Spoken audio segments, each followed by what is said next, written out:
The book says, when the ship shall enter into the orbital pool of its destination, the motors will change in sound due to the increased anti-gravity component. A study is being made to interpret the meaning of the word destination, which was lost some 4,000 years ago and has always been a subject for much controversy. But this need not concern you. Suffice to be reassured that the change in the sound of the motors is a part of the scheme of things. Return to the schedule. The ship is all. Praise the ship. The ship is all. Praise the ship. Countdown for blast off. X minus 5, 4, 3, 2, X minus 1, fire.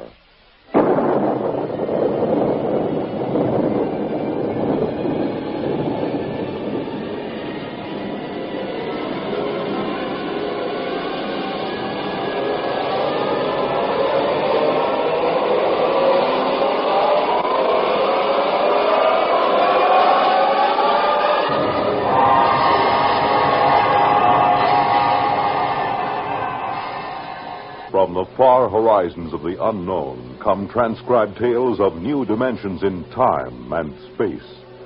These are stories of the future, adventures in which you'll live in a million, could be years, on 1,000 maybe worlds.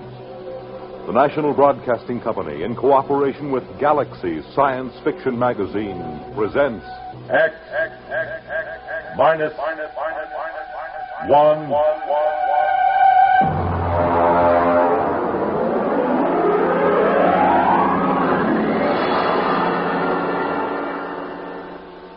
Tonight, The Sense of Wonder by Milton Lesser.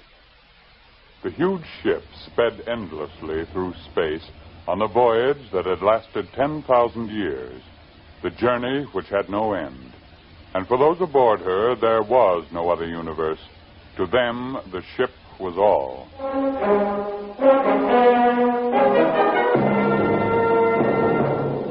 The ship is all.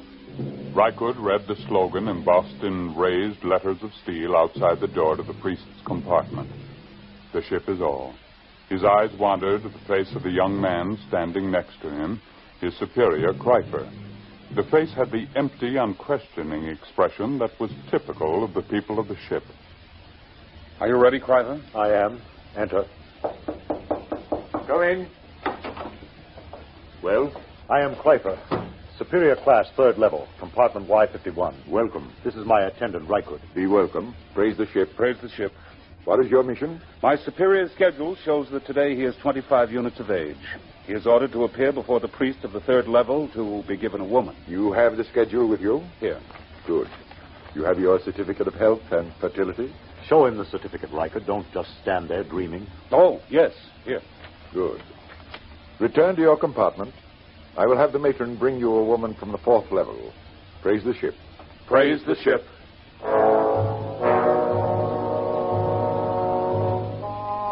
Kreifer returned to his compartment, followed by Rykud. There was no questioning in the mind of either of them. At birth, each of the people was classified as a superior or an attendant, and the coded marking of his schedule was tattooed on his right arm. Both of these young men were 25, strongly built, and tanned from constant exposure to the health rays in the ship's conditioning room. Kreifer wore the loose-fitting robe of a superior. Rykud wore the tight trousers and shirt of an attendant. They entered the comfortably furnished compartment. Kreifer. Yes. What do you suppose she'll be like? What difference does it make? Don't you even wonder about it? I wonder about nothing. The ship is all. Praise the ship. Well, naturally, but still... Rykud, we've been together as superior and attendant ever since the nursery. As an attendant, your entire purpose in life is to keep me alive and productive, to perpetuate the people. I would hate to have to part with you now. To part with me? Not of my own choosing, of course, but sometimes I detect what appears to be a strain of unorthodox thinking. Really? I was not aware of it. I am not entirely aware of it myself. Not enough for me to report you. However, I must warn you that if it should increase, I will have to send you for therapy. Well, I assure you there'll be no need for that. I've never deviated from the schedule. I have never disobeyed the buzzer. I am merely observing, asking questions like, don't you even wonder this is the first step to unorthodoxy? I shall watch myself for signs of it. Good. Ah, the eating buzzer. Your schedule calls for a massive dose of multivitamins. Fine. Prepare it in the green vegetables today. Today is a starch day. Oh, I'd forgotten. We could just skip it today. Riker. Well... Of course, skipping the vitamins for one day is a permissible deviation, but I shall have to report for punishment tomorrow. Well? Skip the vitamins. I knew we would. You've never missed a permissible deviation yet. It's your influence that makes me do it. And you always blame it on me. That's what attendants are for. Yes, I know. Now, that must be the matron with the woman. Open the door. Maintain the utmost dignity, please. Yes? Is this the compartment of Kryfer, third level, Y51? Yes. I am matron of the woman's level. Enter. I am Rykud, Kryfer's attendant. This is Kryfer. I have brought a mate for you. This is she. Be welcome. Praise the ship. Praise the ship. Her name is Aylin. Welcome, Aylin. I am most happy to be here. Praise the ship. Come. I will show you which compartment is to be ours. This way. There are 5 compartments in this suite, and ours will be... Will you take food, matron? Why do you look at me that way? That mark on your forehead. You have always had such a mark? Yes. And you have another diamond-shaped on your right shoulder? How could you know such a thing? Your name is Rykud. Rykud. How like him you look. How like whom? Your father. My what? Of course, you could not know the meaning. What do you say? When you were born, like any of the people of the ship, you were taken immediately and placed in the nursery of the ship. You never knew who sired you, nor did they know you. Naturally. It's according to the schedule. Yes, it's according to the schedule. I have a strange feeling toward you. I can't explain it. What sort of feeling, Rykud? As if we've met before. But that's impossible, of course. Yes. Still, there have been cases, it is almost heresy to mention it, where a mother has been able to keep her child for a while. Such a female would be turned over to the control chief and fed into the converter. If she were discovered. It is a criminal thing to do. It is said to warp the child so that he becomes a heretic at an early age. Yes, it is very, very criminal. Still, you say there have been cases? Once there was a woman, it is said, an attendant, who managed to conceal such a child behind one of the forbidden doors for almost 3 years. Behind the doors? It's unspeakable. Very likely only a rumor. It's shocking to hear of such things. Behind the forbidden doors. You're shocked, and yet something seems to stir deep in your memory, perhaps. Nothing. You're certain? Why do you speak to me thus, woman? Come closer. What is it? Closer. Where there's no chance it will be overheard. Well? Rykud, you are that child. I will not listen. I will not listen. You are that child. How could you know such a thing? I am 70 units of age. 25 units ago, I was a matron of the nursery. This person came to me and told me of her child, which she had concealed in the space lock behind the forbidden door. She begged me to take it and place it in the nursery with the other children. I had been her attendant for many years, and we were close to each other. I did as she asked. But are you certain this child was me? I remember the marks upon it. And I am doomed. Why doomed? I have known my own parent. This accounts for the strange feelings that come over me sometimes. What feelings are those? A feeling... a sense of wonder. Oh. You seem pleased. Rykud. What? Your superior returns. I cannot speak. But if you would satisfy this sense of wonder, I have a book which I will give you. I cannot accept a book without the supervision of the ship's librarian. Take this one. Keep it concealed. Here. No. Take it quickly. They're coming. Well, what are you two whispering about? I was merely explaining to your attendant how he must behave in the presence of your mate. There is no need to explain. All is scheduled. Nothing is questioned. Praise the ship. Praise the ship. I hope that your union will produce the optimum number of children. I leave now. Aylin, Yes, Piper. Your duties will be very simple. Reichert will teach you how to prepare my meals, and you will memorize my schedule. In 3 months, he will be freed from service as my attendant, and he will report to the second level to find a mate in the attendant class. Yes, Piper. It's time for my health treatment. Teacher Reichert. Yes, Kreitler. Come here. Closer, where I may examine you. This is Kreitler's schedule. You will memorize it. Yes. Here is a list of permissible deviations. Oh, I am familiar with it, naturally. I see. I was not aware of what training you received on the women's level. The matron trained us well. Good. You have been with the matron a long time? Ever since I left the nursery. I see. What is she called? Mara. Mara? Tell me, did she ever speak to you of a sense of wonder? Are you of the control police? Certainly not. Then you should know better than to discuss feelings. I'm sorry. I thought perhaps... What's that? The change bell. There has been some change. It frightens me. Oh, what does it mean? I don't know. I heard it only once before. When the ship passed very close to a red planet, there was a shower of stars, and the ship seemed to shake, and the change bell rang. We were all summoned to the priest and told that we must undergo a test for radioactivity. What are we to do now? Reichert, Heinlein, quickly. It is the change bell. We are all summoned to the priest of our level. Quickly. Within a few moments, the people of the third level of the ship were assembled in the area outside the compartment of Chute, the priest. They stood there trembling, listening in panic to the clangor of the change bell, not daring to wonder what it meant, but aware that something different had happened.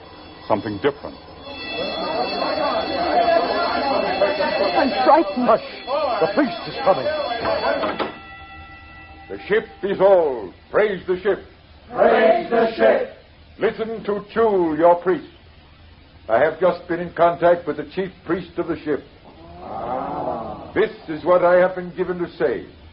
For 10,000 years now, ever since the ship began the voyage, which has no end, we have lived as one people following the schedule.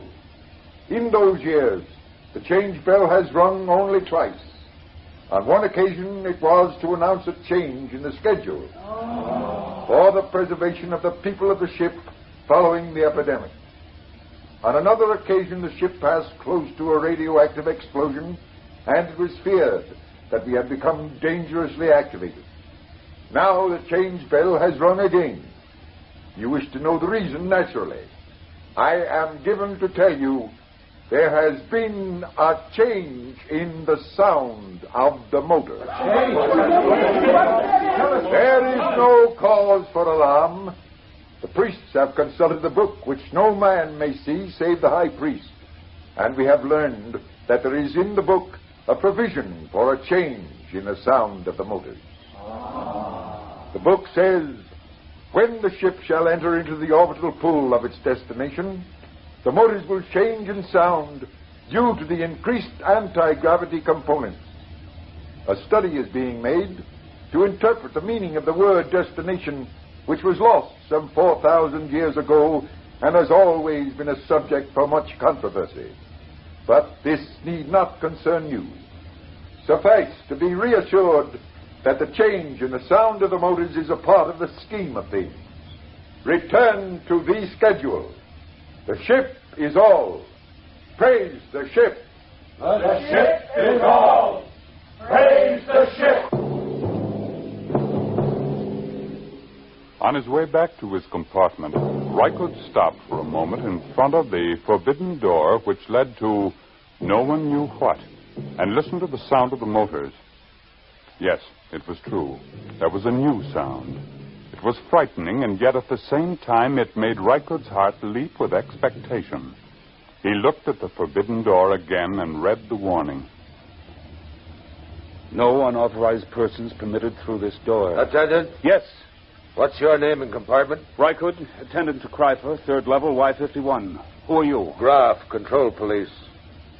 Why do you loiter outside the forbidden door? I was merely reading the warning, trying to impress it upon my brain. Is there a need to impress it? You have doubts? Well, no. No, of course not. Then why bother to impress it? If you have no doubts, there's no need to impress it. Well, I was merely... You see, I am engaged in the training of a mate for my superior. I wish to make certain that she knows every jot and line of the warning. Has she doubts? I'm sure she does not. Then why impress the warning upon her? It should be sufficiently impressed upon her since birth. I was merely... You were merely loitering, eh? Tell me, Rykud, do you ever wonder what is behind the forbidden door? Never. Are you perfectly content? Perfectly. Good. I'm going to enter your name in my report as a warning. See that it is not repeated. I will see. Return to your compartment. I will return. Praise the ship. Praise the ship. Rykud went back to his own compartment. He tried to push the events of the day out of his mind. It was almost too much to cope with. First, the mate for Kreifer, then the news of his birth, now the change in the sound of the motors, and the book. Rykud lay inside his bunk, drew the curtain, and took the tiny, ancient plastic book from his trouser belt. He opened it and began to read. It was thought advisable to keep from the passengers on the ship the fact that their voyage might end in catastrophe. Forced to leave the Earth because of its radioactivity following the 3 wars, the inhabitants of the ship, to all intents and purposes, became the inhabitants of a new world. The ship was their world. The organizers of the expedition felt it would be cruel to inform them that the ship's navigation machinery had been set in a series of ever-increasing circles and then ever-decreasing circles, so that in 10,000 years the ship would return to Earth. There was the possibility that Earth would no longer exist, or that the radioactivity would have made it uninhabitable, even if the remaining humans hadn't managed to explode it. Therefore, the ship became all. Even the word destination was eliminated. If it were known that I had chronicled this account, I would most certainly be executed and the book destroyed. Most likely it will pass into legend and be disbelieved anyway, just as fairy tales and even biblical accounts have become tolerated but disbelieved by many who were... The sleep buzzer sounded, and Rykud's eyes closed automatically. Ordinarily, the people of the ship did not dream. It was considered a sign that therapy was needed. Tonight, Rykud dreamed.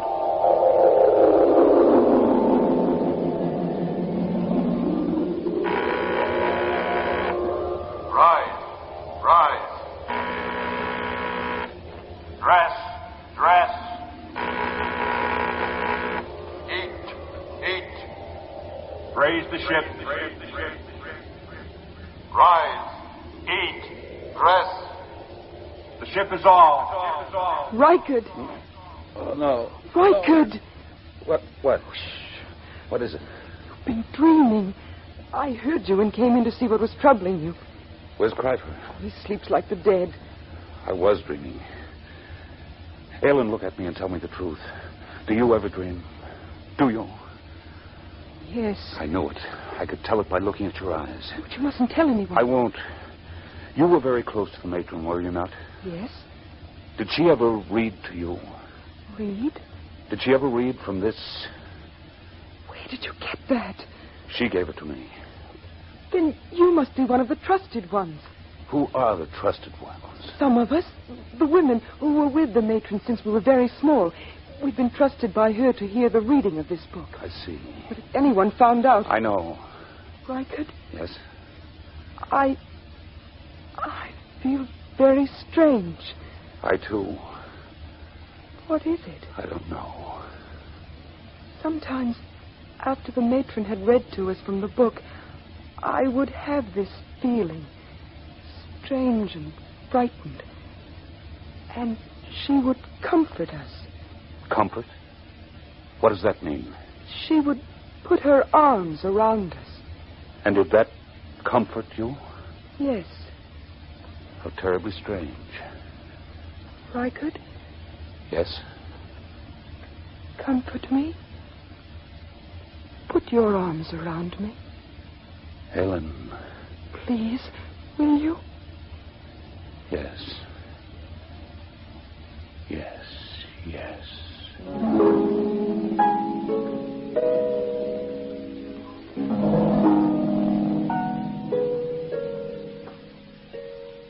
following morning, when Kreifer went to the conditioning room, as prescribed by the buzzer, Rykud drew Aylin over to the spaceport and slid aside the protective shield. Look. I am looking. Tell me what you see. I see the stars and space. Look closely. Do you see nothing unusual? I so seldom look through the spaceport. I'll tell you then. Look there.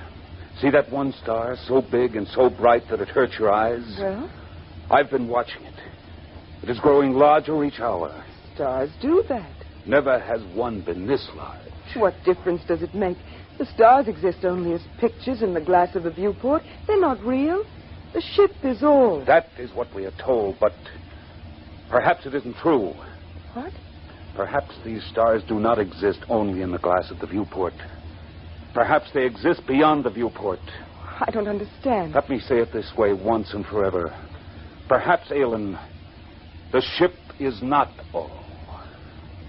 Rykud, your heresy frightens me. Rykud, hold me close.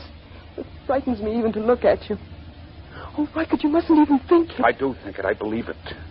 I believe the ship is not all. And I believe you are a candidate for the converter. Kreifer. Don't move, Rykud, or I'll blast you into dust. It is bad enough for an attendant even to touch his superior's mate, but to couple it with the ultimate heresy. There is nothing but death in this. Kreifer, I beg of you. Stand aside, Aylin. I'm going to finish this heretic. Now, Rykud. Have I killed him? No, he's just stunned. Oh, Rykud, what can we do? I don't know. Rykud, the change bell again. Something's happening. I know what has happened. Come, we'll go to the priest. What about Kreifer? He'll have us killed. No, it's too late to think of that. Come. Come,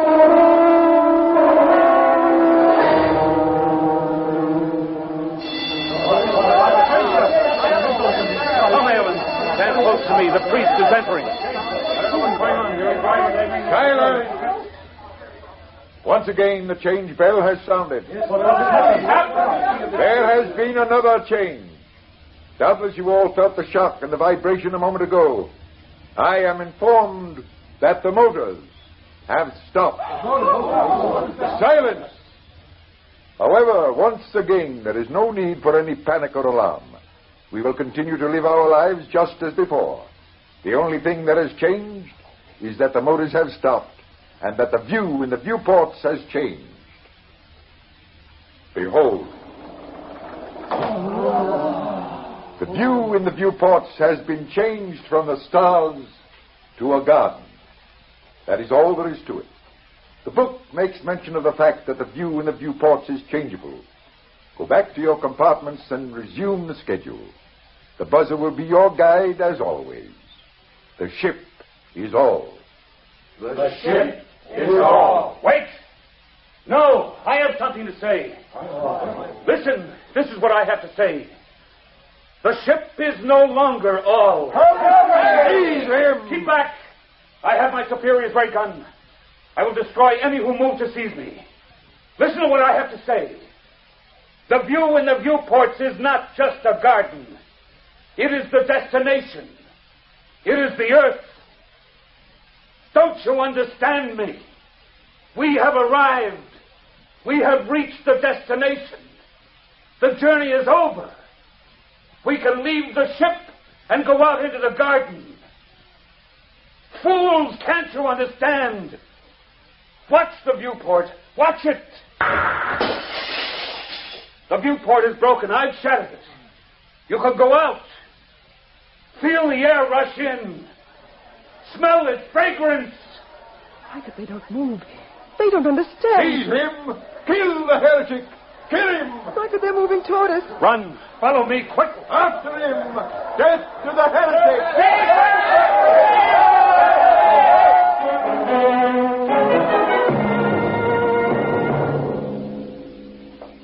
Rykud and Aylin ran down the long steel corridor with the crowd on their heels. After a few moments, they came to the forbidden door of the control room. Aylin, quick, in here. Rykud, it's forbidden. I'll have to blast the lock. Quickly, now come. Now, help me close the door. countdown for blast off. X minus 5, 4, 3, 2, X minus 1, fire.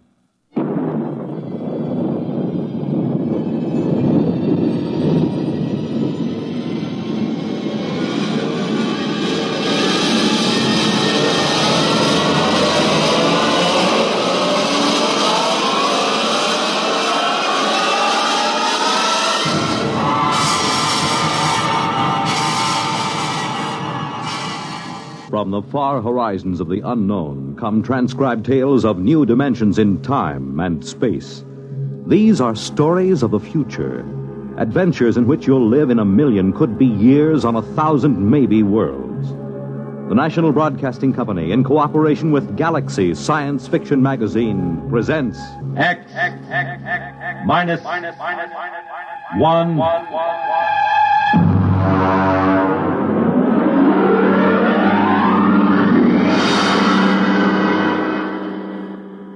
Tonight's story, A Gun for Dinosaur, by L. Sprague de Camp.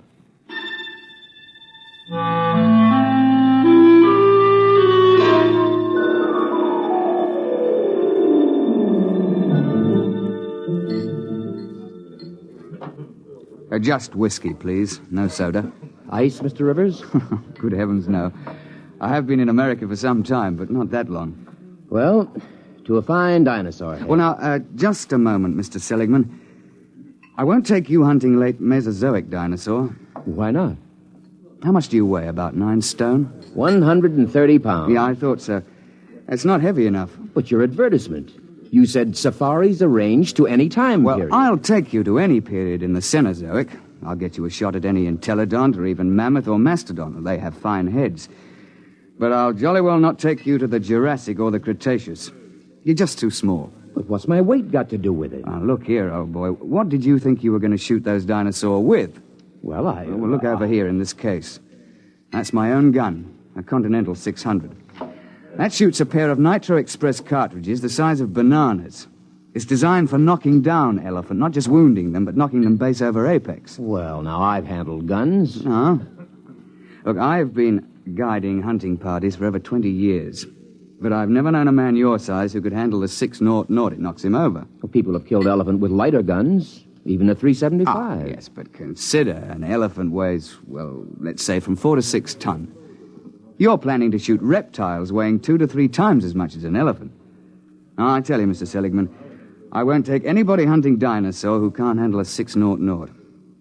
Look, let's pour another drink and I'll tell you why. You see, I went into the partnership with the Raja about 5 years ago. I call him that because he's the hereditary monarch of Jaipur. It means nothing, of course. We both wanted to do a bit of hunting again. And Africa's all played out. It's too civilized now. So when we heard of Professor Prohaska's time machine at Washington University, we caught the next plane to St. Louis. The foundation administering the machine had worked out an arrangement splitting the time between scientific parties and hunters who wanted to try their luck at prehistoric game. Hunters paid through the nose, of course, to support the project. Well, it was about our 5th safari that Courtney James showed up. He's what you chaps call a playboy. He's a big bloke, handsome in a way, florid, beginning to turn to fat. He was on his 4th wife. And when he showed up at the office with a blonde, I assumed that this was the 4th Mrs. James. But he left her in the outer office and corrected my assumption. Bunny? Oh, no, she's not my wife. My wife is in Mexico, I think, getting a divorce. But Bunny here would like to go along. I'm sorry. We don't take ladies. Not to the late Mesozoic. If she wants to go, she'll go. She skis and flies my airplane, so why shouldn't There are enough risks at 85 million BC without adding to them. I'm sorry, but it's against the firm's policy. Now, look here. I'm paying you a lot of money. I'm entitled... You can't hire me to do anything against my best judgment. Now, if that's how you feel, get another guide. All right. But let me tell you...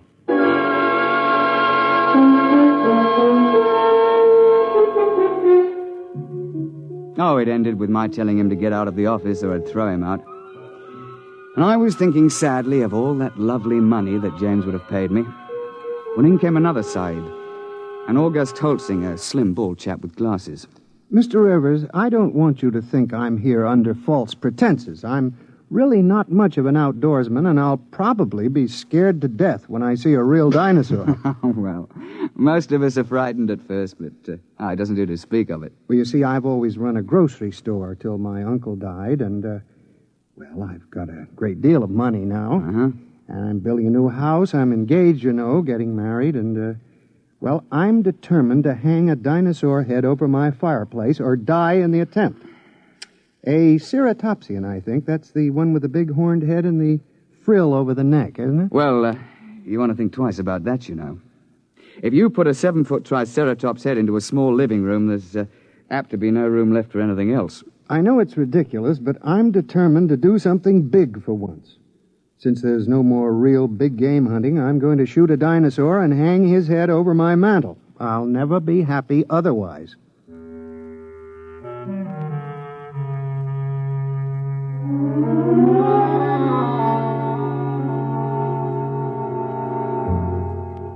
The Raja and I decided to make it to the Middle Cretaceous. That's about 85 million years ago. It's the best period for dinosaur in Missouri. So we drove Holtzinger into the country to let him try the 600. It's rather heavy. Look, you look out. There's quite a kick. Couldn't you fire it prone? Oh, not a gun that big. There's not enough give. You'd break your shoulder. All right. Take the safety off. Like this? Yeah. Take my hand. I'll help you up. Thank you. I think I better try something smaller. Well, he took a fancy to my Manchester 70, chambered for a .375 Magnum cartridge. It's a little light for elephant, and very definitely light for dinosaur, but we were in a hurry. And then, of course, just before we were ready to trek, James showed up and apologized for insulting me. He'd had a run-in with the girl, and he wanted to go along. And so we were off on safari. You all ready, gentlemen? Why, yes, I suppose so. Mr. Holtzinger, you've met my partner, the Raja of Jaipur. How do you do, sir? How do you do? Well, shall we get cracking? After you, Mr. Holtzinger. Mr. James. Thank you. Let's get going. All set. We'll slam the hatch, and off we go. What happened? Nothing till the force field is built up. There she goes. What happened to the lights? Well, there's no current while we're in transition. I don't feel well. There's usually a touch of vertigo. I shouldn't worry about it. Look, where do you shoot for? I mean, with Dinosaur. What is the best shot? Well, you don't try for his brain, you know. They don't have any. Well, to be exact, they have a little bump about the size of a tennis ball on the top of their spines. And you're not likely to hit it when it's embedded in a 6-foot skull. Try for the heart. They have big hearts, over 100 pounds. An exploding shell in the heart will slow them down, at least. Oh, I see. Why do we have to go so far for game? Why couldn't we just go back 50 years and shoot lions in Africa? Well, the machine won't work more recently than 100,000 years ago. Why? Well, look, I'm no four-dimensional expert on the subject, but it has something to do with what they call time paradox. You know, if people could go back to recent times, they might do something to affect history or kill their own grandfather, you know. And there's also some kind of taboo about sending people back to the same time again. Paradoxes. Mustn't have them. What would happen? I'm not sure, but the university isn't taking chances. They've got about a billion years to cover. They won't run out of eras. Hello? Here we go. Oh, cheers, eh? Well, that's done it. April 24th, 85 million years B.C. Now then, careful. Keep the safety on your gun. And don't shoot unless I give the word. Why? Why should we have to wait for you? Because I'm responsible for everything you do. Especially if something goes wrong.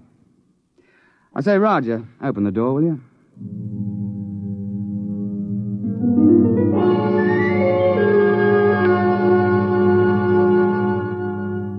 In this period, the time chamber materializes on top of a rocky rise.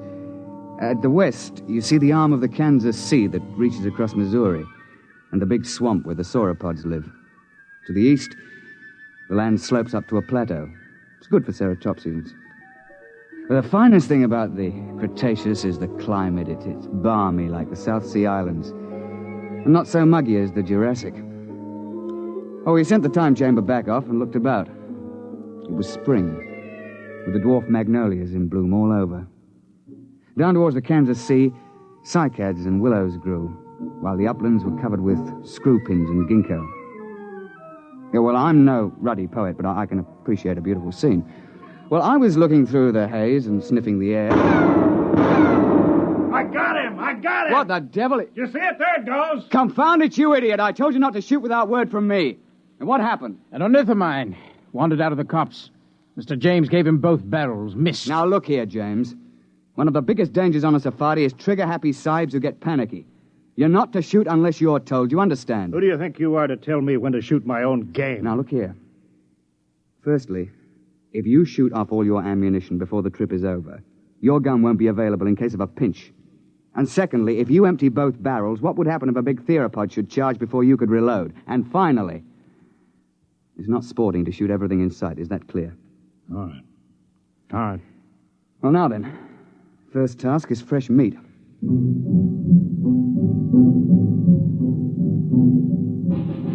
As I told you, Holsinger wanted a ceratopsian head.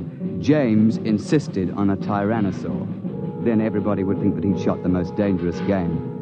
Well, the fact is that tyrannosaur's overrated. But everybody's read about the tyrant lizard, and, well, he does have the biggest head of the theropods. Oh, and he'll snap you up if he gets the chance, no fear. Oh, we started off searching for meat.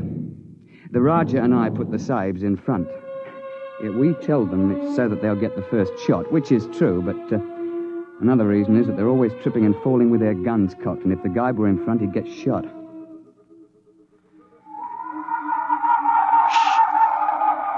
Boneheads. Where? See? Crouching over there. Feeding on those cycads. He's about the size of a man. They look intelligent. Well, not likely. That bulge on the head is solid bone. Now then, hold on there, James. You've had your shot for the day. Hold your fire until Holsinger shoots. Yeah, sure.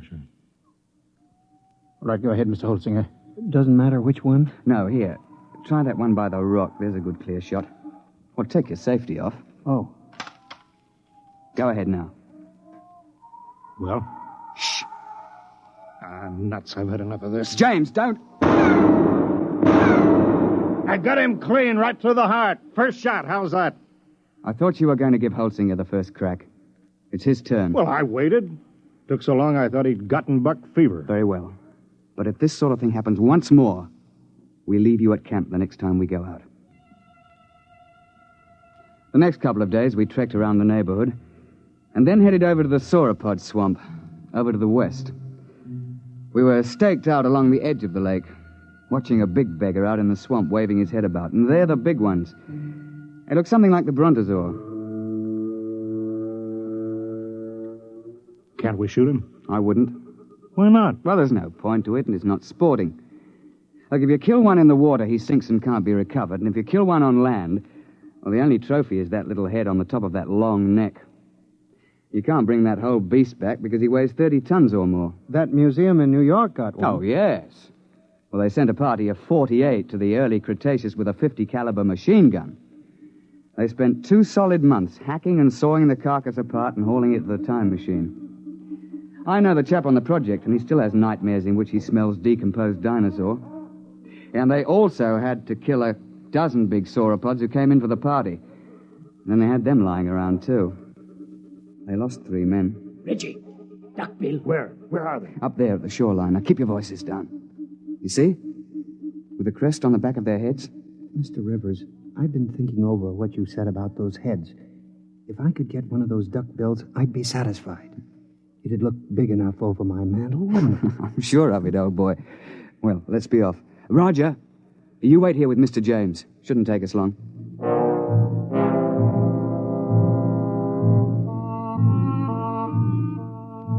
Holt and I crept along the shoreline, narrowing the range to the duckbills. I think I can make the shot from here. I'll be ready in a minute. My shoe is loose. He's getting away. I won't get a shot. I'm afraid Mr. James has fired both barrels again. James, that's the second time you spoiled my shots. I ought Don't be a fool. I couldn't let them wander into camp, stamping everything flat. There was no danger of that. You can see that the water is deep offshore. It's just that our trigger-happy Mr. James can't see any animal without shooting. And if it did get close, all you have to do is to throw a stick of firewood at it. They're perfectly harmless. Well, how was I to know? I believe I mentioned it. Well, what are we on this miserable trip for, except to shoot things? There are certain rules, you know. You call yourselves hunters. I'm the only one who was hitting anything. Now, just a moment, old man. You're behaving like a confounded skite with more money than brains. I should never have brought you along. Well, that's how you feel. Give me some food and I'll go back to the base by myself. Now, don't be a bigger ass than you can help. That's quite impossible. All right, I'll go alone. I wouldn't want to pollute your air with my presence. Yeah, that's an attractive thought, Reggie, but we can't let him go. He'll get lost or starve. All right, I'll go after him.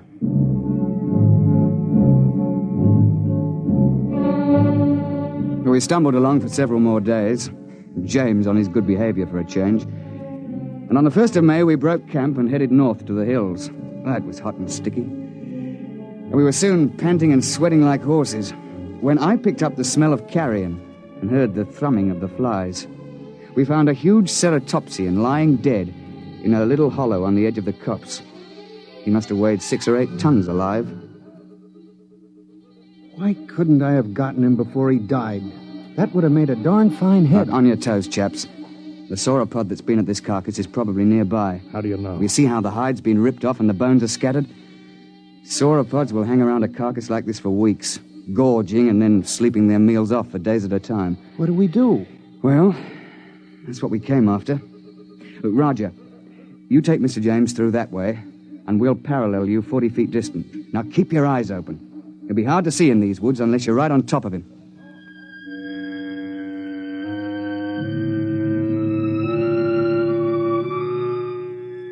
We pushed through the edge of the copse, looking for the huge flesh-eater who'd been at the carcass. I could hear James and the Rajah pushing ahead on my right. We were separated by a gully when I heard a noise ahead on our left. What is it? I don't know. Take the safety off your gun. Oh, there it is. It's one of those boneheads. Ah, well, they're not dangerous at any rate. But be careful. That sauropod might still be around here. I've got him! Got him clean! Well, he's done it again. He shot the bonehead. I've got him! Look out! Look out! Tyrannosaur!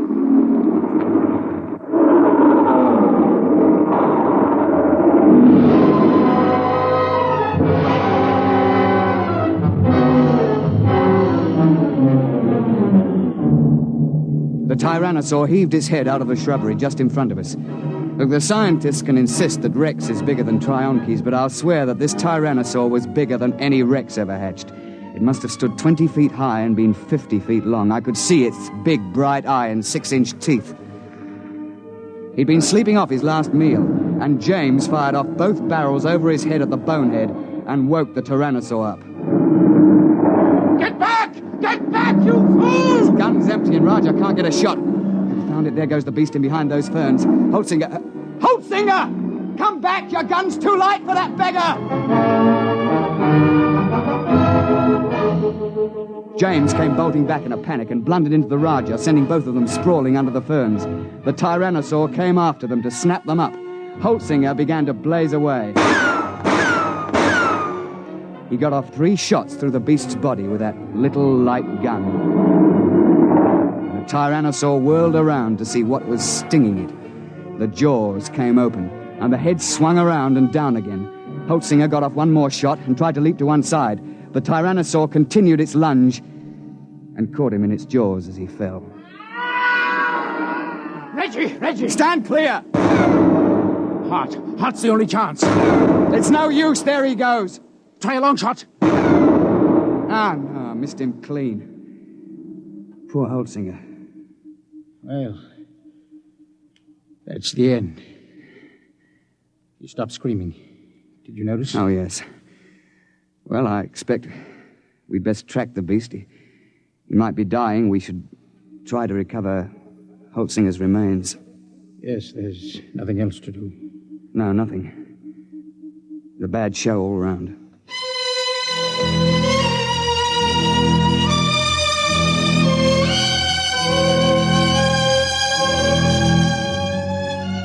An hour later, we gave up and went back to the glade looking very dismal. Where have you two been? We were occupied. The late Mr. Holtzinger. Remember? You shouldn't have gone off and left me. Another of those things might have come along. Isn't it bad enough to lose one hunter through your stupidity? What? Sure, you put us in front of you, so if anybody gets eaten, it's one of us. That's... You stinking little swine.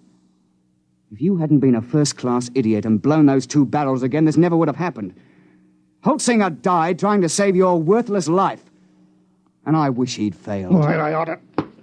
Now then, my laddybuck, I'm glad you did that. It gives me a chance I've been waiting for. Now get up, and I'll be glad to finish off. You won't finish anybody off. All right, put your hands up. Both of you. Put that gun away. Don't be an idiot. I won't let anybody do that to me. You can't get away with murder. Why not? Won't be much left of you after you're hit with a 600 explosive shell. Nobody could prove anything. They can't hold you for a murder 85 million years old. The statute of limitations, you know. Nice work, Roger, old chap. Yes. Cretaceous rock. Doesn't quite have the balance of a cricket ball, but it's a bit harder, what?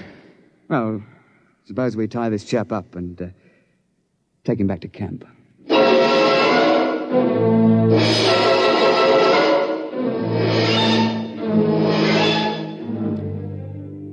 When the time transition chamber finally arrived, we fell over one another getting into it. We dumped James in a corner and threw the switches. You two should have killed me back there. Why? You don't have a particularly good head. You wouldn't look at all well over a mantle. You can laugh, but I'll get you someday. Well, close quarters, isn't it? Someday I'll find a way. I'll find a way and I'll get off scot-free, too. My dear chap, if there was some way to do it, I'd have you charged with Holtzinger's murder. Look, you'd best let well enough alone. No, I'll kill you. Both of you. Somehow. Cigarette, Roger? Thanks.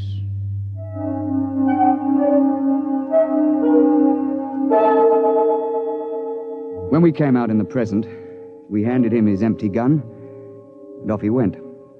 We paid everybody off, found that we were broke. But quite luckily, a steel manufacturer turned up who wanted a Mastodon head for his den. While we were standing in the laboratory at the university waiting for the time chamber, the technician, he's a bookish chap, a theoretical temporal physicist, was watching his dials and scopes. Oh, by the way, Mr. Rivers, you just missed him. Missed who? That last client of yours, Mr. James. Well, that's good luck. What was he doing here? Oh, he told me quite a tale. Said he'd lost his wallet back there. Said it contained some very valuable papers. It must have been valuable. He paid the university fee of $5,000 for the use of the chamber. He's on his way back there now. Back where? Well, he told me to send him back a few minutes before you arrived the last time. Then he could see himself drop the wallet. He's going to stand there and watch himself come out? Yeah, but, doesn't that create what you chaps call a paradox? What happens when a man tries to occupy the same time twice? No, we don't know. It's never been tried before. Well, we tried to warn him, but he insisted. Yes, I know. He's a headstrong chap. Still, you wouldn't think he'd chance it just for the sake of a wallet. Was he armed? Yes. He had a .375 Express. .375? Well, that's odd. He knows it's too light for Dinosaur. Yes, but not too light for a man. I say, Roger, you don't think Mr. James is lurking behind a bush back there until we show up again? And planning to pot us as we step out? That's impossible. We already did step out of the chamber and nothing happened. Yeah, but that was before Mr. James was waiting with an express rifle cocked. Hey, Doctor? What, you mean he's planning to murder the two of you? Oh, I wouldn't be a bit surprised. I don't suppose there's anything you could do to stop the process now. No, it's too late. The chamber's in transition now. Look, hadn't you better get out of here before he kills you? Well, there's no point in running. If Mr. James's theory is right, we've both been dead for 85 million years. We might as well wait and see what happens. Transition point coming up. Well, it's been quite a world up to this point. Hey, Roger? Yes, quite. Here it goes.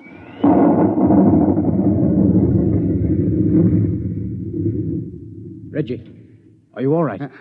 Well, I seem to be. What happened? The time chamber. It's back. We'd better get it open.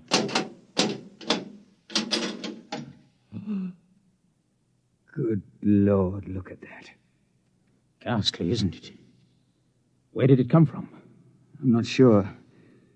But I rather think it came from the Middle Cretaceous era.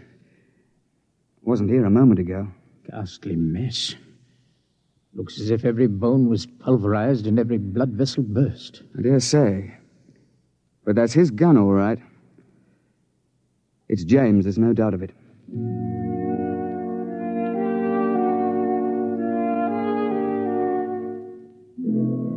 So, that's the story, Mr. Seligman. Of course, I don't understand the mathematics, but the idea's rather easy to grasp. Nobody had shot us when we first emerged on the 24th of April, 85 million BC. And so, of course, that couldn't be changed. The instant James started to do anything that would make a paradox, the space-time forces snapped him forward and ripped him to bits. Well, they know a good deal about that now, and there's a safety margin of 500 years between each trip. You can't have paradoxes, you know. It just isn't done. And you see, I'm a lot more careful now. I shouldn't have taken James when I knew what a spoiled, unstable sort he was. Or Holtzinger either, when I saw that he was too small to shoot a dinosaur gun. With a heavier gun, he'd probably have knocked the Tyrannosaur down and saved his own life. So, Mr. Seligman, that's why I won't take you to that period to hunt. I'm sorry, but you're just too light. You're not big enough to handle a gun for Dinosaur.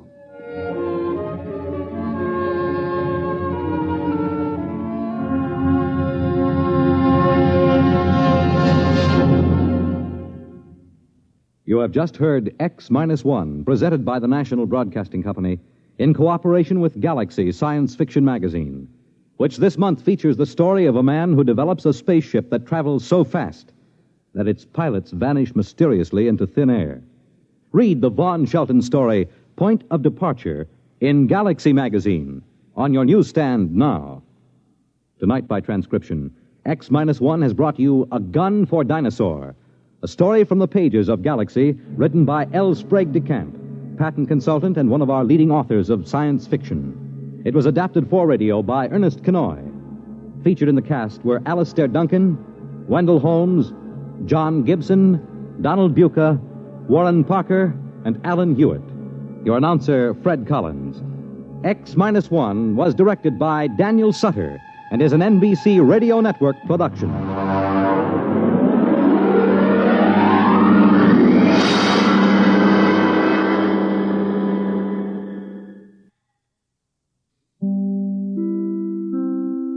In just a moment, X-1. But first, if you're planning to join the family for this holiday weekend, remember you have a friend who will keep you company through the long hours on the road.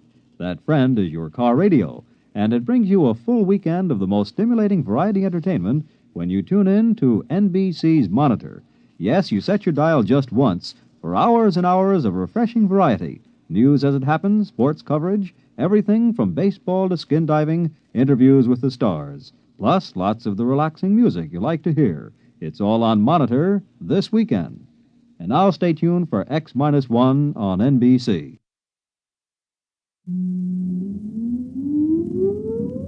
Countdown for blastoff. X-5, 4, 3, 2, X-1, fire.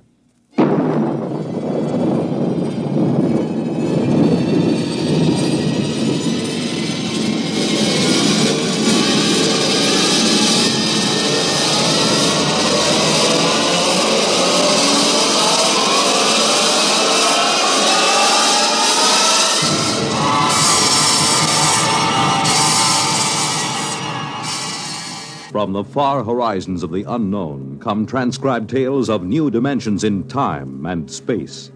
These are stories of the future, adventures in which you'll live in 1,000,000, could be years, on 1,000 maybe worlds. The National Broadcasting Company, in cooperation with Galaxy Science Fiction Magazine, presents X-1.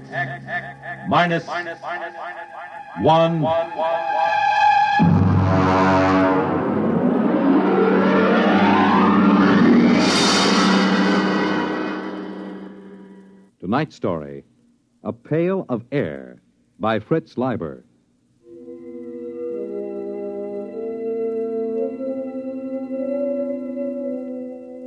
was pretty quiet in the nest. Pa was just sitting by the fire, staring into it like he does these days. And Ma was asleep. That's why it was so quiet. Ma has some pretty bad times when she just screams and huddles back against the blankets that line the nest. Sis was looking at herself in the mirror that hangs next to the bookshelf. I don't know what she finds to look at so long, but then she's a girl. She just looks at herself. Saturdays, when Pa puts a couple of extra lumps of coal on the fire and we take a bath, she looks at herself in the mirror and sometimes she cries. I dropped the book I was reading, and I guess that woke Ma. Huh? What? What? Pick up the book, Bud. I'm sorry, Pa. It's come back. Hasn't it, Alfred? It's come back. It was just Bud. He dropped his book. Oh, but it's come back. It's out there now, isn't it? I feel a lot warmer. Now, Ethel. It's up there in the sky. Just the way it always was. I know. I had a dream, Alfred. I know, dear. Sis, melt your mother a cup of water. I'm combing my hair. Sis. Oh, all right. I've got to get up. I know it's there. There'll be crocuses. And the spring bulbs. And daffodils. What are daffodils, Ma? Well, Buddy, they're a flower. And they're very pretty. Yellow on a tall green stalk. Oh, I want to go out. I want to take the children out. All right now, Ethel. Here's some water. Come on, children. We'll all go out and you can play in the sun. Sure, Ma. Here, drink the water, Ma. It's cold, Alfred. You rap on the pipes and make that super send up some more heat. What's a super, Pa? It doesn't matter, Bud. There aren't any anymore. Oh. Pa, the pail's running low. Bud, you better get into your things and go out and get an extra pail of air. There are a couple of pails behind the first blankets. Go on, get into your things. It isn't back, is it? No, it isn't. There's no sun in the sky. No sun, is there? No, Ma. What was it like? The sun. Sis, don't get your ma upset. The sun was yellow. And so bright you couldn't look at it. Burning hot. So hot. But when you stretched out in it, made you feel warm all over. Tingly warm. It's been so long since I've been that warm. I was warm last year on my birthday when Pa put all that extra coal on. And then every morning it would come out of the east, make the clouds all pink and yellow. And the mist would rise in the ground, and then slowly everything would glow warmer, warmer. And then it would be up there in the sky, shining, warm. Hurry up, Bud. I'm almost ready, Pa. I want the sun. I want the sun back. Alfred, get me the sun. It's gone, Ethel. There's nothing I can do. For Christmas? On my birthday? Go ahead, Bud. Take the big pail and get it full this time. There's no sense in taking the trip for only half a bucket of air. I spilled it the last time. It's dark, Alfred. It's dark. Go ahead, Bud. Strap down the helmet, will you, sis? For goodness sake, stand up straight. Okay. All right, I'll be right back. Don't hold the blankets open too long. All right, Ethel. We're all safe. Bud will be right back with another pail of air. It's all right.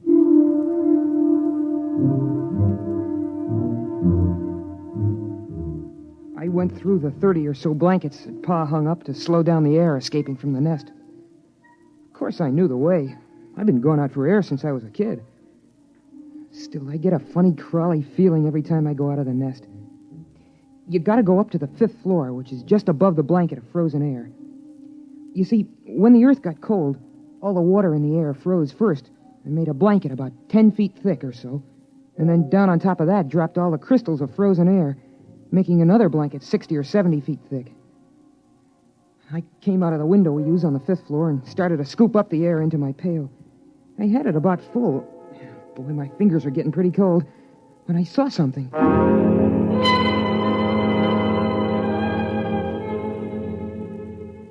Hey, that's a light. Oh, darn it, I kicked over the bucket. Oh, there can't be a light. Not moving around in a window like that. There can't be. Ma and Pa and Sis are back in the nest. I'm up here, and there can't be anyone else. Everybody on Earth is dead except us.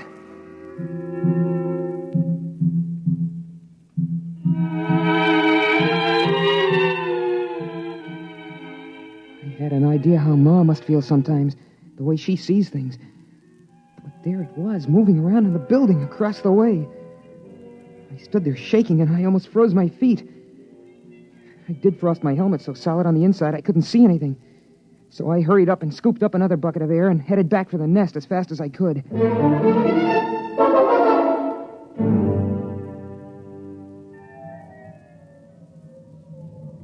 Pa, I saw something. Go on, hang those outside clothes up by the fire. Phew. Pa, I saw something, I did. Shh. Your mother's quiet now. Don't upset her. Pa, it was a light. Wait till I get this air next to the fire. Give me the cloth, Sis. Shall I put another lump of coal on, Pa? No. The oxygen from this bucket will get the fire up when it begins to melt. There. Pa, I'm trying to tell you, I saw something up there. Light. There's lots of lights. Stars. I know what stars look like, Dopey. They're big, steady white lights in the sky. This was down here in a building. What is it? Alfred, what is it? Nothing, Ethel. Now, what is this, Bud? Well, first I thought it was a lady. A young lady. I mean it. Like in one of those old magazines. I thought I saw it in a window. But then all I saw was a light. You watched it for some time, son? Long enough for it to pass 5 windows and go to the next floor. And it didn't look like stray electricity? No, Pa, I know what that looks like. Or a star refracted through an icicle? Sometimes if you catch it at the right angle... Pa, honest, I never saw anything like it before. All right. I'll go out with you and you show me. No, Alfred. You can't go and leave us alone, not both of you. It's all right. We'll be right back. Here's your helmet, Pa. There's something out there. Always known there was something out there waiting to get us. Hand me my glove. Something that's part of the cold, hates all warmth, wants to destroy the nest. Been watching us all this time. Now it's coming after us, and it'll get you, and then it'll come for me. Oh, don't go. Alfred, please don't go. Everything will be all right. Now, Sis. Yes, Pa? You come watch the fire. Keep an eye on that air, too. If it gets too low or doesn't seem to be boiling fast enough, get another bucket behind the blanket. Alfred, don't go. I'll take care of it, Pa. Could there really be anybody out there? I don't see how. We heard the last radio voices a year before Bud was born. There hasn't been anything since then. Then what could it be? I don't know. Probably just a reflection. An ice crystal cracking. Come on, Bud. Get your helmet on.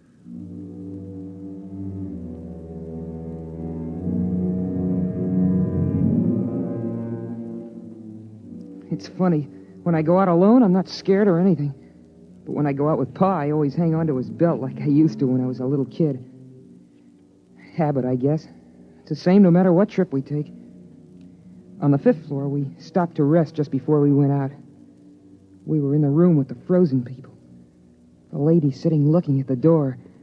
The man holding his hands over that funny metal thing Pa calls a radiator. It was like a fire, I guess, but I don't see any place for the coal. We put our helmets together so we could talk. Catch your breath, son.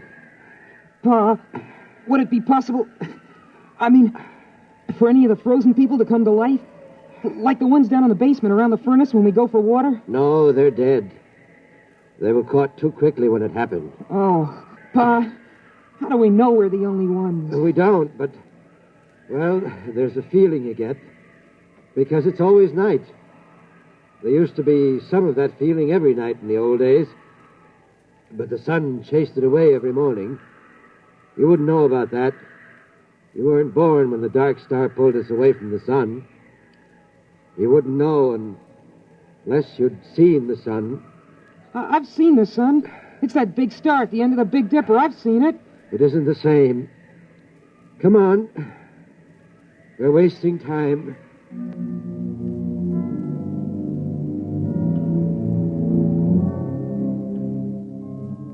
I don't know what the city looked like in the old days, but now it's beautiful. Starlight lets you see it pretty well. We're up on a hill, and the plain slopes down away from us. Some taller buildings push up out of the feathery plain, topped by rounded caps of air crystals. Some of them are on a slant because a lot of the buildings are badly twisted by the quakes and everything when a dark star pulled the Earth away from the sun. That's why Pa can't seal up the nest airtight. The building's twisted too bad. Besides, we have to keep the chimney open. We touched our helmets together so we could talk. Is that where you saw it, son? It isn't there anymore. Uh-huh. But it feels different. I mean, as if there's something out here, waiting. Bud, if you see something like that again, don't tell the others. Huh? Why not? Well, your ma's sort of nervous these days, and we owe her all the feeling of safety we can give her. Once, it was when your sister was born, I was ready to give up and die, but your mother kept me trying. Another time, she kept the fire going a whole week all by herself when I was sick. She couldn't do that now. Not the way she is. But you know that game we sometimes play, tossing a ball around? Well, courage is like a ball. A person can hold it only so long, and then he's got to toss it to someone else. When it's tossed your way, you've got to catch it and hold it tight, and hope there'll be someone else to toss it to when you get tired of being brave. Yeah, I guess so. Come on. We'll fill up the pails and get back. But what about whatever it is out here? We'll just have to wait and see. Come on. Before the helmets frost over.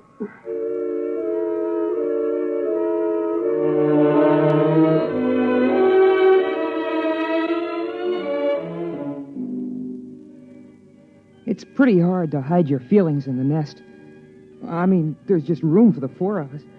The blanket overhead just touches when Pa stands up straight. The floor's all covered with thick, woolly rugs. Pa says it's inside a much bigger room, but I've never seen the real walls or ceiling. Well, anyway, Pa laughed and kidded about what I'd seen. He said I had an imagination, but we could tell he took it serious. It was Sunday morning by the clocks that Pa kept all wound up on the shelf. So it was time for the story. We all sat around in a circle the way we always do, except I noticed that Pa casually took a hammer from the shelf and put it beside him. I always liked the story. Of course, Sis and I know it by heart by now. I mean, every Sunday since we were kids. But every once in a while, Pa surprises us by telling it a little different, or throwing in some extras. It starts out with a song. Ma used to sing it, but she forgets the words sometimes. And now Pa sings it mostly. Oh, beautiful for spacious skies, for amber waves of grain, thy purple mountain majesties above the fruited plain. Of course, the words don't mean anything. I mean, the skies are spacious enough, but there aren't any waves of grain, and the plain is all covered with a blanket of frozen air. But it's part of the story ceremony, and Pa likes it. He says it reminds him of the old days. After the song, Pa starts the story. In the days of my youth, the sun hung above, golden and warm, and the earth was fruitful and multiplied, and the fields were green, and the day was glorious, and the wind blew across the hilltops, and air was free and good to breathe.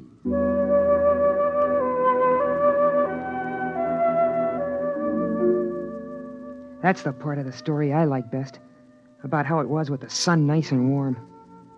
It's hard to believe, all those people living without having to worry about cold and air, never waking up sweating and screaming because you dreamed the fire went out. It's impossible to believe, but Pa was a good storyteller, and he made it seem real. And then the dark star came rushing out of space. In the beginning, they tried to keep the news from the people, but when the floods and the earthquakes started, the truth came out. At first, they thought the dark star would hit the sun, and then they were afraid it would strike the earth itself. But it didn't. It only came close. Pa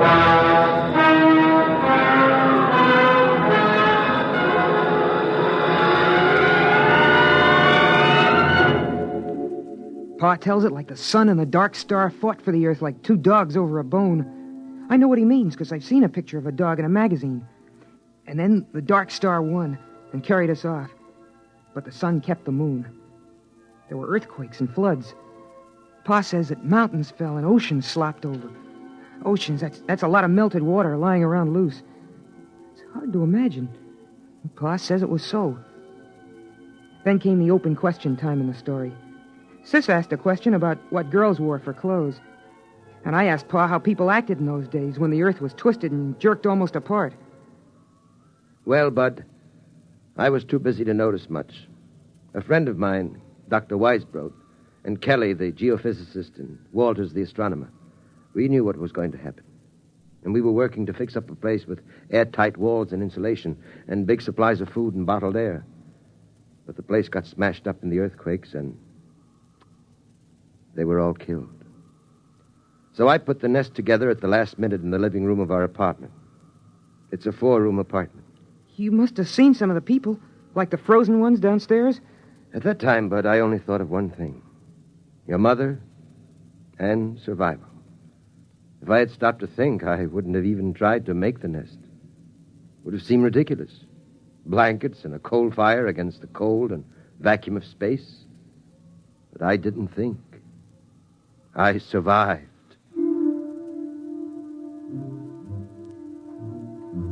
I wasn't listening carefully as Pa went on about the building of the nest. I kept thinking about something else. About that light I'd seen outside. I kept asking myself, what if the frozen people were coming to life? What if they were like the liquid helium that crawls toward heat when it should be frozen solid? What if something were coming from the dark star to get us? Something making the frozen people move, not by themselves. That would fit with what I'd seen. A young lady's face and the moving light. I sat there and shivered, thinking of the frozen people with minds from the dark star creeping, crawling, snuffing their way, following the heat to the nest. And then, over from beyond the blankets, I thought I heard a tiny noise. So I asked myself then, what's the use of going on? Why prolong a doomed existence of hard work and cold and loneliness? The human race is done. The earth is done. Why not give up, I asked myself. And then I did hear the noise, louder this time, a kind of shuffling tread coming closer. And then I got the answer. The Earth's always been a lonely place millions of miles from the next planet. And no matter how long the human race might have lived, the end would have come some night.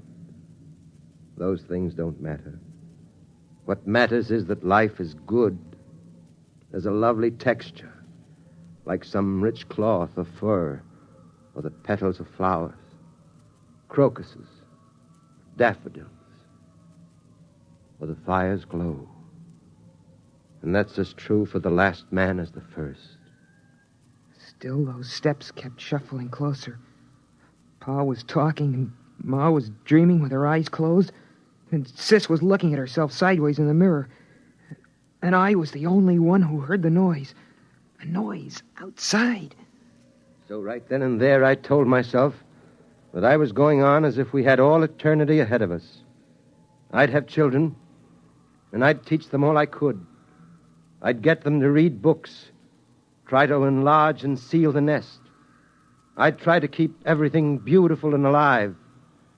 I'd keep alive my feeling of wonder, even at the cold and the dark and the distant stars. Pa, I hear... I know. What is it, Alfred? What is it? What's going on? Oh, you've got to tell me. Pa, I'm scared. Quiet. Bud, you heard it? Uh-huh.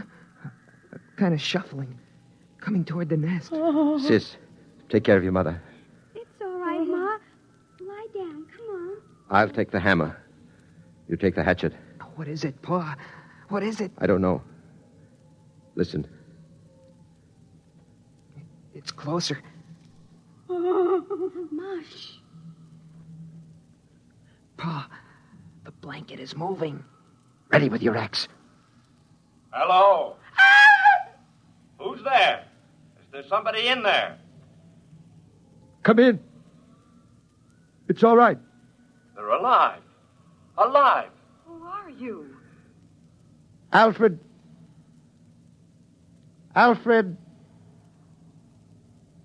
Hutchinson. Dr. Alfred Hutchinson.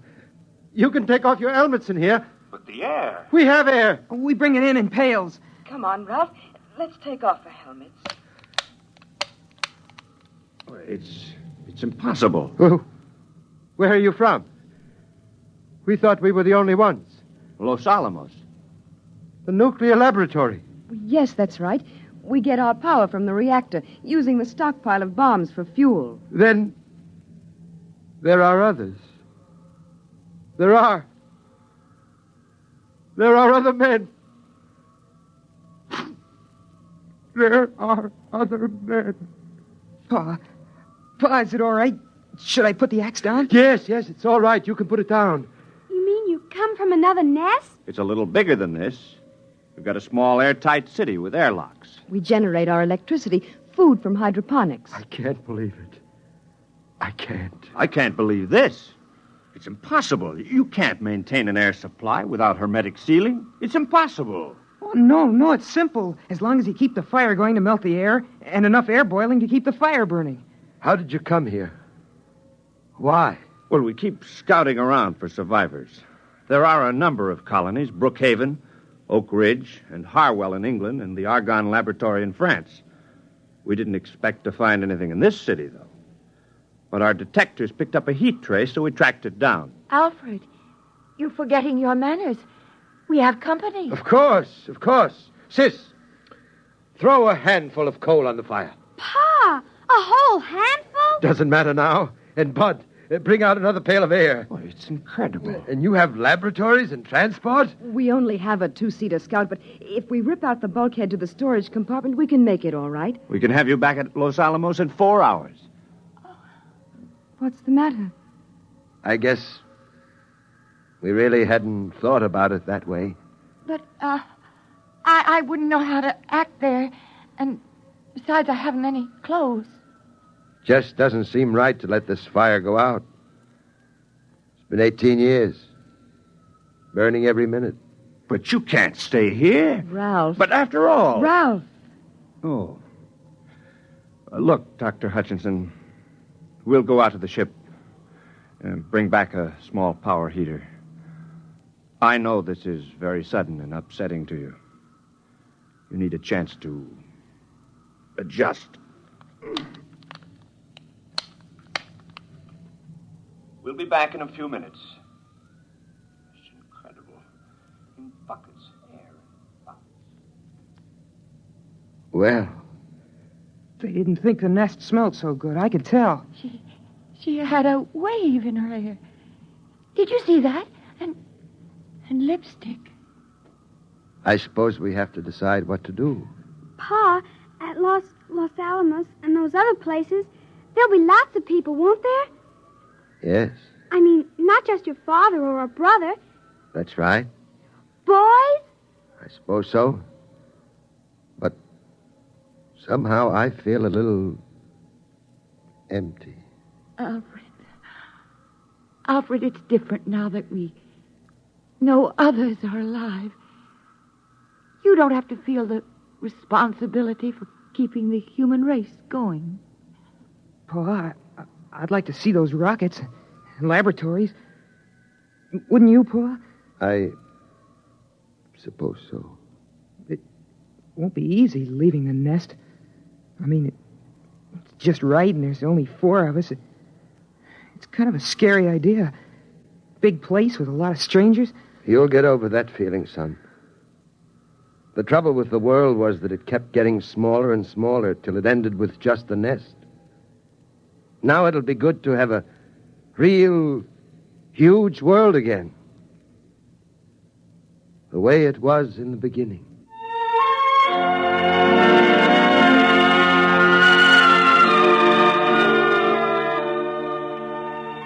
And so we're going to leave the nest in the morning.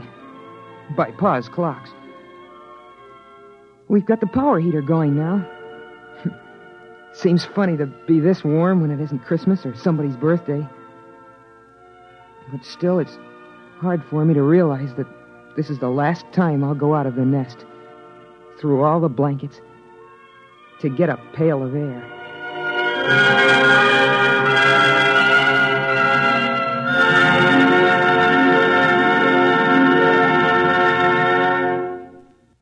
You have just heard X-1, presented by the National Broadcasting Company in cooperation with Galaxy Science Fiction Magazine.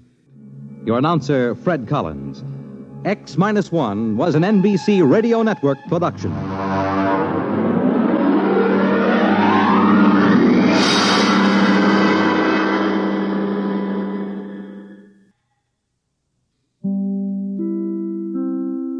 In just a moment, X-1. But first, an important subject in these days of snow and blizzard is how to fight the common cold. And tomorrow, NBC's Weekday deals with this problem in a special feature by Dr. Leona Baumgartner, New York City Health Commissioner. Yes, it's NBC's Weekday to keep you up to date in every field, from health to housekeeping, from politics to pots and pans. And there's also the best variety entertainment on Weekday, tomorrow headed by Metropolitan Opera star Robert Merrill. Listen every Monday through Friday to NBC's Weekday. And now stay tuned for X-1. Countdown for blast-off. X-5, 4, 3, 2, X-1, fire.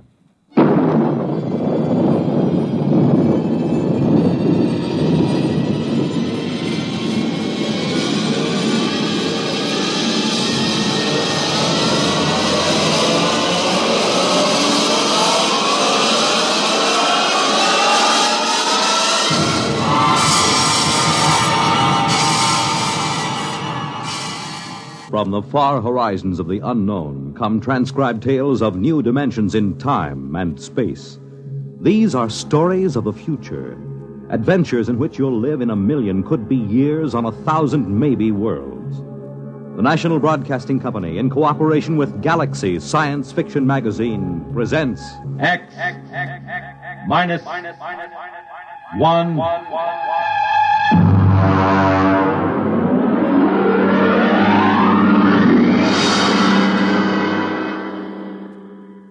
Tonight's story, $1,000 a Plate by Jack McKenty.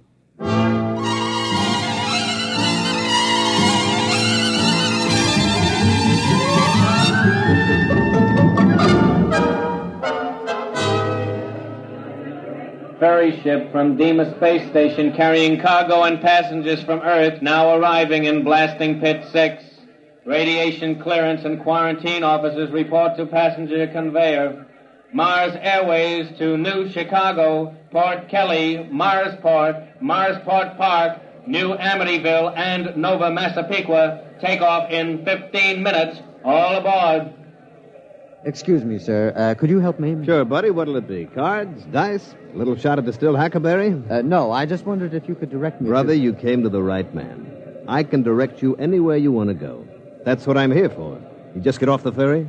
Yes, I came on the Phobos Queen. Yeah. You know you can spot them in my business. All right, what'll it be now? Well, I want to know how I can get to the observatory. The what? The Mars Observatory. You know, the Astronomical Research Center.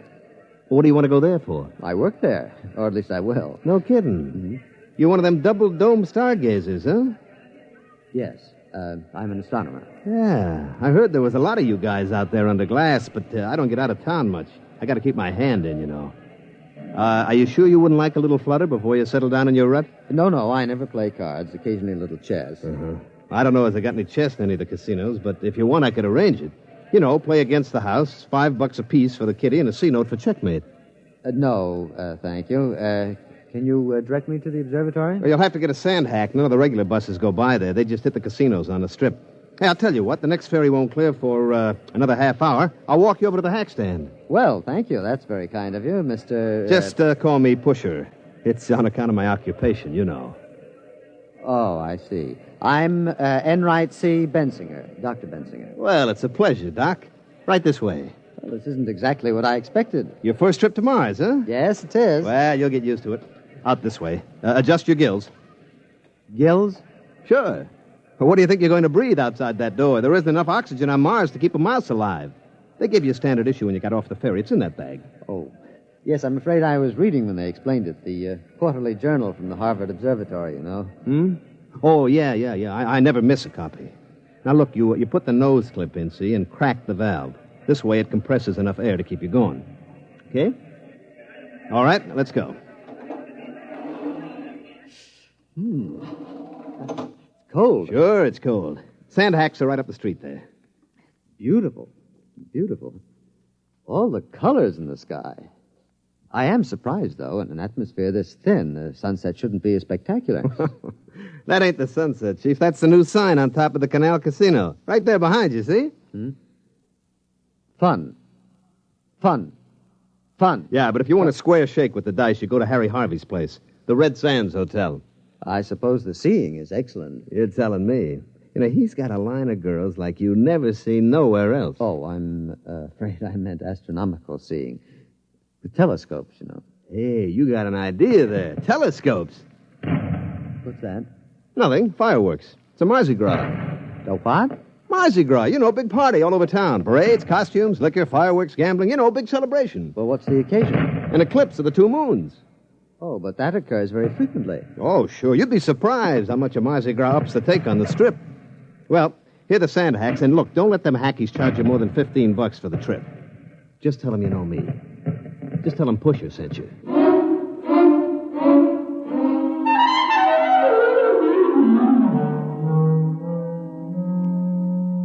Gentlemen, I want you all to meet Dr. Bensinger, our new colleague. These are Drs. Fitz, Spiegel, Ortney, and Klein. I'm sorry to introduce you to our team at such a critical moment, but our situation is rather desperate. I'm afraid I don't understand. Spiegel, show Dr. Bensinger your plate. Here, just look at this. Just look. It took me 8 weeks working with the computer to plot this plate, and look. Look! It seems fogged. These streaks, I don't believe I've ever seen them on an astronomical photograph before. What are they? Skyrockets, that's what they are. Skyrockets. Morton, I tell you that they fired them in our direction on purpose. All right. Calm down, Spiegel. Calm down? Do you realize that it will be 12 years before this particular conjunction can be photographed again? Morton, you've got to do something. Couldn't you write a little note to the Chamber of Commerce and ask them to eliminate the fireworks? We've written a note every time a small boy lets off a Roman candle, and it was no use. I tell you, they fire them this way on purpose. I'm afraid that's true. The other directions around town are either oil refineries or homes of the casino owners. I don't suppose there's any chance of moving the observatory, then, out into the desert. My dear Dr. Bensinger, we'd have to bring in crews to tear it down, other crews to move it and set it up, not to mention breakage and replacement, which would involve more freight from Earth at $7.97 per pound, dead weight. As it is, the immense costs add up to a staggering total.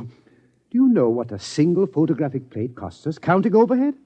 $1,000. Well, then what is the answer? Another letter to the town council, I suppose. Let me write it this time, Dr. Morton. My grandmother used to have several rather picturesque phrases which I believe I could translate. No, Spiegel. Dignity, remember? We are an adjunct of Harvard University. Dr. Spiegel, I shall ask you and Dr. Bensinger to accompany me in person to the town council. Surely they cannot turn down a rational request in the interest of science.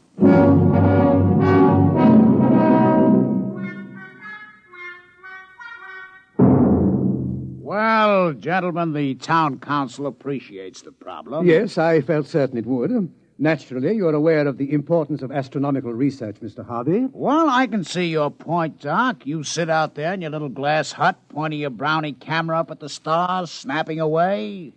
But you got to look at our point of view. Oh? Now you take my place. Harvey's Red Sands. I got a heavy investment. 14 crap tables, a half a dozen roulette wheels, and the rest of the overhead. I got to keep them wheels running. It's the Mardi Gras that drags the suckers in. But really, Mr. Harvey, we were just asking you to curtail the pyrotechnic display. Now, wait just a minute. I'm as clean living as the next guy. Oh, Dr. Bensinger means the fireworks. Oh. Well, I'd like to help you out, boys, but I look at it this way. Those stars you're looking at are going to be up there for a couple of 1,000 years. But a sucker is different. You got to grab him while he's still healthy. But in the interest of science, surely the town council can't agree with you. Doc, the town council is made up of Joe Rocco, Pete Carney, Alex the Armenian, and me. We own the 4 biggest houses in town. So go ahead, fellas. Take all them snapshots you want to. And if you happen to lower your telescope, get a couple of good ones through a window of the Grand Canal Hotel. I'll take a couple of 8x10 enlargements. I'll see you around, Doc.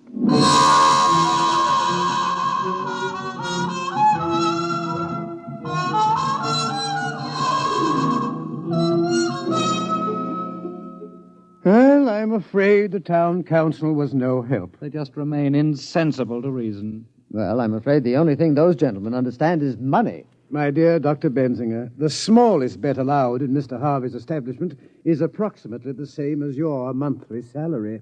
Oh. Dr. Morton, suppose the gambling operators were suddenly to lose a great deal of money. They never do. Of course, with the ordinary layman playing against them. But suppose the best scientific brains were to concentrate on a simple matter like the probabilities of a given roulette wheel, or the combinations and permutations applicable to a game of poker. We could put the main computer on it. Doctor, are you seriously suggesting... Well, I think he's got a point. If we could give those casinos a shellacking, they might stop the fireworks just to get rid of us.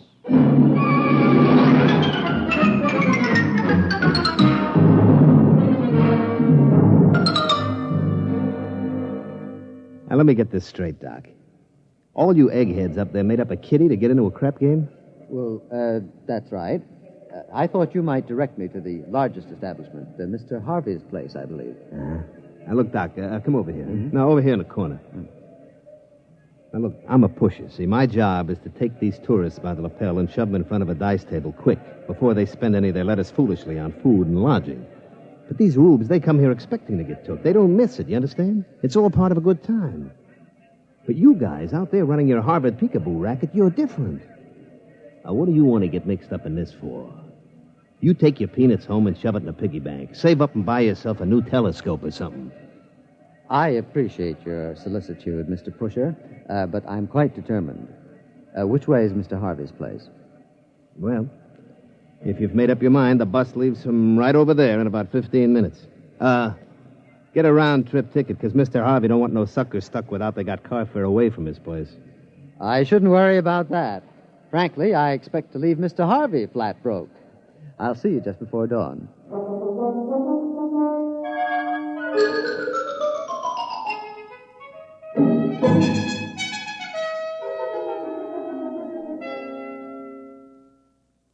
I don't understand it. I just don't understand it. But what happened? Luckily, a certain Mr. Pusher was generous enough to lend me $15 for a sand hack. Otherwise, I would have had to walk. Well, that was rather decent of him. Well, not exactly. He said he gets a percentage when he pulls in a ripe chump. You mean it's all gone? Every dollar. I just can't understand it. I kept careful notes. I followed the formula that was worked out by the computer.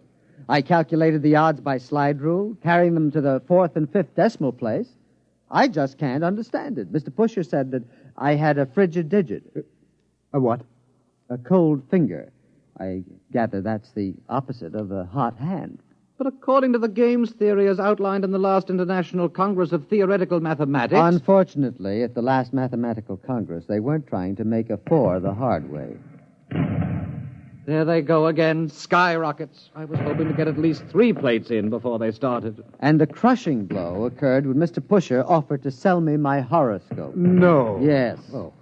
He said anyone was a fool to get into a dice game if the stars weren't right. Now, there's an example of what we're up against. Medieval superstition existing side by side with hydrazine rockets and nuclear space drive. Shocking! I'm not so sure. Might be a good idea. Dr. Morton sent for the staff psychiatrist. Benzinger has scratched his reflector. No, gentlemen. Pusher was right.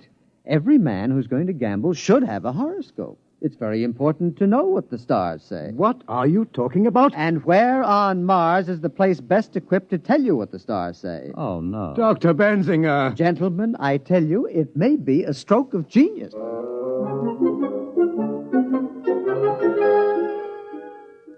Hello? Is this the advertising office? This is Dr. Bensinger. I should like to place an ad. No. No, there will be no pretty girl. Just this. Free. For the first time ever, your horoscope scientifically cast by the staff of the famous Mars Observatory. Learn your luck, your future. Write or call Mars Observatory. No charge, no obligation. Yes, thank you. I'd like to run that every day until further notice. Pusher. Yeah, Mr. Harvey.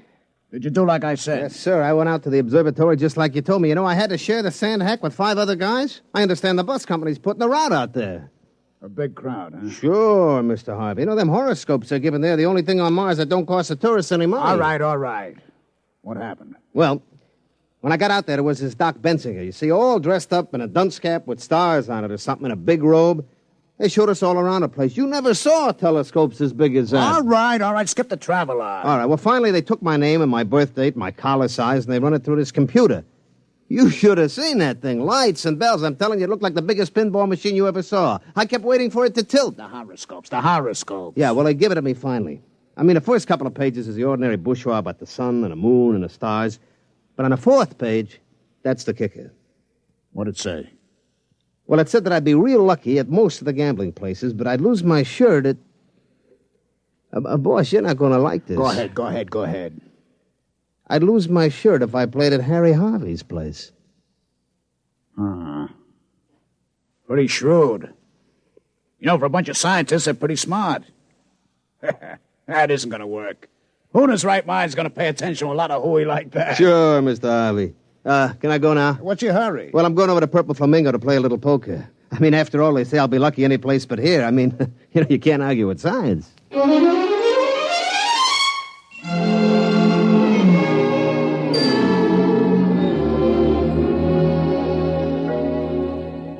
Gentlemen, I think we're on our way. I checked Mr. Harvey's establishment. You could shoot an elk in the gambling room. Empty, eh? There was nobody playing but an elderly masochist who likes to lose. Dr. Morton, we have a visitor. Bensinger, I have asked you please to take off that confounded astrologer's hat when you come into my office. It embarrasses me. Oh, I'm sorry. But, Doctor, allow me to present Mr. Harry Harvey. Hiya. How's business, Mr. Harvey? Yeah. Well, look, gentlemen, let's put our cards on the table. You put a hole in my pocket like I haven't had since I once ran into an honest police lieutenant in Cincinnati. I presume you've come about our horoscopes? Yeah. Let's shoot or get off the foul line. How much? I beg your pardon? How much will it take to lay off? Mr. Harvey, just a promise. What? You're on the town council, Mr. Harvey. Now, the next time the question of tourist entertainment is discussed, we want you to vote against any fireworks display. Well, sure, that's no problem, but look, I'm only one vote. Oh, don't worry, Mr. Harvey. Every one of the casino owners on the council will have his turn to be mentioned in the stars. Yeah? You going to knock us off one by one like a flight of ducks? Well, that's the general idea. I got to hand it to you. I got to take off my hat to you. Mr. Harvey, we're desperate. We cannot afford to let valuable and irreplaceable photographic plates be spoiled by fireworks. Okay, you win. But listen, here's 5 bills. $500? But we couldn't take it, Mr. Harvey. I've already explained. It's not for me. I want you to take a full-page ad and do the Purple Flamingo in your next horoscope. I'd like to see Joe Rocco's face when he gets a load of it. All right, Mr. Harvey. We'd be glad to take him next. Oh, and one more thing before I go. Can I look through the telescope? I never looked through one before.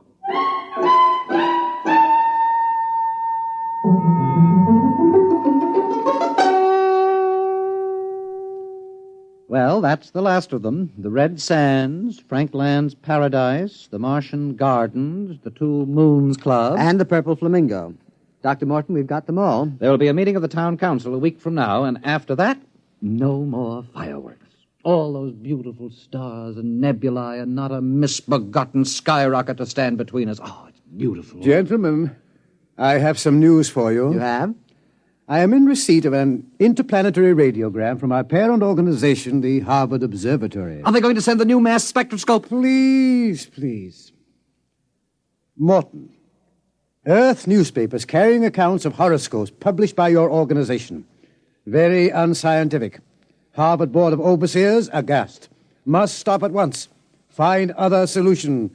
Signed, L.K. Bell, Director. Well, I thought Thursday was the regular day for personal message delivery. It is. Oh, Mr. Harvey. I asked Mr. Harvey to wait in the washroom. He brought the message down. Oh, sure. All of us have contacts in the radio office. We can get a hold of messages a couple of days before they clear. Did you come down to gloat over our misfortune, Mr. Harvey? No. You got my promise to help you boys, and I'll stick by you. But the rest of them, well, it's tough, fellas, but business is business. I'm afraid the fireworks will go on as usual. Thank you, Mr. Harvey. Look, what would happen if you brought all the boys out here, showed them around, and then you could offer to name a star after them or something? I'd sure like to be able to point in the sky and say, that's Harvey's star. Well, Mr. Harvey, I'm afraid any stars worth looking at with the naked eye already have names. Besides, Harvard Observatory wouldn't stand for this idea either. It would make as much sense to them as you naming a poker chip after me. But, Dr. Morton, we've got to think of something. We tried rigging up a photoelectric cell. It closes the shutter when a rocket goes up, but it cuts the exposure time too much. But if we can't get these plates, we may not be able to duplicate them for years. Why, right now they're preparing the first trip to a newly discovered planet. And the work of the observatory is necessary to ensure the success of that trip. Now, surely your colleagues will realize that, Mr. Harvey. The future of the human race is at stake.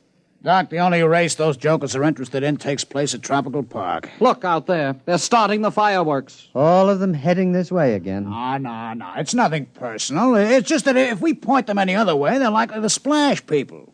Or maybe set something on fire. You mean if the rockets misfired and get the tourists all wet, there would be trouble? Oh, sure. You couldn't have that. A guy with wet pants ain't going to stand around no crap table for hours. Mr. Harvey, do you really want to help us? Well, sure. I promised, didn't I? Dr. Spiegel, do you think the research library would have any material on pyrotechnics? Bensinger, what do you have in mind? Well, Dr. Morton, I was thinking of fighting fire with fireworks.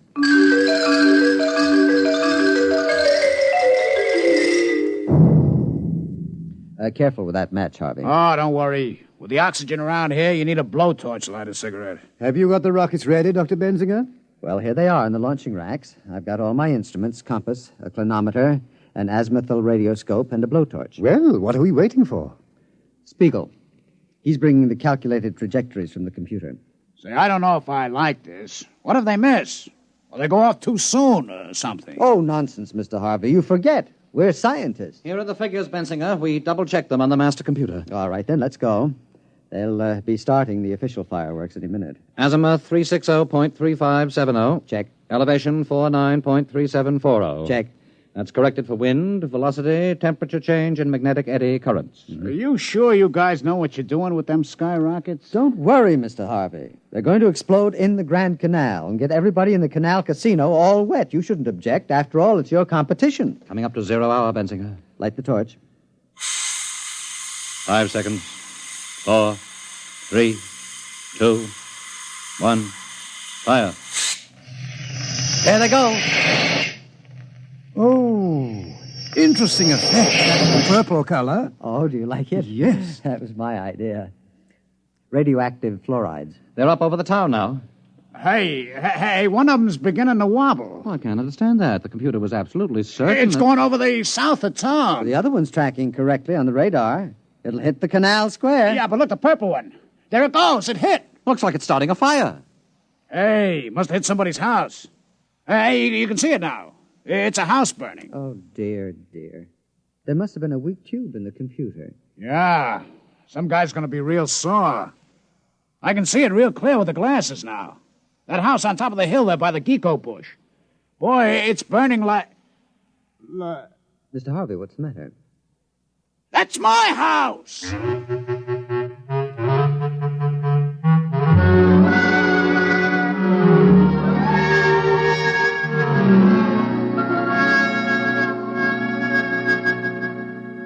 Dr. Bensinger, I've called you in to read a letter that I've written to Mr. Harvey. Oh, do you know his address? I believe he's staying at his gambling establishment.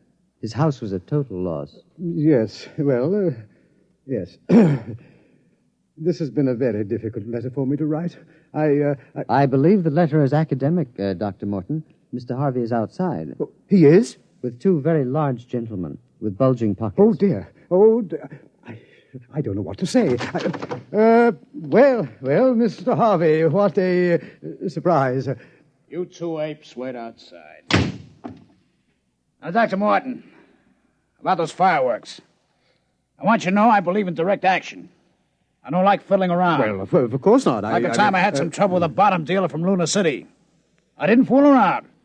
I sent him back to the moon in a cargo rocket with no air. How interesting. Now, about your problem. I assure you, we apologize. Apologize? That's great. I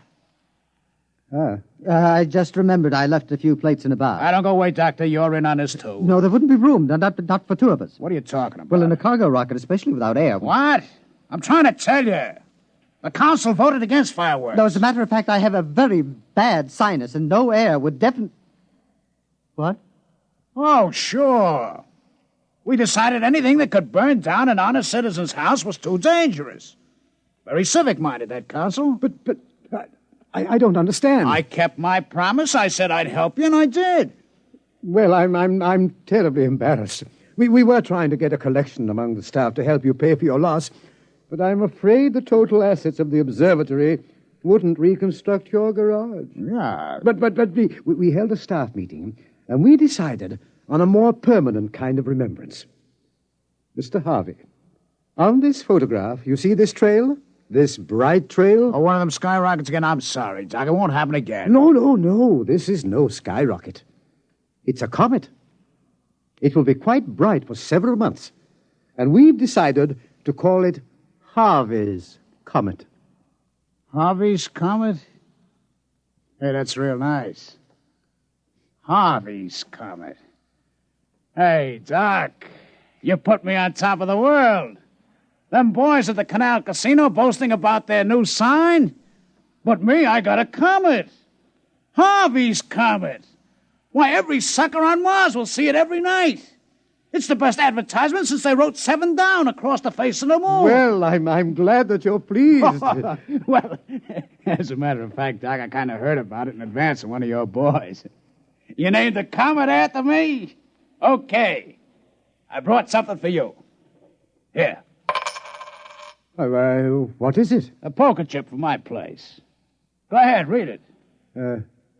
Harvey's Club. Dr. Morton's poker chip. 5,000. That's dollars, Doc. Don't spend it all in one place.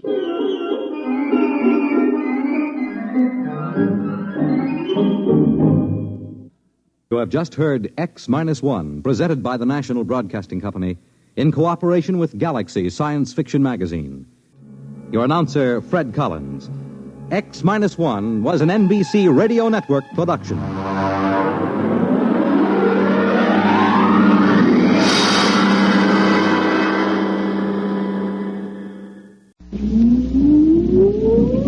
Countdown for blast off.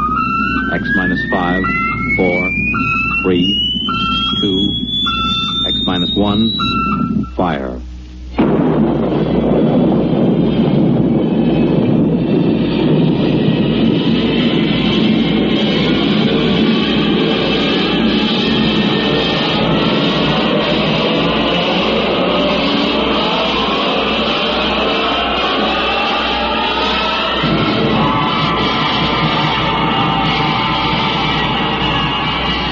From the far horizons of the unknown come transcribed tales of new dimensions in time and space. These are stories of the future, adventures in which you'll live in a million, could be years, on 1,000 maybe worlds. The National Broadcasting Company presents Minus 1.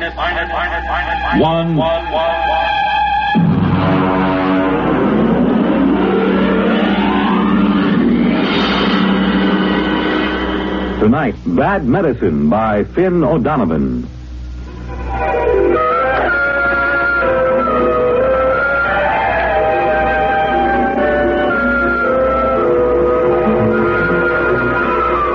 On May 2nd, 2103, Elwood Caswell walked rapidly down Broadway. It was a gentle, misty spring day, and the air held the smell of rain and blossoming trees. But Elwood Caswell didn't smell the rain and the trees. He just gripped the loaded gun he had in his pocket. He didn't want to use the weapon, but he was certain that he would. This was justifiable. You see, Elwood Caswell was a homicidal maniac.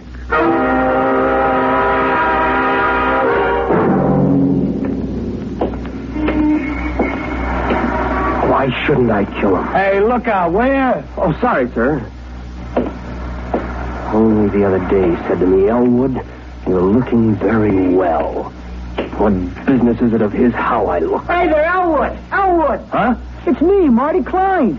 I work on the jet buses with you, remember? Oh, yeah, of course. Hello, Marty. Forgive me, my mind was on other things. Yeah, I know how it is. A couple of weeks ago, I was walking around a fog so thick you could cut it. Yeah, really? Sure, preoccupied, you know. I had this idea in my mind. You too? Yeah. The same person? Huh? Were you troubled by the same person? My wife. Hey, you okay? Oh, yeah. Yes, of course. Well, I had this idea, see? I was going to get rid of my wife. Kill her? Kill her? I mean, send her to a country for a week. Oh. You sure you ain't sick? No, I never felt better. Well, anyway, I was going to take a week off. Quit the jet buses. Hey, can you imagine? I've been a jet bus operator for 10 years now, and all of a sudden, I feel like I can't take it for another minute. I know how you feel. And I was going to take a trip all by myself. A trip? To where? To the farthest place I could think, to Mars. I was just going to pick up and take a vacation on Mars. Silly, huh? I don't know. What happened? Well, I talked it over with Ethel. Your wife? Yeah. Ethel, she's a real sensible girl. You know what she did? No, am I supposed to? Well, Ethel went right down to that home therapy appliance store, and she says, you got a home therapy machine that'll cure my husband of this idea he can't stay on the jet buses? I've heard that those machines aren't perfected. They got them licked now. So, okay, she describes the trouble, and next day they deliver this thing, and boom, I plug it in, see? And? And a voice talks to me. He starts asking me questions. Yeah, what kind of questions? All kinds. Things I wouldn't even tell my own mother. You told the machine? Why not? It's only a machine. Yeah, I see your point. Well, then the machine starts to tell me a few things. And before I knew it, inside a week, I'm cured. Now, I can't wait to go back driving the jet buses. You don't say. So that's why I say I know how it is to have one thing on your mind all the time like that. This machine, what did it cost you? That's the beauty part of it. My Ethel, boy, she's a smart girl. After a week, she sends it back, see? She says it don't work.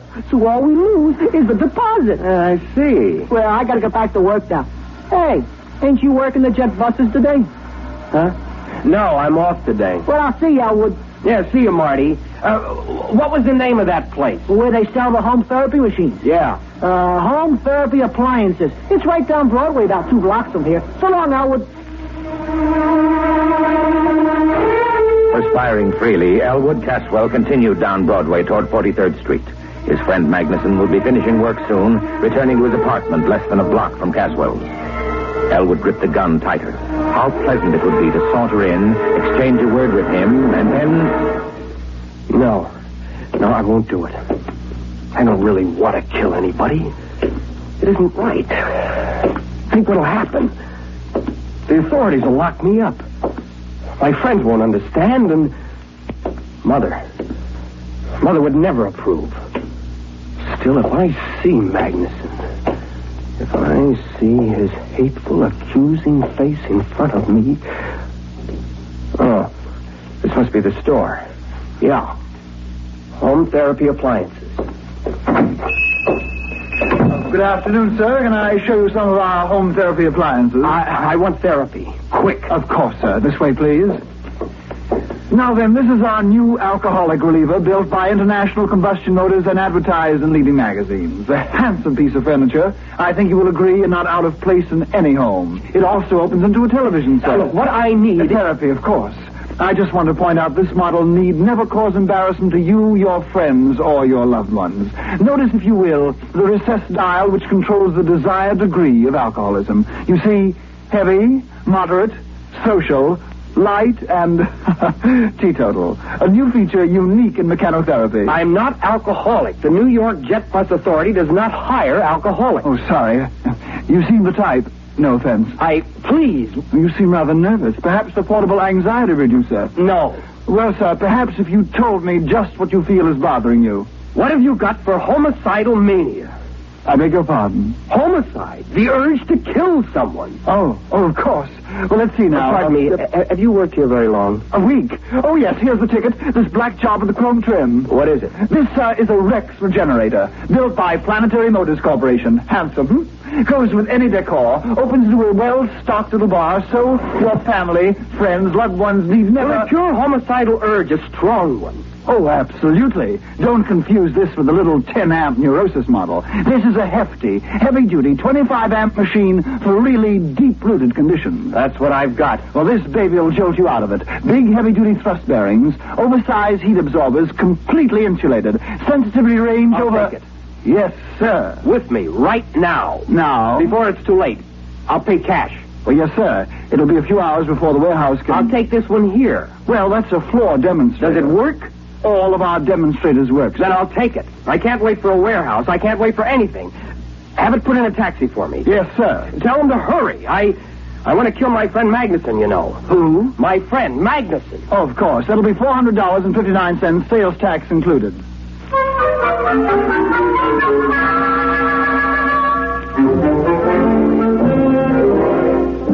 After Elwood Caswell left the store, the clerk, whose name was Haskins, smiled to himself and lighted a cigarette. He had made his first sale. He inhaled.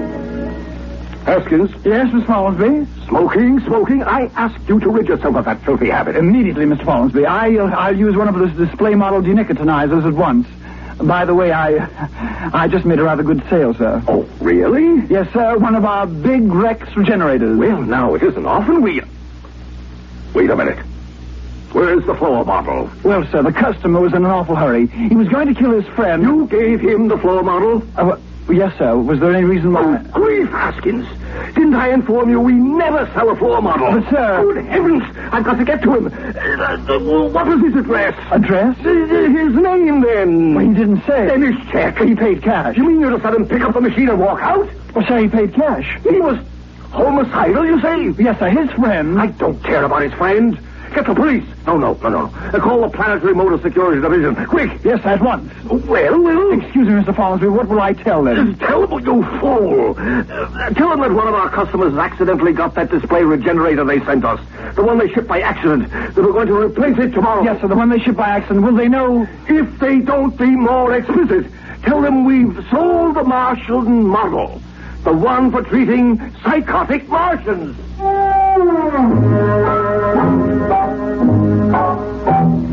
Meanwhile, Elwood Caswell had returned to his apartment and lugged the big black Rex regenerator into his living room. He put it down near the couch and studied it carefully. He was right. It does go with the room. Now then, let's see those instructions. Place regenerator near a comfortable couch. All right.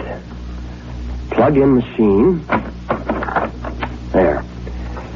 Affix contact band to your forehead. That's all there is to it.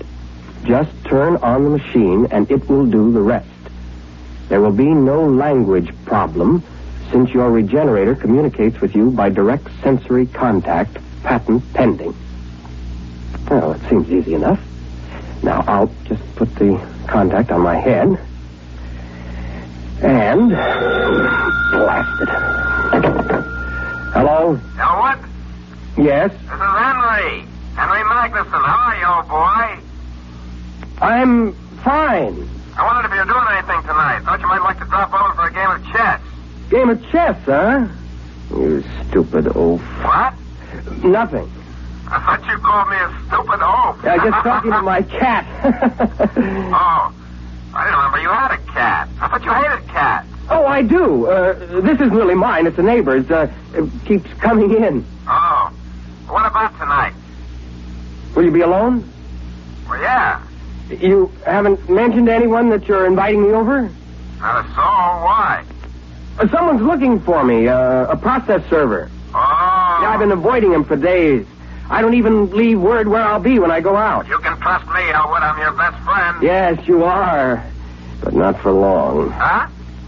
Just talking to the cat again. Oh. Well, will you be over? Yeah. In about an hour, okay? Yeah, now I'll be fine. There are a few things I have to do I've just first. gotten some new laugh records from the boys at the office. I got something there that'll really kill you. So long, Elwood. So long.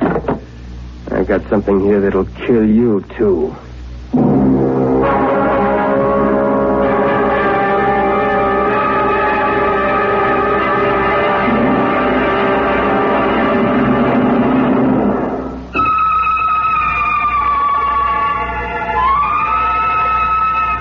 Taking the revolver from his pocket, Elwood laid it on the table in front of him.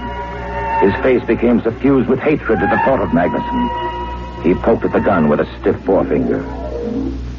Magnuson, you no-good, shifty-eyed enemy of all that's decent in the world. The man who ruined my sister Irene. The man who... Wait a minute, Elwood. You have no sister, remember? No sister. Now, before you go off and commit murder, why not just try that machine just once, huh? Turn it on. Okay, now reach over and...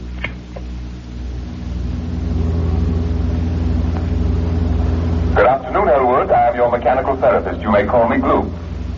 Gloop? You seem surprised. It is a perfectly common name here on this planet. Gloop, of course. I've heard it many times. Now then, I am scanning the material in your preconscious with the intent of synthesis, diagnosis, prognosis, and treatment. Yes? I find... This is a most unusual case. Really? I thought it was simple homicidal mania. There is, of course, no such thing. You are obviously hallucinating a set of symptoms. Nonsense syllables to enable you to avoid the real problem. Oh?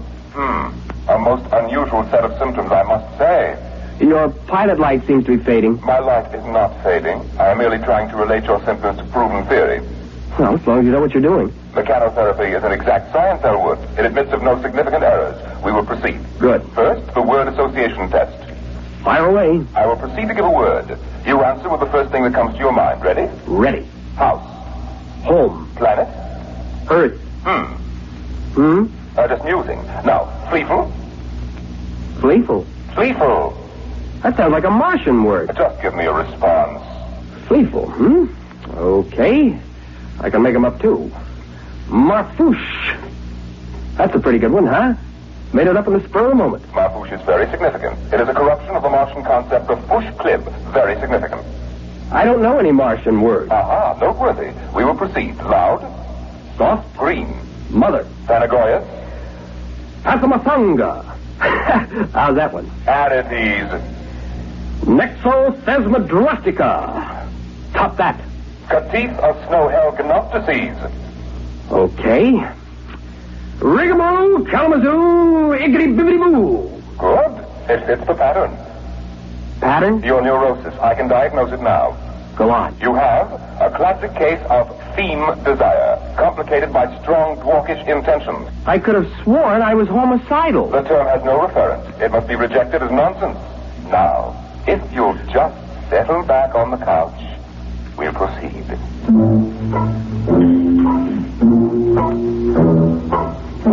At precisely this moment, a tall, gnarled, ugly man pushed his way through the doors of home therapy appliances. His clothing, unpressed and uncaring, hung on him like corrugated iron.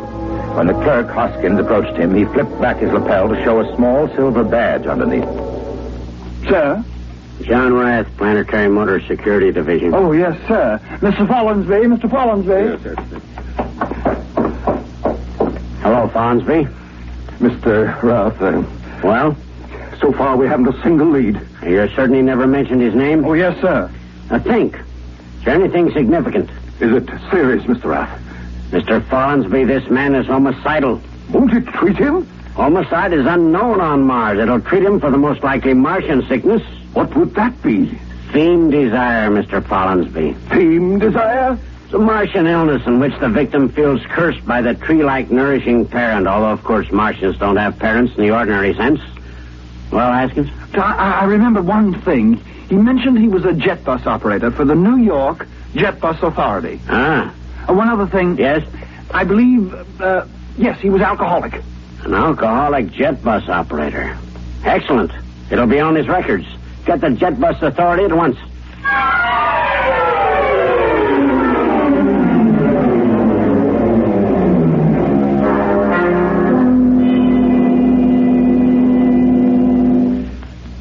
But surely, Elwood, you remember your Gorisy. No. Tell me then about your juvenile experiences with the Forrestrian fleet. Never had one. Complete blockage. My father... There is no such thing, of course. But... I thought we'd finally agreed on that. Okay, if you say so. Now then, since you claim you don't even know what a Gorisy is, tell me what you imagine it to be. A forest fire.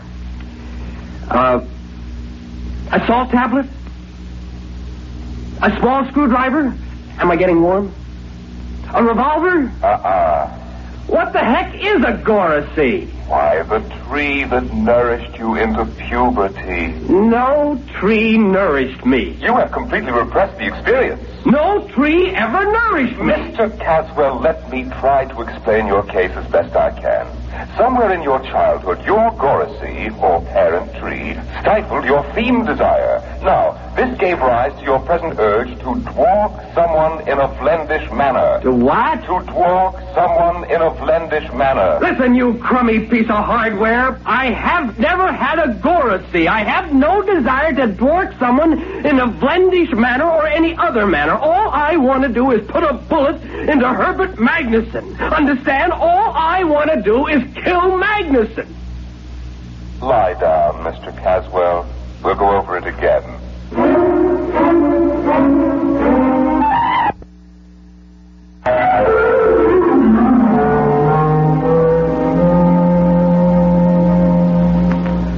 My dear man, I'm not trying to insinuate that the Jet Bus Authority hires alcoholics. If you will just... Any luck? It's a dead end. Now, Haskins. Yes, sir. A man's life may be at stake here. Now think. Was there anything else this fellow said to you? Anything? Well, he did mention the name of his friend. Of which friend? The one he was going to kill. The one he... Why didn't you say so? Now, what was it? Magnuson. You sure? That's it. He said, I'm going to kill Magnuson. You know, just casually like that. Follinsby, see if there's a Magnuson in the Manhattan phone book. Now, hurry it up.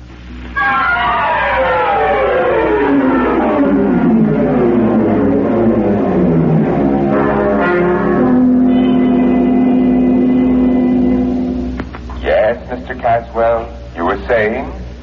Well... Something about your Gorisy? Yes, I was saying I think perhaps you're right. Naturally. But right about what, Mr. Caswell? Well, I think perhaps... Yes, I think perhaps I do remember my Gorisy. Ah! Now, Mr. Caswell, we're on the road to a cure.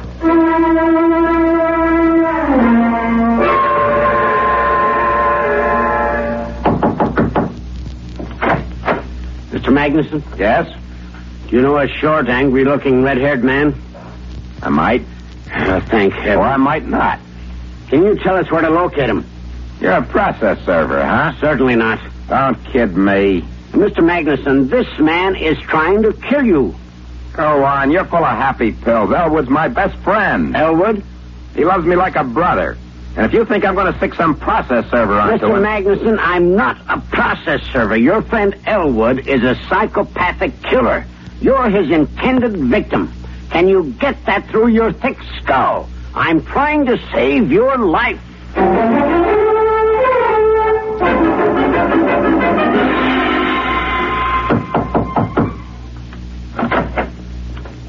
Yes?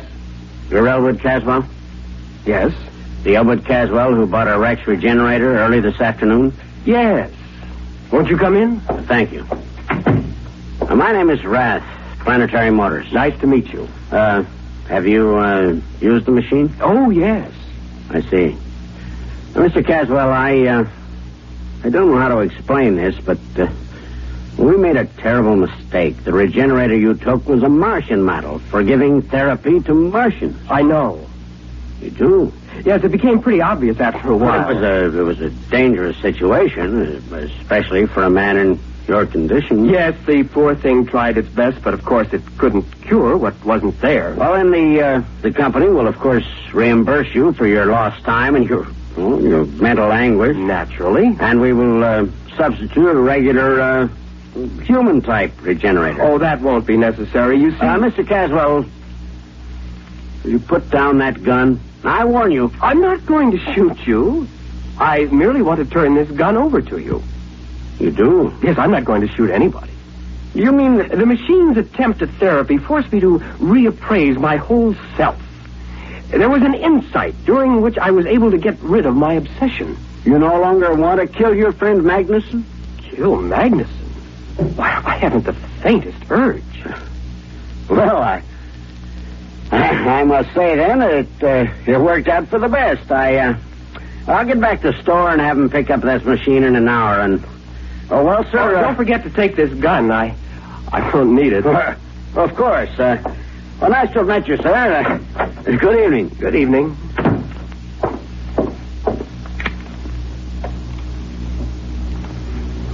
Did you hear that? He asked me if I still intended to kill Magnuson. Magnuson, that inhuman monster who cut down my Goracy. Magnuson, the man who even now is secretly planning to infect New York with abhorrent fiend desire. Am I going to kill him? Oh, no. I wish him a long life. A life filled with the torture I can now inflict on him. Kill Magnuson? Oh, no. I'm going to start right now to thwart him in a Volendish manner.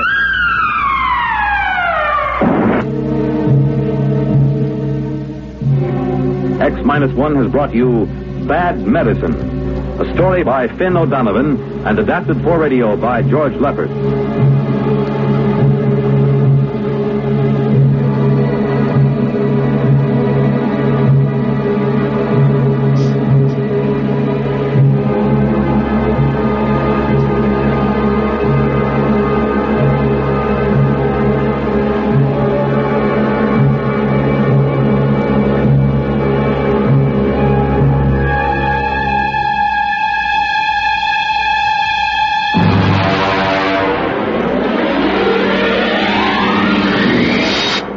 In just a moment, X-1. But first, there's a certain water commissioner whose interest in the ladies sometimes overshadows his interest in civic affairs. His name is a familiar one, Throckmorton P. Gildersleeve, and he'll pursue his adventures tomorrow night when NBC Radio presents another comic episode of The Great Gildersleeve. So when you hear the familiar voice and hearty laugh of the water commissioner from Summerfield tomorrow, why, stay tuned and enjoy another romantic scramble with the one and only The Great Gildersleeve on this NBC station. And now stay tuned for X-1 on NBC.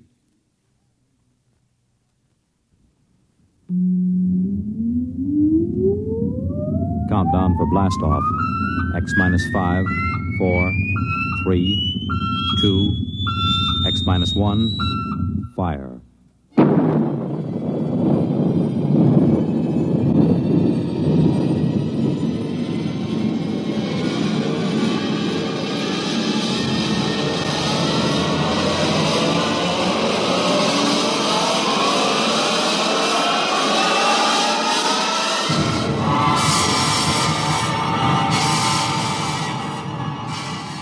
From the far horizons of the unknown come transcribed tales of new dimensions in time and space. These are stories of the future, adventures in which you'll live in a million could-be years on 1,000 maybe worlds.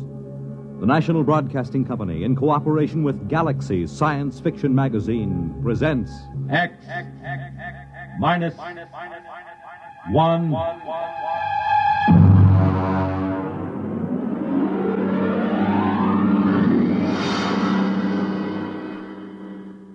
Tonight's story, The Sea Chute, by Isaac Asimov.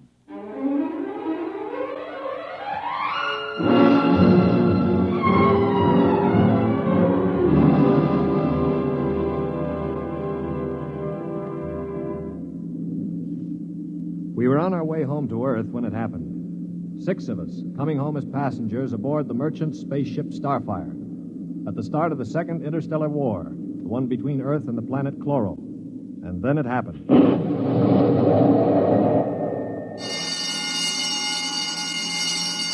Now hear this. Condition red. Condition red. We are under attack from a Chloran battlecruiser. All hands forward to battle stations. Passengers will remain confined to the after cabin. Condition red. We are being attacked. The interception by the Chloran cruiser, the murderous running jewel of energy blasts and force field defenses.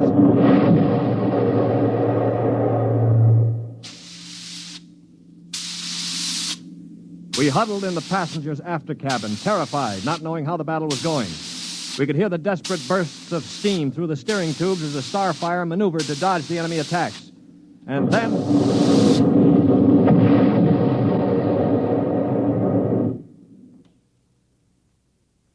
Now what? The beginning of the end, you might call it. Well, what does it mean, Stuart? You were a space pilot? It means our generators have been drained of energy. We can't fight back. But, All right, monsieur, don't worry. They won't destroy us. They need our ship too badly. They'll simply board us and take over. But what about the crew? The crew, Colonel? If they have any sense, they'll surrender. If they choose to fight, they'll... Now, they're coming aboard. Now, be very still. Oh, Mother in heaven, help Would us. you be still? If only those fools on deck will surrender without a struggle.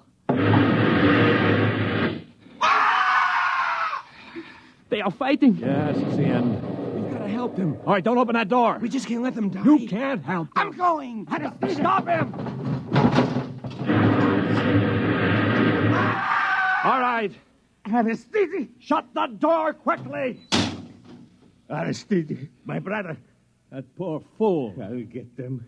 My brother, I swear to you, I'll get them. Yeah, you better cover his body. The brutes. The monstrous green-skinned brutes. They're no more brutes than we are, Colonel. This is a war. Are you defending them? I'm merely pointing out the facts. I ought to strangle you. Why not save it for the Chloros? I will. I promise you I will. Well, they're probably deciding right now what to do with us. We might as well settle down and wait.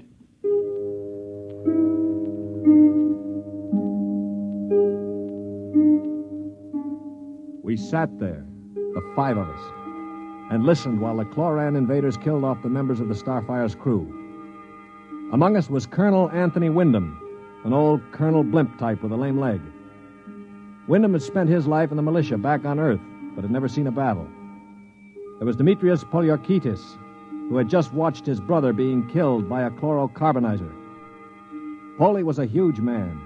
He and his brother had tried truck farming in Arcturus and given it up after 2 seasons. Then there was LeBlanc, a sensitive, frightened young man of 22, and Randolph Mullen, who looked like somebody's caricature of a bookkeeper. A mild, balding, milquetoast little man. And there was myself, John Stewart. I was the only one who'd ever had contact with the Chloro people. I had a pair of artoplasm hands to prove it. It is quiet now. Yeah, they've finished with the crew. Mr. Stewart? Yes, Mr. Mullen. What do you think will happen next? Well, they'll put a prize crew of 2 aboard and take us to one of their home planets as prisoners of war. Only 2 of the Chloros will stay aboard? Well, 2 is all they'll need. Why, Colonel? You thinking of leading a gallant raid to retake the ship? Well, simply a point of information, Dasher. All right, then let me give you another point of information. If you want to commit suicide quick, just open that bulkhead door. 3 steps inside, you'd fall on your face. But why? Don't you smell anything, LeBlanc? Get close to the door. It smells like gas. Yeah, it is gas. Chlorine gas. They breathe it like we breathe oxygen. They've chlorinated the whole crew's compartment. One big whiff of that and we'd all be dead. So just forget about rushing the Chloros. How do you know so much about their habits, Stuart? I lived on a Chloro planet for 6 months. You see these hands? They were mangled in the oxygenating machinery of my own quarters. They grew these artoplasm things and operated. They're weak, but at least I have hands again. Monsieur Stewart. Yeah. Will they kill us? No. Why do you say that? Because, in their own way, they're gentlemen. Probably will be interned for the duration. You call them gentlemen. After they killed my brother in cold blood, you call them gentlemen. You know, Stuart, you sound more and more like a blasted Greenie sympathizer. Blasted, man. Where's your patriotism and loyalty? My loyalty is where it belongs, with honesty and decency, regardless of the shape of the being it appears in. This is a ridiculous war. Why are we fighting these people? We can live only on planets with oxygen, and oxygen is poison to them. They can live only in chlorine atmosphere, which is deadly to us. Yet we're fighting them over a bunch of worthless asteroids that neither of us can live on comfortably. Well, it's a matter of principle. It's a matter of stupid pride and greed. I don't like what you say, mister. Why not? Because you talk too nice about these greeny scum. They're good to you, eh? Well, they weren't good to my brother. They killed him. And I think maybe I'll kill you, you rotten greeny... Mullen, grab him. I can't break his hold. They are coming in. Foley, let him go. They saved your life this time. But when I'm finished with them... What? I think they're opening the lock. Well, don't get between us. Foley, don't lose your head. They'll kill us all. I greet you, Earthmen.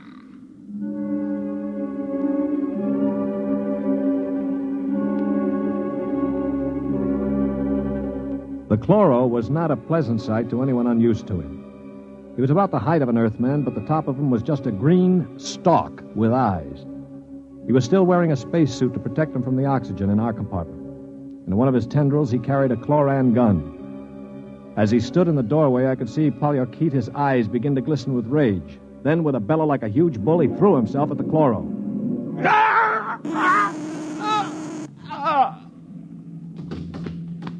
He is not dead, merely temporarily paralyzed.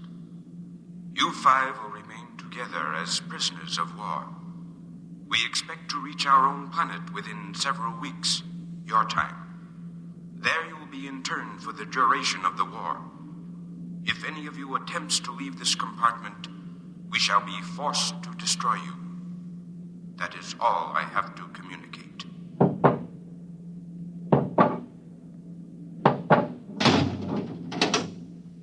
Hadn't we better do something for Mr. Polyarchetes? Oh, he'll be all right. Just hoist him up on the cot. That's it. Hi, Polly. Can you hear me, you stupid brute? His voice is coming back. Yeah. Now, I know what's going on in that thick skull of yours, Polly. You think that when the paralysis wears off, you'll ease your feelings by slamming me around some more. Well, if you do, it'll be curtains for all of us. How do you mean, sir? None of you know the chloros the way I do. Unlike us, they assume automatically that any group of Earthmen they find together comprises a biological grouping, like an ant colony. The result is that they consider the group as something, well, something holy. Now, they'd never break us up. And if one of us did any harm to another, they'd have us all executed as a bunch of chloro-type perverts, a non-functioning group. So call all the names you want, but keep your hands to yourself or we're finished.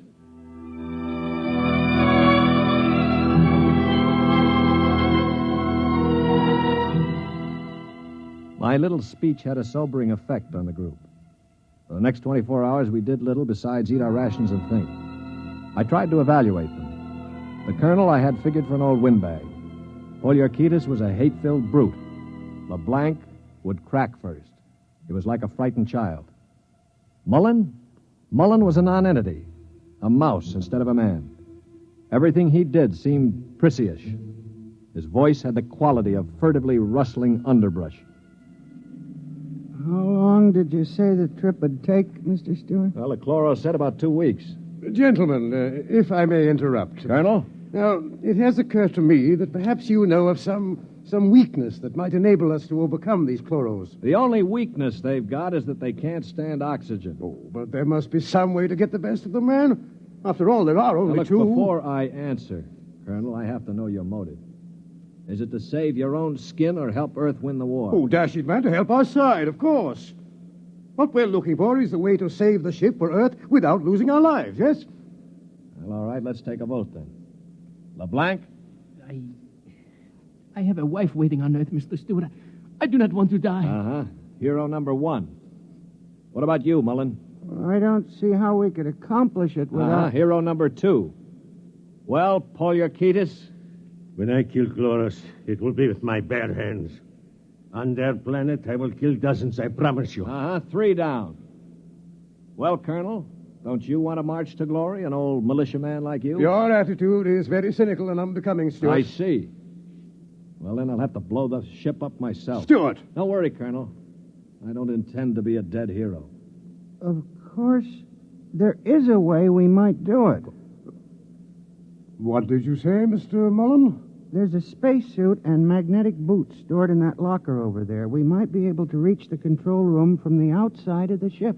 The outside? But how would we get outside? Well, this compartment has a sea chute. It must.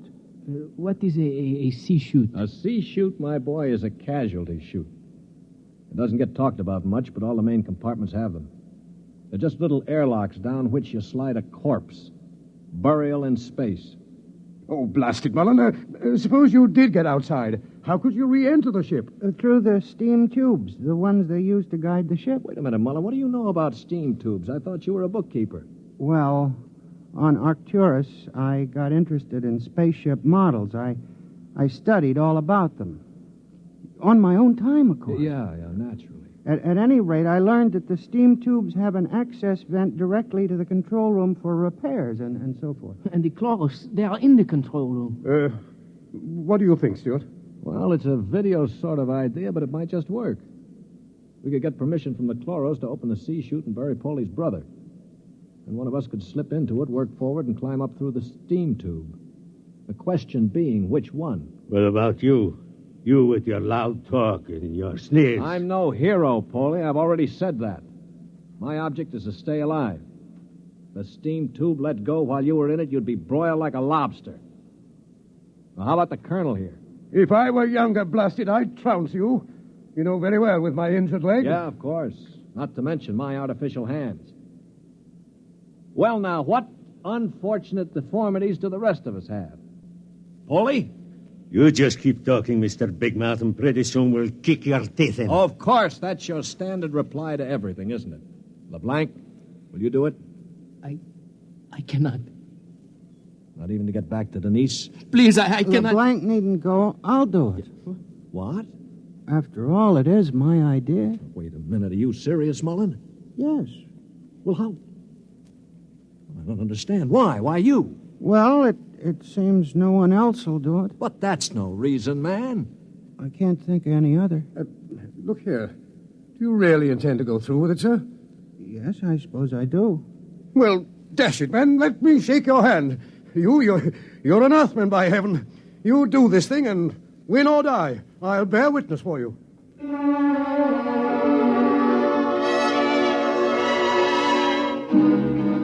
It was quite a moment. Mullen the mouse had suddenly turned into a man. He just stood there awkwardly while the colonel puffed his hand. Poliorketis seemed stunned. LeBlanc was wide-eyed. And I? Well, I was in a peculiar position, one in which I rarely found myself. I had absolutely nothing to say. That ought to bring them. I hear one.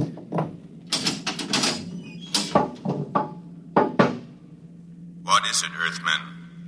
One member of our unit is dead, as you know. We request permission to jettison his body out of the casualty chute. You may do so. You'll have to open the chute lock from the control room. I will do so. Is there anything else? No. Nothing else, thank you.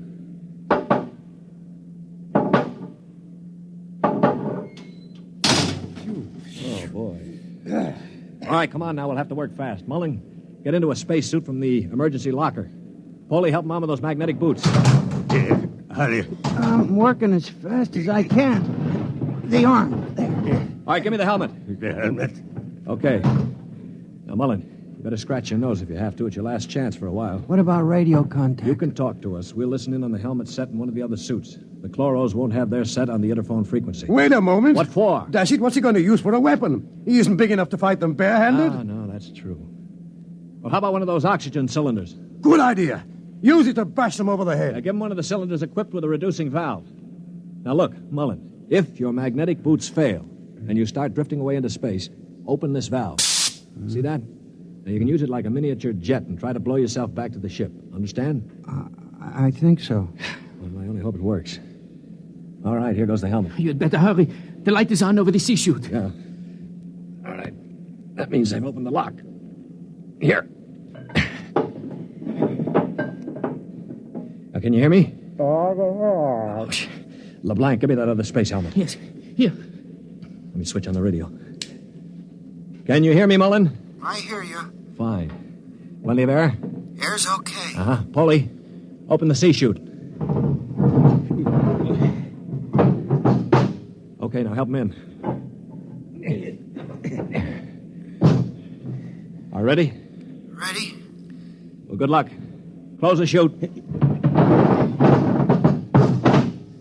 Pull the ejector valve. Now!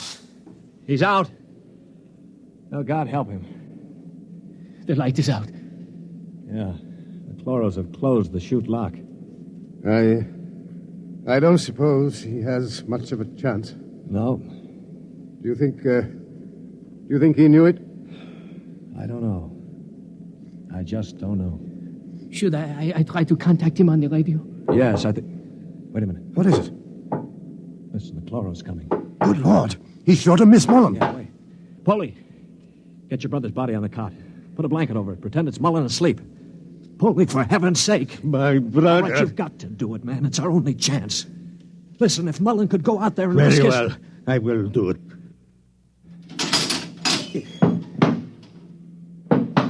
Earthmen, Yes. you have jettisoned the body? Yes. Good. Is there something further we can do? No, We are very tired. Our grief is very great at losing one of our unit. We would like to rest alone. I will respect your wishes. I see that one of your units sleeps already. Yes, Mr. Moklin was overcome with grief. I leave you. Oh, brother. Polly, I thought sure you were going to rush him. With that brave little guy out there. What do you think I am, anyway? And to think I laughed at him. It makes me ashamed. Yeah, I guess I've been saying some things that maybe weren't too funny. I owe all of you an apology. Do you think it's safe to try the radio? Yeah, we better. Hello? Hello, Moklin. Can you hear me? Yes, I hear you. Where are you? I'm standing on the outside of the ship. All right, now take care. One misstep and you'll be marooned in space. Now, can you find the steam tubes? I think I've found one of them already. I can feel the rim. I just hope it doesn't let go when I get inside. Be careful. I'm going into the tube now. I can feel the ladder rungs they use to repair the inside. Yeah, well, keep in contact. I'm in the tube now. Good Lord. They've let go with a blast. Oh, well, it may be the starboard tubes. Moklin! Still here. They use the other tubes, fortunately. Now, if they don't try to correct for over-deflection... Yeah, keep moving. I seem to be... Wait. Yes, I'm at the end of the tube now, where it opens into the control room. Good. Now, look, there's a small metal door there. Can you feel it? Yes, I'm afraid it's locked from the other side. Oh. I can't budge it. Moklin, listen to me. Stuart, I'm scared. I'm terribly scared. Yeah, all right. Now, hang on. Don't blow up. Listen to me. Are you listening? Yes. Take the spare oxygen tank. Bang on the metal door that leads to the control room. The chloros are bound to hear you. When one of them comes to investigate, try to hit him with a cylinder. Now, aim for the stalk on top of his body. Try to blind him. Will you do that? I'll try. Well, now, go on. Only one can come. The other will stay at the controls. Now, start banging.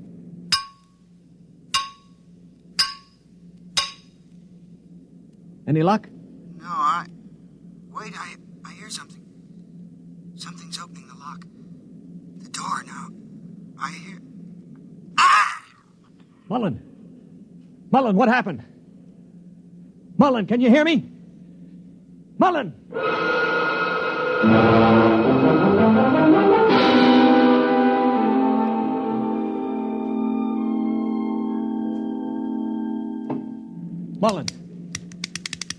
Moklin! Oh, it's no use. They must have gotten him. Yeah, he was one brave little guy, that one. But suppose they have just got him in the control room. I mean, maybe he's not dead. Well? Well, then maybe one of us could rush them. We could bang on the door and jump the Chloro. Well, the first guy would be a cinch to die. Well, I would be willing to take the chance. You? Why not? I could try. Not you. I'm the strongest. I do it. Now listen, you chaps. I'm an old man. I've got nothing to live for anyway. Suppose I throw myself at the ray gun. Wait a minute, what's going on here? 20 minutes ago, there wasn't one of you who'd risk his little finger to get us out of here. Now you're falling all over each other. Maybe Mr. Mullen teaches us a lesson, huh? Yeah. Okay, Pohle, give me the wrench. I'll start banging on the door.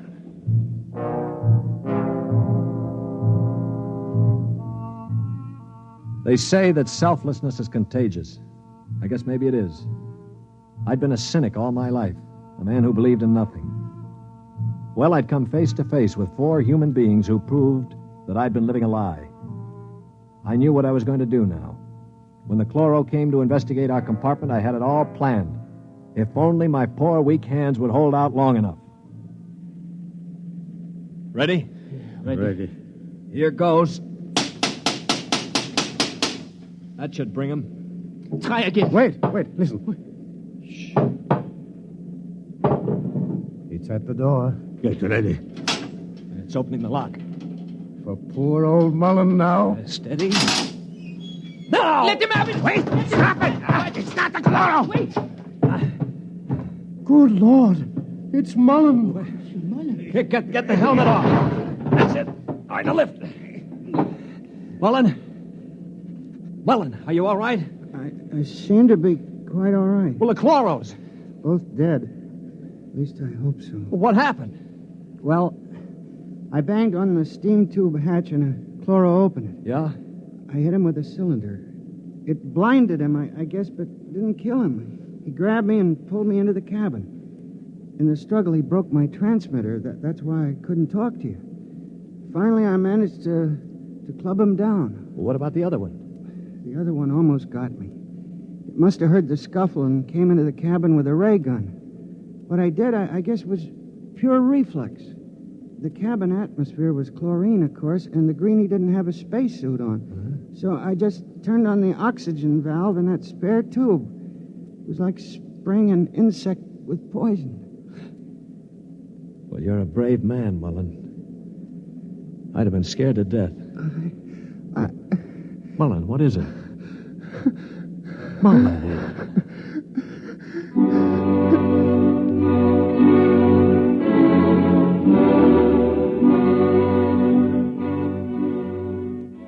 An hour later, false hands and all, I was at the controls of the ship, headed for Earth. We'd gotten rid of the chlorinating equipment and restored the oxygen naturally. Mullen was asleep in the cabin under a sedative, or so I thought until the cabin door opened. Mullen, for Pete's sake, get back to bed. No, I'm quite all right now, really. Do you mind if I watch how you operate the ship? No, not at all. Sit down. You know, I guess I owe you an apology. I didn't think too much of you. That's your privilege. No, it isn't anybody's privilege, Mullen, to despise another. For years now, I've abandoned hope of finding any decency in human beings. I owe you a vote of thanks. You embarrass me, Mr. Stewart.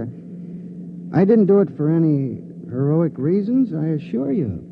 Far from it.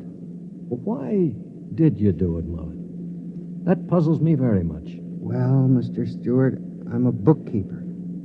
17 years ago, I left Earth to work on Arcturus.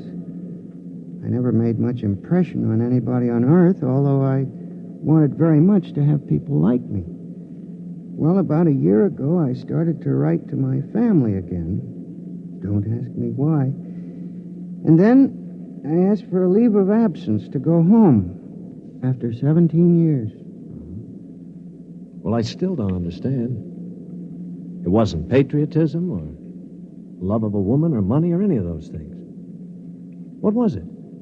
Mr. Stewart, haven't you ever been homesick?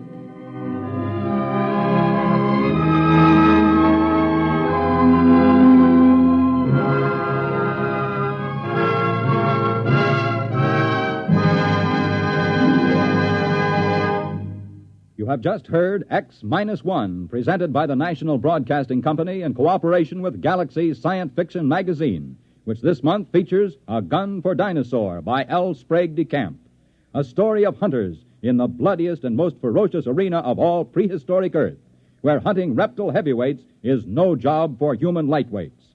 Galaxy magazine on your newsstand today. Tonight, by transcription, X-1 has brought you The Sea Chute, a story from the pages of Galaxy written by Isaac Asimov and adapted for radio by George Lefferts. Featured in the cast were Lyle Sudrow, Stan Early, Bob Hastings, Mercer McLeod, Danny Ocko, and John Gibson. Your announcer, Bill McCord. X-1 was directed by Daniel Sutter and is an NBC Radio Network production.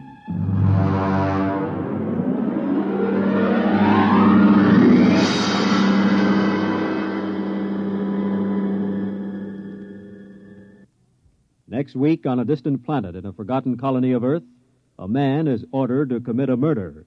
Listen to Skulking Permit on X-1 next week.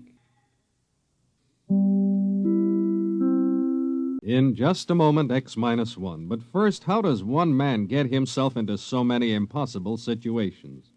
This is a question you'll probably ask yourself tomorrow night when you follow another hilarious adventure of Throckmorton P. Gildersleeve.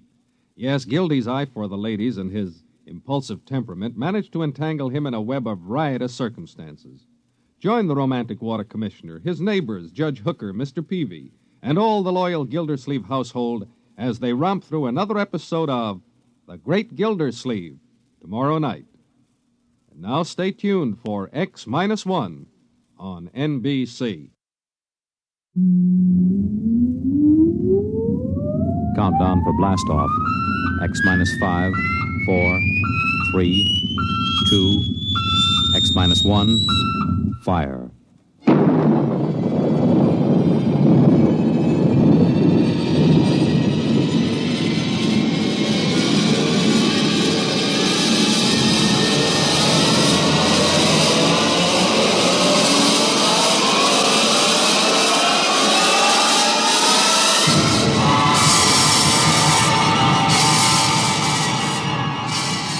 From the far horizons of the unknown come transcribed tales of new dimensions in time and space. These are stories of the future, adventures in which you'll live in a million, could be years, on 1,000 maybe worlds. The National Broadcasting Company, in cooperation with Galaxy Science Fiction magazine, presents X minus 1.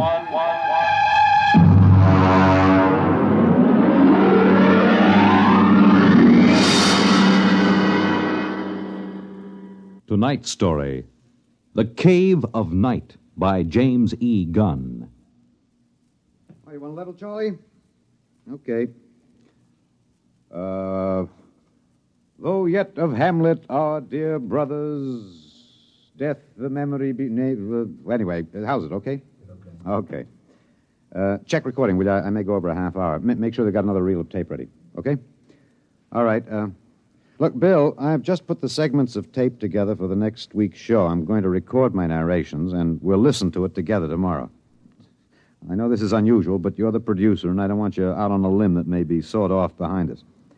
This week's show is liable to either win us every award from the Peabody to the Pulitzer Prize, or maybe put the network out of business. Okay, we start with the standard opening. Behind the world, etc., 40 seconds. This is Harry Anders, your editor. At 8 o'clock, after the sun has set and the sky is darkening, look up. There's a man up there where no man has ever been. He is lost in the cave of night. And the fuel tank's empty. Receiver broken. Transmitting and clear. Anyone picking this up, anyone. This is Rev McMillan calling. Notify Goddard Rock, New Mexico. There's no way to get back. There's a man up there where no man has ever been. He is lost in the cave of night. We all know that phrase now, the cave of night. It was written by a poet disguised in the cynical hide of a newspaper rewrite man. But it stuck. It caught the world and held it like a butterfly pinned to a board. It started with a ham. an amateur radio operator in Davenport, Iowa. All right, Eddie. Roll the first tape in here. It's marked. Am I too close? I was up in the attic. I usually have a talk with WG-73. He's in Buenos Aires. We play chess. Well, there was some kind of interference. And then all of a sudden, I heard this voice. I record most of my listening anyway, so I had the tape machine running. After I heard it, I called civil defense. That's what we're supposed to. Look, Bill, I haven't done the final editing on these tapes, so don't worry if they're a little rough. Down out of the night, flung from the darkness, came these words, the first of so many that electrified the world. Notify Goddard Rock, New Mexico. There's no way to get back. No way to get back. I'm stuck up here. No way to get down. What does it take to catch the pity of the world? A man wedged underground in Kentucky. A little girl in the bottom of a well. Somebody alive, waiting for rescue, with the days of his life numbered. Somebody, somewhere, waiting for us to get him out. The story broke in this morning's papers. Orbiting 1,000 miles above our heads was a man, an officer of the United States Air Force in a fuelless spaceship. We're recording at the desk of Mike Bayless, senior night editor of the Continental Press National Wire. Hey, you always get a reaction like this. I remember the Floyd Collins story in the 20s. Fellow trapped in that cave in Kentucky, remember? Oh, sure. And the whole country hanging on to see if he could get out. Then there was that little girl stuck in the well. Kathy Fisker's? Yeah. We pulled all those stories out and put them on the wire for background. But this hit bigger. We got the first lead from an Air Force handout in New Mexico. They just said an experimental rocket failed to return to base. But by that time, the cat was out of the bag. Ham operators picked up those messages from Boston to Fairbanks, Alaska. Mr. Bayless, you first used the phrase, the cave of night, didn't you? Yeah, I guess so. I mean, you got to get a little purple on a thing like this. People eat it up. You can't spread it on too thick. Anyway, I was lost in a cave once when I was a kid in upstate New York. I waited around for a couple of hours in the dark until they came for me. It kind of reminded me of that. It reminded the world of terrors at night, of struggling awake through nightmares. The fears of loneliness, darkness, falling, suffocation, thirst. It reminded me of Rev McMillan. Perhaps I have an advantage over all the other reporters for newspapers and radio and television because I knew Rev McMillan. I knew him in college and in the Air Force. I knew that he was testing rocket-powered craft at Goddard, but I didn't know they were so close to space. No one knew, till those messages of desperation crackled down through the atmosphere. I remembered Rev when I saw those headlines that morning. Straight black hair, Clark Gable ears, a reckless grin. He ate well, reveled in expert jazz and Mozart opera, and he talked incessantly. His southern speech was no drawl. There was too much to say. And now he was alone, and soon all that might be extinguished. The men from the radio newsrooms rushed to Goddard Rocket Base armed with miniature tape recorders. Gentlemen, I'm Colonel Arthur J. Hannigan, Information Officer for Goddard Rocket Base. And I'm authorized to issue the following statement. First Lieutenant Reverty L. McMillan, United States Air Force pilot, Experimental Rocket Division, took off from Goddard Base at 22:34 Rocky Mountain time. His craft, the XR-37 Mark II, a hydrazine nitric three-stage rocket. I'm sorry I can't describe it, boys. Classified. Well, in order to maintain orbit, the motors were pulsed for 1 second every 15 seconds elapsed time. After 3 minutes, the exhaust was seen by ground spectroscope observation to flare for half a minute. His fuel supply is exhausted. The craft has reached sustaining orbital speed. What does that mean, Colonel? He's out of gas. He can't get down. The first mobilization was of the scientific brains massed at Goddard. Few of them knew Rev. Brains at a research project are usually carefully sorted out and salted away from the distractions of the outside world. They designed, they invented, they calibrated and theorized. But they didn't know the short, stocky man with a lopsided grin who rode the fruit of their labor up and out, and now circled the world of his birth with time ticking out. I covered the hearings in Washington for the network newsroom. I flew down from New York, and the stewardess came out every few minutes to tell the passengers the latest news. She called him Rev, although she never knew him, and once I thought I saw a tear. The hearing was before the subcommittee of the Senate Committee on Military Affairs. Presiding, Senator Alan J. Haggister of Kentucky. All right, General Finch. You've made the technical situation fairly comprehensive, even to an old cane-brake, redneck hillbilly like myself. I have tried to make the gravity of the situation apparent, sir. It appears to me, General, that the sacred life of a human being created in the image of his maker is in danger.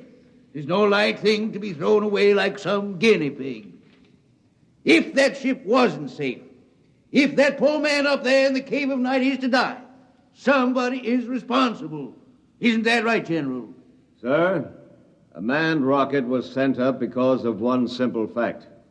It takes a computer of tremendous versatility and capacity to operate a Harrison-Munch reactor engine.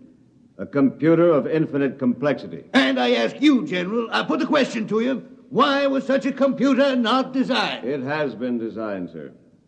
It was designed 500,000 years ago. There is only one mechanism competent to handle those controls, sir. That is the human brain. All right. I turn now to my second question, General, and I ask it not only for myself and my colleagues on this committee, but for 170 million Americans listening on the radio, watching on television. With that man up there living out his last days, why was it not possible to send a ship up after him? Why was there no second ship built? For one reason, Senator, money. The appropriation for rocket research fell short by 12% of the amount needed even to build one vessel. Oh, frankly, gentlemen, the deficiency was made up by cutting corners and diverting funds from other projects. That is not the point, General. There's a man up there who's going to die. With the limited funds you gave us, we've done what we set out to do. We've demonstrated that space flight is possible, that a space platform is feasible. If there is any inefficiency, if there is any blame for what has happened, it lies at the door of those who lack the confidence and the courage and ability of their countrymen to fight free of Earth to their greatest glory. Senator, how did you vote on that?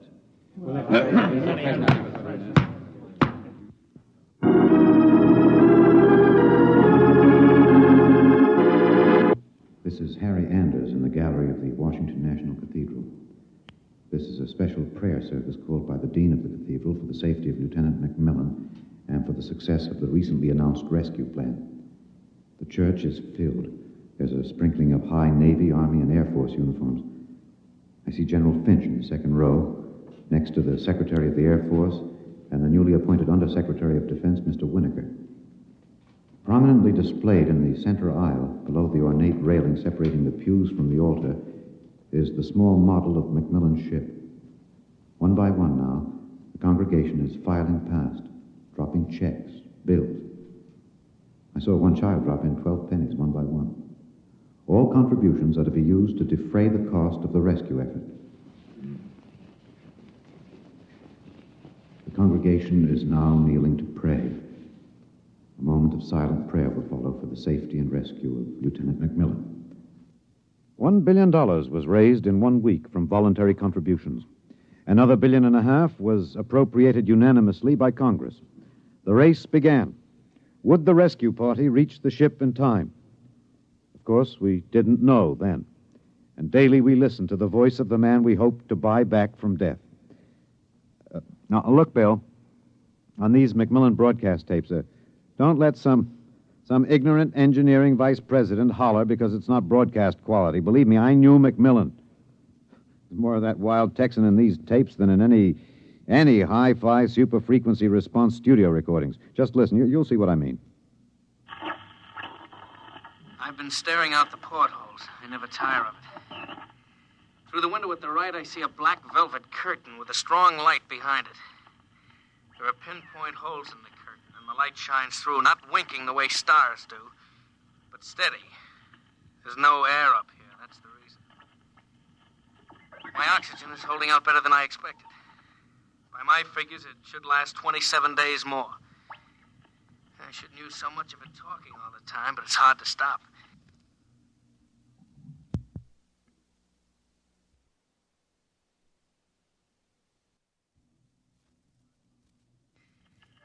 Talking, I feel as if I was still in touch with the Earth. Still one of you. Even though I am way up here. Too bad the receiver is broken, but if it had to be one or the other, I'm glad it was the transmitter that came through all right. There's only one of me. There are billions of you to talk to. You can't see me now. You'll have to wait hours for the dawn. I'll have mine in a few minutes. That's the way he talked. And as we listened to the lonely voice from the night, the engineers, the scientists, the construction men worked round the clock. General Finch presented the problem in the Pohl interview. I asked the questions for the combined networks that afternoon.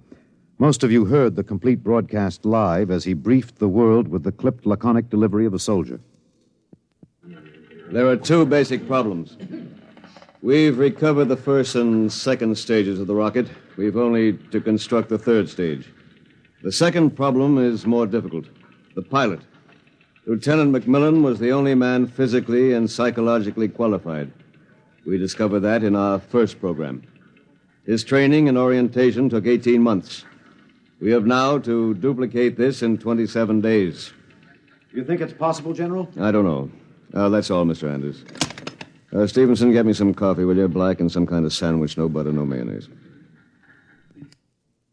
And then the voice from the cave asked a question and expected no answer. Do you hear me down there? Sometimes I wonder. I wish there was some way I could be sure you were hearing me. Just that one thing might keep me from going crazy.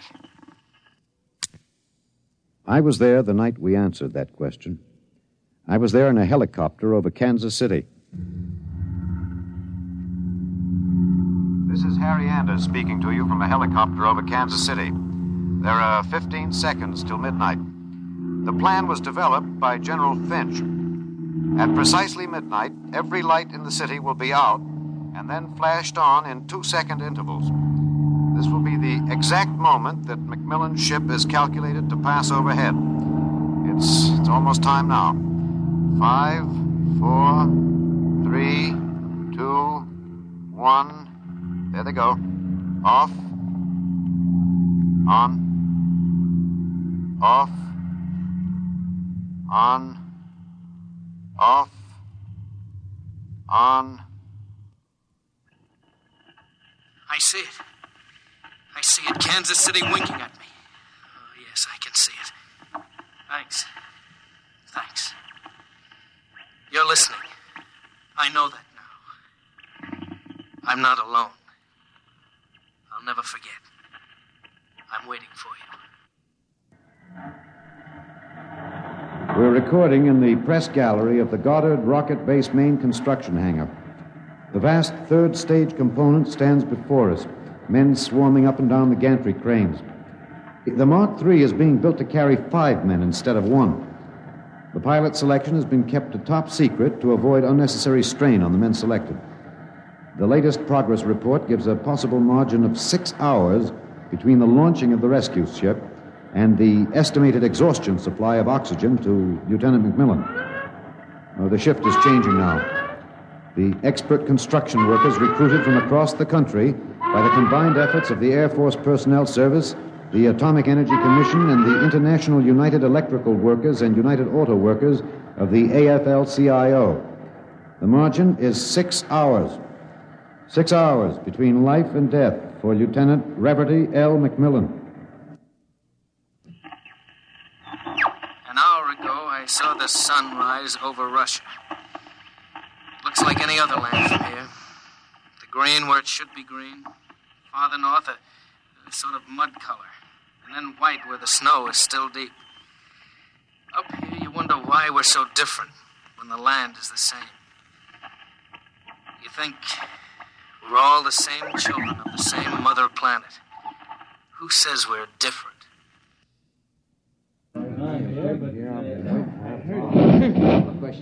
Can you hear me in the back? You're standing a little close. Well, how about this? That's better. That's better. All right, gentlemen, I have exactly 5 minutes for the press conference. Therefore, I'm not going to answer any questions. Progress report is as follows. As a safety factor, we're constructing 2 complete 3-stage rockets and 6 additional 3rd-stage components. The telemetered reports from McMillan's ship have added important additional information, and the first of the rescue vessels should be ready to be launched at the estimated time, weather permitting. Now, don't ask a question. Within certain limitations of air turbulence, the rocket will be ready to lift in time to save Lieutenant McMillan. 21 days. The air is bad tonight. Can't seem to get a full breath. It seems to stick in the lungs. It doesn't matter, though. But I wish you could see what I've seen. The vast, spreading universe around Earth like a bride in a soft veil. You'd know then that we belong out here. Come out, mankind. Come out and see what I have seen.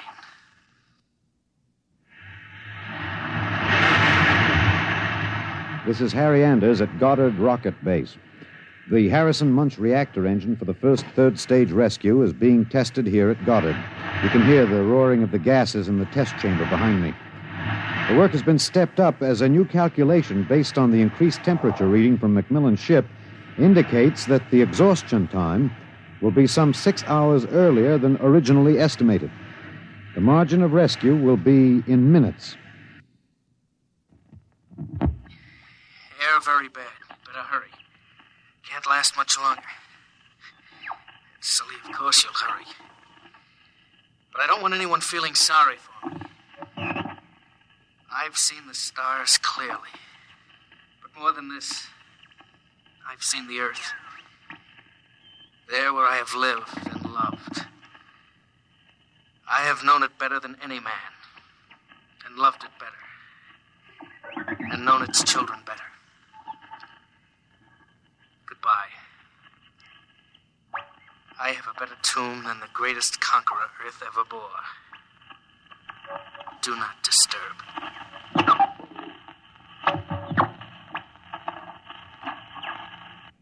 Countdown for blastoff.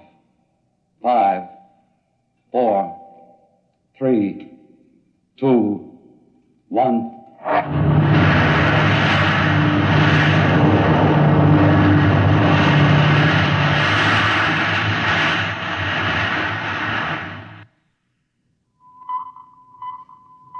Anders, tape 323. We're in the press operation room of Goddard Field. The rescue rocket has been aloft 53 minutes plus. Its calculated time of arrival is 54 minutes. You will hear the voice of General Beauregard Finch on a direct pickup from the rescue vessel, which has been named unofficially the Lifesaver. Silent crowds have collected at the outer perimeter of the rocket base, as if by their presence they might help it. Here it comes. Quiet, quiet. The next voice you hear will be General Finch aloft in the rescue ship. The voice quality may not be good. He's speaking over a throat mic in his pressure suit. Mark 3 to base. This is Finch. Going to secure that cable. We have just secured to the airlock of McMillan's ship. I'm now entering the lock. The inner door is closed. I have closed the outer door. The inner door is cycling. Now it is open. Bring in those oxy bottles, will you? The bulkhead to the control room is open.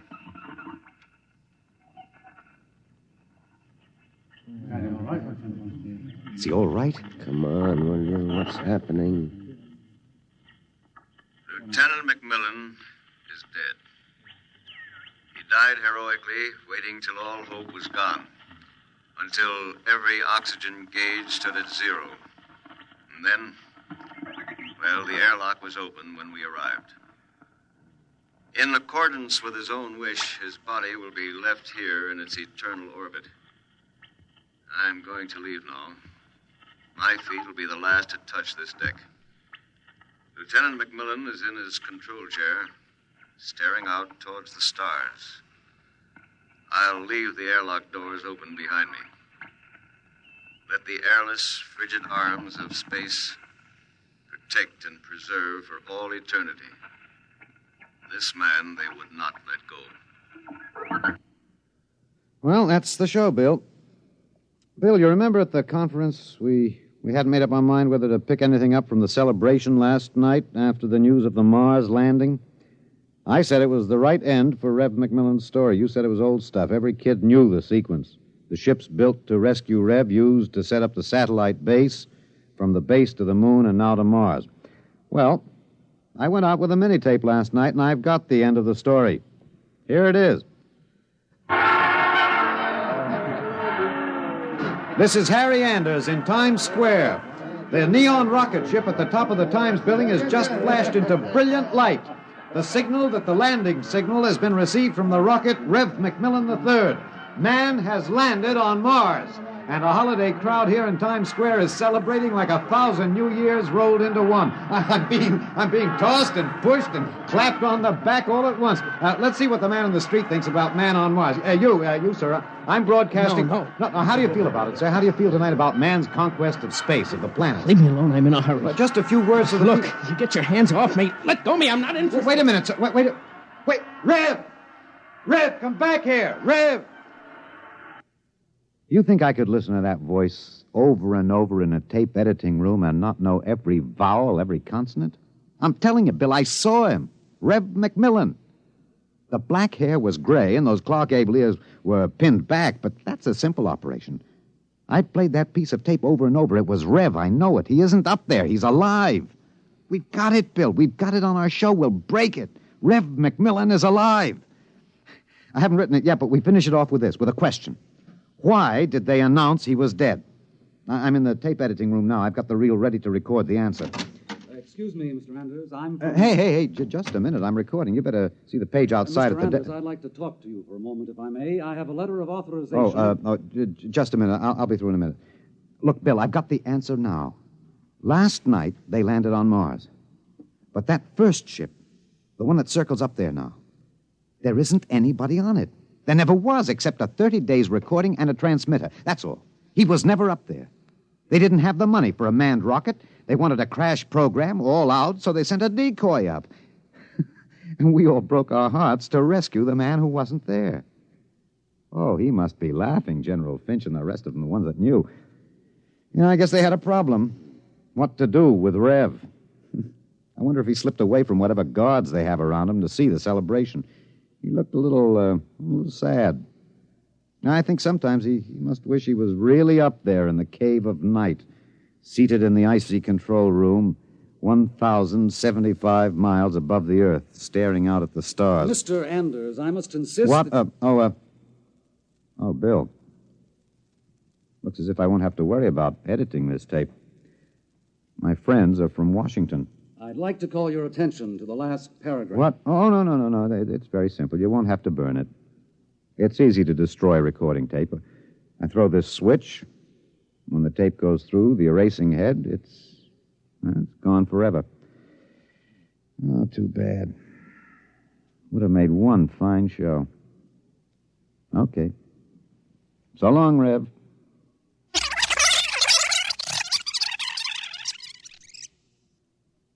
You have just heard X-1, presented by the National Broadcasting Company in cooperation with Galaxy Science Fiction Magazine, which this month features an exciting serial, Slave Ship, by Frederik Pohl.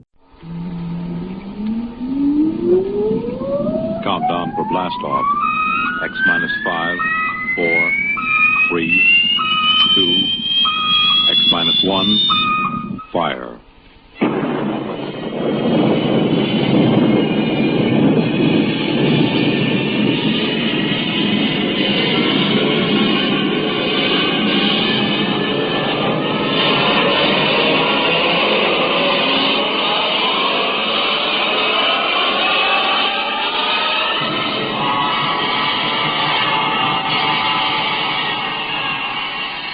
From the far horizons of the unknown come transcribed tales of new dimensions in time and space.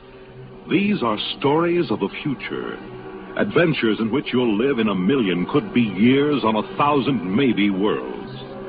The National Broadcasting Company presents X minus 1.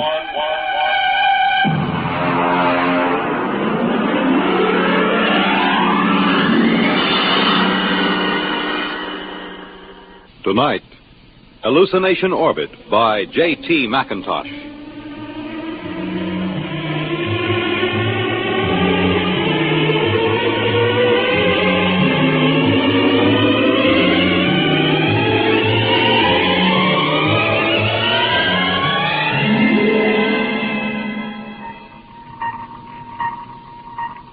Chaka. Sir?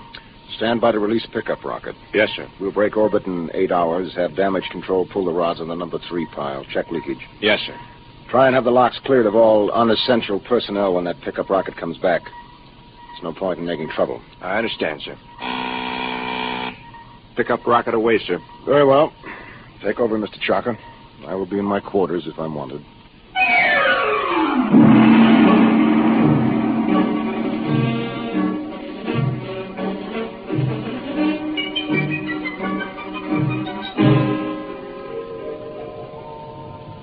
Well, now then, Mr. Danbury, make yourself comfortable. Why, thank you, Captain. You care for a drink?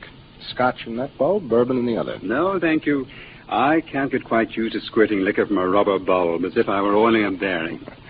Well, you'd have a devil of a time pouring from a bottle in free fall. Well, how are you enjoying your trip? Very interesting. It's very nice of you to give me a lift. You know, it would have been 8 months before another ship came along. A whole lot more than that with the main Pluto beam station out. Probably 8 years. Really? That long? I thought the whole run to Pluto was under 18 months. Yes, it is when the beam is running. See, Mr. Danbury, we left Earth 27 days after the beam broadcast from Pluto station broke. We've been spaceborne close to 6 years. I suppose that's why you're on orbit around this planet, picking up supplies or something, eh? Oh. This is a standard pickup for the space beam service. We sent a rocket down to take off a man who's been the only inhabitant of this planet for a little over 2 years. Well, I expect he'll be glad to see you. Well, there's no telling. I know I would. After 2 years of duty, Mr. Danbury, you might not know anything. Oh, psychiatric troubles? Solitosis. It's from the Latin, solace, alone. Is that much of a problem? Only in space. Here, look.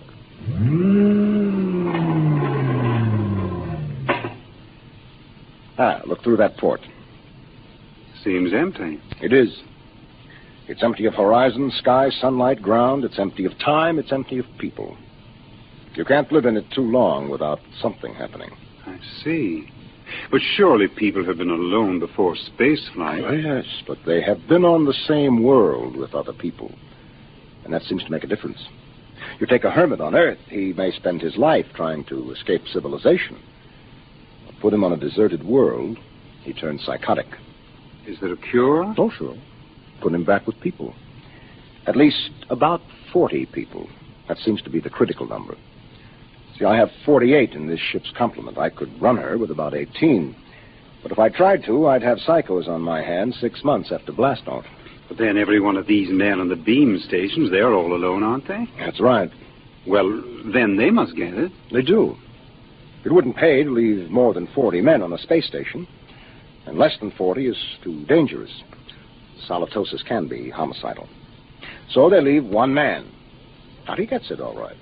But you can snap him out of it just by taking him back to Earth. That's why I like to have as few people as possible around when the pickup ship comes back. It can be pretty unpleasant. And what are they like? How does it affect them? Well, so far, I have picked up about 28 space station officers.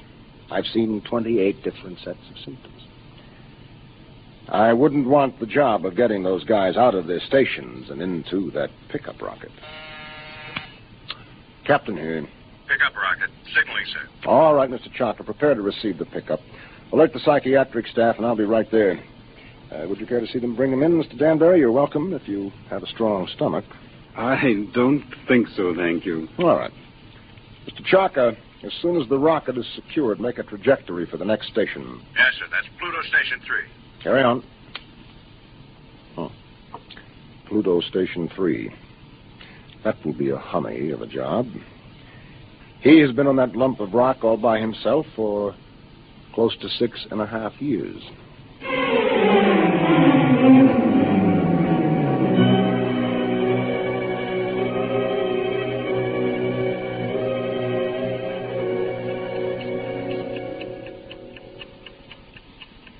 Pluto Station 3, daily report. Colin Ord, space officer. Everything is in fine shape. Through my port, I can see Mars, Earth, Saturn, Mercury. That little devil, he's hiding behind the sun. He's been quite furtive lately. Why I'm required to record this report every day escapes me, because it's quite obvious to any empty-headed brass hat at the central office that not a word of this has been worth the tape it's been recorded on for the last 5.5 years. But if it amuses you gentlemen to hear me wander, after all, you are paying for the tape. Which gives me a fine thought.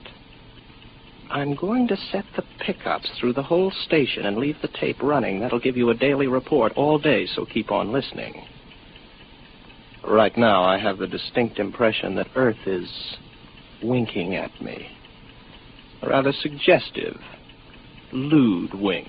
It helps to see the planets, doesn't it? Oh, I thought you were reading. I was. You know, if you hadn't been able to see the planets, you would have been a straitjacket case long ago. Well, who knows I'm not one now? You don't, anyway. Well, I think that so long as you talk sanely about madness, you can't be so far gone. It's out there somewhere, isn't it? The rescue ship. Somewhere. How long now, Colin? Where could they be now if they started whenever the beam failed? I haven't worked it out since the last time you asked, but they could be very close. Well, if the beam hadn't failed, they would have been here long ago, wouldn't they? Oh, sure. 11 months with the beam, over 6 years without it. Well, anyway, that triple times 6 years' pay adds up to quite a pile. You'll be set up for life when you get back to Earth, won't you? And at 29. I'll be rotten with money. Oh, well. It's been nice knowing you. That's because of the others before you. I've learned a lot.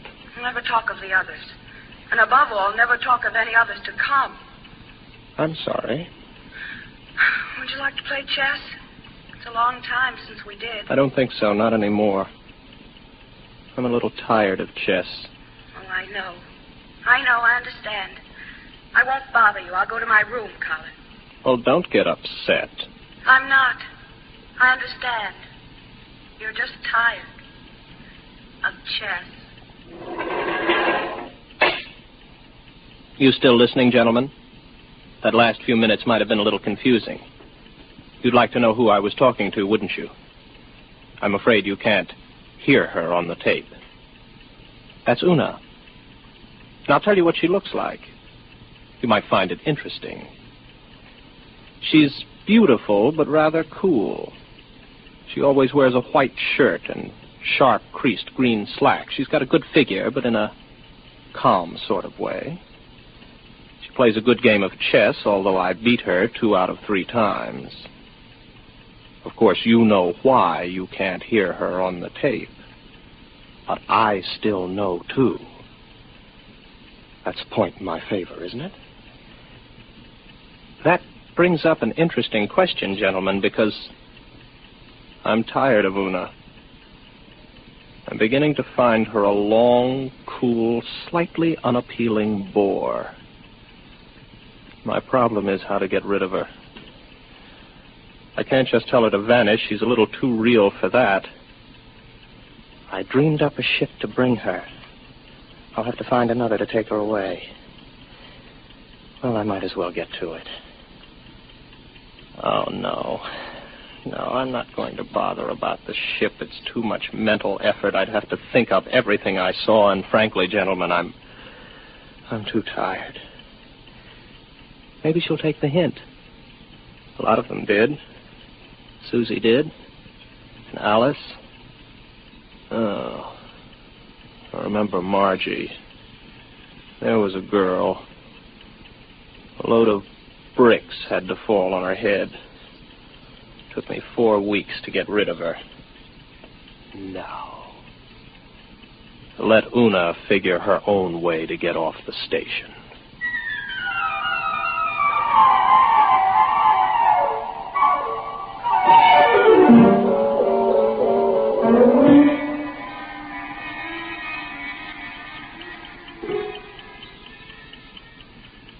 Well, she's gone. I thought she might. The ship's gone, too. Well, all in all, I don't think Una was really very satisfactory. One of these days I'll start believing in them and I'll be really gone. Well, if I activate the main screens now, I'll see a ship coming into land pretty soon. Every once in a while I have a thought that when the ship really comes, I'll think it's make-believe. Yes, there it is. A small ship curving in for a landing. I suppose I could check on the detectors. I know they register anybody within 100,000 miles, but I don't bother checking them anymore because someday the moment will come when I check the detectors.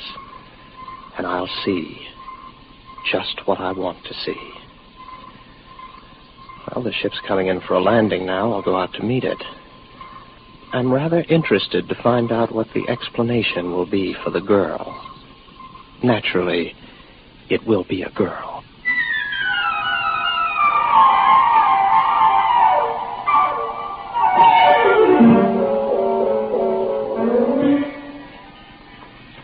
It's all right. You can take your helmet off.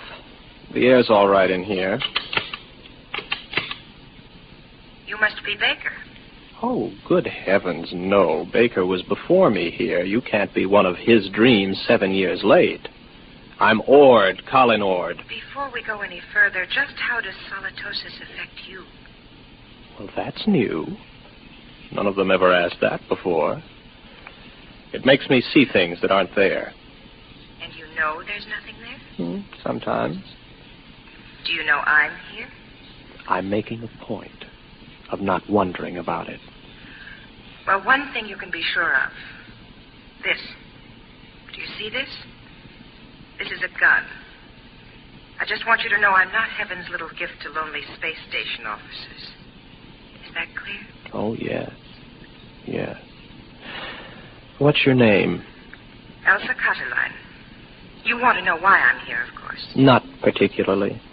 What? Well, that's always the weakest part of the story. I don't like to press it. Why don't you, take off your space suit? I'll tell you why, just the same. I killed a man. Why and how doesn't matter. I had access to an experimental ship. I thought if I disappeared for about 2 years... Oh, please don't labor over it. I'm not asking questions. Why not? Well, when we get around to it, I would be interested in the story you can concoct for being dressed like the cover of a magazine story in rather minimal clothing. It's been years since I thought up anything like that. You must be a throwback. What are you talking about? You know, you're going to have a tough time with that gun when you get tired of holding it. It's a heavy gun. How long do you think it'll be before I take it from you? After all, you have to sleep. There's no door in the station you can lock that I can't get in. I know.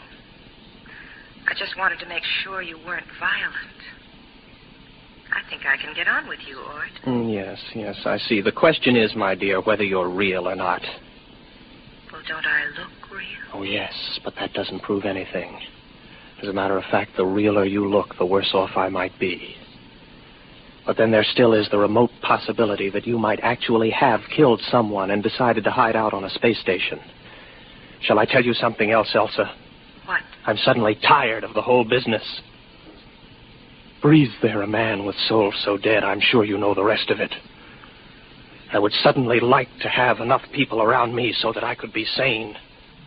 I would like to find women as part of life instead of having them pop up here from the depths of my rather pornographic subconscious.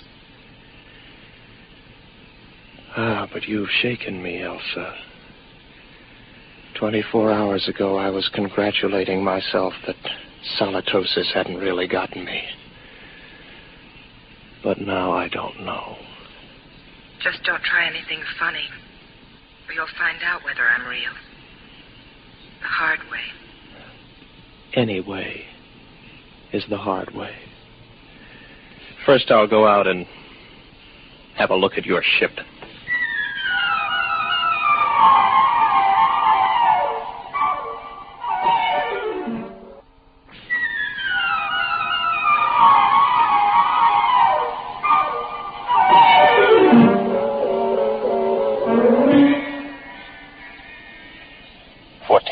Per square inch air.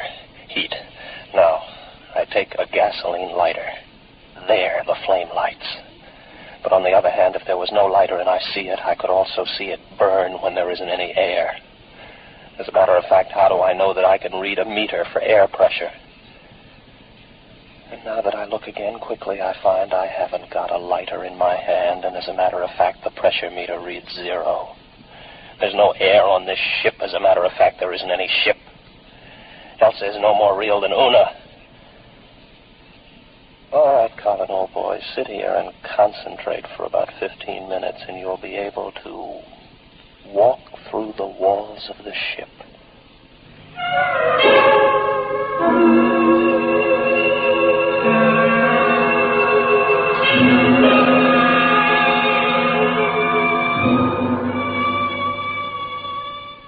Well, what did you find out there? You'd better leave. It was a mistake your coming here. I'm sorry. No, don't come any closer to me. Put down the gun. Keep back. I'm warning you. Keep back. You see, it's no use. Oh, you're a good shot. You got me right between the eyes, but I couldn't feel a thing.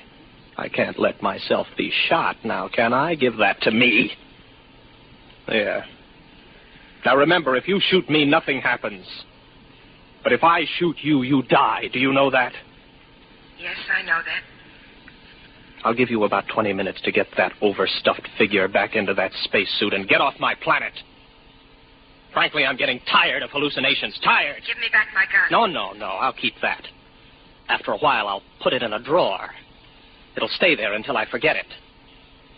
Then there won't be any gun anymore.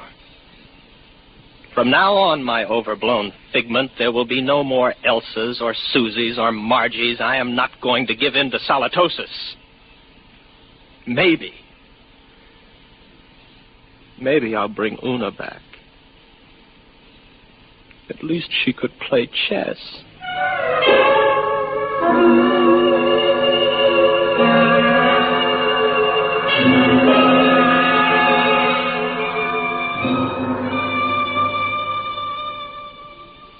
Pluto Station 3, Daily Report, Colin Ord, Space Officer. Gentlemen, I have successfully fought off solitosis for 2 days, and I have been alone. However, I'm afraid I'll lose as I watch my main scope now. I see a ship coming in again. I wonder what this one will be like. It's a launch from a larger spaceship. Maybe a lifeboat. Dorothy came in a lifeboat. I wonder what this one will be like. I've got to find out when she comes whether she's real. That's the key, as long as I know if she's real. When I don't care anymore, that's when it's really got me. The ship's down now. There she comes out of the airlock. I've got to find out whether she's real.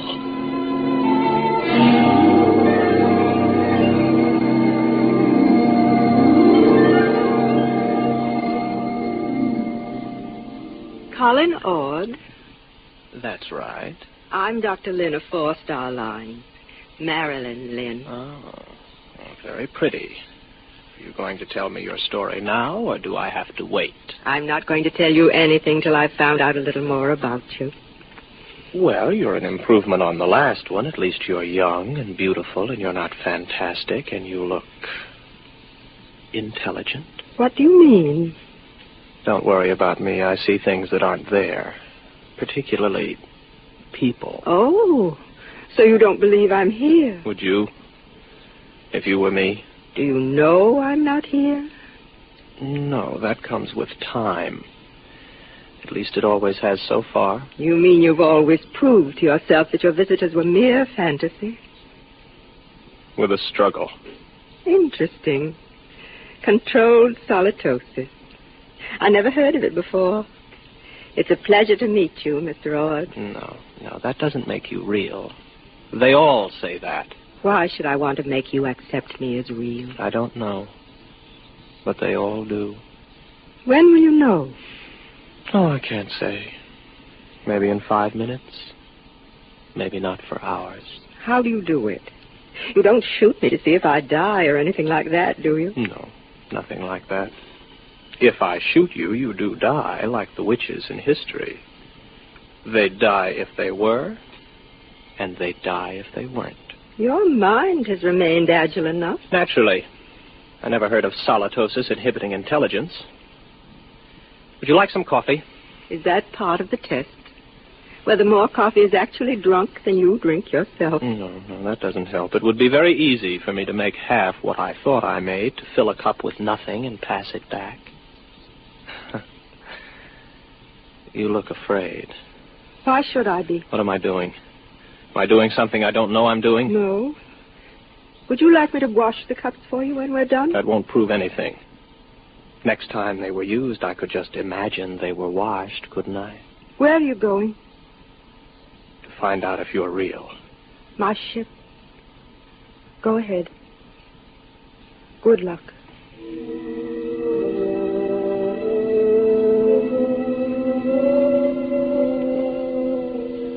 What's she afraid about? Something I said. None of the others were really afraid of me. I can't tell yet. Nothing's happened. The meters all read 15 pounds to the square inch air pressure, but that's no good. I can't tell if I'm reading them at all. Oh. Well, the wall's solid enough. My hand hurts. That doesn't prove anything. Supposing I open my faceplate. If there's no ship and no air... All right, my faceplate's open. I'm breathing air. But then again, on the other hand, my faceplate may still be closed. Maybe I only think it's open. I can't tell. I can't tell that she isn't real.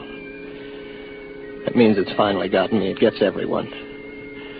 I don't really know if anything's real, if I'm real, if this space station is real, the planet, the universe, the galaxy.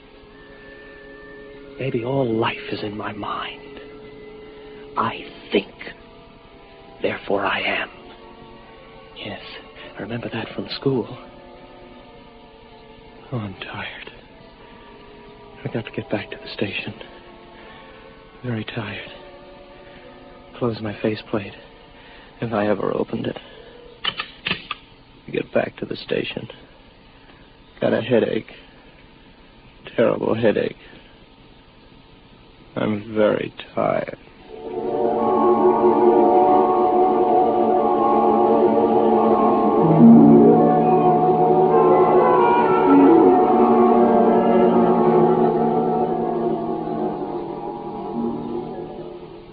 Are you all right now? Here, drink this. What happened? You came in the station lock and passed out. How long have I been out? About 24 hours. You're a very sick man, Mr. Ord. Reality. Very important thing, isn't it? It's the most important thing there is to learn. Merely to you. Solitosis naturally affects what matters most to the individual, but we needn't talk about that. But I know now. You're not real. You can't be, even though I feel you are. How did you decide that? I couldn't prove you weren't, not on your ship. I'm too far gone to figure out any test that'll work.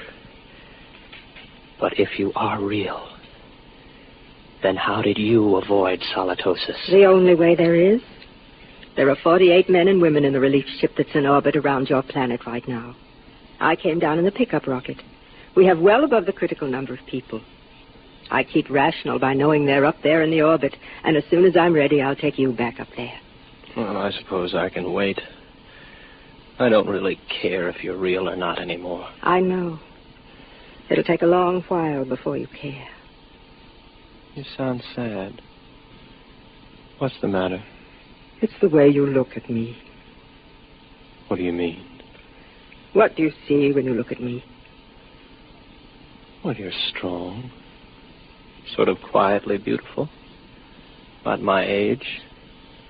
You're wearing a tunic and slacks. And you don't have a wedding ring. I noticed that. That's what I thought you saw.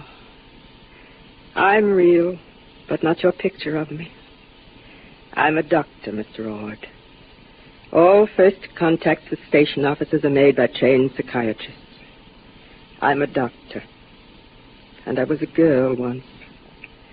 But that was 40 years ago. I'm 66. You can't be. Oh, yes. It was very nice to be a girl again. I could see myself in your eyes, and I almost felt young again.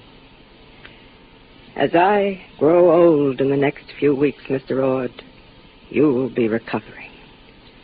That will show you how your case is progressing.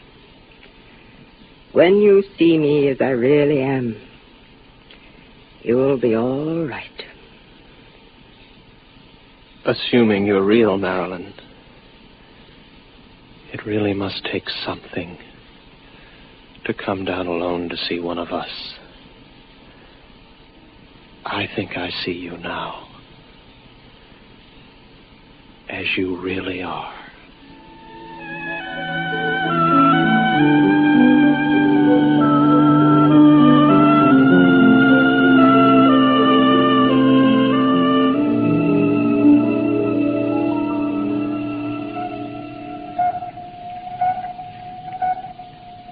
Captain? Yes, Mr. Chalker. Pickup rocket all secured from Pluto number 3. How is the poor fellow?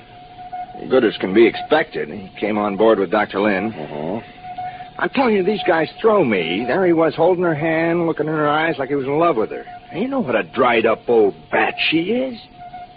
Yes, I know. All right, Mr. Chalker. Prepare to blast off.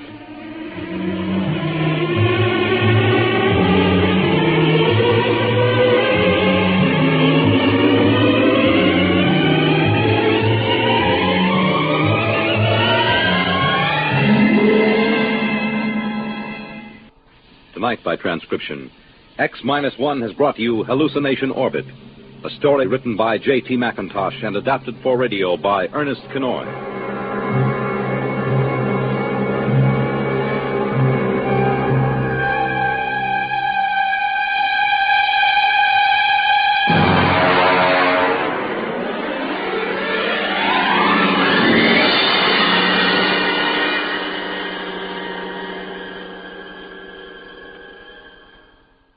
Now stay tuned for X-1 on NBC.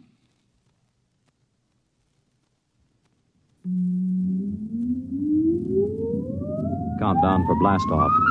X-5, 4, 3, 2, X-1, fire.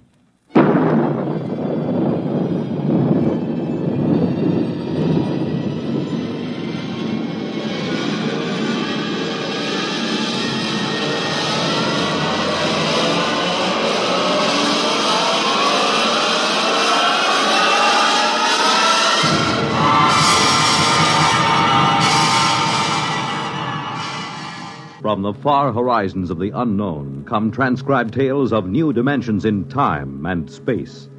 These are stories of the future, adventures in which you'll live in 1,000,000, could be years, on 1,000 maybe worlds. The National Broadcasting Company, in cooperation with Galaxy Science Fiction Magazine, presents X-1.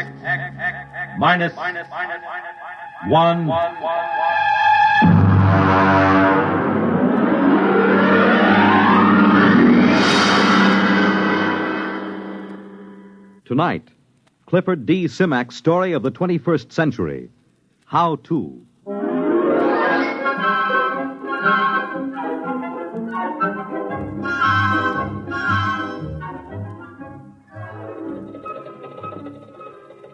Build your own three-dimensional color TV set. Complete kit, screwdriver assembly in 3 hours. Nah, I've done that. Well, let's see. A dog is man's best friend. Build your own dog. Complete kit, spaniel model, only $250. Yeah, hey, that's it. My next project.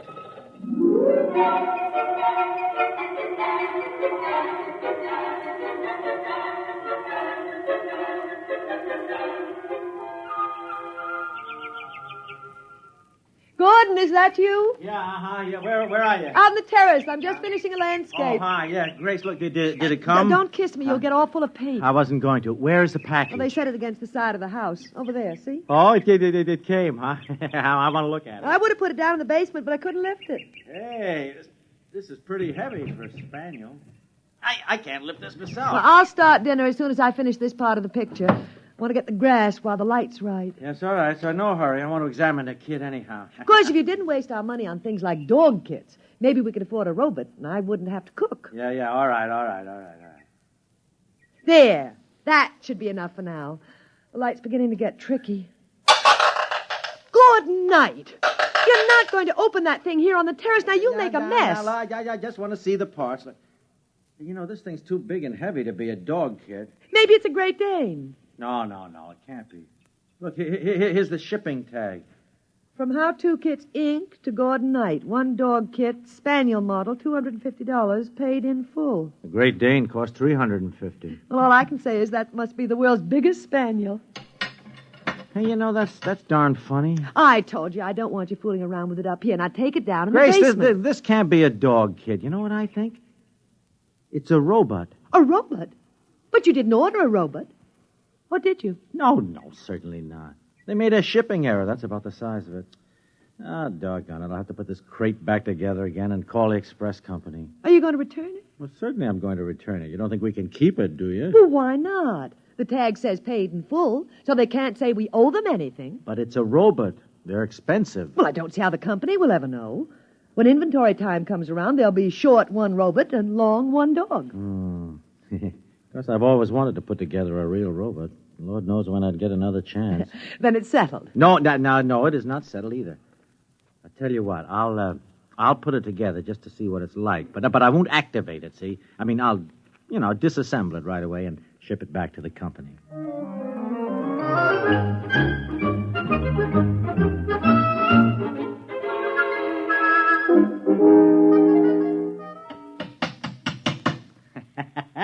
Well, there we are.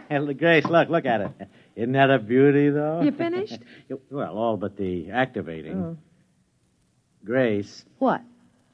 You know, I was just thinking, how do I know I've got all the parts adjusted properly? I haven't the remotest idea. No, I mean, the only sure way would be to test it. You mean activate it? Well, only for a minute or two, you understand? I mean, just to be sure. Then what? Well, then I'll disassemble it, naturally. Well, all right. As long as you don't take too long. No. I'll have it in a jiffy. Now, here, look. Oh, you see, all I have to do is just put on the activating plate. Yeah. And turn this lock nut in like so. Now, wait a minute. Just adjust the automatic current control. Uh-huh. Yeah, there. Now, that should do it. Now, stand back. Now, I'll turn it on. Oh, I hope it works. Oh, it'll work. I followed the directions to the letter. You ready? Now. It works! Yeah, I'll have to oil that joint. Wait. Grace, it's moving its head. My name is Albert. I am a robot. What is there to do? Well, it certainly has a nice voice. Now, take it easy, Albert. Just sit down and rest, and we'll have a little talk. There's no need to rest. I was made to work. Well, as long as it doesn't need to rest, I can think of 100 things for it to do. Now, there's the house and the garden and the lawn. No, look, Grace, I wonder if he could learn to cook. A robot can be taught to do anything a person can do. Oh. No, hold on a minute, Albert, please, and listen to me. We can't keep you, you understand? I mean, you were sent here by mistake. But, I mean, as long as you're activated, there wouldn't be any harm in letting you do a few things. I can do anything. Good. The whole house needs a thorough cleaning. Grace. Then, of course, I'd like some new drapes for the study. No. And the kitchen hasn't been painted for 4 years. Then there's that leaky faucet. Oh, Lord. Well, what's the matter? Attachments. There aren't any. Look, he can't do all that stuff without attachments. And they cost almost as much as the robot itself. Don't worry about attachments. Just tell me what's to be done. Well, you heard my wife. Oh, what about your grounds? Oh, I got 100 beat-up acres that need attention, but of course I realize that that's too much work, huh? Don't worry about a thing. I can fix it for you. I will make the necessary equipment. Make your own attachment? Don't worry about a thing. Yeah, but how? Oh, for heaven's sake, stop arguing with him and let him get to work. I'm not arguing.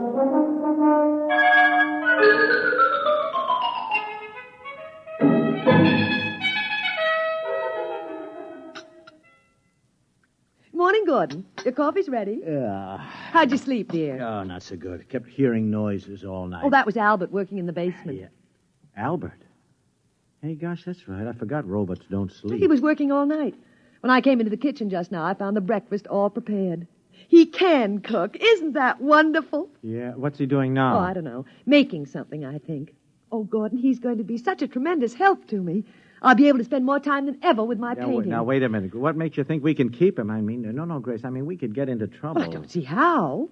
I'll tell you what. Why don't you walk over and call on Anson Lee? He could advise you. What does he know about it?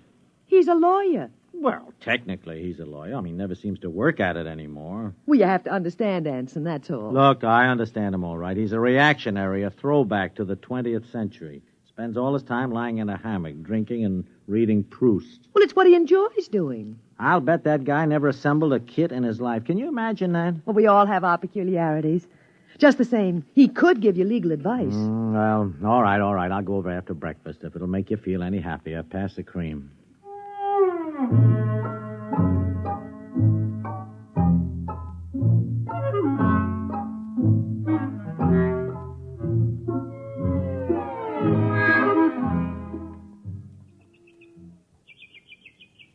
I'll have a drink, Knight.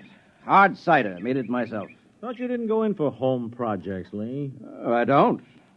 Making this cider was the first honest work I've done in years. I don't doubt it. Every time I get a end to work, I look across at your place and I decide against it. How many rooms have you added to that house since you got it built? 8. Good Lord. Think of that. 8 rooms. No. It's not hard once you get the knack. It's kind of fun. You just buy a how-to kit. Sure, I know. Just follow directions. That's right. Anybody can build a robot on a kitchen table. Well, no thanks. Why do you say that? What? I mean about building a robot. Oh, I don't know. I suppose I expect you to start building one any time now. You've done everything else. What's got into people these days, Knight? They just aren't equipped to enjoy their leisure. That is, most of them aren't. Me? I am. I read, and I lie in a hammock, and now and again I even think. Yeah. Yes, I guess that makes me an eccentric. Here, have another drink. Oh, no, thanks. I'll have to get back to my place.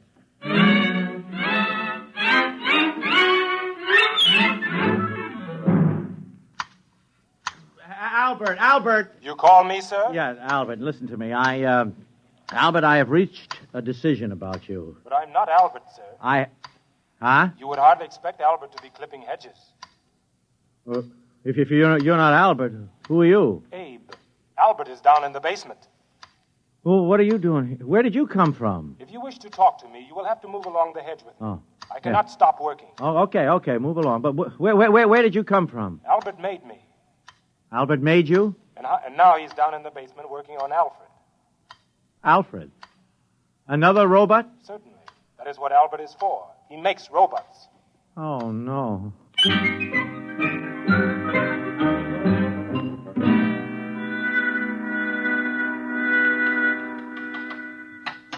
Albert. Oh, there you are. Albert, what's going on here? I'm reproducing. What? I have a built-in mother urge. I don't know why they named me Albert. I should have had a female name. Oh, but you shouldn't be able to make robots. Look, boss, you worry a lot. You want robots, don't you? Well, yeah, I guess everybody could use a robot. I make robots. I'm making all you need. Albert, put down that head and listen to me. I want to have a serious talk. Sure, boss. What's on your mind? Now, Albert, I just looked through your packing case and I found this tag. Look, it says X, 190. X, Albert.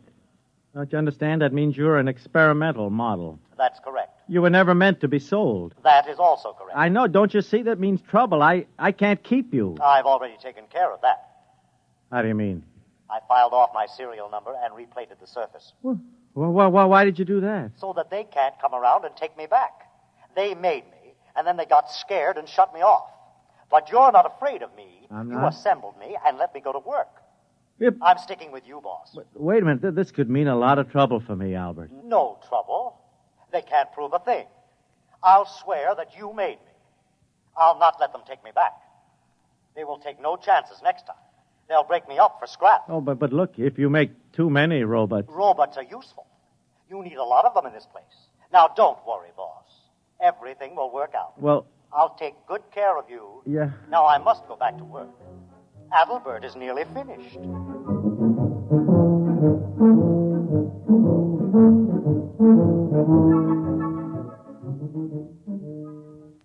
Mr. Knight, I'm from the county tax office, tax assessor. Oh, I didn't know you fellas came around more than once a year. Ordinarily, we don't. This is a special case. Oh? Made a lot of improvements in the place the past few days. Oh. Landscaping, painting, building. Well... Afraid I'll have to boost your assessment some. I see. Heard about those robots of yours, too. Robots? Personal property, you know. Have to pay a tax on them. Just how many have you got? Oh, one or two. I've been counting. They move around so fast I can't be sure, but I estimate the number at 38. That right? If you say so. 38 it is, then. They cost $10,000 apiece. I'll assess them at 5. That's $190,000. Oh, no, hey, that's pretty steep. But I'm going easy on you. By rights, I should only allow you a third for depreciation. Well, that's it, Mr. Knight. $190,000. Wait. We'll send you the bill with your quarterly statement. But... Good day. Good day.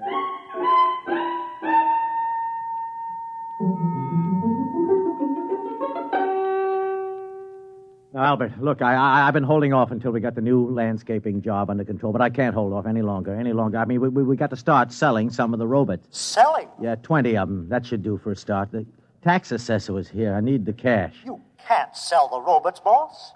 Why can't I? Because they're my family, my boys. Named after me, all of them. Albert, I'm sorry, but that's ridiculous. They're all I've got, boss. You wouldn't sell your own children, would you? Well... All their names start with A, just like mine. Abe, Adalbert, Alfred, Adam, Aaron, Anton, Axel. All right. Don't go through the whole roll call. I mean, the point is I need the money. Don't you worry, boss. I'll fix everything.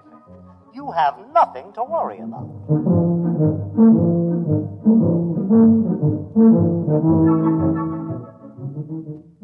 The point is, Mr. Knight, the Internal Revenue Department is always interested when a citizen shows a substantial capital gain during the year. Capital gain? I haven't made any capital gain. Oh, come, sir. I'm talking about the matter of some 52 robots. Well, as I understand it, their retail value is $10,000 each. So they say. 52 times 10,000 is $520,000.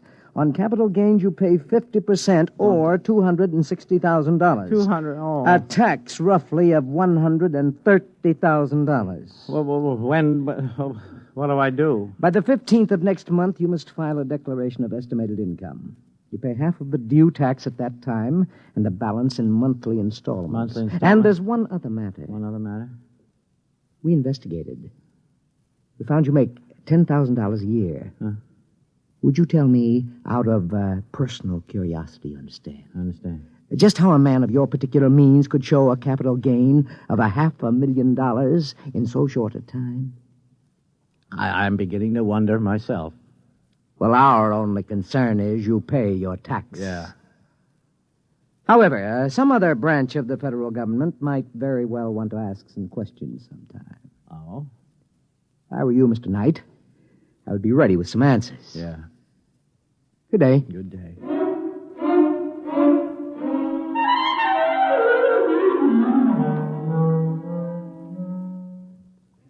Albert, now look, I tell you, this is a crisis. Do you understand it? Like it or not, I have got to sell some of your boys, a whole bunch of them. Boss, I told you not to worry. Not to worry. Listen, I just came from the income tax people. I owe the government a cool $130,000, and those boys don't fool around. I'm desperate. Money is no trouble, boss. Come here. Come where? Over here. Look at this. What's this? What, those bales? What have they got? Don't tell me. Full of money, boss. Help yourself. You mean the actual, real money in those bales? Not stage money now. Real money, boss. No ones, of course, but lots of 10s and 20s. Yeah. That bale over there is full of 50s. Full of 50s. We didn't fool around with the ones. Albert, Look me in the eye. Did you make that money? You said you needed it. We took some bills and analyzed the ink. Found out how to weave the paper and made plates. I hate to sound immodest, boss, but they're beautiful. Oh, my gosh, I'm a counterfeiter, too. We just ran off as much as we thought you'd need. Yeah. If it's not enough, we'll make some more. It's enough, not another dollar. Well, you're the boss. Albert, listen to me. There are laws in this country. I mean, you just can't go out and print money. That's a crime, don't you understand? Now, look, you take it all outside and burn it right up. You understand? And don't print any more. That is an order. Gordon, are you down here? I'm busy. I hate to disturb you, dear, but I thought you ought to know about the sheriff. I don't want to know the sheriff. He was here with a subpoena, or whatever you call them. That's what you call him. Seems the How-To company's going to sue us. Oh, no. Oh, no, all right, that does it. That Gordon, does it. Where are you going? To see my lawyer.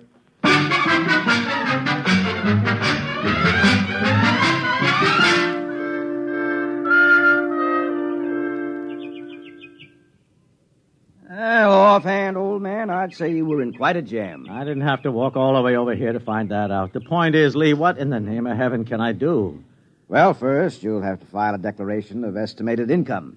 Even if I can't pay? Well, especially if you can't pay. Oh. Technically, then, you haven't violated the law, and all they can do is to try to collect what you owe. Yeah.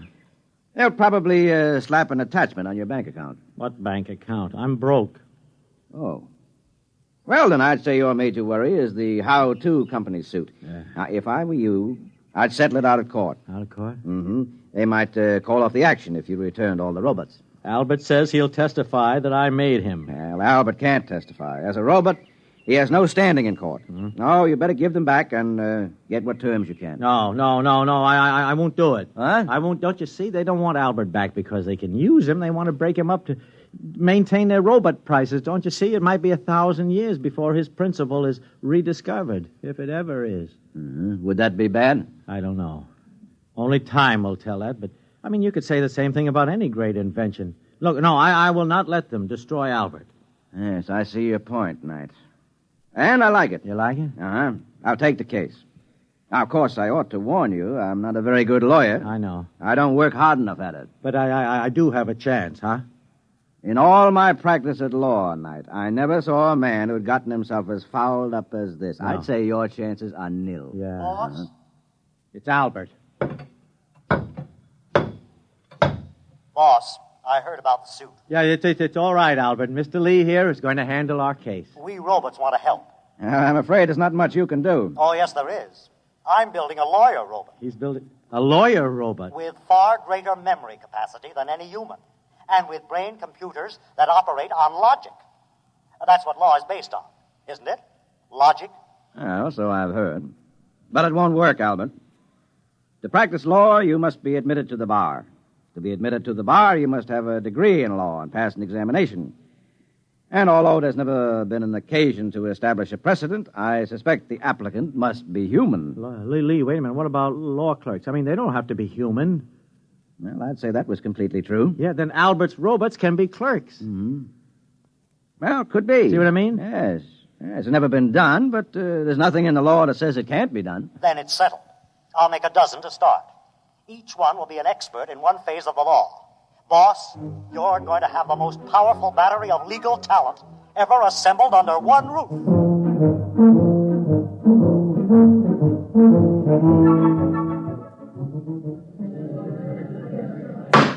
Quiet in the court.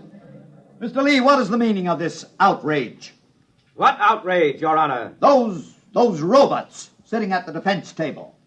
These, Your Honor, are my valued assistants. Robots? Yes, Your Honor. Take them away. They have no standing in this court. If Your Honor will excuse me, they need no standing. I am the sole representative of the defendant. My client is a poor man, and he is opposed by the most formidable array of legal talent money can buy. Now, surely the court will not deny him whatever assistance he's been able to muster. This, sir, is highly irregular. If it please Your Honor, I should like to point out that we live in a mechanized age. The court clerk uses a machine to take down the transcript of these very proceedings. To my certain knowledge, no court has ever challenged the presence of such a device as an aid to the furtherance of justice. Now, if Your Honor can point out anything in the law specifically barring these robots from the court... That's ridiculous, sir. Of course there is no such provision. At no time anywhere did anyone dream such a contingency would arise. In that case, sir, I ask the court for a favorable ruling. Mr. Lee, as you point out, there is no precedent for my ruling in any way but in your favor. Therefore, sir, with reluctance, I do so at this time.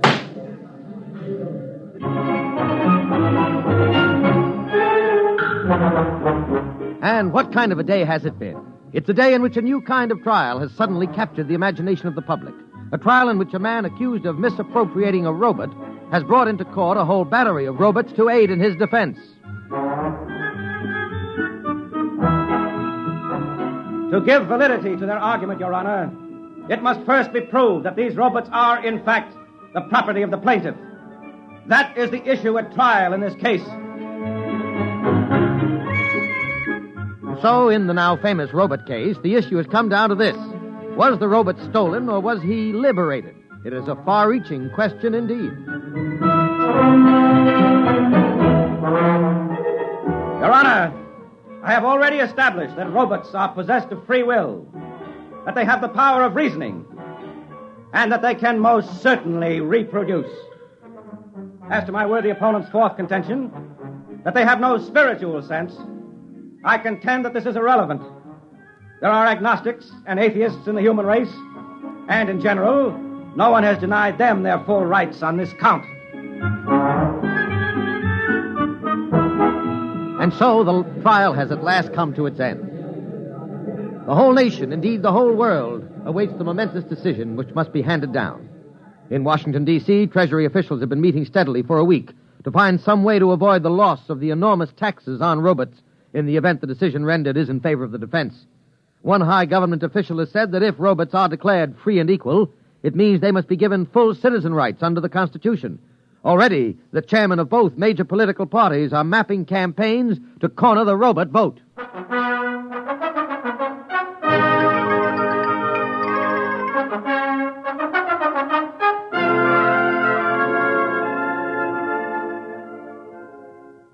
Welcome home, darling. Yeah, thank you. But what's going on here, Grace? I have more trouble getting into my own home than into the Pentagon. Oh, you mean the robots? They've set up a defense perimeter. A defense... Uh-huh. Albert. Hello, boss. Welcome home. Albert, what is the meaning of all the barbed wire and the rocket launchers? Just precautions, boss. We're ready for any situation. Such as? Oh, like a mob deciding to take justice into its own hands, for instance. Or if the decision goes against us? That too, boss. Dear, you two go on and talk. I've really got to get back to my painting. I have a beautiful still life that I simply got to finish. Yeah, I finished. Albert, listen. You can't fight the whole world. We won't go back.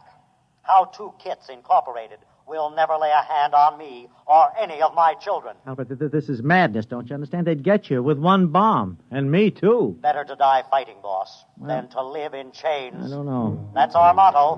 No matter what happens, we're ready for the decision.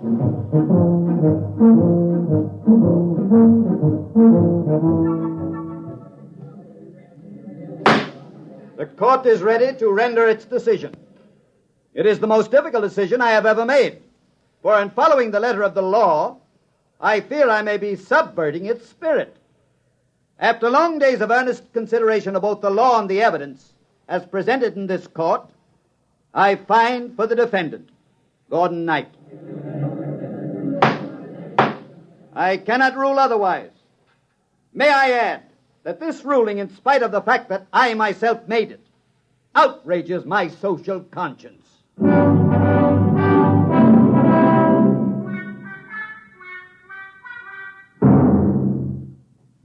You did it, boss. You did it. We're free. Yes, Albert. We sure did it. Where's my wife? In the studio, painting. Not another landscape. Her fifth this week.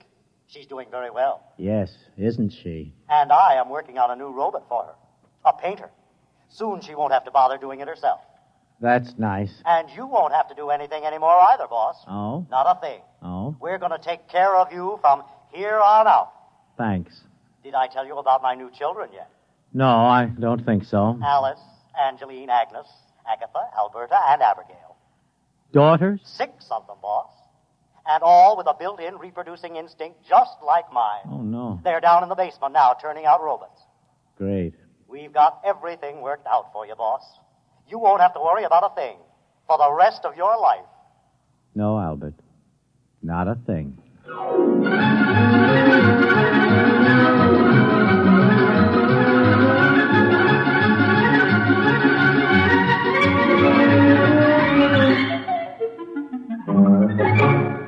You have just heard X-1, presented by the National Broadcasting Company in cooperation with Galaxy Science Fiction Magazine, which this month features Name Your Symptom by Jim Harmon, a story of a future in which anyone who shunned a cure needed to have his head examined, assuming he still had one left.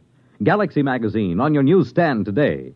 Tonight, by transcription, X-1 has brought you How To, a story from the pages of Galaxy written by Clifford D. Simak and adapted for radio by William Welch. Featured in the cast were Alan Bunce, Ann Seymour, Les Damon, Joseph Bell, James Monks, William Key, Lawson Zerby, Santos Ortega, and Ben Grauer. Your announcer, Fred Collins. X-1 was directed by Daniel Sutter and is an NBC Radio Network production.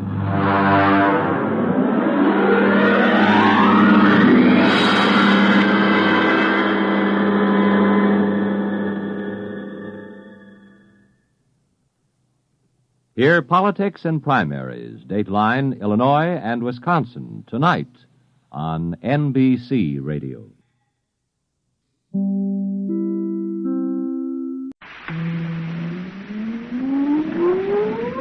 Countdown for blast off.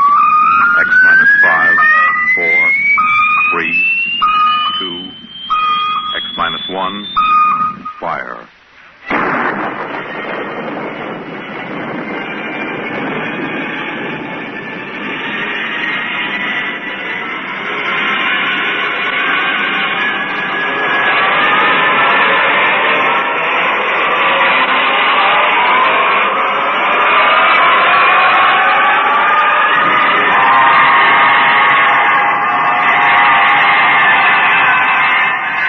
From the far horizons of the unknown come transcribed tales of new dimensions in time and space.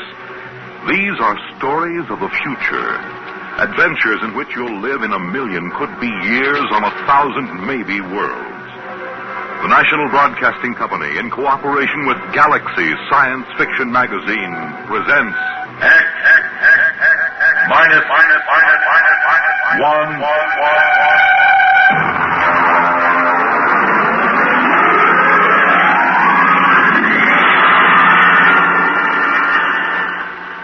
Tonight, the Murray Leinster story, If You Was a Moklin.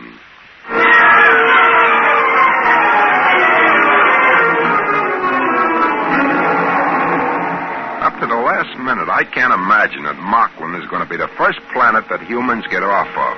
Moving fast, breathing hard, and sweating copious. There isn't any reason for it. Everything was all quiet at the trading post. I was sitting on the front porch while Deeth, he's the Moklin clerk, looks a lot like a guy named Casey, used to be a wiper on the Palmyra. He comes out on the porch. Brinkley? Morning, Deeth. How's business? Not so good. There were a few wood Moklins in this morning. Yeah, I saw.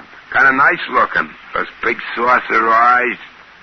Hey, what makes the noses wiggle like rabbits? I don't know, sir. I'm not a woods Moklin. Oh, sure. No offense. They buy much? No, they didn't. They said the prices were too high. Oh. Yeah, they said they can get the same goods at the other trading post for half price. Yeah, it's kind of hard to run a nice little monopoly for the company with another trading post opening up at half price. What is it? Look at that little kid playing in the mud. You mean the Moklin kid? It's my cousin's niece. I can't get over those little kids with the droopy mustaches like old man Bland. I gotta laugh every time. Well, I understand, but you see, Moklins are getting much more human every day. Hey, look at that. There go the trees on the landing field. Yeah, but the relief ship isn't due for a month. I never knew those trees to get up and walk away if there wasn't a ship due in. Yeah, there goes old Sally pulling up her roots. Well, this can't be any routine ship. I wish Brooks was back from the hills.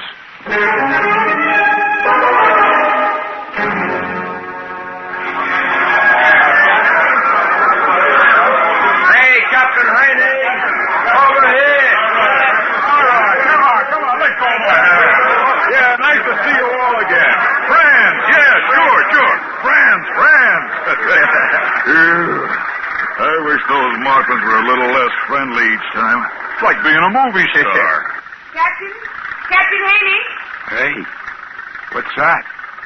We didn't send no requisition for anything like that.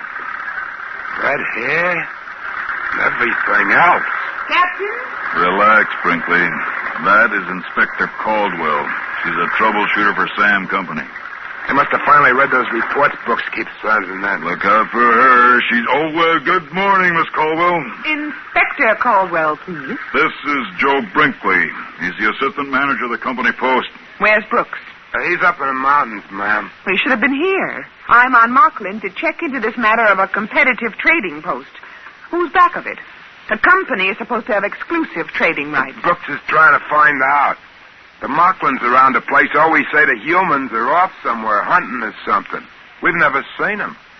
They take the lady's luggage. Yes, sir. It's a pleasure. Oh, he looks a little familiar, your clerk. He's a Moklin.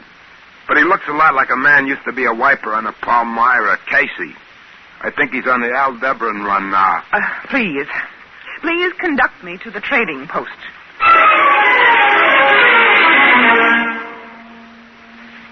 That afternoon, Brooks come down out of the hills with a bunch of woods Moklins that were guiding him. I took Inspector Caldwell over to meet him, and he gets one look at her red hair and other equipment, and he stops short. Hey, what's this? She Moklin? I beg your pardon? This is Inspector Caldwell. She come in on the Palmyra today. This is Brooks, the head trader. Well, am I glad to see you. I guess they finally read my reports in sector headquarters. You've come to check my request that the planet be abandoned? Not at all. Moklin has great potentialities. Friendly natives. Trade should continue and increase. But I explained. All I'm interested in is why you allowed a competitive post to be established in our exclusive territory. My reports cover that. Haven't you read them? Of course not. I was given a briefing on the situation here and told to correct it. Well, now, let's get to it. Do they cut prices? 50%. But lots of Moklins still trade with us, just our friendship.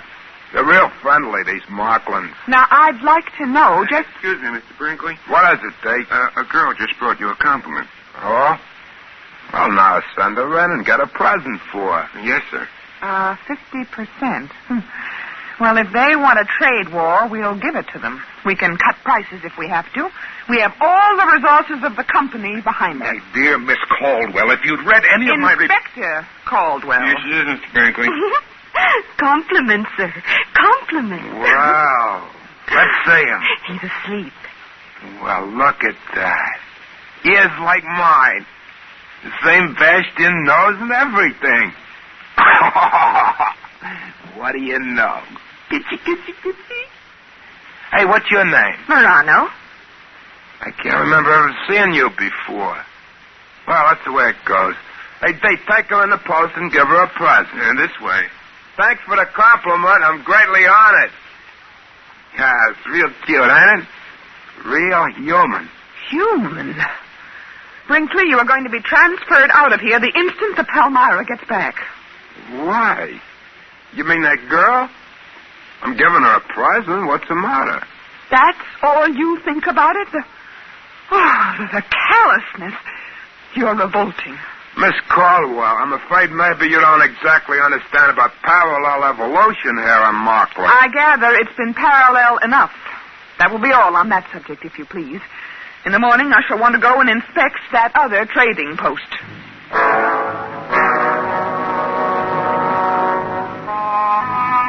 We set out for the trading post the next day. Brooks stayed behind on account of he was peeved that she hadn't read his report. Anyway, she was cute as a bug, and he resented anyone with a figure like that in authority over him, especially without reading his report. Well, I tried to explain to Miss Caldwell that we just couldn't go in and rip up the opposition post. Why not? They're poaching. Moklins imitate humans. Now, if we start trouble, they'll start it too. Anything. Mayhem, murder, theft, bigamy. Bigamy? You're worried about that? Listen, Miss Caldwell, you've got to understand about Moklin evolution. I'm not interested. Yeah, here, wait a minute. Now, this is a nest bush, see? There's about a dozen nests on it. Now, only about 2 of them are right. Look. Oh, there's a bird. Yeah, that's what I'm trying to tell you. Now, see, the bush grows nests for the cacklebird, and the bird, well, fertilizes around the bush. It's even Steven. See, that's the way evolution works on Moklin, like we were trying to tell you. Mr. Brinkley, I am not interested in learning about the birds and the bees on Moklin or any other planet from you. Now, let's get on to that trading post. Naturally, when we got there, there was only a couple of Moklins hanging around. They told us the same story about the humans having gone off somewhere hunting donderflies. When we got back to the company post, Inspector Caldwell, furious as a wet cacklebird, marched right into Brooks. I have just ordered a price cut on all items on sale by 75%. I've also ordered unlimited credit for Moklin customers. They want a trade war over there? I'll give it to them. But you don't understand. There's a whole planet where they could have put another trading post without being discovered. Why put it so close to us? That furnishes them with a ready-made market for human trade goods. And it furnished them with Moklins trained to be interpreters and clerks. And it furnished them with a Moklin head clerk, who is a very handsome young man, Mr. Brooks. He not only resembles you in every feature, but he even has a good many of your mannerisms. You should be very proud. Goodbye. That's funny. Like me, huh? That's right. Spitting image. Funny as folks never brought him for a compliment present. How good's the likeness? If he was wearing your clothes, I'd swear it was you. Maybe. Joe, remember that time you went off hunting with Deeth and his folks? Yeah, sure. We were after donderflies. We caught about 6 of them. You were wearing Moklin clothes, weren't you? Oh, you know how they are. You're insulted if you don't. Listen, did you come back after one day for tobacco and a bath? No. No, we were way over at Dunlip Hill. Some Moklin got killed and we had to bury him. It took 2 days. Well, during that week while you were off wearing Moklin clothes, somebody came back here wearing your clothes. He got some tobacco and went out again. He looked just like you, Joe. Exactly. Nobody suspected it wasn't you. Why should he want to do that? He might have been checking to see if he could fool me. Oh, that's a situation, ain't it? I haven't mentioned it before, but I've been guessing it's something like this. Moklins like to be human, and they have kids that look human. Well, look at the difference between Deeth and the woods Moklin. Well, maybe they can want to be smart like humans. And pretty soon they are, or their kids are. That rival trading post. You figure there aren't any humans running it. They're practicing with that. You mean they might figure to get rid of us and have a couple of Moklins take our place? I don't believe that. Moklins like humans. They wouldn't harm humans for anything. They like to be just like them. Listen, Joe. Miss Caldwell is the first human woman on Moklin, isn't she? Yeah? Why? She's got red hair. The first woman the Moklins see, and with red hair. You know how Moklins admire humans. With luck, it ought to turn up soon. Boy, she's going to take it hard if it does. Women hate to be wrong. But it's about our only chance. Listen, Joe, we've got to have some check between us. What for? Well, if there's a Moklin that looks like me and one that looks like you, we better have a signal. Look, I'll cough twice, like this. And you whistle back. That way we'll know it's us. Okay. Try it. Good, good. That way we'll know we're us.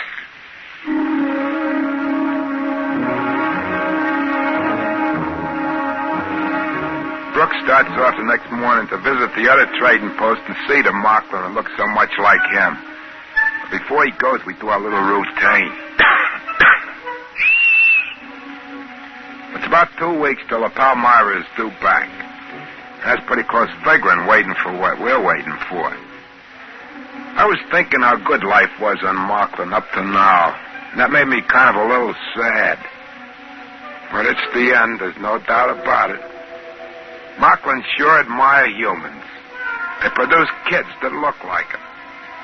You can't help liking Moklin. But I can see what Brooks means. Moklin's loose among humans, outsmarting them as their kids grow up, just about taking over in the galaxy. When they come back from the other trading post, we went through the secret business again. In the meantime, Inspector Caldwell was busy with her trade war. She cut prices once, twice, finally 6 times, until 3 days before the Palmyra is due back, our goods are marked at exactly 1% of what they cost a month before. Brooks was getting more and more nervous. Seemed like he was falling kind of in love with a snappy little inspector. He was getting jumpy waiting for her to get her big surprise. She was making out merchandise requisitions one morning when Deeth come in smiling friendly at her. Inspector Caldwell? Oh, what is it, Deeth? There's a compliment for you. What? 3 of them. What is he talking about? Joe, this is it. Deeth, show him in. Now, look, I haven't got time for public relations. These inventories of... Here we are. Inspector Caldwell, 3 compliments. Compliment. Now, let's see him. Very pretty. Very human, no? Oh, no. No, that's impossible. No. Very pretty. Red hair, all 3 of them. Red hair. Very pretty red hair. Same as human lady. Very pretty. All right, Deeth. Take her out and give her some presents. This way. Come on. But that's impossible. Those babies, 3 of them, they couldn't. They do. They look exactly like you. That's what we were trying to tell you. I've only been here a month. Moklin babies get born real fast. They sure admire humans. It's kind of friendly when you think about it. You mean they can make their babies look like anybody they want? It was all in my reports. They've got a queer sort of evolution here on Moklin. Babies here inherit desired characteristics, not acquired characteristics, desired ones. And what could be more desirable than you? Red hair and all. Oh, but I thought, you and Brinkley... Oh. You couldn't help it, dear, really. But I hated you. I thought that... Now, look, darling. Joe. Yeah? Do me a favor, will you? Sure, what? Get out of here. Oh, okay. And stay away for a while. Sure, only one thing. What? That... Okay. Then I'll leave you 2 together.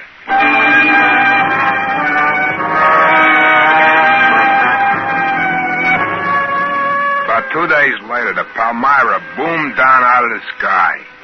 We were all packed up waiting on the field when the trees finished getting out of the way.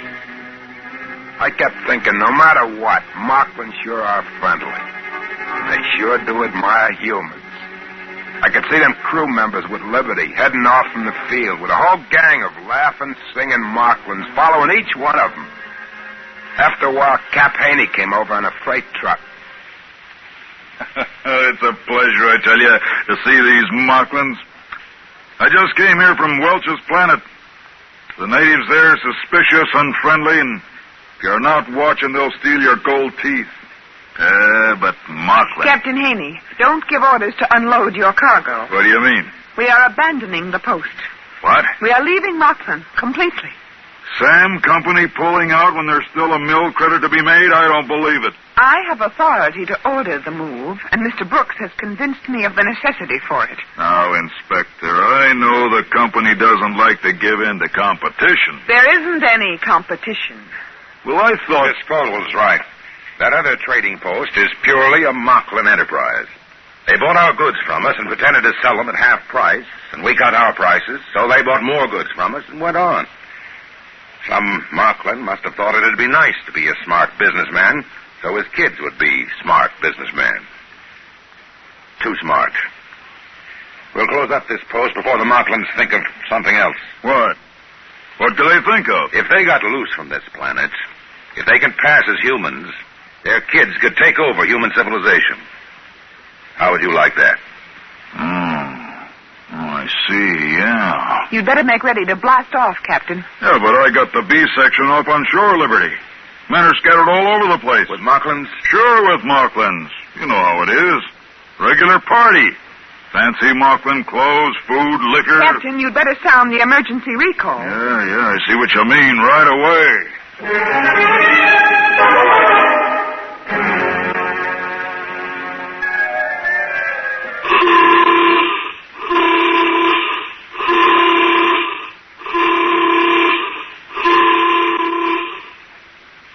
Well, that accounts for all but about 5 of them. They're coming across the field now. Keep that line straight for the hatch. We gotta count off. 4, 5. Yeah, they're all in line. I'll check against the roster. Wait a minute, there's another one coming. Look. By that tree. No, there can't be. I've got 38 men lined up already. 38, that's a full count. That's a human. He's wearing Moklin clothes. Yeah, it looks like Pete Werber from the engine crew.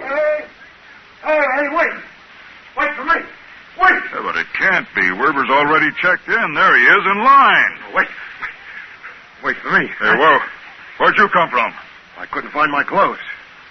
You see, I was in these Moklin clothes when the signal went off.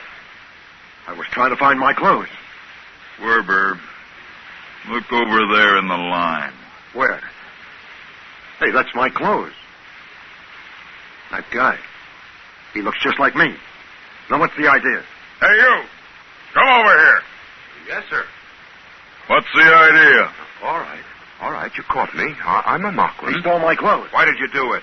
Oh, we Moklins like humans so much, I thought it would be nice to make a trip to Earth and see more humans. Now, how come he looks like me? My parents planned it 5 years ago when you came here first. They made me look like this wonderful human and hid me till now. Now, you'd give me back my clothes. Well, of course. I wouldn't want to make any difficulties for humans.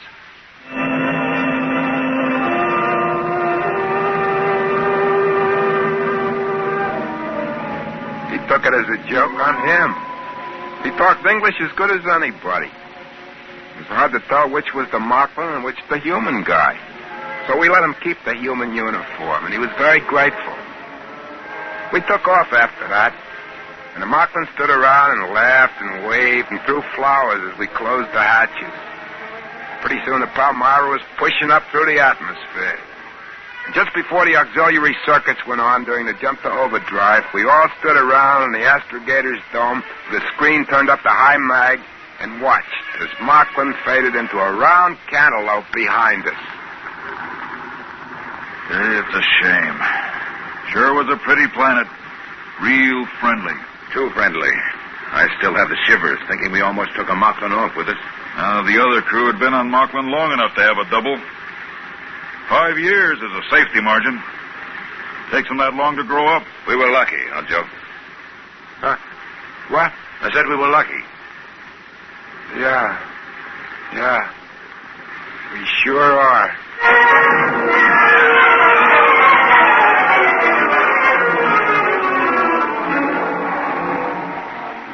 I guess I was the only one who felt a little different from the others about leaving Moklin. I mean, Moklin's are swell folks. It seemed a shame. There'll be an order out that no human ship is allowed to land on Moklin. But I was thinking, I'll save my money, and those compliments, those 3 little kids that look just like Inspector Caldwell, in about 5 years they'll be grown. And I'll buy me a little private ship and shove off from Moklin again. And I'll pick me one of those 3 red-headed gals and marry her Moklin style and bring her out to a human colony planet. I'll have kids with brains, top-level brains. That's easy. If she wants it, that's the way the kids will be born. I'll have to bring other Moklins out, too, and start them passing for humans. My kids are going to need other Moklins to marry, aren't they? It's not that I don't like humans.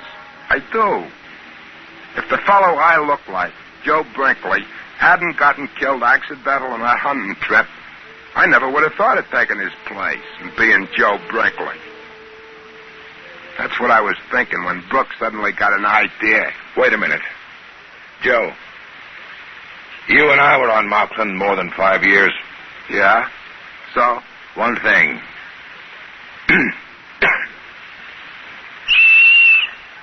And everything's all right.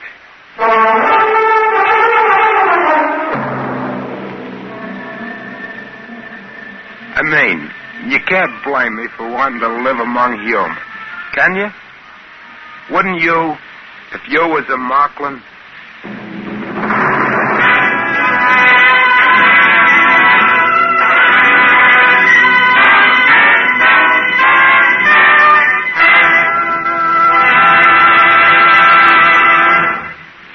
You have just heard X-1, presented by the National Broadcasting Company in cooperation with Galaxy Science Fiction Magazine, which this month features another fascinating For Your Information column written by Willie Lay. Galaxy Magazine, on your newsstand today.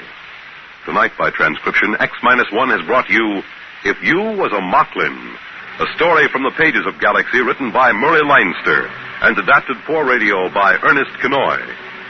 Featured in the cast were Joseph Julian, Patricia Wheel, Carl Weber, Ralph Camargo, Helen Gerald, Stan Early, John Marley, and Dick Janiver. Your announcer, Fred Collins. X-1 was directed by Daniel Sutter and is an NBC Radio Network production.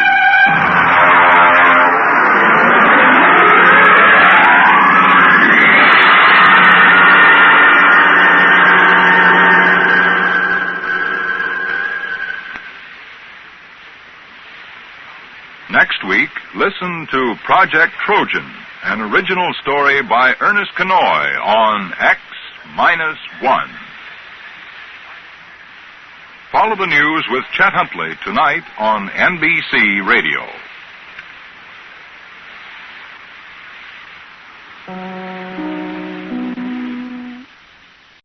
In just a moment, X-1. But first, after a hard day's work, there's nothing more welcome than an evening of variety entertainment. And that's just the tonic provided tomorrow night by NBC Radio. You'll laugh your cares away when good-natured contestants carry out the rib-tickling stunts dreamed up by MC Jack Bailey on NBC's Truth or Consequences. And later on, Groucho Marx peps things up with lots of spontaneous good fun and more of the friendly insults at which he's so accomplished. For a brighter, livelier evening tomorrow night, it's Groucho Marx and Truth or Consequences on this station. And now, stay tuned for X-1 on NBC. Have a nice trip. The seat number is 15. Next, please. Countdown for blast off. X-5, 4, 3, 2, X-1, fire.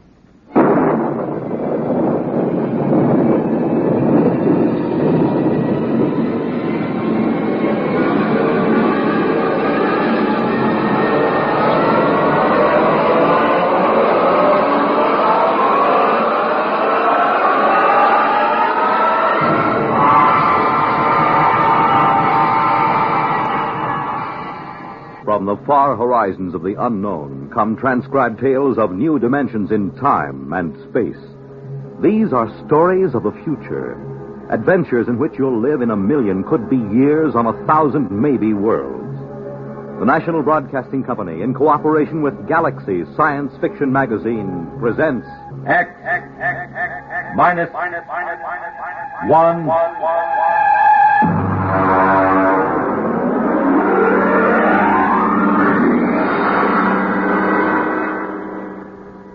Tonight's story, Jaywalker, by Ross Rocklin.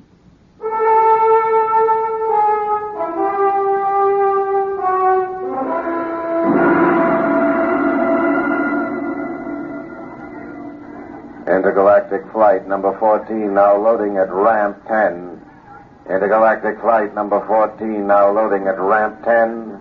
Please have your flight validation. You walk from the waiting room down the long ramp numbered 10. The flight pack is in one hand, the validation papers in the other.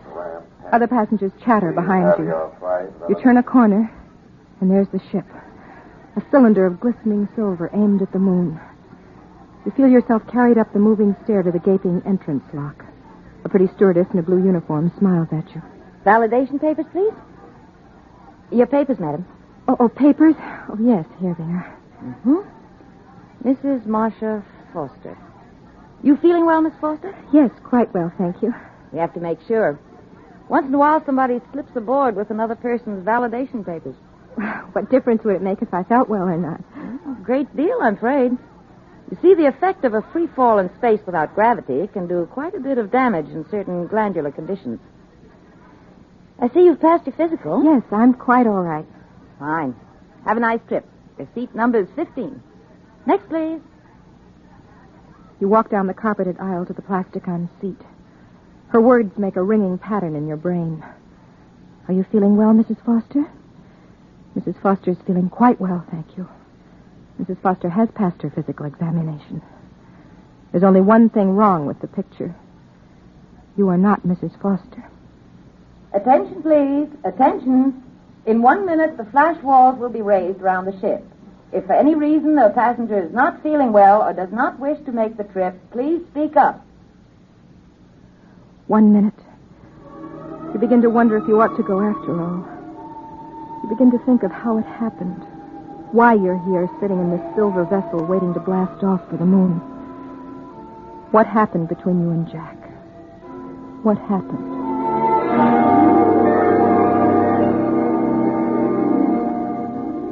Honey, I'm back. Jack, oh, darling. Oh, You miss me? did I miss you? Oh, I brought you a little present from the moon. what is it? Open it and see. All right, I will. Try it on. Oh, it's beautiful. Took us 2 hours to pick it out. Us? Oh, me and Sue. Sue Egan. Well, who's she?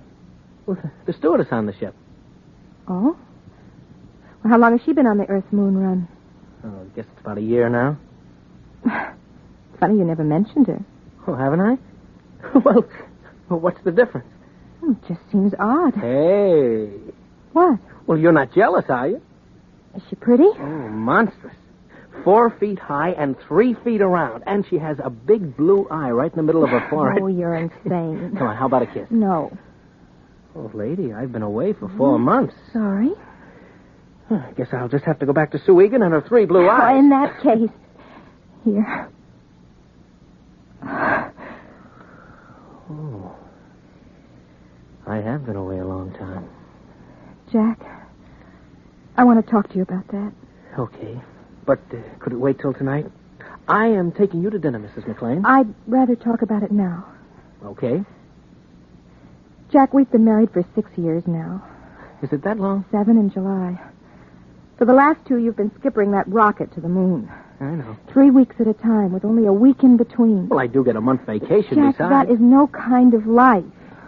Oh, Marcia, I don't know what I can do about You it. haven't tried to do anything about it. I guess you're right. Do you intend to try? Marcia... But I need to know. Marcia, flying is my whole life. But it isn't mine. I'm not going to spend 3 weeks out of 4 sitting here wondering if you'll come back alive. Oh, now that's ridiculous. Is it? What about my father who died on the Elsinore when it missed Mars? Your father died as the result of a space maneuver that no pilot in his right mind would try. They missed the planet. That could happen to anybody. They missed it because they tried to warp the ship around. I'm afraid I don't understand. Well, it isn't very hard to understand. A spaceship takes off with everything calculated to the last decimal point. It has exactly enough fuel to take it to a planet if it follows an exact course, an ironclad mathematical orbit. Well? Well, there was a jaywalker aboard the Elsinore. A jaywalker? Well, that's what we call somebody who boards a ship knowing that he has no business doing so. In this particular case, it was a senator going to a convention on the moon. He had been taking endocrine treatments and kept it secret on his validation papers. He felt he had to attend this convention to muster some votes for his campaign. He didn't consider that he was jeopardizing his life. Well, I still don't see how they missed the planet. 6 hours out, the senator began to die. The effect of the free fall on his glands was catching up with him. And the only way to reverse that effect is to reverse the spin of the ship, turn it end over end. That creates artificial gravity, reverses the stress on the glands. The pilot took a chance. He did just that. Is that why they missed the planet? They lost their trajectory. By the time they recalculated their course, they'd passed Mars. They ran out of fuel and kept going until they fell into the gravity of the sun. And that couldn't happen today? A pilot would have to be out of his mind to try a maneuver like that. You wouldn't try it? Risk an entire ship to save the life of one fool? You wouldn't? Oh, Marcia, I can't say I definitely wouldn't. Right now, it's inconceivable to me. Just as inconceivable for you to give up space flight for my sake. Isn't it equally inconceivable for you to put up with it for my sake? I've put up with it for 2 years. Jack, this is the end of it. Now, what exactly do you mean by that? I mean you have to decide whether you want a marriage and a family or a career as a space jockey. Well, why do I have to decide? Why can't I have both? Because I won't live this way. Nobody else does except a handful of wives whose husbands are crazy enough to have picked a profession like this. Well, you knew this was my profession when you married me. I didn't know it was like this. Marcia, what you're asking me to do, I simply can't do. It wouldn't make you happy if I did. I'd just be walking around resenting you. Now, come on. Let's have dinner and forget this for a while. No. We're not having dinner. You'd rather stay home tonight? No. I'm going to Los Angeles to my mother's house. What? I have tickets on the 6:00 flight. Tonight? Yes. Jack, I'm quite determined. I've made up my mind that I'd put it to you squarely, and if you refused, I was leaving. Just like that? Yes. I've had all I can take. Marsh, for heaven's sake, can't we talk this over and make some kind of a compromise? There is no compromise, Jack. It's all very exciting for you, tearing back and forth to the moon with glamorous stewardesses and all sorts of celebrities, but sitting here waiting isn't much fun for me. Well, you could get a job, you could develop some interest. That isn't why I married you. I want a home and a family and a man who comes home every night and talks to me about little, unimportant things. And I'm not that man. No. No, you're not. Okay. What are you doing? I don't like people walking out on me, so I'm leaving first. Would you mind telling me where you'll be? I don't know. You can reach me through Intergalactic if you change your mind. Marcia, maybe we'll both be better off. We didn't have much of a home life anyway, just the two of us. Oh, I'm sorry. I didn't mean that. I know how you feel about not having children. Goodbye, Marsh.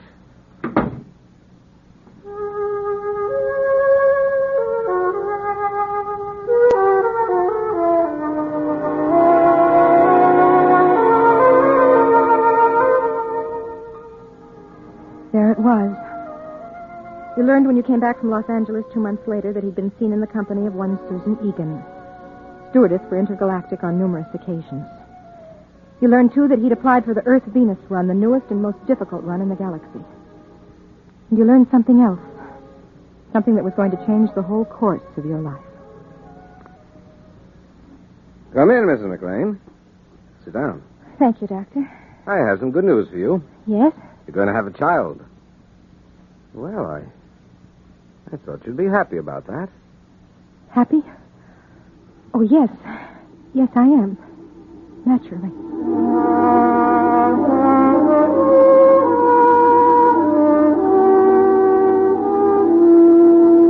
You debated for a long time, and then you called the Intergalactic office. Mr. McLean was out on the Earth-Moon run. He'd be back on the 12th, but only for an afternoon. He was taking off again immediately. They were so sorry. You were sorry yourself. It seemed as if life would not be worth living without Jack, especially now with a child on the way. You had to talk to him, to be with him. That was when you first began to formulate the idea of going to the moon with him on this run. Attention, please. Attention. We're about to count down for blast-off. Fasten your seat belts and recline back as far as possible. The next sound will be that of the first stage rockets heating up. Do not be alarmed by the vibration of the ship. From the bulkheads overhead everywhere comes the deep rumbling sound. Some of the passengers look anxious, some excited. Some leaf casually through magazines as they lie on their backs in the reclining seats. Those of you who've never been in rockets will find it an experience that will make you proud to belong to the human race. Countdown for blast-off. X -5, -4, -3, -2, -1, 0.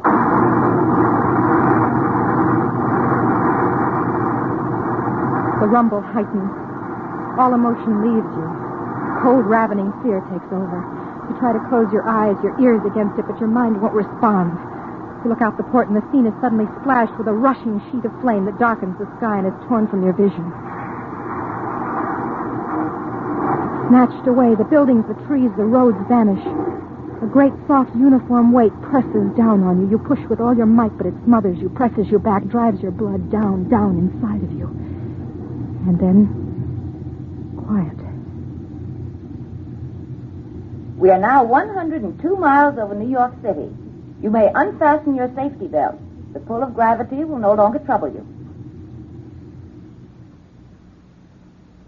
You unfasten the safety belt and sit in the seat, wondering what to do next.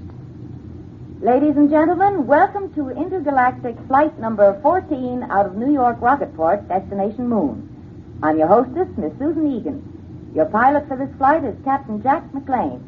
Our position at the moment is approximately 550 miles above Earth, and in less than 1/2 hour, we'll be in free fall, completely without gravity. Our speed is currently 29,000 miles per hour. We should arrive at Moonport at exactly 6 p.m. tomorrow, Earth time. I wish you a pleasant voyage. If there's anything you need, Intergalactic is at your service.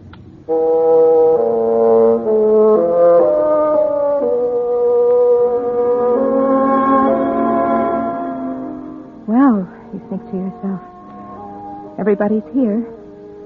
Your husband, his loved one, and his wife. You watch her as she walks back along the rows of seats with an armful of the latest magazine recordings. A tall girl, about 29 or 30, dark brown hair, dark eyes, and not very pretty. The sort who would be able to talk to him about steam tubes and beautiful landings and solar storms. Mrs. Foster, would you like something to read? Oh, thank you, no. First time no rocket ship? Yes, could you tell? You look a little green. You feeling well? Yes, I'm quite all right. There's just a touch of space sickness. Come along to the ship's hospital and we'll fix you up in a jiffy. No, I'd rather just sit here a minute. Of course. Oh. Come on. Let me help you into the ship's hospital. That. Come on, take it easy. Now, come on.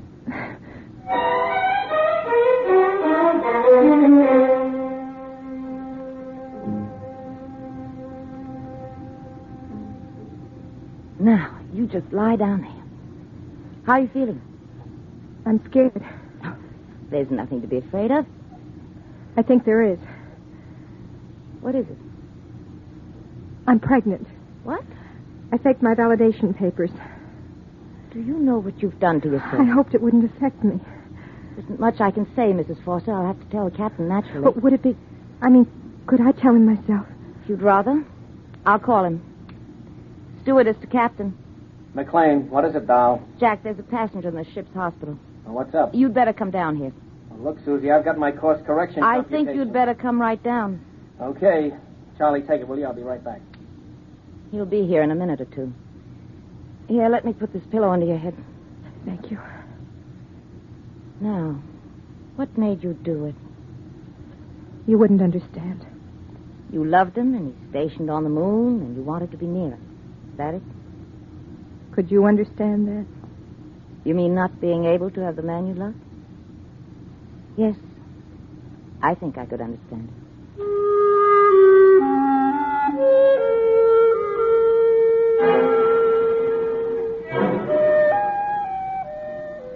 You wanted to scream at her, to claw at her face.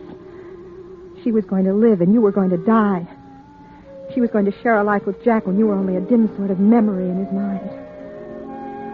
He came in, moving fast with that kind of schoolboy gait of his. His dark face was frowning, but handsome as ever. Now, just why did you... Marcia, honey. Hello, Jack. Well, what are you doing aboard? Sue, this is my wife. Marcia, this is Sue Egan. Oh, hello. I'll be getting out. Excuse me. What's going on? Jack, sit down. I want to tell you something. I'd like to say something first, Marsh. I've had a chance to do a lot of thinking lately. And if you think we could work it out, I'd like to try again. You mean that? Yes, I do. What about Miss Egan? Sue? What about her? Well, I thought... I heard... I'm very fond of Sue. Yes, I thought you were. But she isn't my wife. You are. Was. What do you mean? I'm going to die, Jack. Marcia, what are you talking about? Jack, I'm pregnant. You see, we're a little too late. Did you know this when you came aboard? Yes? But weren't you aware that... What about the physical? I used another woman's validation papers. I paid her for them. Why, Marcia? How could you do a thing like that? I don't know. All I knew was that I had to see you. I had to be with you. If you'd only told me. I couldn't reach you. Didn't you know what would happen if you took a rocket flight? I know. I thought somehow it wouldn't happen to me. I didn't know that pregnancy was affected. And if you had? I would have come along anyway. I suppose in a way I'm to blame. I'm the one who walked out. Don't take the blame on yourself. I'm over 21. Marcia, what did you hope to accomplish by this? I'm not sure. There's only one possibility.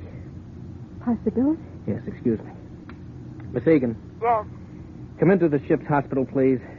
Bring Petrocelli from maintenance. Tell them to come up here with a crescent wrench. Yes, Captain. What are you going to do? Do? Nothing much. I'm going to warp the ship around, that's all.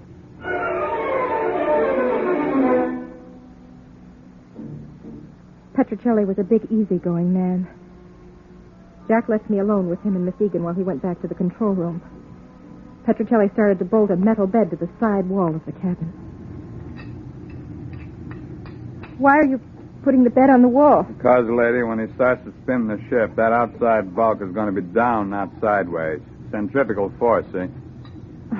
I'm afraid I don't. Well, that's too bad, because I got other things to do besides explain. Okay, Susie, it's all yours. Oh, is he always that rude? Doesn't it occur to you that maybe he's under a slight strain? Strain? Look, Mrs. McLean, your husband's going to warp the ship around. The chances of his pulling off a maneuver like that without piling us up in the sun or in deep space are about 1,000 to 1. I appreciate that you wanted to see him and show him that he ought to be ashamed of himself for leaving you, but does it occur to you that all of us may lose our lives because of it? Including Petrocelli? No, I hadn't thought about it. Let's go. I've got to strap you into that bed. No, wait. What will happen to me if the ship isn't warped? Sudden floods of the adrenal glands, convulsions, panics, spastic secretions, and eventually death. What causes it? Lack of gravity. We aren't sure just how. The purpose of spinning the ship is to press you up against the outer wall and create the effect of gravity through centrifugal force. Do you think he can do it? I think he's the best skipper in the intergalactic fleet. That isn't the answer to my question. Can he spin the ship without killing everyone? I have faith in him.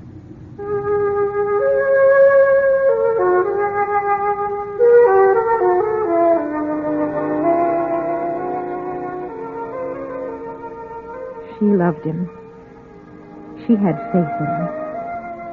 And you to whom he was married, you who carried his child inside you, did you have faith in him? Everything set in here? Yes. Good. Jack, could we talk alone for a minute? Only a minute. We have to get the new data into the computer. Susie, will you excuse us, please? Yes. Well? Jack, don't do it. Marcia. I mean it. You've no right to risk all those lives just for me. Marsh, I'm captain of this ship. I do as I see fit, and I can't do otherwise. But it isn't fair to them. It isn't fair to you. When we're born into this life, we don't make any agreement that says everything is going to be fair and equitable. I refuse to let you do it. You can't stop me. I'll take my life. I'm going to ask Sue to stay with you. What about her? Don't you love her? Well? Marcia, whether I love Sue Egan is not the point just now. I've decided to spin ship to save you and my son. Or daughter. If it means risking the lives of others, I have to take that risk. Jack. Yes? Why are you doing it? Because I love you.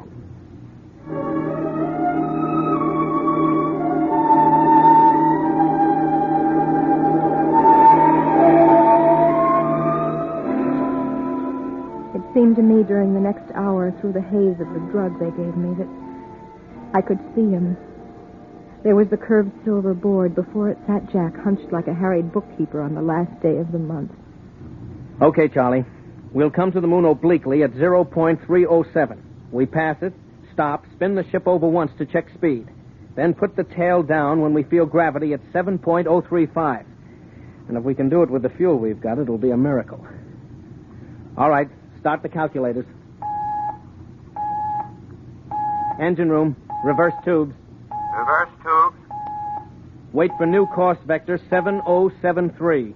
Ready for new course vector. Set firing formula 2635726. Firing formula ready. Coming into course vector. Counting down. 7077. 76. 76. 75. 75. 74. 74. 73. Fire.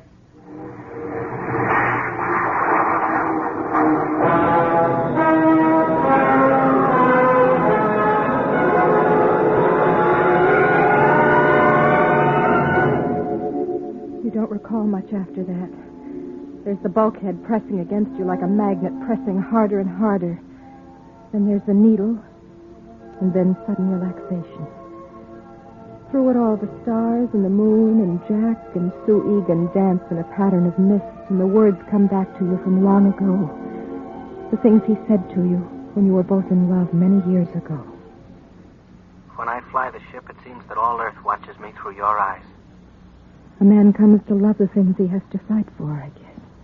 How is she? Hold tight, Marcia. Hold tight to me. She calls you Marcia. This woman who hates you, who loves your husband, she calls you Marcia. Marcia. Marcia. Marcia.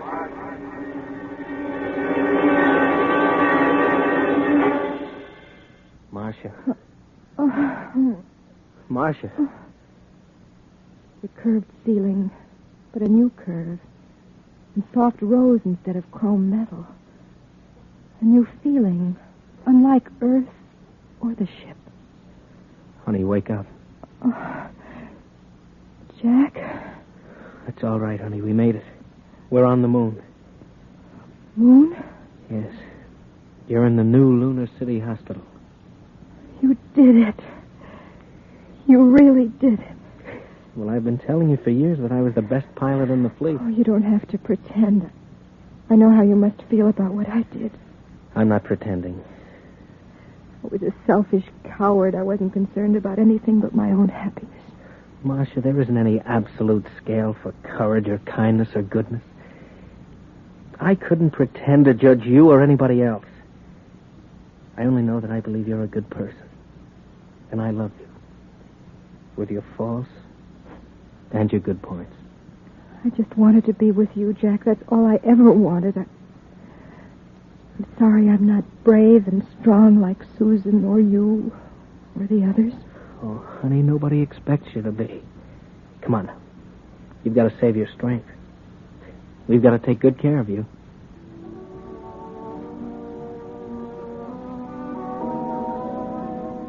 He reaches down and touches your lips with his fingers. It's like a benediction. You know that you'll never again question his right to do the things that fulfill him. To take a silver ship above the earth and guide it to new planets. Our child will be born on the moon, you whisper to him. And our grandchildren in the stars.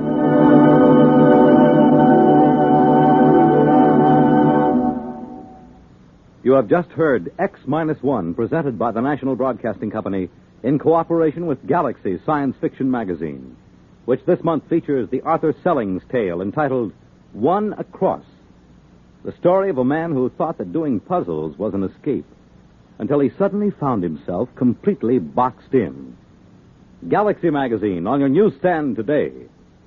Tonight by transcription, X-1 has brought you Jaywalker, a story from the pages of Galaxy written by Ross Rocklin and adapted for radio by George Lefferts.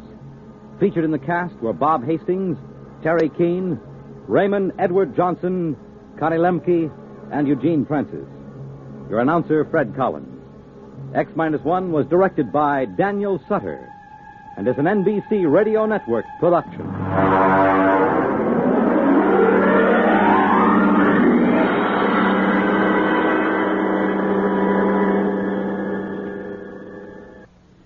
Next week, the story of the journey that had no end, of a ship that had traveled so long through space that none aboard her could remember their destination or even wonder where they were going.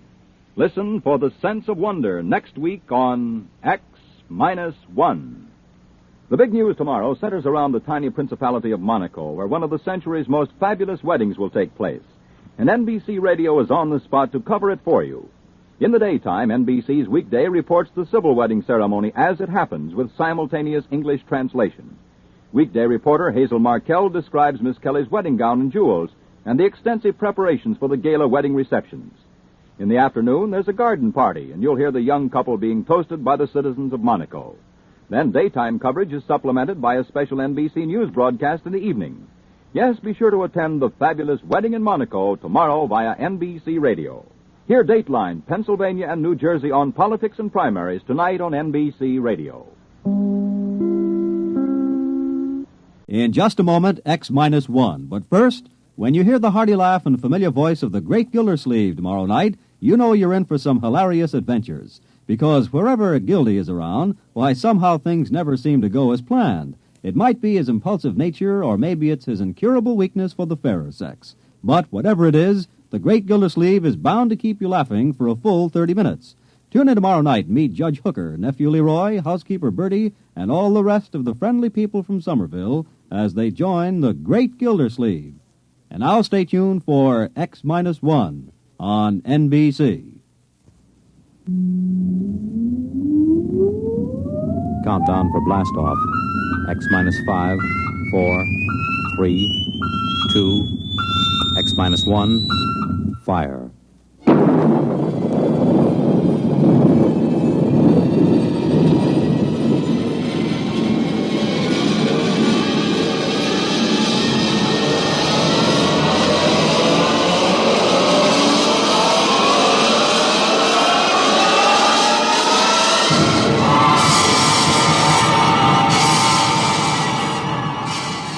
From the far horizons of the unknown come transcribed tales of new dimensions in time and space. These are stories of the future, adventures in which you'll live in 1,000,000, could be years, on 1,000 maybe worlds. The National Broadcasting Company, in cooperation with Galaxy Science Fiction Magazine, presents X-1.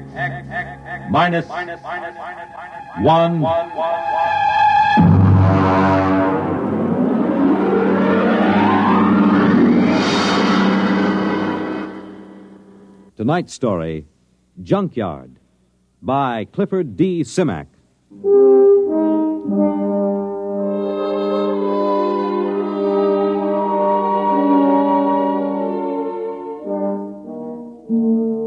funny thing about the whole thing was the fact that we had never intended to land on Planet 9. We circled it and decided it was strictly a low-grade affair. It wouldn't amount to anything for 1 billion years or so. As commander of a galactic survey team, I couldn't waste my time on it. Then my exec saw this junkyard through the telescope. We landed, took a look at a load of alien machine parts discarded by some other spaceship, and then prepared to take off for Earth. It had all been a waste of time. Engine room, MacIver. This is Commander Warren. All secure? Yes, sir. Very well. Countdown for blastoff. Engine room ready, sir. X-5, -4, -3, -2, -1. Fire.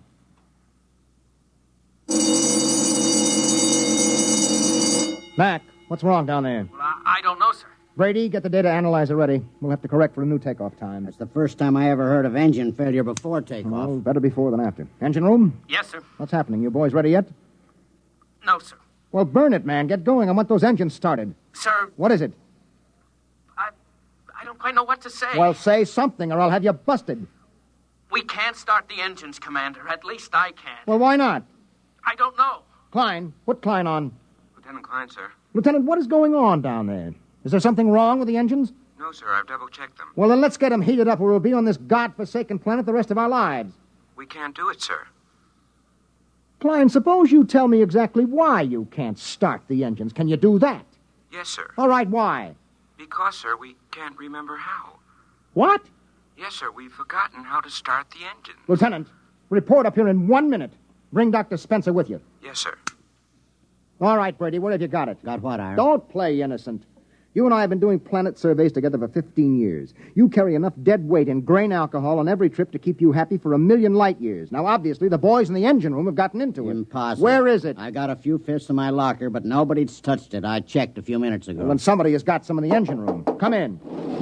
Lieutenant Klein, sir, I brought Dr. Spencer as ordered. Hello, Doc. Did Klein here tell you what's going on? He did. How long will it take you to get these guys sobered up? I can't. Why not? Because they're not drunk. I tested Klein in my office. Now, wait a minute, Doc. Are you trying to get me to actually believe that these men, intergalactic engineers with years of hyperfission experience, have forgotten how to start the engines of this ship? That's right. You're serious? Dead serious, Ira. Something, somehow, has caused these men to forget how to start the engines. There it was. It fit in perfectly with a lot of other annoying little things that have been happening to us ever since we put down on Planet 9. It was to have been a routine exploration of a low-grade, uninhabited planet. Some routine exploration. All right, Klein, now listen to me. Do you have manuals aboard, engineering manuals? Yes, sir. Take the engine room boys and study those manuals. They'll tell you how to start the ship, won't they? Yes, sir. Okay, get going. Doc, I'd like you to stay here with me and Brady for a minute. Okay. Report back to me, Klein. Yes, sir. Okay, Doc, you're supposed to be an expert on space medicine. What is it? I've never seen anything like it, Ira. Brady? Search me, Captain. I've seen them with space blues, alien psychoses, the works. But I've never seen a disease that could make a crew forget how to start the engines. Maybe it isn't a disease. Okay, what then? Maybe it's a deliberate thing. You mean they're faking? No, I know Klein and the others too well for that. I mean, maybe there's some outside influence. Doc, we've surveyed this planet from top to bottom. We know there isn't a living cell on it. What about the junkyard? What junkyard? Oh, he means that pile of rusty space engine parts we found. The boys nicknamed it the junkyard. He's right. Somebody put it there. Well, we know that another spaceship landed here. We know that from the blast marks on the rock. We know that for some unexplained reason they took their engine apart and tried to put it together again. We know they succeeded in building a much simpler engine, leaving a lot of spare parts, and we know that they took off. The blast-off marks tell us that, too. What we don't know is whether or not they left somebody behind. Or something. What about that stone tower, Ira? The boys looked it over. It's just a pile of stones. They probably threw them together as a shelter while they were rebuilding their engine. Oh, that sounds too simple. I don't like that tower, Ira. Why not? I don't know. It was scary. It had that black look about it. The smell of death. I felt it when I walked past with Klein and MacIver. Oh, that's the Celt in you. Banshees and spooks. I still don't like it. I need a drink. Skip it. We should be ready to blast off in a few minutes. Engine room. Engine room. What's going on down there? Engine room. Lieutenant Klein. Daddy? Is that you, Daddy? Did you bring me a present? Daddy, I'm scared. Holy mackerel, that's Klein. He's gone off his rocker.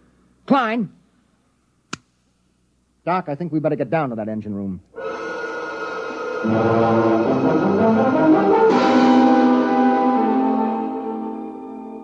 When Doc examined Klein, he found him to have the mind and memory of a 6-year-old. That's it, Ira. Something drained Klein of his memory. And that's as much as I can tell you. Well, that's a big help. Here's the manual he was reading. Well, at least we can follow this manual and get off this stinking planet. Hand it to me. Right here.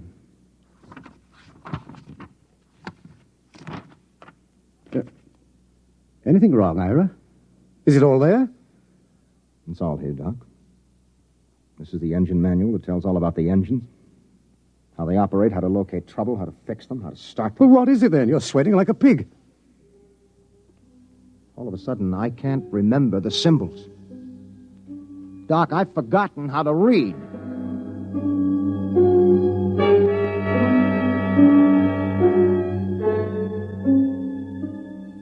I left the engine room and went out through the lock to stand on the outside platform of the ship. I looked over the junkyard where the metal of the rusted engine parts gleamed. There was a riddle there. A riddle we hadn't been able to figure out. Why had an alien spaceship landed here, ripped out its engines, and then put together a simple, less efficient engine and taken off again? And they had worked in an awful hurry, judging by the mess they left. Why? Why? Mind if I join you, Ira? No, help yourself, Doc. How's Klein? We've made him some toys. He's playing with them. I've assigned Mac to see that he doesn't hurt himself. Doc. Yes? Have you got any ideas on what's happening to us? Well, man experiences incidents, gathers knowledge, knows emotions. Then, as he grows older, he begins to forget those experiences, forget that knowledge. That's what life is, a long series of forgettings. Here, on 9, in some impossible way, the forgetting is speeded up. It happens overnight. No, there's more to it than that. Well, I'm going back to my cabin and try to get some rest.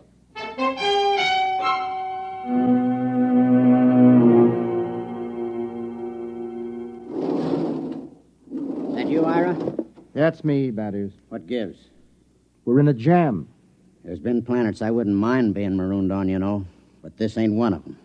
There's something here, Ira. I can feel it. Yes, I can feel it myself. Maybe we should have looked around more. Klein looked around. Klein was the one found that tower. Brady, that's right. He did. He said he didn't like it. He said it scared him. In the morning, Bad Ears, we'll go and see that tower.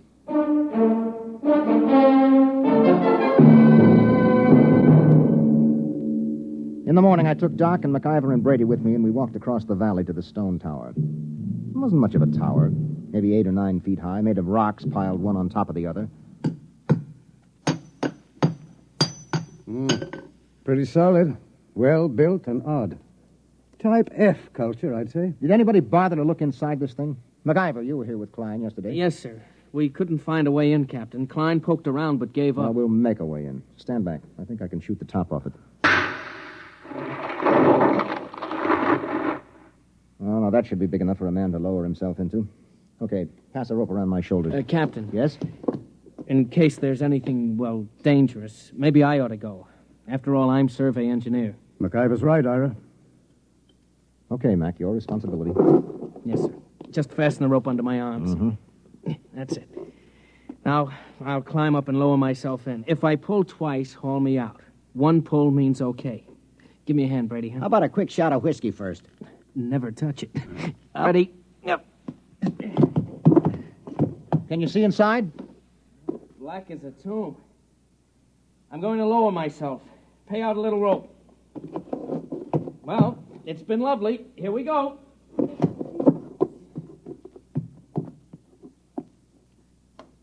One tug. He's on the ground inside. Yeah, I wonder what he's found. I still don't like it. Oh, Brady, there's probably not a thing in there except a few... There's 2 tugs. 3. Come on, haul them out. Brady, help him through the top. Right. Easy now, Mac. What the heck is in there, anyway? Mac? Mac? Dada? Dada? Holy jumping asteroids. Doc, he's flipped. No, he hasn't lost his mind. He's just reverted to babyhood.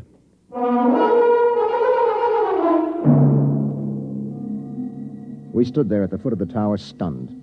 MacIver sat on the ground, happy as a clam, playing with his fingers and talking happy little nonsense syllables.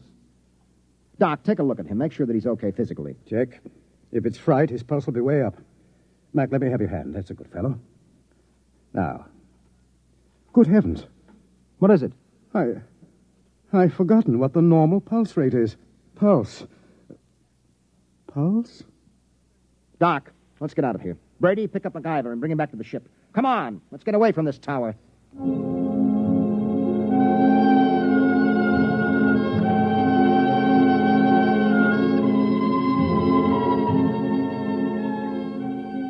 A few minutes later, Brady and I sat in the captain's quarters. He didn't do much talking, just sat and tipped his bottle to his lips ever so often.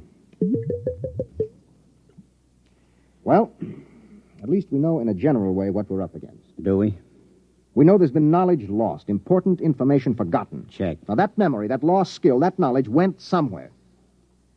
Maybe there's something in that tower that takes it away. And I have a silly feeling we might even get it back. Have a drink. That is, get a couple of men, volunteers. Now? Now. What for? We're going to find out what's inside that tower.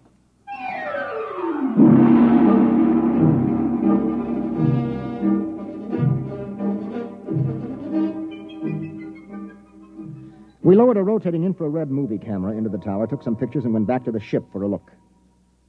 There was something in there, all right. Now, as far as we can determine, this thing we photographed is shaped like a watermelon standing on end. The movement of the hairs all over it suggests vibrations, such as an antenna of an insect. Underneath are wires leading to terminals that seemed plugged right into the thing. You think it's a form of life? My guess is a combination of living organism and machine. After all, man and machines work together. The difference is that man retains his individual identity. Well, since it doesn't locomote, somebody or something must have put it there. Exactly.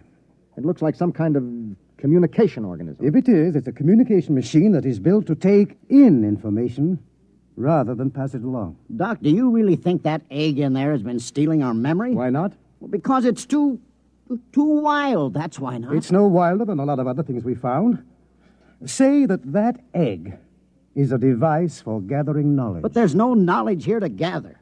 I mean, how often does a ship land on an out-of-the-way melon like this? Wait a minute, Brady. Who says that knowledge has to be collected here? What? I said, why do we assume that knowledge has to be collected right here on Planet 9? We forget things back on Earth, don't we? Good Lord. Suppose you were some race setting out fish traps for knowledge, and you had plenty of time to gather it. Where would you put your traps? On a planet swarming with intelligent beings where the traps would be found and destroyed or their secrets snatched away?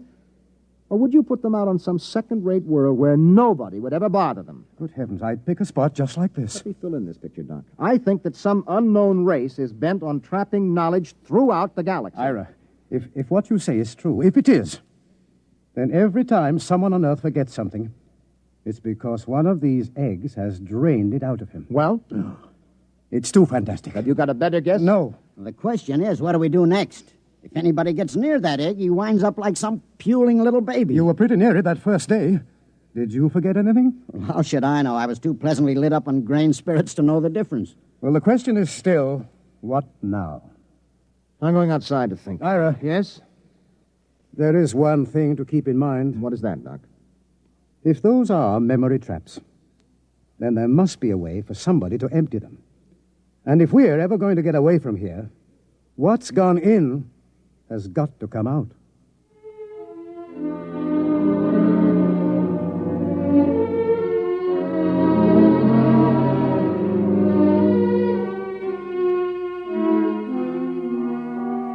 I stood out on the platform of the ship and tried to make some sort of pattern of it. Forgetfulness.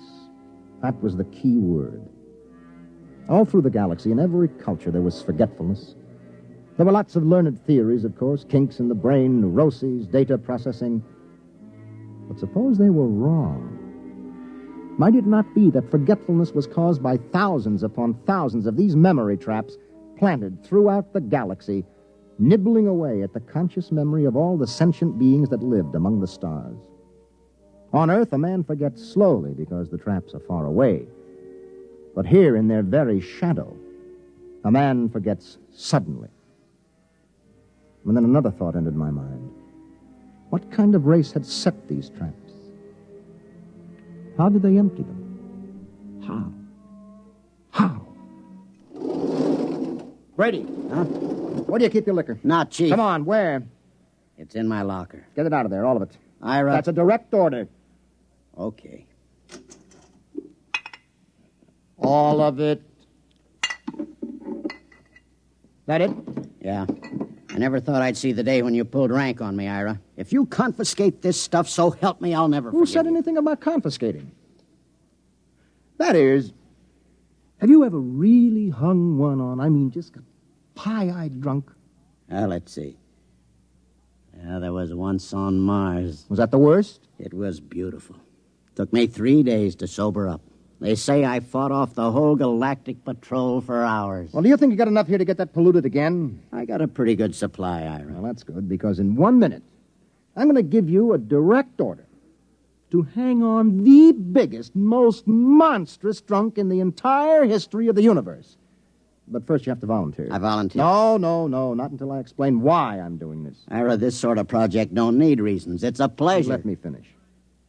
You know that egg up in the tower? Yeah? The minute you get near it, it grabs your mind, wipes it clean, right? Yeah. And a lead space helmet doesn't shield you, as we saw with MacIver. Right. Now, Doc thinks this egg is a kind of communications thing. It must be. Okay, you're a communications man. What do you do when you can't shield a communication? Well, that's easy. You scramble it. Any fool knows. Holy mackerel. Exactly. Are you still game? You think it'll work? I don't know. I think it might. Well, suppose it doesn't. You'd be a babbling infant like Klein and MacIver. If we don't stop that thing, it'll happen anyway. Unless we can remember how to start the engines. Okay, Ira. I'll do it. When do I start? Right now.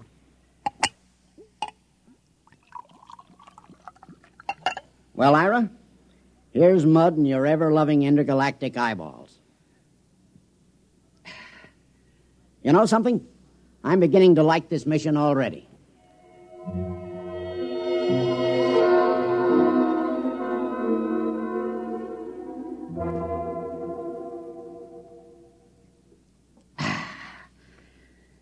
Well, that kills the last bottle. How am I doing, our old buddy? You're not drunk enough. I should have picked somebody like Doc, except he'd probably pass out. I'm not drunk enough, huh, old buddy pal? Not yet. Well, then, in which case, old buddy, I'm going to have to do something I never like to have to do. What's that? I'm going to have to go into my extra special emergency reserve supply. It's a little supply I keep in case of getting marooned on a planet, you know? I don't like to go into it, but in this case, it's my duty.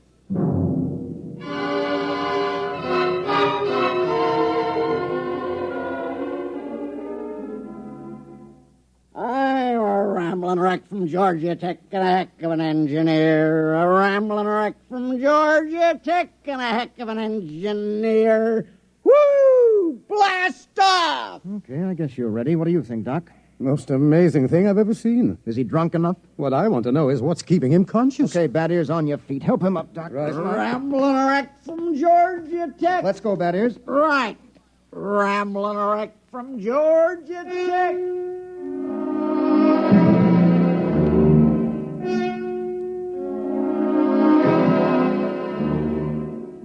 Somehow we pushed, hauled, and stumbled Bad Ears Brady out of the ship and up the rocks to the egg tower. We erected a tripod over the hole with a block and tackle, passed a rope around Brady's chest, and hauled him over the entrance to the tower. There he swung like some overstuffed pig, singing raucously under the eerie moonlight. Rambling wreck from Georgia Tech. Well, what do you say, Ira? We got the earphones on him so they can't slip off. They're on. Well, I guess we're ready to lower him. Ira. Yep. You sure? It's a man's life. I'm not sure, Doc. But as commander of this expedition, I sometimes have to risk the lives of my men. Okay, Ira. Lower away before I start to get sober. Lower away. Blast off. Fire one. Fire two. Bon voyage, Ira. Good luck, Brady. Good luck. He's at the bottom, Ira. Yeah. That is, can you hear me? Get your hands out of my hair. Something's got his hands in my hair, Ira. Oh, the thing must be picking at his brain. Brady, listen to me. Do you see the egg? See it. It's my buddy, Ira. My little old egghead buddy. You and me's buddies, egghead, right? Have a drink. Oh, good Lord, he's got a bottle with him. He's pouring it on the egg. Brady, listen to me. The wires. Wires? The lead wires you took in with you. Yeah. Pull out the studs on the egg and hook your wires to it. You got that? Just a minute. Me and Egghead's gonna have a drink. Oh, good heavens. It's no use, Ira. He's too drunk to know what he's doing. I'll try again. Brady, listen. Your friend, the egg, can't hear you, see? He can't have a drink until you hook your wires into him. You got that? Sure. That's an awful thing. That's dreadful. Okay. What's he doing? Doc, you getting any impulses? Not a thing. Maybe we better haul him out. If he starts to sober up... Maybe we'd better. Okay, 1, 2... Wait a minute, wait. What? I'm getting something, Ira. What? This is fantastic. Oh, I'm getting something. All right, haul him out, quick. Come on. Rambling wreck from Georgia Tech. Rambling... Brady, you're all right. Doc, help me. Take a look at him. Is he okay? Yes, he's okay. Just passed out. Let's get him back to the ship. Right. You know what, Ira? What? Tomorrow about 9 a.m., we're going to be in on the most colossal hangover in the history of mornings after.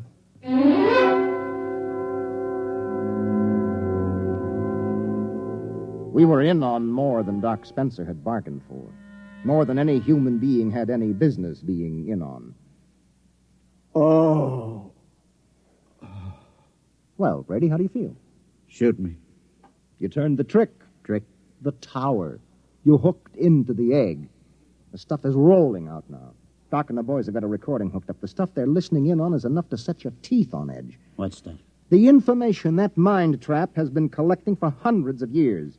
It'll take us years to sort it out, but we're getting some of it straight already. Any of our own stuff? Plenty. Anything on engines? Well, not on our engines. So? We got the dope on the Junkyard engine. Mac and the boys are helping to get it assembled.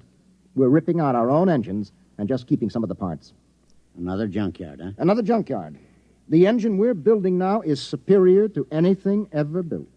Pretty handy little gadget, that egg. Only one thing. What's that? Tell Doc if he comes across a good hangover remedy to let me know, huh? Oh.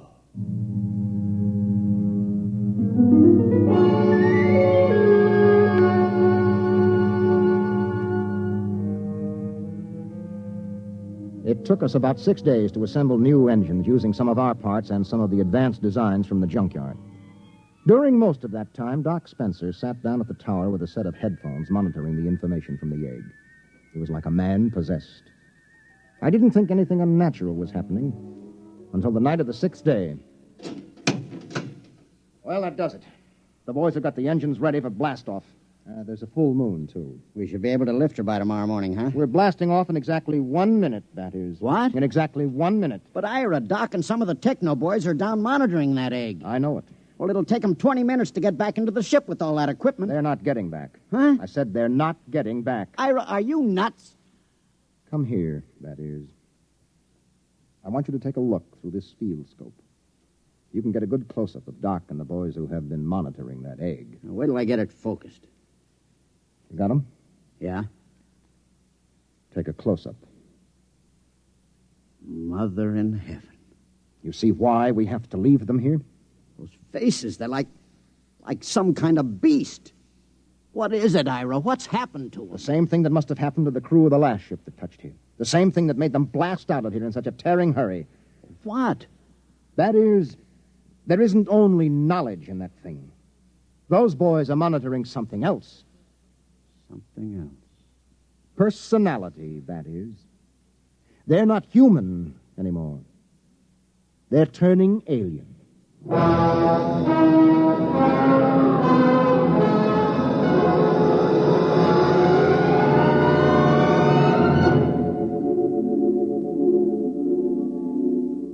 They were still there when the ship roared up away from Planet 9 and pointed her silver nose toward Earth. We could see them in the scopes. A group of tiny figures crouched over the recording equipment, their earphones plugged into the egg. They didn't even look up when we blasted off. They were no longer human now. They were something else. Something 1,000,000 light years old and of another world.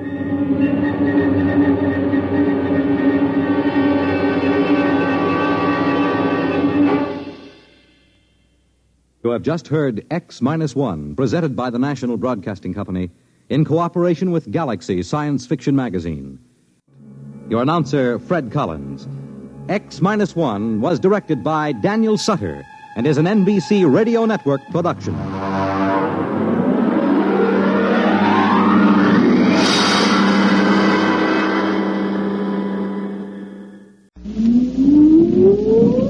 Countdown for blast off. X-5, 4, 3, 2, X-1, fire.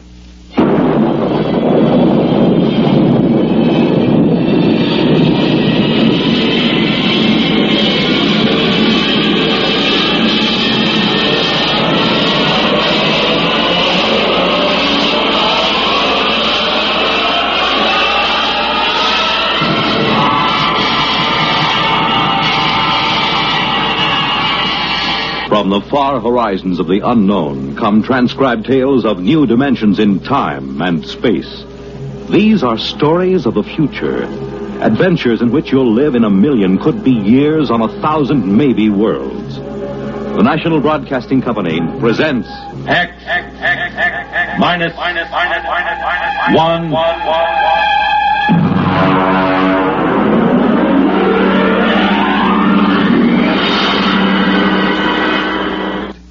Lulungameena by Gordon R. Dixon.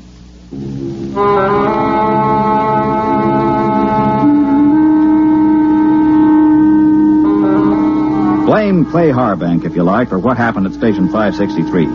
Or blame Bill Peterborough, the one we called the Kid. I blame no one. I'm a Dorsai man. That means I was brought up on one of those tiny planets a million light years from nowhere. Being a Dorsai man is quite a responsibility. We are a very polite people. We have to be. Because when we get angry, we fight to the death.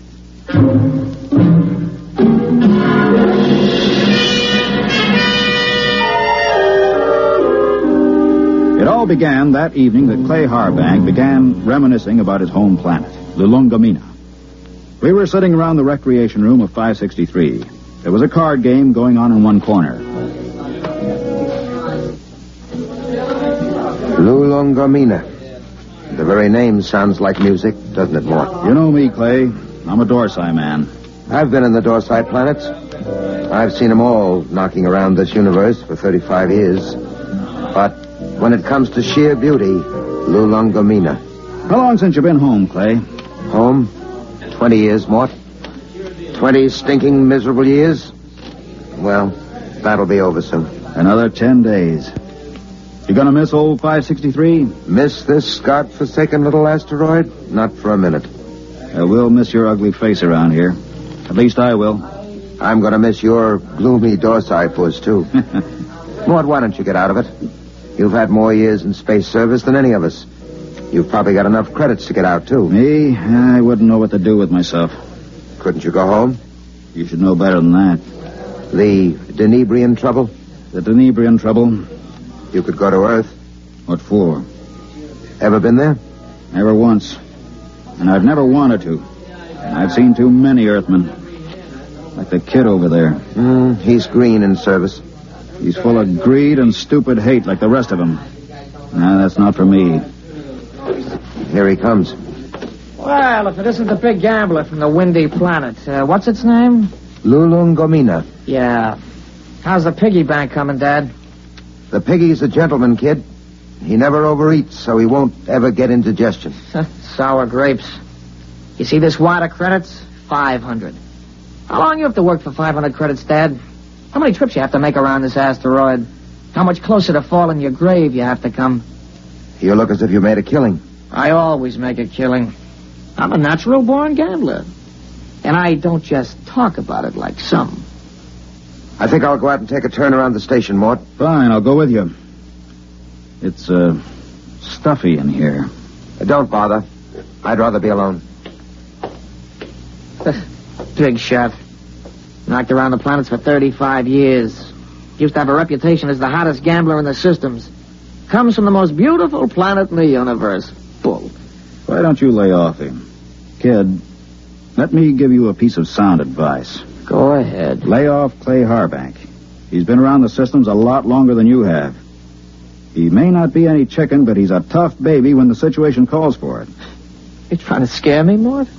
I thought you Dorsai guys were smarter than that. I'm beginning... No, look, kid. No, look. No offense, Morty. I wasn't trying to insult the Dorsai people or anything. I gotta go do a flight check. I'll see you.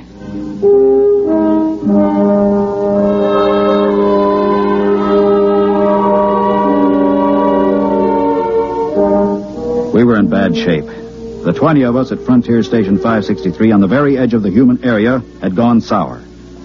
Half the men had applications for transfer in already. But I told the Kid about Clay being tough. Well, that was a bluff to keep him off. Nobody knew better than I did that Clay was burned out inside like a used-up rocket. I put on a spacesuit and went out to join him. Oh, hi, Mort. Hi. Beautiful night, huh? Nice.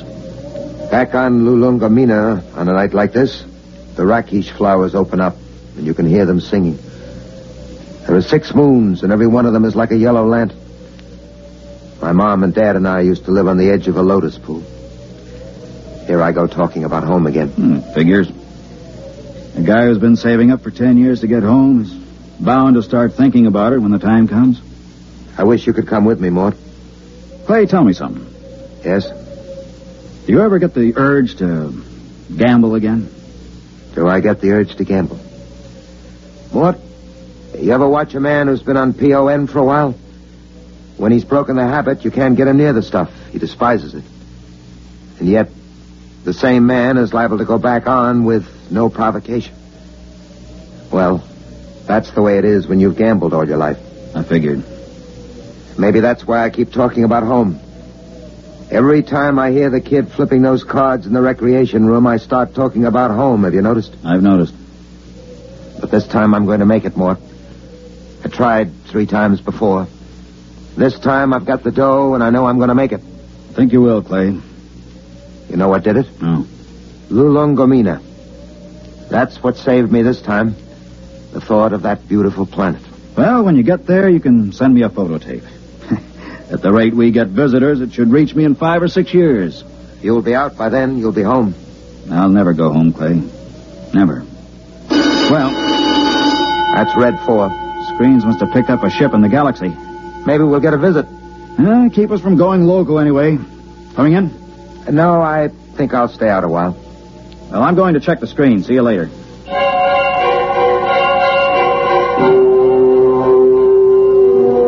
Red 4 meant simply that a ship was entering the galaxy. The chances of it touching down on 563 were pretty remote, unless it happened to need a clearance for Earth or Mars. The screen was black by the time I got there, but the kid was filing a report. Oh, hiya, Mort. Hey, what's a Hexabrod like? Why? We're having one for a visitor. You don't say. I just came in over the receiver. What'll he be like? A Hexabrod? Stiff as a poker, proud as Lucifer, honest as sunlight, and tight as a camel on his way through the eye of a needle. What do they look like? Oh, they're kind of humanoid, but they have a deadpan face that never changes, like a mask. Well, they're a little scary, I hear. That's the green skin and the scales. Also, they run about 8 feet tall. I wouldn't tangle with one if I were you. Back on Denebria once, I saw a Hexabrod rip a man to ribbons with its claws. Why? The man made the mistake of insulting Hixa. That's one of the twin planets they come from. Pretty touchy, aren't they? Not really. They're a very level-headed race. You know the Hexabrod reputation, don't you? No, you didn't hear much about them on Earth. Well, they're the first and only mercenary political arbitrators in the known universe. A Hexabrod can be hired, but he's absolutely incapable of being influenced or bribed.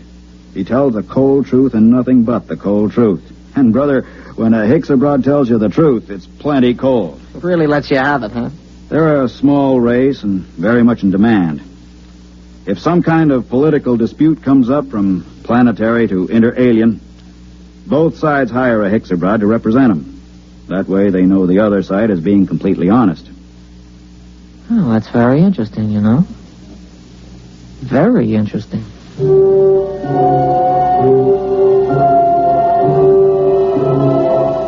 I could tell there was something on the kid's mind, but of course I didn't know what it was. Most of the talk in the recreation room that night centered around the arrival of the Hexabrod. Landing beacons were turned on, and we waited for another radio communication. Hey, anybody want to sit in on this next hand? What? No, thanks. Well, I know better than to ask the galaxy's foremost gambler here. That's right, kid. Well, maybe when this Hexabrod gets here, we'll be able to work up a decent game. Do Hexabrods gamble? No, kid, they don't gamble. That's too bad.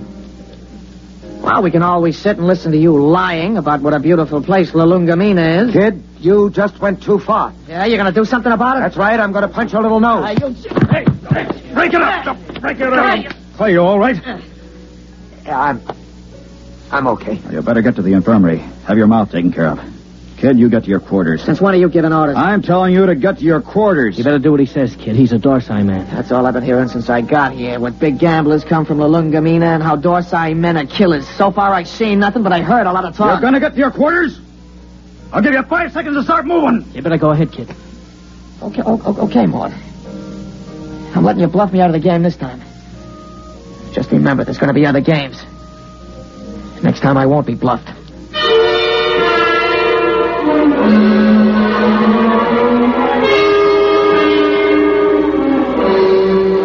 He left the recreation room. I felt a slight and not unpleasant shiver run down between my shoulder blades, and my eyes were still hot. I'd almost lost my control that time, and my senses told me I'd better be careful. For the next 3 days, the tension of 563 was almost unbearable. Clay Harbank seemed to age 20 years after the kid knocked him down. Now hear this, all personnel. Now hear this, all personnel. A ship is approaching for flight check. A ship is approaching for flight check. Report to Central. Report to Central. Well, this is it, Clay. We're getting the Hicks abroad. Seems almost like home having a Hicks abroad with us. They're all over the Tarsian system, you know. You speak Hicks abroad? You have to on Lulungameena. Oh, I didn't know that. I picked it up during the 3rd exploration. Long time ago, huh? We're not getting younger, Clay. Yeah. I found that out. Don't take it so big. He's just a punk kid. Sure. And I'm just a dumb old man. Forget it.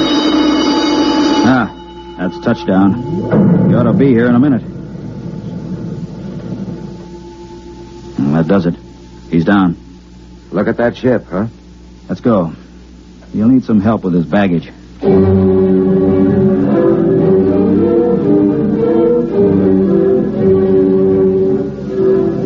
The ship was a silvery one-man job, the kind that have taken the Hicks abroad all over the universe.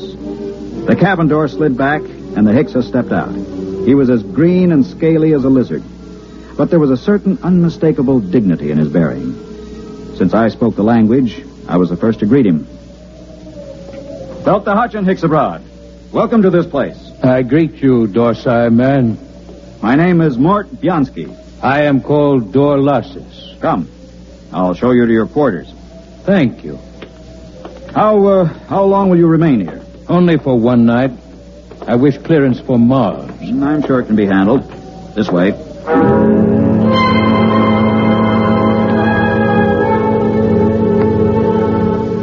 I wondered how he knew I was a Dorsai man.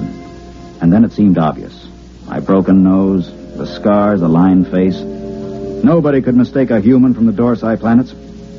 Still, it scared me a little. I kept wondering if he had anything to do with interplanetary police. I tried to put it out of my mind. It was no use.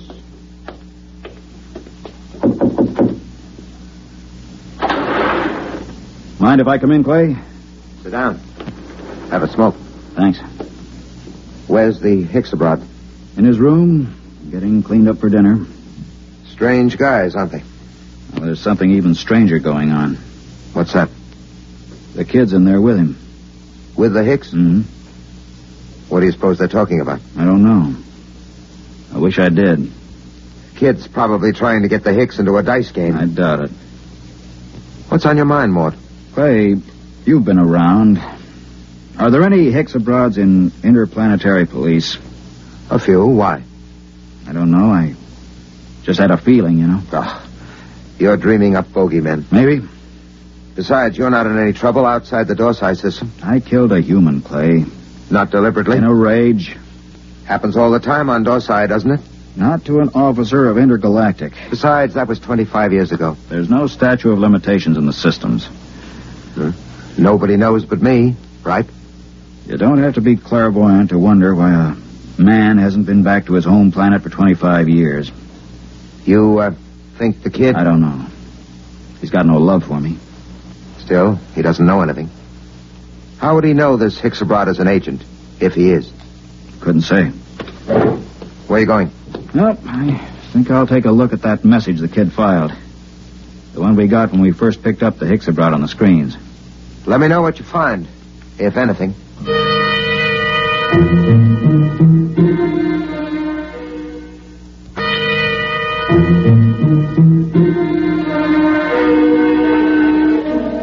I walked through the empty corridors to the communication center. I went directly to the files where incoming messages are kept and flicked the tab until I got to Notices of Arrivals. There, 2 days before, was a report of the arrival of Dorlassis. I ran my finger down the statistics until I came to the line that said, Point of Origin of Flight. It read, Tarsian Galaxy. That was where Clay Harbank's Lulungameena was. I read further. where it said nature of business. My blood ran cold as I spelled out the words, Come in. Belt the hutch and Hixabrod. I greet you, Dorsai man. Is there anything you require? Nothing, thank you. I came to tell you that we'll have dinner tonight at 800 hours. The young Earthman has already informed me. There's a shortage of raw meat here. I brought my own food, thank you. I see you came in from the Tarsian planets. Yes. You didn't happen to be in the Dorsai planets before that? No. I thought perhaps you might have some news. I came from intergalactic headquarters. Yes, I saw your flight check. Then you know my mission. Yes. Good. How long do I have to pack? I will be leaving at 700 hours tomorrow morning. Can you be ready by then? Yes, I guess so. Good. I don't suppose there's any point in appealing to you. Hixabrods are supposed to be totally without emotion. There is no point in appealing. Funny thing. I've been running away from this moment for 25 years, and now that it's come, I'm glad. We'll be going back to the Dorsais? Yes, to intergalactic headquarters. After all these years. Home. I don't suppose a Hixabrod knows what that feeling is like. I will expect you at 700 hours. Now, if you don't mind, I wish to prepare my food. One thing. Yes? Did the young Earthman tip you off about me? No. Funny. I could have sworn it was him.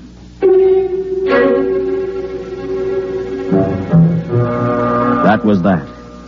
When a Hixabrod tells you no, you can bet your life he isn't lying. I began to wonder how they located me. I began to wonder what he and the kid had talked about. I began to wonder a lot of things. Well? He's an agent for Intergalactic. Oh, that doesn't prove he's after you? He is. How do you know? I just talked to him. Lord in heaven. It isn't so bad, really. Just think, I'll be going home. I'm going to kill that kid. Clay. I'm going to kill him. Clay, listen to me. The kid didn't turn me in. You said... I said he was talking to the Hicks. I just asked him. And the Hicks told me it wasn't the kid. They don't lie. So don't go blowing off.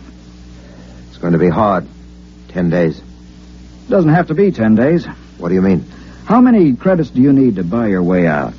Another 500. Next payday. Don't wait. Don't wait? I have over 900 credits. I'll turn them over to you. Mort. Listen, I don't need them. Or you can pay off tomorrow and fly as far as the Tarzan chain with me and the Hicks. It's a very nice thing, Mort. Will you do it? I'll think about it.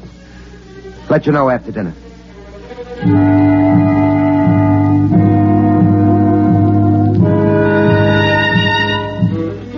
I thought of running away, but there was really no place to run once they tracked you down. And the Hixabrods were utterly relentless once they'd agreed to bring a man in. Since they had no feelings, they made no judgments. They were absolutely certain that a man would get a fair trial.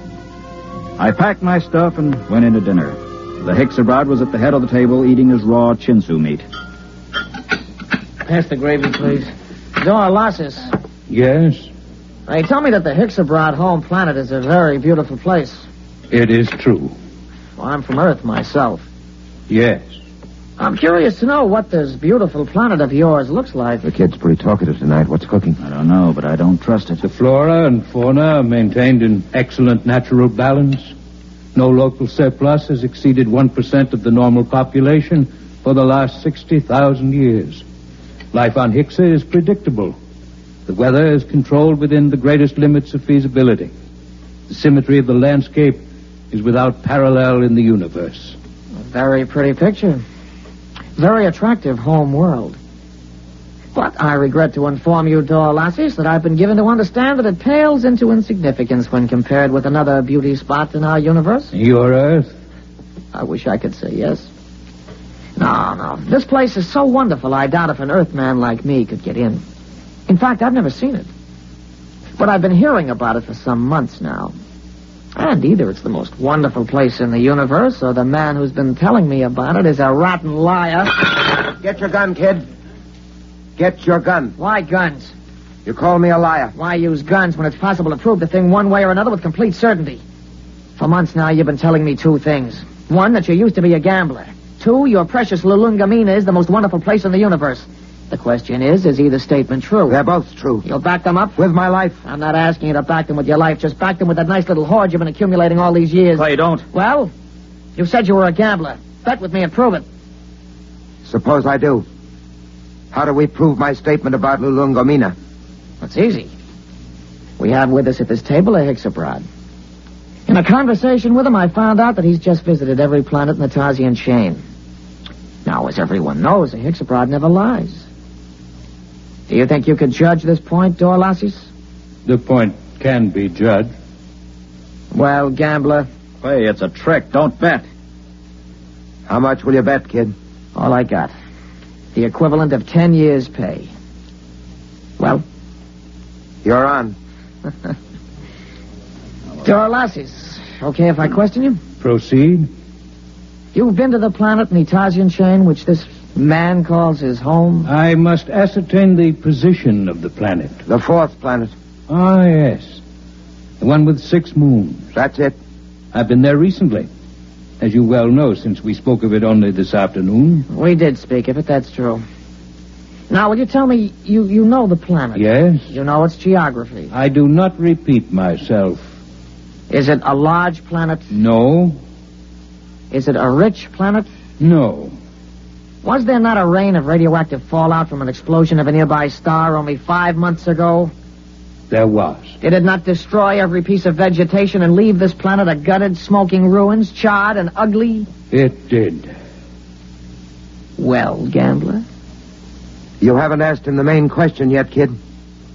Would you like to ask him? All right. Hexabrod, the question to be judged is this. Is Lulungameena the most beautiful and the most wonderful place in the universe? Yes. It is. What? Well, kid? It's a trick. It's a rotten trick. I don't believe it. The Hexes... The eyes of the Hexabrod were narrow and baleful as he pushed back his chair. You could almost feel them burning as he dragged his scaly feet over toward the kid. He stopped about 6 inches from the kid and held both his hands up, palms near the kid's eyes. There was a clicking sound, and we watched 11 sets of gleaming razor-like claws shoot up from the tips of the Hexabrod's fingers. Their points were almost against the kid's eyes. Look at my hands, Earthman. Are they not clean? Yes. Do you doubt that I have told the truth? No. Then there is nothing further to discuss. I bow to you, gentlemen. I thank you for your hospitality. You will excuse me.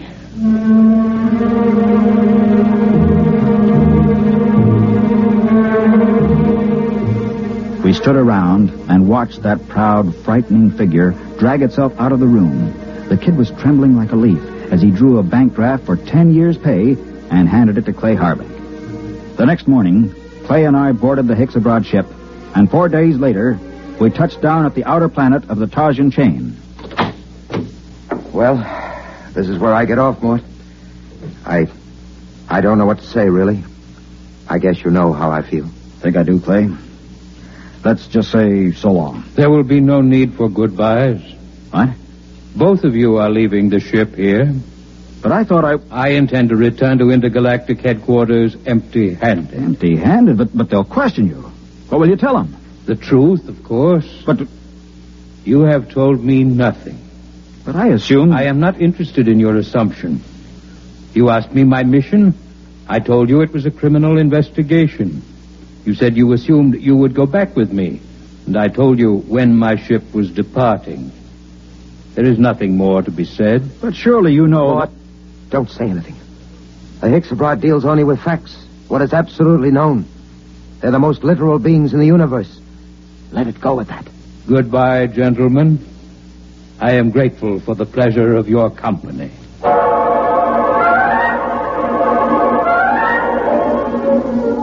5 minutes later, Clay Harbank and I shook hands at the exit of the spaceport on Tarsus 10. But before we parted, there was one thing I had to know.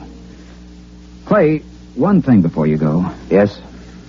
How did you know the Hexabrod would lie about Lulungameena? He didn't lie, Mort.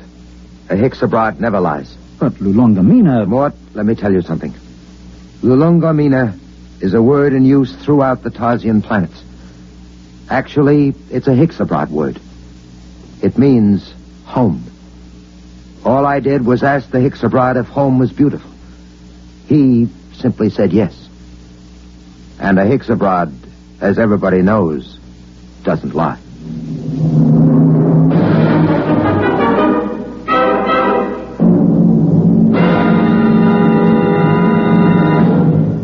Description X-1 has brought you Lulungameena, a story from the pages of Galaxy written by Gordon R. Dixon and adapted for radio by George Lefferts.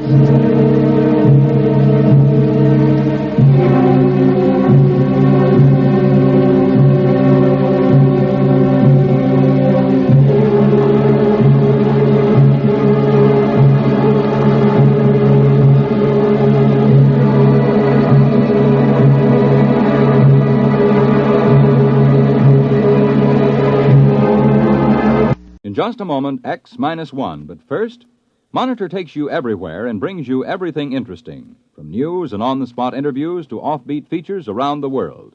And Monitor also brings you the finest drama with original stories and Hollywood's top stars each week on Monitor World Theater. Now stay tuned for X-1 on NBC.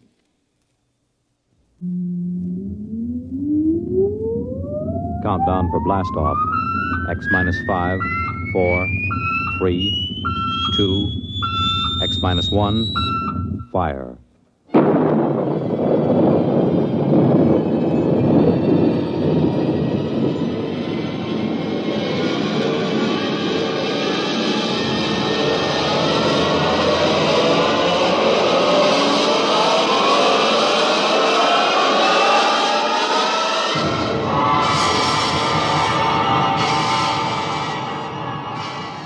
From the far horizons of the unknown come transcribed tales of new dimensions in time and space.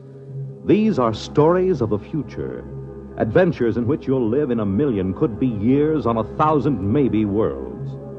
The National Broadcasting Company, in cooperation with Galaxy Science Fiction Magazine, presents X-1.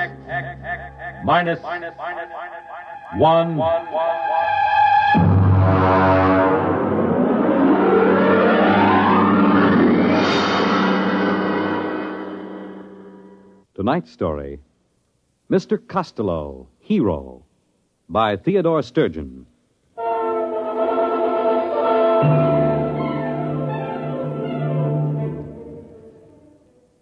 It began the day the skipper called me into his cabin. I'd been a purser aboard the spaceship Star Climber for almost 12 years, and I'd never yet been asked to Iron Man's cabin. But then a lot of strange things had been happening on this trip to Boranguen. Come in. Oh. Sit down, purser. I said sit down. Yes, sir. All right.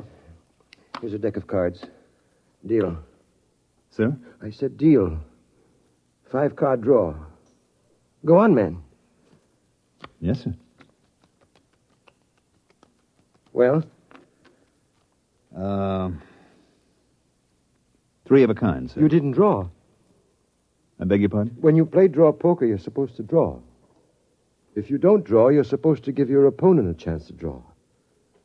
Now, mister, did you ask me to draw? Well, we haven't been playing that way recently. Who changed the rules? I don't know. Uh-huh. Let me ask you something else. You stood a watch last night in the ship's galley. Why, yes, sir. Has anybody ordered a galley watch? Well, no, sir, but it isn't against the rules, is it? Against the rules? No, it isn't. Now, tell me, does the cook mind having a man watching him 24 hours a day? Well, no, sir. You see, that way he knows everybody can trust him. You mean that way you know he won't poison you? Well, yes, sir. Now, tell me, Purser, who aboard this ship suggested that the cook might try to poison you? Well, I really couldn't say, sir. It just came up. Well, Cookie doesn't mind, sir. Really, he doesn't. He says if he's watched all the time, then nobody can suspect him, so he doesn't mind. All right. Now, let's proceed to something else. How long has it been customary for the deck officer to bring a witness with him when he takes over the watch? That's out of my department, now, sir. Now, think hard, Purser. Did you ever hear of a deck officer bringing a witness with him before this trip? No, sir. Or stand a galley watch? No, sir. Or play draw poker without drawing? No, sir. Now, one more thing. Yes, sir? We never had Mr. Costello as a passenger on this ship before, did we? Mr. Costello? Mr. Costello. No, sir, we didn't. Okay. Ask him to come to my cabin. But That's an order, mister. Yes, sir.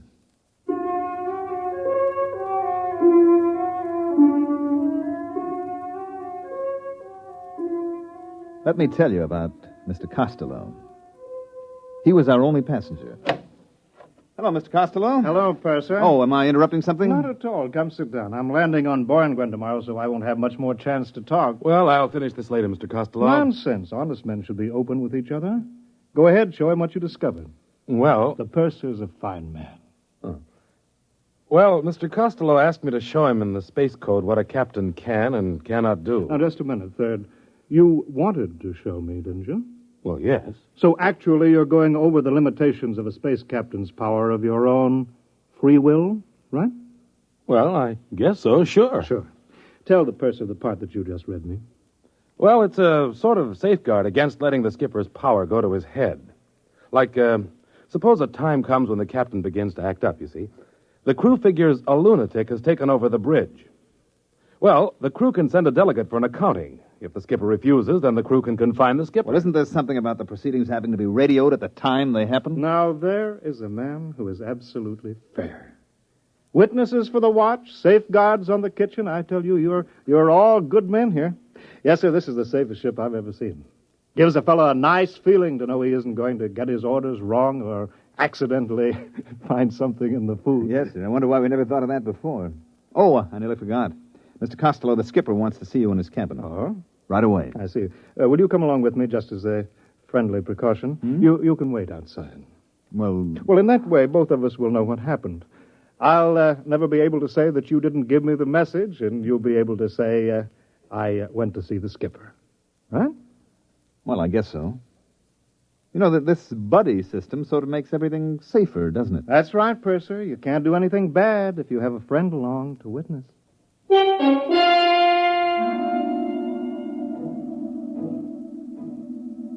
Mr. Costello and I went to the captain's cabin, and I waited outside.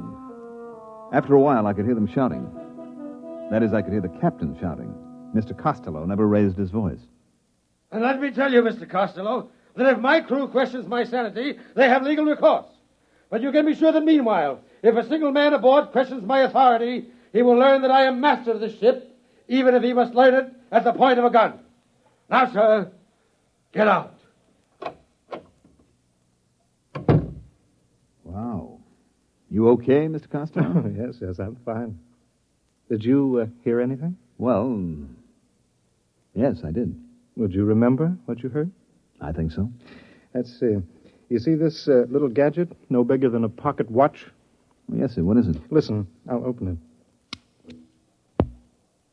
If a single man aboard questions my authority, he will learn that I am master of this ship, even if he must learn it at the point of a gun. Whose voice is that? Why, it's the captain. Good man. But how... That's simple. You see, this little pin that I wear on my lapel here? This is a microphone. This watch is a magnetic recorder. I just use it as a toy, of course. Well, I'll be darned. You see, Purser, I'm a collector. What do I collect? Voices. Voices anywhere, anybody, anytime. Listen. A lunatic has taken over the bridge. Why, that's the third officer. Mm-hmm. Listen to this now. I better not, Mr. Costello. I wouldn't want you thinking I take bribes from passengers. Recognize it? Why, that's my voice. Exactly. The time you brought me the special radio message from Earth Central. And you offered me a blue gemstone, and I said that... Hey, listen to this. I take bribes from passengers. Well, if that isn't the end... Cute, huh? Well, I guess I'll get back to my cabin and pack. When do we arrive at Borngwen? 6 tomorrow morning. Oh, good. By the way, I'd like you to come see me when you put in there again. Well, that's very nice, sir, but you're an important man, and I'm just Nonsense. I insist that you visit me. Well, that's real nice. Oh, by the way, what's the major trade on Borngwen? Glunker. Glunker? Yes, it's a kind of soft fur. You can make a warm coat out of it that will roll up into a thimble. You don't say. And the glunker trade, that's carried out by trappers? Mostly. Mm-hmm. They work alone and bring in the pelts. I see. They spend a lot of time alone, huh? That's right. You know, sometimes I envy them. I mean, working on a ship, you're almost never alone, and the way I see it, a man needs to be alone sometimes. Correction.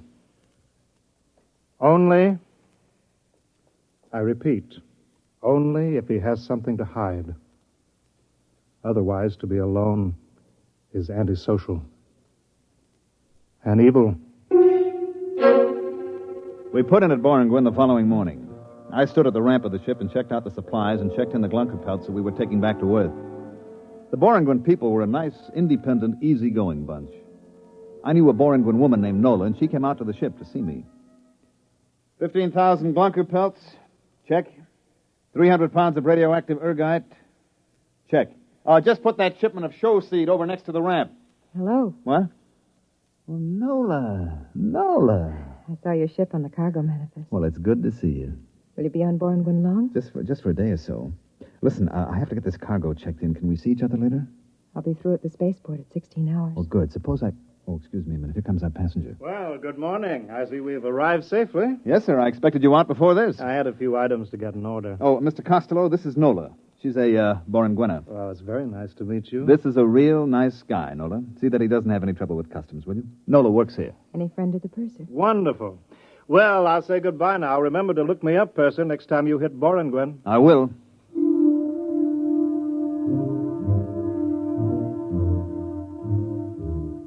He gave me that big, warm handshake of his and clapped his arm on my shoulder. Gave you a good feeling to know that a big shot like Mr. Costello really liked you. I got the rest of the cargo checked in. Took maybe 3 hours. Then I was about to go in and ask the skipper for leave when a couple of guys with Space Bureau credentials came aboard. All right, that's it, boys. Close the hatches. Excuse me. Yes? Space Bureau. Is Captain Ireson aboard? Why, yes. You're the purser, huh? That's right. Something wrong? Would you mind answering a couple of questions? Not at all. Has the captain been behaving strangely this trip? Well, not strangely, exactly. Anything unusual? Well, no. He called me in for a card game. Mm-hmm. Does that happen often? No, never happened before. Was he upset? Yes, I guess he was. Okay. This gentleman would like you to answer a few simple questions. Meanwhile, I'll look up the skipper.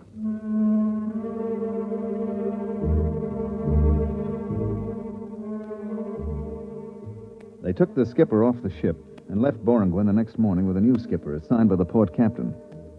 There was a rumor later that old Iron Man had been court-martialed or something. Nobody knew for certain. We made the rounds after that. Sigma, Nightingale, Carano, all the planets in the fourth system. We even went back to Earth with a load of glizzard skins and black prints.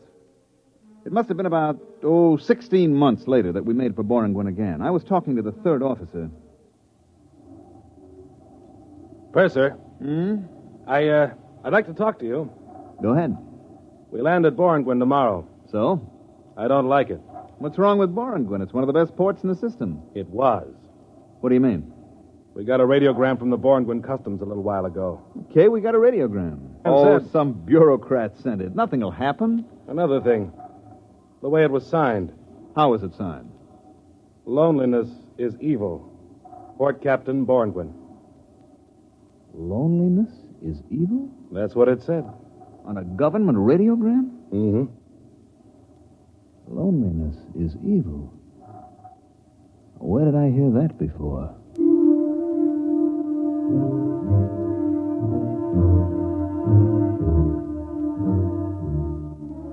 Well, we touched down on Borengwyn at 1200 hours. What a change. The spaceport was deserted. The only people who came aboard were 2 agents from Customs. They censored our tapes and checked our written literature. I finally started a conversation with them. Excuse me, sir? Yeah? There is a Borengwena named Nola that used to work in Customs. I wonder if she's still there. I wouldn't know. Well, the reason I asked, she usually meets my ship when it comes in. I see. Well, maybe I'll look her up. She has an apartment on R Street. She won't be living there. Try Central Barracks. Central Barracks? That big warehouse near the spaceport. I thought they stored the Glunker furs there. They don't use the warehouses to store things anymore. No? They need them for the people. The people? You haven't been on Borangwen since the Brotherhood movement? I haven't been here for 16 months. Well, you'll find that the people have moved into the warehouses now. Well, what about the apartments? What about the homes? They're used only for storage space. I don't get it. Look, we haven't got time to explain now. My partner and I have to get back to Central Control. Well, maybe I'll go to try and find Nola. Better take a companion. What for?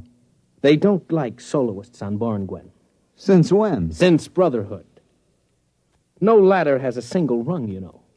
So what? It takes 100 pair of hands to build a house. Okay. A single pair is useless. Not only useless, but evil. I don't get your drift. All humanity is made up of many parts. Any part that wants to go off by itself hurts the main thing. What good would your hand be if a single finger suddenly decided to go off by itself? Listen, is this a gag? It's deadly serious. Well, suppose I want to go off by myself. We'll help you. And suppose I don't want to be helped. Then you're a trapper, a glunker. You'll be sent into the bush country where the other soloists are sent. Holy smokes, this place has gone mad. Are you coming with us?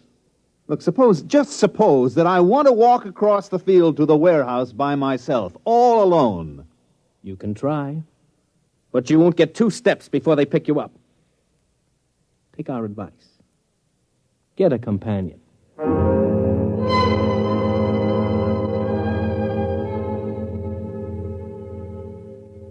I let them take me over to the barracks. The place that used to be a warehouse. It was unbelievable. The place had been completely cleared of every wall, every partition. There, in front of my eyes, were 10,000 beds, cots, and mattresses spread out over the entire floor of the warehouse. The light was blinding. Huge floods and spots bathed every square inch. Nothing was concealed. Even the plumbing, showers, tubs, sinks were lined up against an open wall. The agents came in with me and stood at the door. A cluster of Borangwen people waited in a roped-off area. This is it. Wow. The customs personnel are in that third aisle, going north. I'll walk down there. Thanks for the company. It's a duty. Wait. I'll get you a companion. Anyone for the third aisle going north? Third aisle going north. Yeah. Here comes a man. He'll accompany you.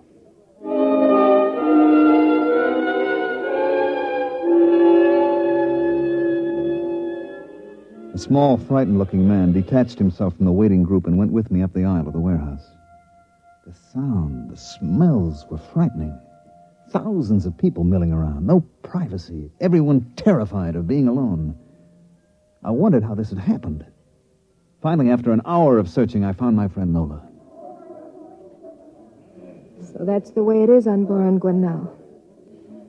Nobody seems to know just how it happened. Just seemed better to be with somebody all the time. Then nobody could accuse you of doing anything wrong. But somebody must have started these accusations. Somebody must have put the fear into people. I don't know. It started with the Glunkers. The fur trappers? That's right. We began to hear things about them. That they were thieves, that they planned to take over the city. Just rumors, of course. And pretty soon, if you didn't like somebody, you called him a Glunker. Then there were signs. No Glunkers allowed. You know? Oh, I saw some. We began to hear about it on the televisor, and pretty soon they appointed a committee to investigate and find out if there was any truth to the rumors about the Glunkers. It was headed by Mr. Costello. Costello? Mr. Costello? He's a big shot now. Owns half the city, I guess. Well, it can't be the same one. Yes, it is. I've seen him. When did everybody move to the central warehouse? When the police started picking up soloists, everybody began to move in together. Didn't take long. That's the strange thing. How little time it took.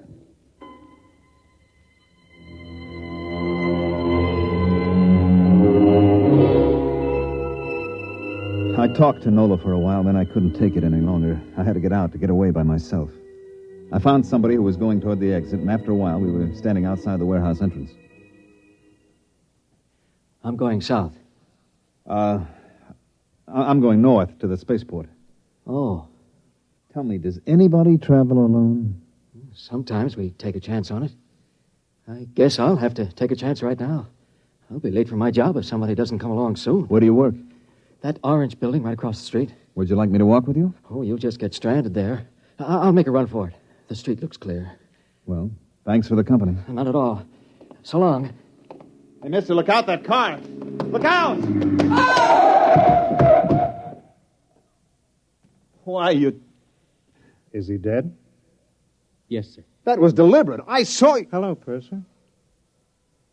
It's Mr. Costello. Yes, I'm sorry about the accident. My chauffeur was... He tried to run away. That's what happens to soloists. If he'd had a companion to warn him, to thrust him out of the way. You understand that, don't you, Purser? I don't know. Climb into the car. You can't go wandering about Borrington alone. Well, Police will take care of the body. It's all right. Okay, if you say so, Mr. Costello. Drive to the spaceport. Yes, sir. Well, what do you think of our little planet? Well... I knew you'd like it. Just think of it, Purser. All humankind, a single unit. Yes, this is a people that has found the truth. It awes me. Makes me humble. Speak up, man. I'm your friend. Well, I was going to say, I'm not sure I like it. Well, take your time. Nobody has to make a man see the truth. Isn't it right? Well... That's right, isn't it? Yes, I guess it is. Fine. Yes, only the trappers refuse to see the truth. Are they really dangerous? Dangerous? They go out and spend weeks alone by themselves, don't they? Alone with their own evil thoughts. Evil thoughts? We all have them, you know. Even you. For example, you remember this? Well, Well, this should refresh your mind. Listen to this. I take bribes from passengers. Your voice, Purser, and a very evil thought, too. But that isn't what I said. That's what's on the tape, Purser. Now, then, I wouldn't use it against you, of course. Mr. Costello, what is it you want from me? Nothing. Absolutely nothing. Well, a minor favor, perhaps. Go on. Your ship is going back to Earth after it leaves Borrington. Yes? You will have a passenger.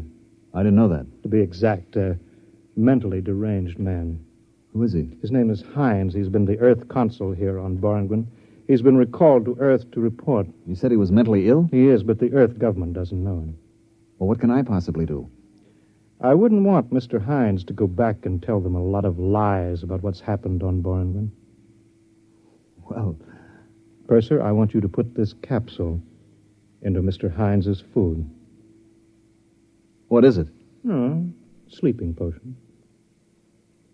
You think I'm a murderer, Mr. Costello? Purser, do you know what will happen if this tape recording of your voice is sent back to Earth? Do you know what they do to pursers who take bribes? You'll be court-martialed. You'd use it? Only in the interests of protecting our happy society. Now then, will you see that Mr. Hines is properly sedated? You can get 10 years of Uranus. Well, Purser? Give me the capsule. Good. Right over to the ship, driver.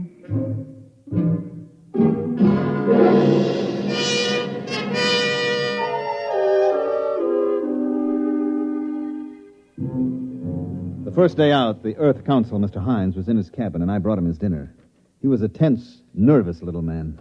Here's your dinner, sir. Put it down, Steward. Oh, I'm the purser, sir. The steward's ill, and I'm helping out. I see. Do you know what's happened on Borrington? I was only there a few hours, Mr. Hines. Let me tell you, then. You won't believe it. Nobody will believe it.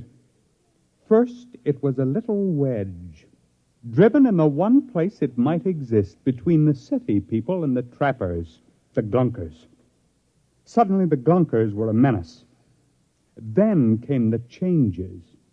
You didn't have to prove that a glumper had done anything. You just had to prove he was a glunker. It all happened so fast. Pretty soon, you were afraid to be alone for a second. There was a man named Costello. He came from Earth. I know him. You know him. He went to Boranguen on this ship. Then you must be the one. The one? Which one? Who testified against your captain for the court-martial. What? There was a tape recording, your voice and the voice of the third officer. Costello had them. He used them to send the skipper to Uranus? I didn't know. You must have known. What's happened to us? What's happened? What?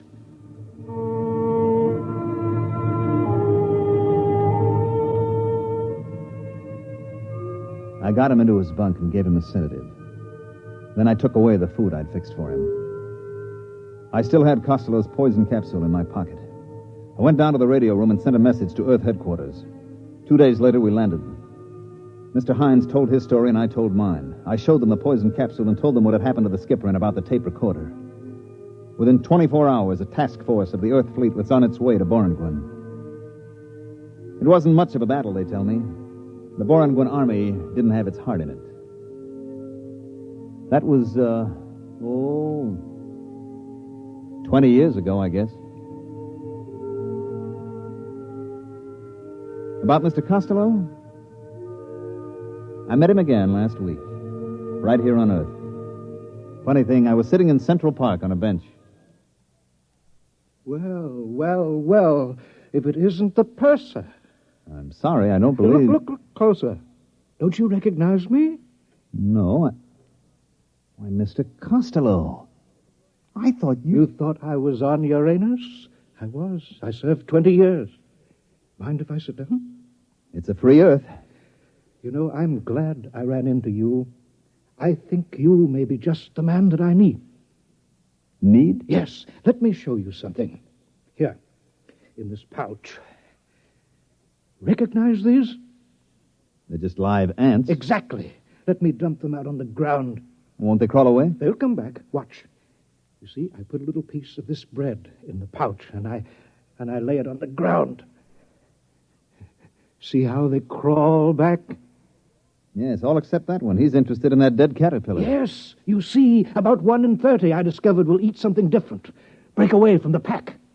So what? Don't you see, man? If we can find a way to make the others turn on that 1 in 30, if we can make the bread eaters think that the caterpillar eaters are dangerous... They're not dangerous. They're just different. What's the difference? Just so we can get the bread eaters scared enough. They'll turn on the others. And then? And then we can make them do anything that we want. You see what I'm driving at? If you think of these ants as people, well, where are you going? I'm leaving, Mr. Costello. Why? Doesn't what I say make sense? Yes, it does, Mr. Costello, except for one thing. What is that? I'm no ant. So long, Mr. Costello.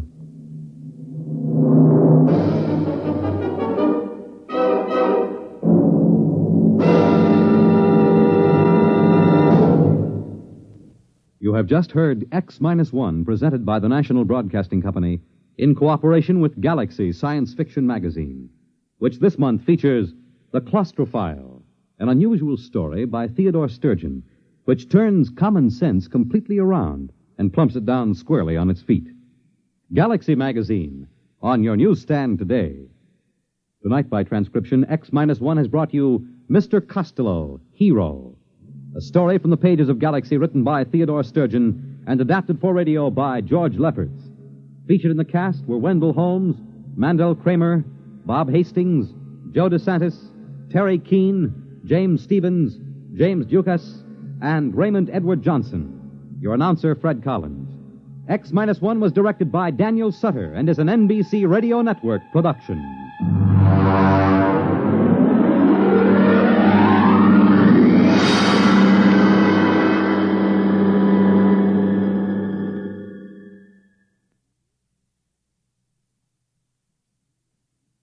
Follow the news with Chet Huntley tonight on NBC Radio.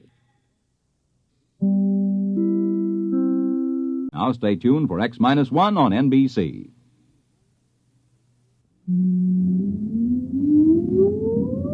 Countdown for blast off. X-5, 4, 3, 2, X-1, fire.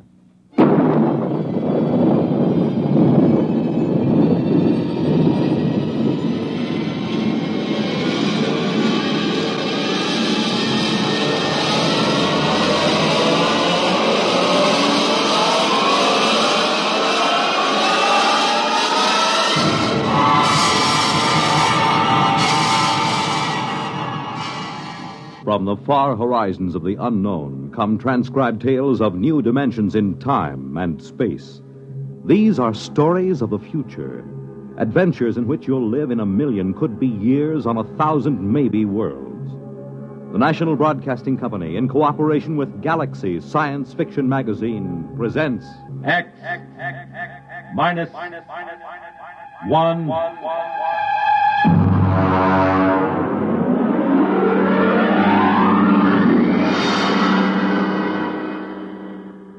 Tonight, Project Mastodon by Clifford D. Simak.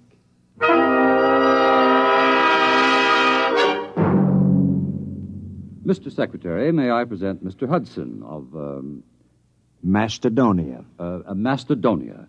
Mr. Hudson, this is the Secretary of State. Honored, sir. Now, as Chief of Protocol for the Department, I've informed All him... right, Mr. Kingston. I haven't much time. I'm due at a meeting of the Senate Foreign Relations Committee at 2. If you've passed Mr. Hudson in, I'll assume everything is quite proper.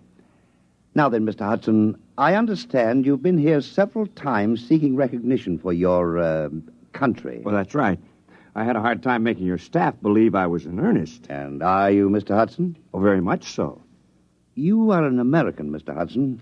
I assume you are acting as a representative for Macedonia rather than as a principal in the matter. Oh, no. I claim dual citizenship, sir. I am a Macedonian. You pardon me, but I've never heard of your country. Well, it's a new nation, but quite legitimate. We have a constitution, a democratic form of government, duly elected officials, and a code of laws. We are a free, peace-loving people, and we are possessed of a vast amount of natural resources. And Please tell me, Mr. Hudson, just where are you located? I gathered it was somewhere in Asia. Oh, no. Technically, you are our nearest neighbors. That's ridiculous. Now, look here, Hudson, you can't... If you'll give me just a moment, Mr. Secretary, I have considerable evidence. I'll have to ask you to leave. I'm sorry, sir. Go ahead, Mr. Hudson. You've submitted a document signed by a certain Wesley Adams. Well, he's our first president. You see, we'd like to establish diplomatic relations. After all, we are a sister republic. We'd like to negotiate a trade agreement, and, of course, we'd be grateful for assistance under the foreign aid program. Naturally. Who wouldn't? Mr. Secretary. All right, Kingston. We're prepared to offer something in return for, one thing. Sanctuary. Sanctuary? I understand that in the present state of international tensions, a foolproof sanctuary is not something to be sneezed at. All right, Kingston, I think we've had enough. Show Mr. Hudson out.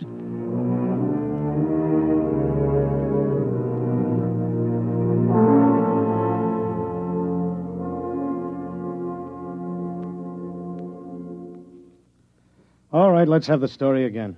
Look, mister, I don't want any trouble. Just tell the story again. You want to cooperate with the FBI, don't you? Sure I do. Sure, but I just don't want any trouble. All right, start over. You found the briefcase in the booth. Yeah, that's right. I brought my beer over from the bar, you know? And this fella just went out a minute before, so I figured he must have left it. I run after him. You didn't see him, though? No. So I just kind of looked in the briefcase. You know, I mean to identify it. That's all. I don't steal. Then you came to us. Yeah, that's right. I mean, after all, when I saw that stuff, well, I just figured I was way over my head, you know? All right. Don't say anything about this, do you understand?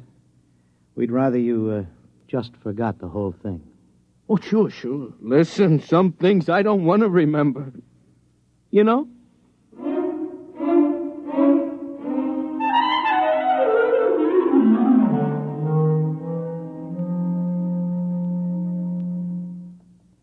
Hello? Is this Dr. Harrison of the Paleontology Department? This is Mr. Jenkins at the Federal Bureau of Investigation. We have some movie film we'd like you to look over. Huh? Oh, we acquired it. Big shaggy elephants and tigers with teeth down to their neck. No, it's not fakes. Our labs are sure of that. Whatever is on those films is real.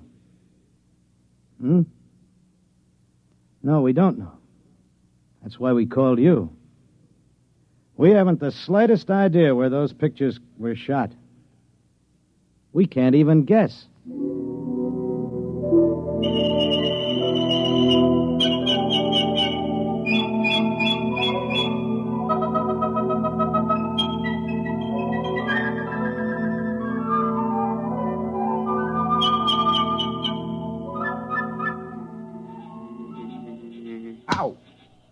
matter, Coop? One of those flying hypodermics. This is a fine, healthy spot. Mosquitoes as big as hummingbirds. Oh, careful, son. You're knocking the climate of the capital city of Macedonia. Yeah, some capital city. One palm tree and a Boy Scout pup tent. Wes, this is the wildest thing we ever did. What if Chuck can't get back? Chuck Hudson is a man of many parts. Have faith. Supposing they're putting him in jail, or something might happen to the time unit or the helicopter. We should have gone along. Do you think they'll do it, Coop? Who? What? The United States. Do you think they'll recognize us? Not if they know that Macedonia is the United States 50,000 years ago. Well, we have to get legal recognition first, otherwise it wouldn't be safe. Well, there goes that Mastodon again. Good old Buster. Where is he? Right there. Over by the grove, see? Ah, he's lonely. What? He probably is. He must have been run out of the herd by some younger bull. That's why he hangs around like some homeless dog. One thing worries me, Wes. I know you dreamed up the time unit, and we all chipped in for the helicopter, but can you just claim territory on your own like we did? Why not? We found it, it's ours. Hey, Buster's coming this way. Give me the right. No, wait. Maybe he's only bluffing. If that Mastodon comes through here, he'll stomp everything flat. I'll give him 3 steps more. Oh, it'd be such a shame to plaster him. He's such a nice old monster. One more step and he gets it. Hey, that's Chuck. He's back. I wish he could fly that helicopter better. He might wreck it. Well, anyway, he scared Buster off.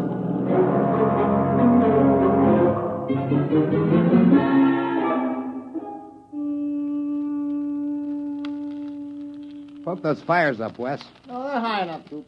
You don't want a saber-tooth waltzing through here, do you? Well, we better get a stockade up. You know, some night a herd of Mastodon will come busting in here, and if they ever hit the helicopter, we'll be dead ducks. We'd never get back. We'd be stuck back here in the Pleistocene age. I won't feel safe till we get another helicopter. Those Mastodons carry a lot of ivory. And the mammoths up north. Oh, sure. And get socked in the jug for smuggling ivory? The only way to cash in on the time unit is to get diplomatic recognition for Macedonia. We've got a good case. You said so yourself. What, a saber-tooth? Down by the grove. I don't like that. Sounds closer. Hey, poke up that fire, will you, Coop? Oh, well, that's Buster. There he is. He's tangling with a saber-tooth. I'll lay 3 to 5 on Buster. Cat's drawing blood. I'll take $5 of it. Come on, Buster. Roll on him, will you? Cat's on his head now. Hey, he's coming this way. Look out! Wes, turn him. Shoot.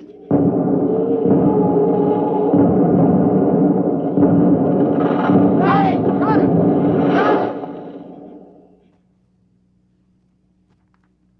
Is he dead? Yeah. The tiger's gone. He won't get far. Neither will we. Oh, no. Yeah, good old Buster. Trust him to drop dead right across the helicopter. Well, we can fix it, can't we? We probably won't even be able to roll Buster off of it. And the rotor blades are twisted and the frame is a mess. A total mess, gentlemen. We are in trouble. Macedonia faces a crisis.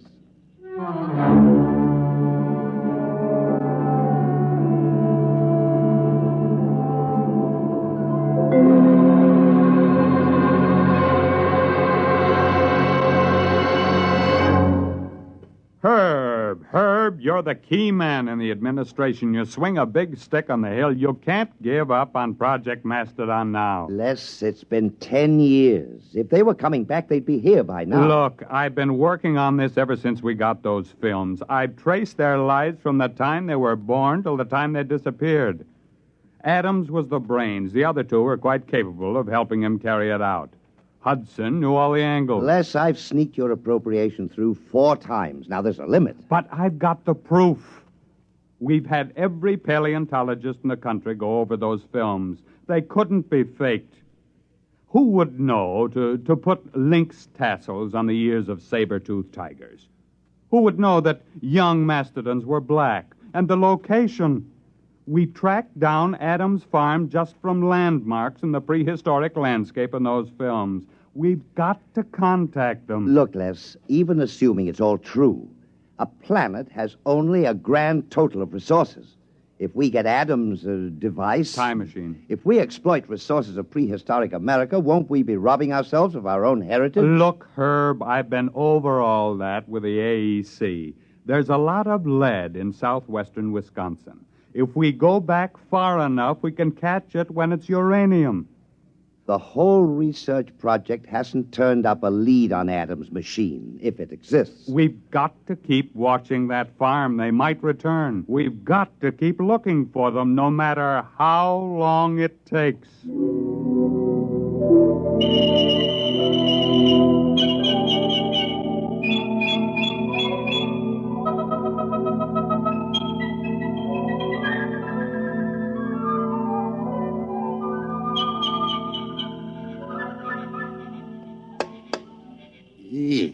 Listen, Wes, we can't stay around here much longer. Old Buster's getting a little too strong. Yeah, well, I'll have the time unit clear the helicopter in a few minutes. Then we'll just have to move camp upwind. Look at him. It's only 2 days since he dropped dead. Bless his heart. Already those vultures are half into him. I'll have him picked clean inside of a week. Give me the hex wrench, will you? Wes, is it all right? The time unit? Well, we won't know until we try it, Coop.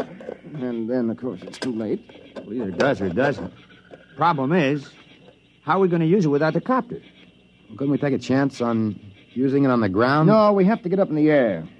You don't want to take a chance of arriving in the 20th century about 6 feet underground. Wait a minute, Wes. It's got to be higher here than in the 20th century. Look, these hills have stood here since the Jurassic era. They got to be weathered down. Yeah, I know. The only safe way is to build a platform about 12 feet high. That should be enough to clear us. But suppose we come out on the other end 2 feet higher. Well, we fall. Which would you rather do? Take a chance on a broken leg or stay here? Okay. Now, what do we build the platform out of?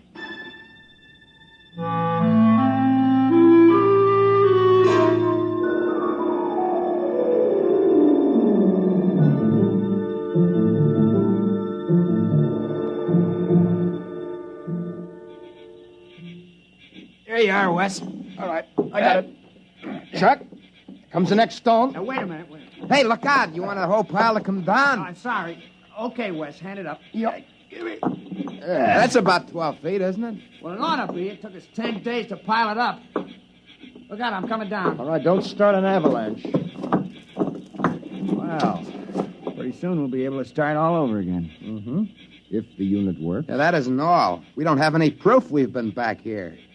We'll be stone broke. Another helicopter would cost $30,000. Can't walk into a bank and borrow $30,000 to take a short trip to the Stone Age. Wes, where do you figure we are? I mean on the farm. Well, I think we're clear of the barn and the silo. I hope so.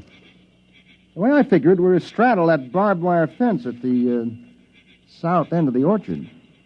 Well, we might as well give it a try. All right, I'll get the unit. You two climb up on top of the pyramid.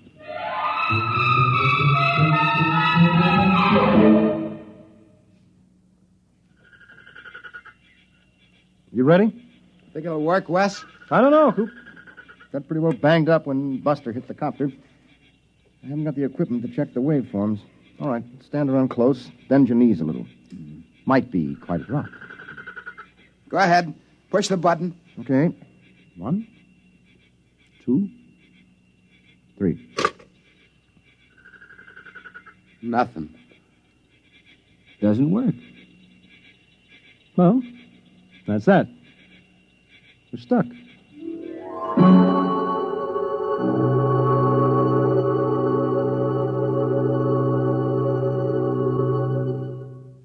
I'm sorry, Les. There's nothing you can do, Herb. You've been out of government for 5 years. If there's anything I can do, the board of directors instructed me to offer you... No, thank you. Well, what are you going to do?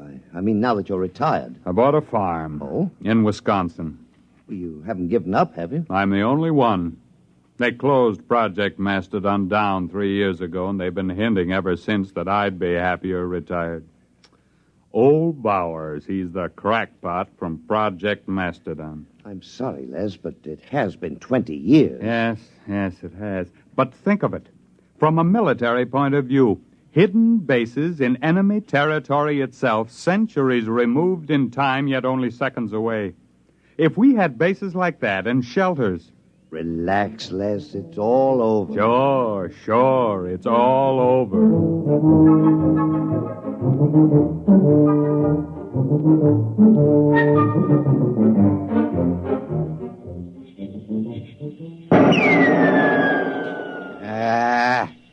Missed. You should be more careful. We've only been stuck a month now. Someday we'll run out of ammo, and then it's bows and arrows. It's cold. There'll be snow soon. Coop, I'm worried about Wes. He takes it pretty hard. As long as he's tinkering on that time unit, he's happy. Oh, he isn't going to repair the unit. He hasn't got a chance. Back in the workshop with the tools, maybe. Well, anyway, the hunting's great. Well, maybe we better start saving bullets for big game. We won't be lords of creation around here long without our guns. Yeah, and if one of us gets sick or breaks a leg, well, nobody lives forever. Wes is the lucky one. He's got that time unit to tinker with. Come on. We better get back to camp.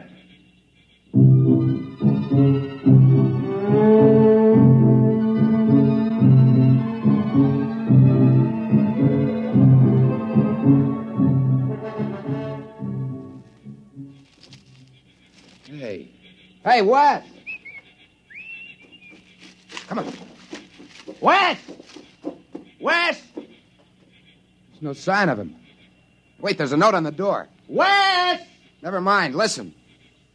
Dear guys, I don't want to get your hopes up again and have you disappointed, but I think I may have found the trouble. I'm going to try it out. If it works, I'll be back to get you. Wes. What, a fool? That unit can't work. He must be off his rocker. Wait a minute. Coop, look, that pyramid. It took us 10 days to pile those stones up. It's gone. The pyramid of rocks. It's gone.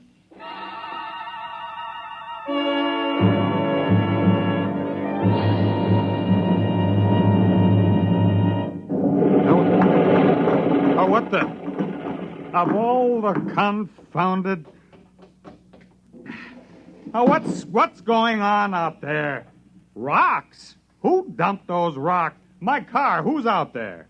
It's all right. Don't you move, mister. I got a 45 pointed at you. Well, I can explain. Well, you better. There was a brand new car where you dumped that load of rocks. Who the devil are you? My name is Wesley Adams. Adams? Man, where have you been all these years? Well, I don't suppose you'll believe me, but the fact is... I've been waiting for you for 25 years. The others all gave up. I'm sorry about your car. Oh, never mind. I'll be right down. Now, don't touch a thing. Don't go anywhere.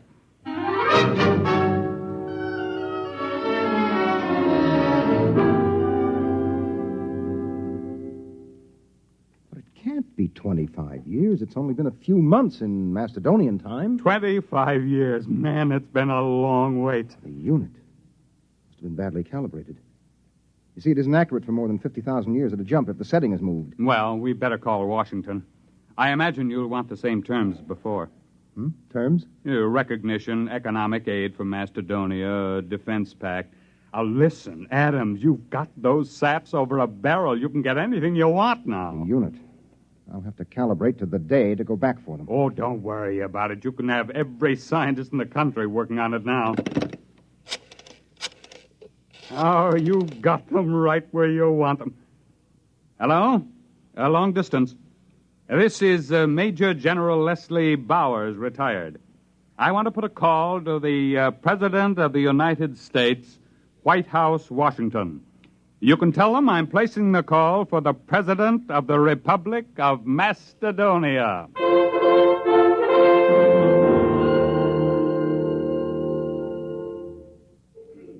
Come on, Og, son of fire. Put another log on. It's cold.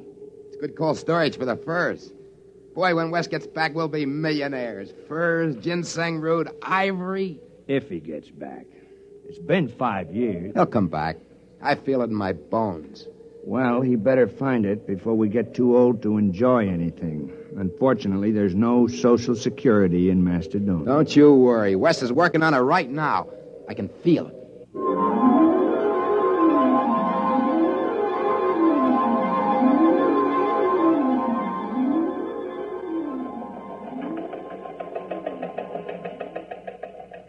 Hello, Charlie. Some just came through on a ticker. I want you to get a background story on it. And we just recognized Mastodon. What? How should I know where it is? Look it up in the encyclopedia. Huh?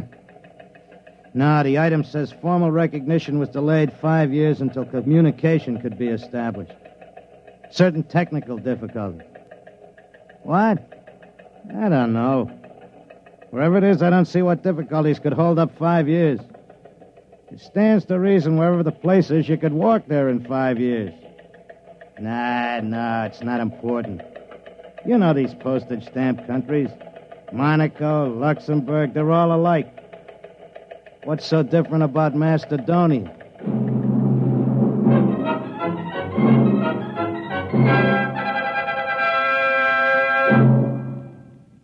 You have just heard X-1, presented by the National Broadcasting Company in cooperation with Galaxy Science Fiction magazine, which this month features the Theodore Sturgeon novelette, The Skills of Xanadu. When a malignant world endangers another, surgery is the usual answer. But perhaps there's another solution, to kill it with kindness. Galaxy magazine on your newsstand today. Tonight, by transcription, X-1 has brought you Project Mastodon, a story from the pages of Galaxy written by Clifford D. Simak and adapted for radio by Ernest Kinoy. Featured in the cast were Floyd Mack, Dick Hamilton, Charles Penman, Raymond Edward Johnson, Frank Maxwell, Robert Hastings, John Larkin, and Joseph Julian. Your announcer is Jerry Damon. X-1 was directed by Daniel Sutter and is an NBC Radio Network production.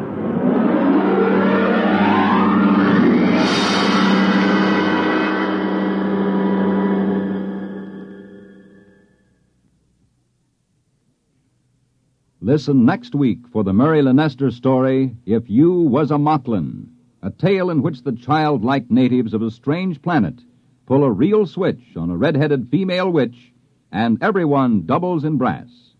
That's next week on X-1.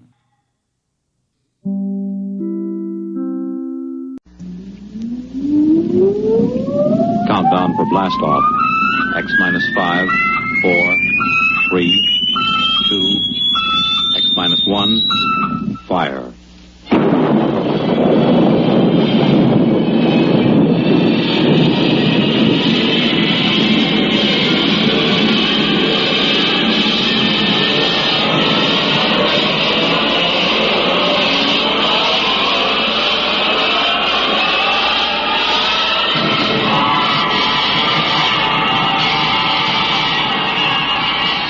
From the far horizons of the unknown come transcribed tales of new dimensions in time and space. These are stories of the future, adventures in which you'll live in a million, could be years, on 1,000 maybe worlds. The National Broadcasting Company presents X-1.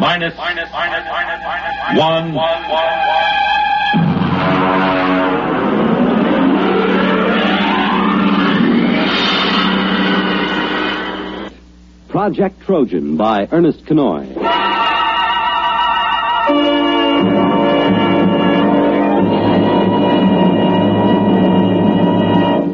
Most of the greatest contributions and biggest messes in history have been made by two kinds of brains, the devious and the literal.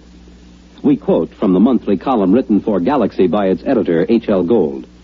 For our story tonight has been inspired by one of his recent columns, discussing the exceedingly thin line that sometimes lies between science fiction and science fact, and of the strange use that both Allied and German intelligence made of science fiction during the recent World War II.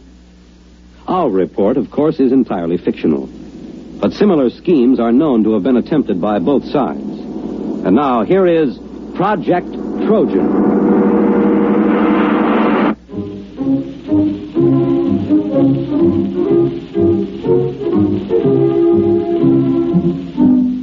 The idea of Project Trojan was originally conceived in February of 1943. The Intelligence Plans Commission, an adjunct to Joint Army and Naval Intelligence, was under the command of Colonel Sir Harold Bostwick. The first antecedent of Project Trojan occurred on an afternoon in February. Corporal Arthur Muggeridge was serving tea to Lieutenant Maurice Withering and Captain Amos Mackenzie. Here you are, sir. That's real butter on the bread. I won 5 pounds of it from one of those Yank mess sergeants over at the Crown and Land. Oh, butter, eh? Aye, sir. Mackenzie. Well, confounded man, you might show some interest. Here Muggeridge tangles with the 8th Air Force to improve your tea, and you sit there reading. What the devil is so engrossing? No, never mind. If it's me you're worrying about your meeting, sir, I was cleared for most confidential and top secret before I set foot in the pantry. What is it, Mackenzie? Well, I was reading about a fascinating notion. It's a machine, you see, dreadfully ingenious. It's a method of setting up a reverse polarization field about a given metallic surface. Say, the plates on a submarine or a tank. Makes them 5 times as strong. A little more cream, Muggeridge. It's powdered milk, sir. Hush, leave me to my illusions. Well, Mackenzie, how can you be so calm? Don't you realize what this means? Tanks 5 times as strong? Is it in production? I mean, when do the first models go into combat?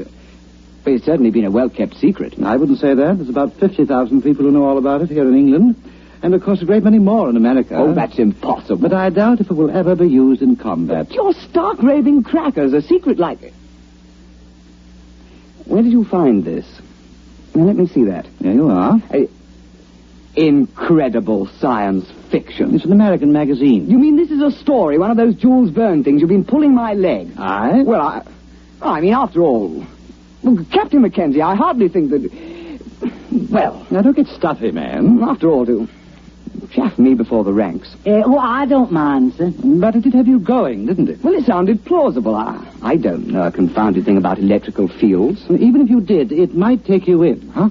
You see, the trick these science fiction lads do is to take something that's solid as a rock and then to push it just a wee bit forward till you simply can't tell where the science ends and the fiction begins. Still, I wish you'd exercise your ingenuity in deceiving Jerry rather than me.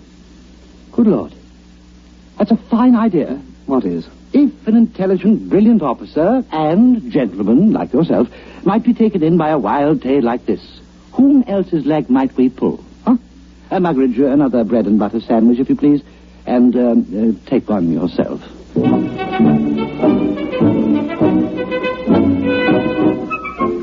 Lieutenant Withering and Captain Mackenzie worked out preliminary plans for Project Trojan and presented them at an appropriate time to Colonel Sir Harold Bostwick. So sit down, Withering, Mackenzie. Thank you, sir. We had breakfast. I understand Corporal Muggeridge has been playing darts with the Yanks again. There are fresh eggs for breakfast.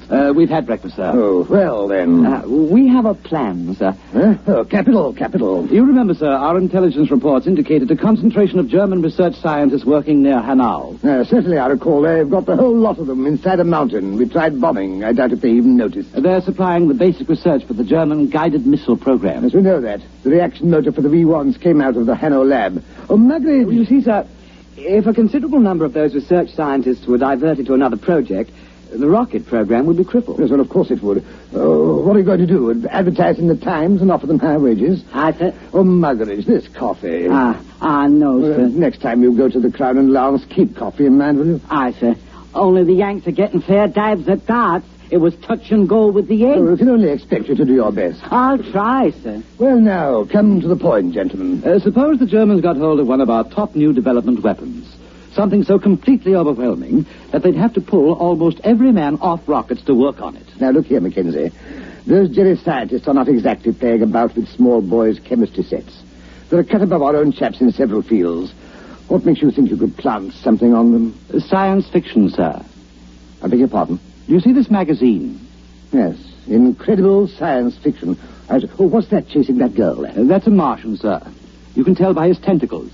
Mackenzie, are you stringing this along preliminary to applying for compassionate leave on the grounds that you're overworked? No, sir. It's a good plan. We invent a weapon that might exist but doesn't. And we leave it lying about where the Germans can snaffle it. And then they take most of the scientist fellows off the rocket program to work on our weapon. And that's the most preposterous nonsense I've ever heard. But, sir... I don't want to hear anything more about it. Yes, sir. I suppose she was right. Who was right? This Wren. I met her going up to London. Rather proper little type till you got to know her. But then she's rather a firebrand. Captain Mackenzie, please spare us the sordid details of your off-duty peculations. Sorry, sir. You see, she's the secretary to Admiral Sir Alan Grummins. They're talking of dropping this unit. They feel that other intelligence groups are quite competent to handle the routine, unimaginative work that we've been doing. Oh, I see. Of course, they'd reassign personnel. Would you say this science fiction scheme of yours was imaginative? Oh, it's practically visionary. Well, suppose you do some preliminary work. Thank you, sir. Routine, eh? Unimaginative, eh? Bah!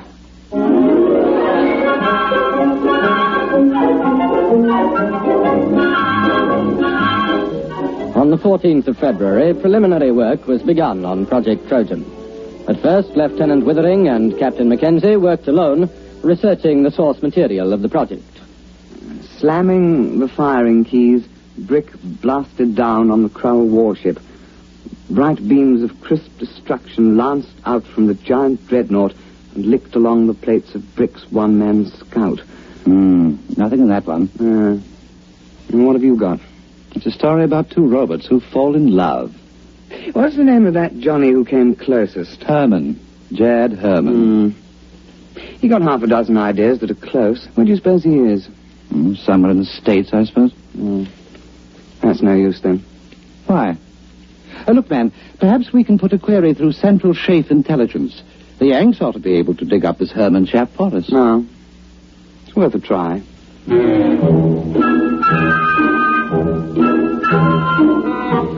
It took 7 days for a report to reach IPC that one Jacob David Herman, a private first class in the American Air Force, was based on a field north of Cheltenham in the Gloucestershire area. Lieutenant Withering and Captain Mackenzie requisitioned transport and visited Herman at his place of duty.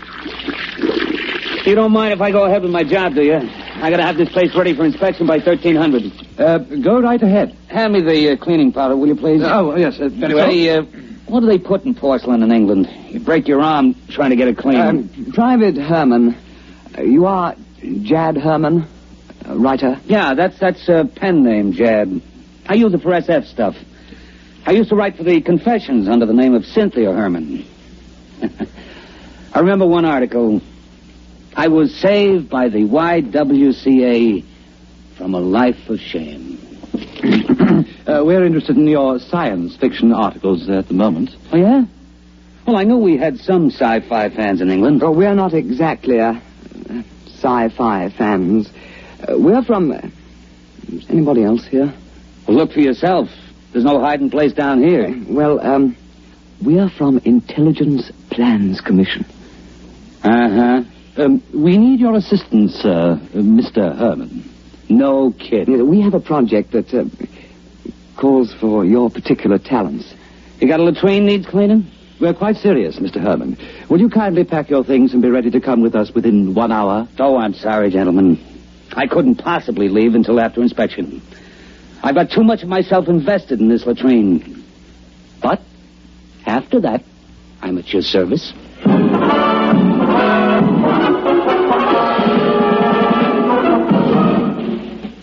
Private First Class Jacob D. Herman, 329-62126, was transferred on special detached duty to Project Trojan, and after briefing was set to work on basic plans.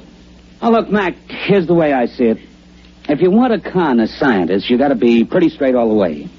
You can't get away with more than one phony step in the process. Precisely. Now, here's the way I see it.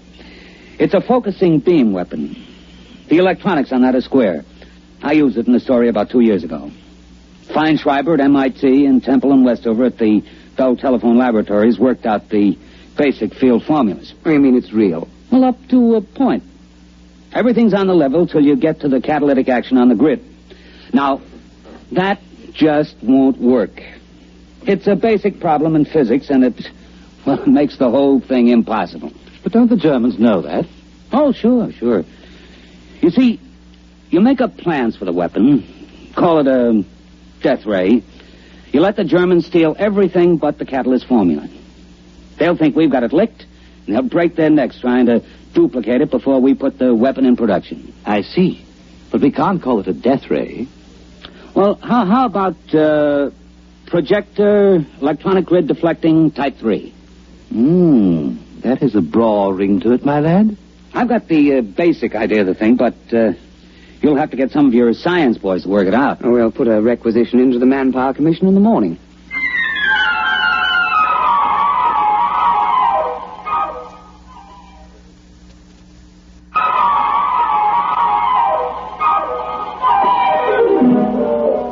Doctors Montague, Felder, Harrison, Seitzenby, and Pilsudski were assigned to Project Trojan, and under the direction of Private First Class Jacobs, complete specifications and plans for projector electronic grid deflecting Type 3 were drawn up. Project Trojan was ready for Phase 2. Have we got everything? Blueprints? Check. Specifications? Check. Machine tool inventories? Check. Letter rejecting the plans from the War Office? Check. Endorsement from Supreme Headquarters rejecting plans? Check. Note from 10 Downing Street overriding rejections, handwritten postscript. Build the confounded thing, WC. Check. Don't you think that's going a little too far, the rejections? Not at all. That's the master touch. A rejection of an idea by the War Office makes it appear most genuine. All right. Private Herman, if this thing were real, if it could be built, what would it do? Oh, don't ask. You could blow a hole in a mountain 10 miles away. Or you could knock down a whole wing of bombers without even aiming.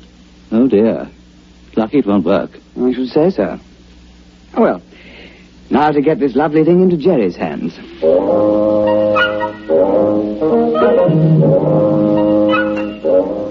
Phase 3 of Project Trojan was commenced on the 15th of March, 1943. Central Counterintelligence Agency had discovered the infiltration of a German agent, a Belfast Irishman named Gogarty, into the Blueprints Division of Clark and Porchester, a printing firm doing some subcontract work for the Air Ministry. Gogarty, the German agent, presumably microfilmed the plans because shortly thereafter he received word that his sister, living in the Irish Free State, was to be married to a bus conductor. British agents attending the wedding disguised as farm labourers lost track of Gogarty for several hours due to circumstances beyond their control. Then we have no way of knowing whether Gogarty delivered the Project Trojan plans. Well, sir, there was a submarine sighted a day before off the coast. It's likely he made contact. Well, keep me informed. That's all we need now, another disaster. Did something else go wrong? You're jolly well right. Muggeridge has been playing darts with the Yanks again. Oh? What have we got this time? Butter or beefsteak? Nothing. The Blight has lost my whole month's whiskey ration.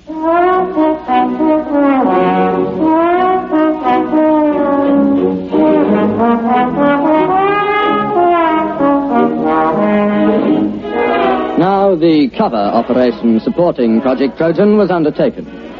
A battalion of the Royal Engineers was detailed to practice at secret installations with wooden mock-ups of the projector.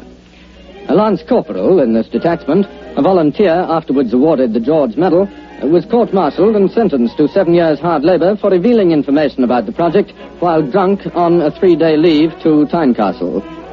This particular aspect of Project Trojan has been in the news recently, inasmuch as several backbench Labour members of Parliament have asked questions in the House, as it came out that the corporal served the full 7 years and wasn't released until 1951. The Home Secretary explained that this was an unfortunate oversight, and there were jeers from the opposition, with Mr. Honorin Bevan taking the occasion to call for the resignation of the government.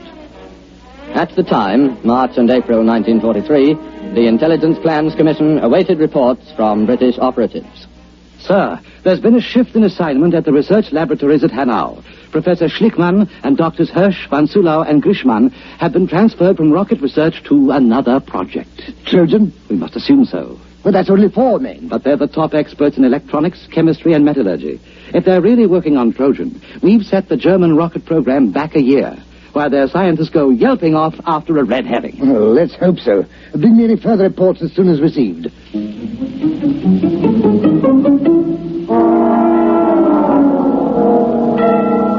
British intelligence reports, filtering back through occupied Norway and neutral Sweden, continued to indicate the success of Project Trojan. 4 more top scientists were known to be transferred from the rocket research base at Peenemünde to the Hanau laboratories. Definite knowledge was obtained that the new assignment was a startling new weapon, agreeing in detail with Project Trojan. What a sally, Mackenzie. What a stunt. Yes, sir. We shall have to have a little party to celebrate. We'll have that Herman chap in for a drink. I've been sending Muggeridge off to play darts with some of the Free French over at Germain Manor. He ought to be back soon with the champagne.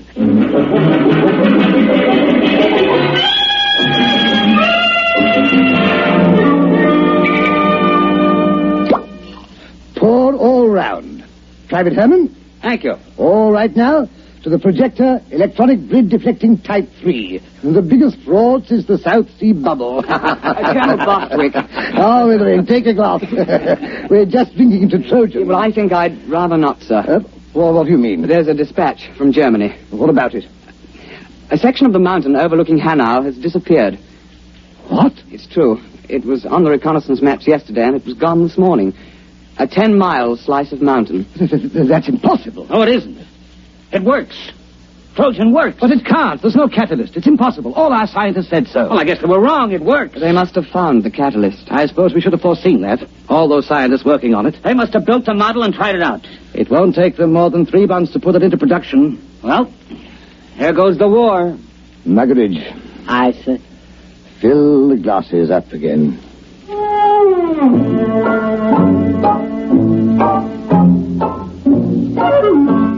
Intelligence Plans Commission now waited for additional dispatches concerning the reaction to Project Trojan in Germany. It was decided as a matter of policy to confine knowledge of these latest developments to the personnel of the project. Anything new, Mackenzie? No, sir, except that aerial reconnaissance confirms the damage to the mountain at Hanau. It's not quite as extensive as the first dispatch, but it is a bit of a hole. Oh, what do they think caused it? The Air Ministry seems to feel that an ammunition dump must have blown up. Couldn't that be it? I'm afraid not, sir. We have an intelligence report about several captured British and American tanks being brought to Hanau for testing. They were spotted the next day, completely destroyed. Trojan? Trojan. There's been an alert at factories producing parts for V1 and V2 rockets to prepare for retooling. They're going to make the projector? It would seem so, sir. Well, I suppose I'd better go up to London tomorrow and make a clean breast of it. I'm afraid so, sir. Well, that's the end. Seems rather unsporting, doesn't it? Just handing the war over to them. I hate to think what the War Office will say. Not to mention the Prime Minister.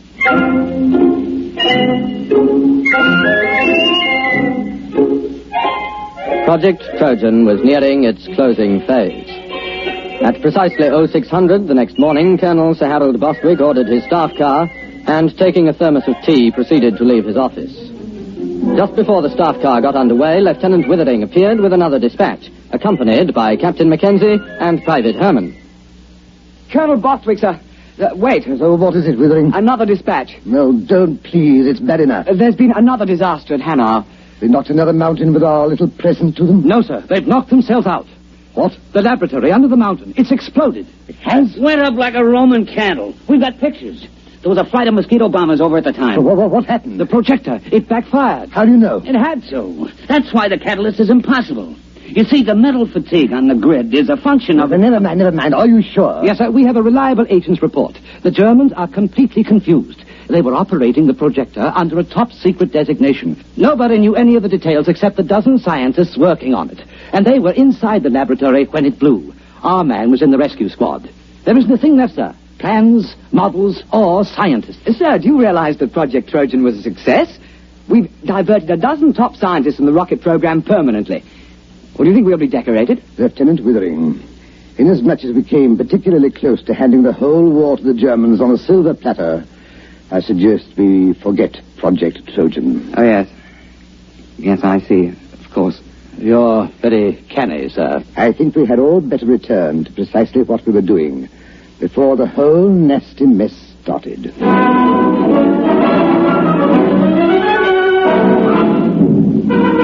The final phase of Project Trojan was completed on the 22nd of March, 1943. The file, through some inadvertent error, was lost before the Intelligence Plans Commission had a chance to report to the War Office. All personnel returned to their previous assignments. All right. No splashing on the floor. I gotta get this latrine ready for inspection by 1300. Description, X-1 has brought you Project Trojan, an original story by Ernest Kinoy based on an idea contained in an editorial in Galaxy written by H.L. Gould.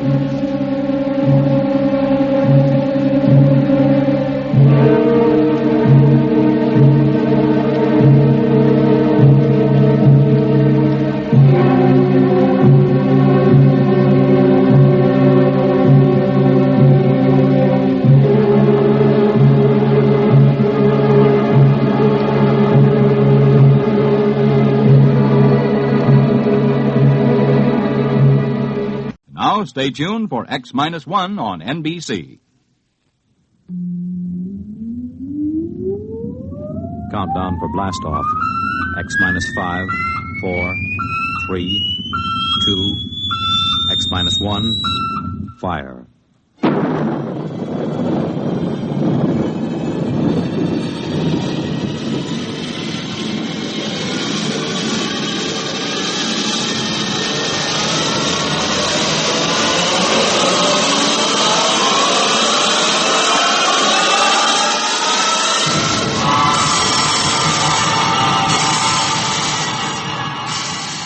From the far horizons of the unknown come transcribed tales of new dimensions in time and space. These are stories of the future, adventures in which you'll live in a million, could be years, on 1,000 maybe worlds. The National Broadcasting Company, in cooperation with Galaxy Science Fiction Magazine, presents X minus 1.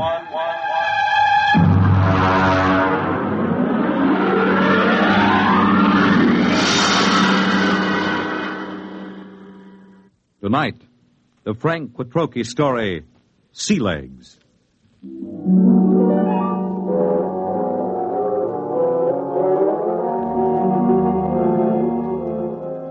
I stood in line at the Grav 1 desk with the old notch service record and tapes in my hand and waited for the board processing clerk to speak. The clerk seemed utterly indifferent to the excitement of the men in the line. I wondered how long he'd been out here on this godforsaken Zone 5 planet. Next. Name? Robert Craig. Occupation? Flight officer. Destination? Earth. Earth? Anything wrong with that? Well, I guess not. How long since you've been on Earth, Mr. Craig? Well, I've never been there. My parents left during the second colonization of Cassiopeia. I was born there. Have you ever been in a gravity system? Oh, just briefly. Under drugs, of course. You'll have to go through the gravity conditioning course. Yes, so I was told. Proceed to the airlock chamber on your right and follow the robot's orders. Good luck. You may need it. Next. I went into the chamber and stripped off my clothing while the robot droned its orders. Remove all metal objects from your person. Place them in the plastic tube at your left. Now stand underneath the decontamination tube. Depress the button with your right foot. This is all. Proceed through the green door to the psychometric section. Please respond quickly to orders, and so to not impede the progress of others. Next, please. The door to the psychometric section led into a pleasant but cold-looking room with a single metal desk.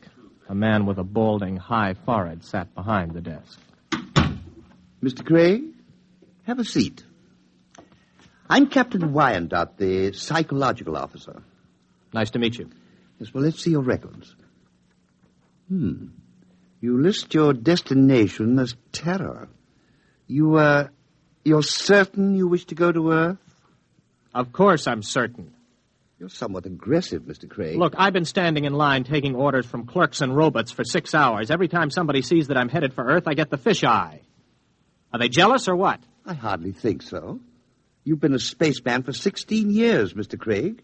You've been zooming around in the countergraph systems and the outer galaxies without any restraints or self-discipline. Have you ever spent 6 weeks strapped into a grav seat on a space rocket, Captain? There's a good deal of self-discipline involved in that. I think you will find things on Terror require a different kind of self-discipline, Mr. Craig. Well, I'm pretty much aware of what it's like. Are you? I suppose you've heard all the popularizations in the tapezines. Well, Mr. Craig, let me give you a word of caution. It's going to be vastly different. I'm prepared for that, Captain. Can we get going? Naturally.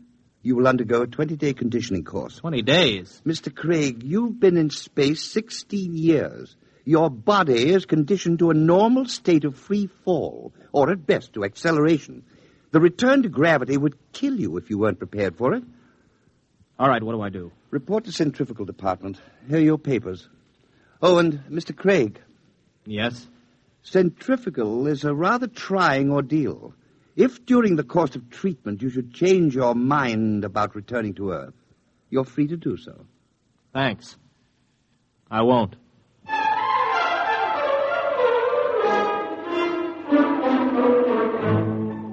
I'd heard about centrifugal, but you can never really know about these things until you experience them.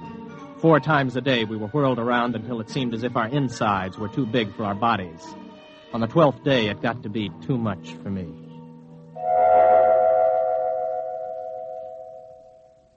I was in the base hospital for 5 days. My roommate was an old space bum they'd brought in to die with a case of ruptured veins. His name was Charlie Brockman. How you feel, son? I'm pretty good, Charlie. You get discharged tomorrow, I hear. You gonna try it again? I guess so. Why? Only way I'll ever get to Earth. You really want to go? That's right. You talked to anybody been there last 10 years or so? No, you don't get to talk to many people from Earth and the galaxies. Were you ever there? Me? Now, what would an old space bum like me be doing on Terra? Well, I just thought maybe... I done most of my time in Zone 5. Out there, you get to thinking anybody who stays less than 80 light years from Earth is a landlubber. Yeah, I used to think the same. Then I took the exam for a job back on Earth, and I passed it. I used to think I'd like to go back. But space was exciting, you know. New and raw. It tugged at your guts, and it sent the blood rushing through your veins. But it was free. No bureaucrat ever lasted 6 months in Grav 5. I had enough hitting atmospheres all over the universe, old man. Maybe you're right. Lean over here, will you? Sure. Unbutton my pajama top, will you? Okay. There's a chain around my neck. Got a little message capsule on it. Oh, yeah, I got it. Do me a favor, huh? Take it with you when you go back to Terra. Don't open it till you're on the ship. Okay, Charlie. And, son. Yes? I lied to you. I have been back to Terra. I faked some papers and made a landing there 6 months ago. What are you doing back here? I had to leave in a hurry. Why? You'll find out, son. Good luck.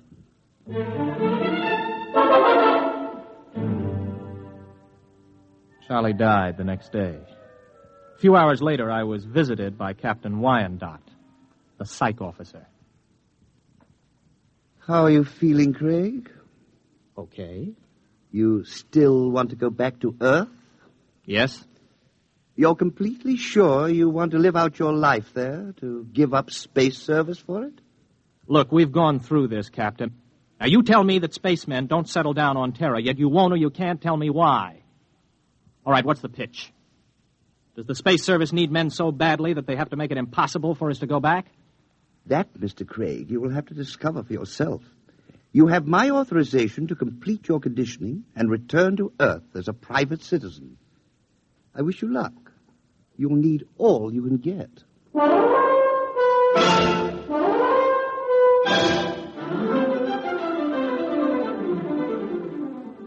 Somehow I managed to survive the torments for 18 days. I was ready to return to Earth.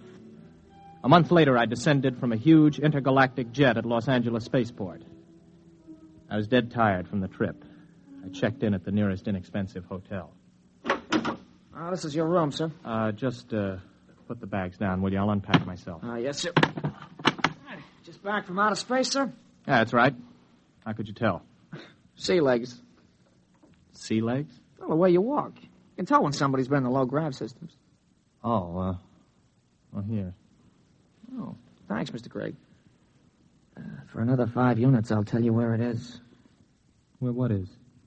You know, the mic. Mic? Okay, make it 3 units. I won't hold you up. You mean a microphone? Yeah, that's right. They wanted to put screens in, but the boss convinced them there ain't any Freedomites ever stay here.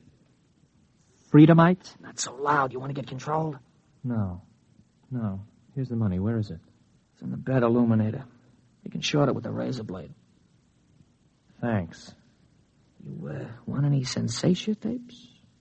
What are they? You know, mental image tapes. Oh, boy, you've been away from Terra a long time. Wait a minute, before you go, son. Yeah? Where's the minerals building? I have to report there for a job interview. Oh, that's in the government cluster. 5th level at X and 2nd. Thanks. I'll want breakfast about 8 o'clock. Well, I'll need your ISS units. My what? Your ration units. I don't have any ration units. You have your ident card? Look, I just got here an hour ago. Oh. Well, you better go see the Civil Control Board tomorrow. If you want to eat, that is. All right, where do I find the control board? Government cluster.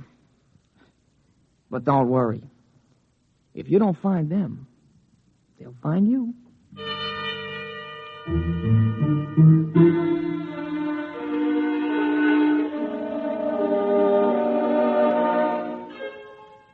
I went to sleep that night with the uneasy feeling that somebody was watching me. It had been a weird day. I hadn't exactly liked it. Well, I told myself it figured that there'd be more formalities and rigmarole on Earth than there were out in the systems, especially at first. Still, I couldn't get the idea of the concealed microphone out of my mind. You may relax, Mr. Craig. You are Mr. Craig? Yes, Robert Craig.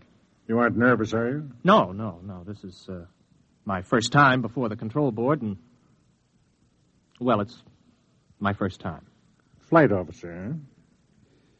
Somewhat unusual for a vigorous young man like yourself abandoning space service, isn't it? I don't know. Is it? Leaving something behind, Mr. Craig? No. You don't like this sort of affair, do you, Mr. Craig? Well, I'm afraid I don't quite see its necessity. I served the intergalactic service well. My records prove it. It's enough impertinence, Mr. Craig. Answer the questions. You are a Terran? Yes. Where are your loyalties? I don't understand. Your first loyalties are to intergalactic, is that right? Is there a distinction? Do you wish to be held in contempt of this board? Of course not. And you'll confine your responses to simple yes answers. Now, Mr. Craig, we shall begin again. Please try to show restraint of emotion. You are here to petition for an identity card of provisional code 2 type. You maintain that you've never been on Terra before. Indeed, you state that you've never had a political affiliation. Yes. What are your reactions to the latest acts of the Liberal Party? I have none. You do not condemn the Liberal Party? Well, Then you must favor it. I don't know anything about it. Now then, Mr. Craig. The import service report shows that you passed your test aboard your ship. You were unable to accomplish this through night study. Yes. Yet you maintain in your application that you had considered the space service a career. I changed my mind. Oh, you changed your mind. I see. I see, too, that you've petitioned the board for a private means of conveyance. Why do you wish to own your own transportation vehicle? To make it easier to get around, I report to my job and... What job? I passed the exam for the import service. I report today. Where are you living, Mr. Craig? At the Star Hotel. Very well. You'll wait outside in the waiting room until you're called again. I waited about 2 hours in the porcelainized waiting room of the Civil Control Board. Then I was called over to the clerk's desk at a small window. He stamped some cards for me. Craig. Here. Here's your stuff. Class 1 provisional ident card. Sign it and fingerprint it. Don't lose it. If you do, you'll be picked up by the control agents. I petitioned for a Class 2 card. You'll get a Class 1. This entitles you to maintain an apartment in the lower level of the Beverly Project. Here's your clothing ration. You'll have to turn in that leather flight jacket. What? No, wait a minute. I had this made on Chuan. Listen, I can remove the insignia. That is not the point. Your clothing ration is defined by law. There are no exceptions.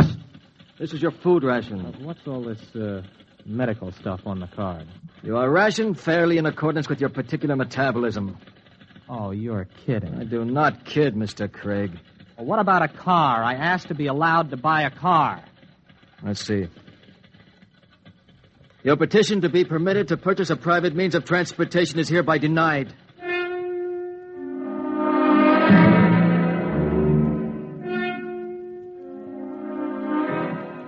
I walked out of the control board feeling like a man who has just come out of free fall into a hypergravity system. Instead of reporting to the import service for my initial job interview, I walked around the city. I don't know how long I walked, maybe an hour, maybe 2.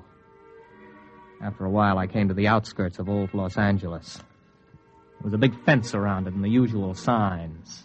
Radioactivity. Beware. It was just a pile of rubble and twisted girders. I looked at it for a while and then turned around and headed for the intergalactic freight office. So you figured you made a mistake. Yeah, that's right. You don't hear much about Terra out there. And you want me to sign you back into intergalactic? Yes. You got any character references? No, not here on Earth, but I can post a good-sized bond if they'll release my ISS unit. What's your rating? I can handle anything up to 15 G's acceleration on my old license. You got a Turan contract with import service, you said? I haven't started work yet. Look, kid.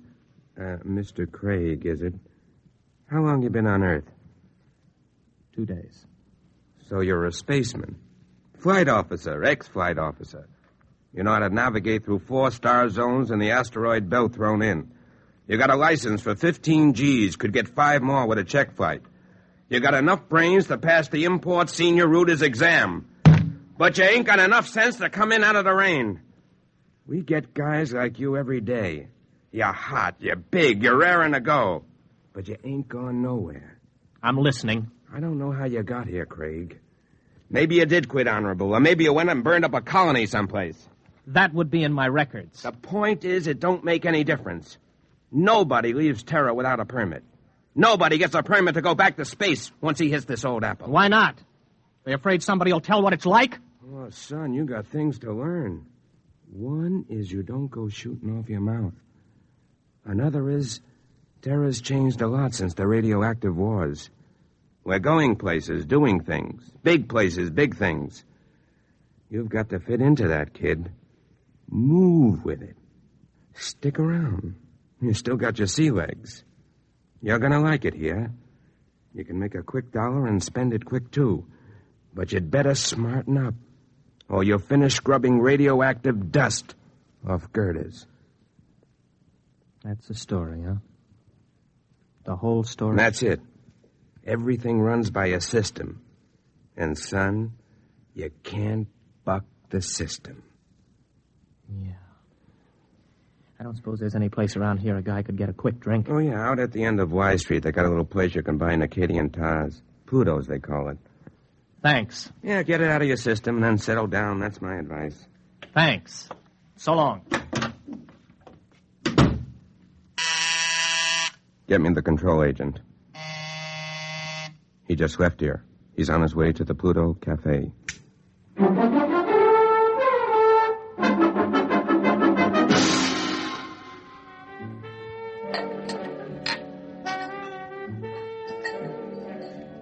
Hey, waiter, bring me another drink for the young lady. Now then, where were we? Well, I don't know. In fact, I still don't know why you're buying me free drinks. I told you I want somebody to talk to. You a purist? Or maybe you don't like the brand of sensation tapes they're peddling these days. You know, you don't have a bad face, really, underneath the makeup. I mean, it's a little crooked, but it ain't bad, really. Thanks. Does me pretty good. Well, what's your name? Gloria. Oh, sure, I remember. Gloria! Maybe you had enough to drink. No, not yet. You know, I look around, I see all these people with their faces all froze up like plastic. And I feel like I got to know somebody, or I go out of my mind. So what happens? Everybody is afraid. I mean, what happened? Whatever happened to freedom? What's the matter? Did I say something? What's everybody so quiet about all of a sudden? Okay. Come with me. Hey, well, who are you? Control board agent. Hey, I wasn't with him. Honest, he just picked me up and bought me a drink and started shooting off his mouth. I wasn't with him. Let's go, Mac. Wait a minute, what for? You'll find that out. Come on. On your feet. Okay, come on, keep your hands off. I'll go with you. Everybody else just mind your own business. You, girlie. Yeah? Let's see your ident card. Here. You live at this address? Yeah? Alone?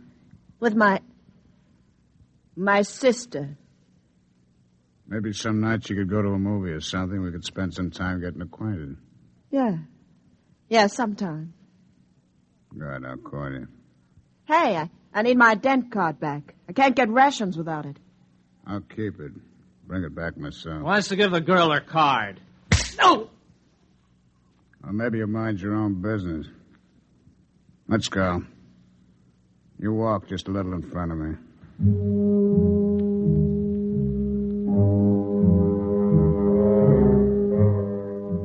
He was a big man, maybe 250 pounds, and he shuffled when he walked. He'd hit me right across the right shoulder with a sort of rubber truncheon. Now it began to ache. We're walking along a sort of back street. Everywhere in the universe there were such streets. Streets where you could find freedom in anonymity, a compromise between lawlessness and law. They are permitted by the authorities because it is necessary to have a place for those who are not permitted elsewhere. Okay, step into the doorway. Hurry up, you fool. We're being followed. Well, followed by whom? Don't ask questions. Who's you told? Don't I have any rights? You got the right to get hit over the head unless you do what you're told. Now, quick. Hey, come in. In here. Hurry. Hey, who are they shooting at, you or me? Both of us. Down these steps. Stop! Stop or we'll fire! Through this door. Now, duck behind that pillar. Don't make a sound. You see them? I'm Trey! Come on. They probably slipped out. Walk through the tunnel behind you. One false move and you're finished. Go on.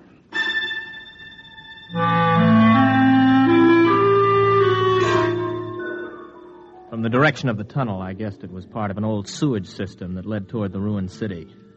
I don't know how long we walked, maybe an hour. Finally, we came to a small wooden door. Stop here. Okay, let's have it. What? Have what? The tube. I don't know what you mean. Our detectives picked it up on you the minute you got off the plane. You're carrying a radioactive message tube with a periodic emission signal. I'll need to have it before we can go any further. You mean the tube that old Charlie gave me? Old Charlie? Yes, Charlie Brockman. The old spaceman who was in the hospital with me. Where is it? I think it's in my pocket. I never even bothered to open it. Do it now. Let me see. Oh, yeah, here it is. Open it. It's empty. That's right. The message is in the tube itself. We identify our people by the radioactive pattern. Our people? You'll see. Come in. Make it fast. This the one? This is the one. Has he been drugged? He's had PON. A massive dose at the Pluto. Good. Mr. Craig, my name's Cocteau. This is Mr. Brannigan. You're probably quite bewildered about all this. Let me clarify the situation. You're now in the headquarters of the Freedomites, underneath the radioactive part of old Los Angeles. Mr. Brannigan is not a control agent. He's one of our men. We've been watching you ever since we detected the message tube as your ship was approaching Earth. Now, wait a minute. You guys are Freedomites? That's right. You're pretty illegal, aren't you? Let's say our lives aren't worth a snap of your fingers if we're caught. All right, who are you? Where are you from? Most of us are from the same place you're from, outer space. Many of us had the same history you have. We shipped into Earth and became disillusioned and went to the intergalactic freight office to apply for a job. The man at the office, the man who made the speech about coming in out of the rain, is one of our agents. Aren't you taking a chance telling me all this? Not at all. At the Pluto, you were given a massive dose of PON. You won't remember anything that happened to you after the drug hits you in an hour or so. It works like a shock. Everything will be repressed into the unconscious.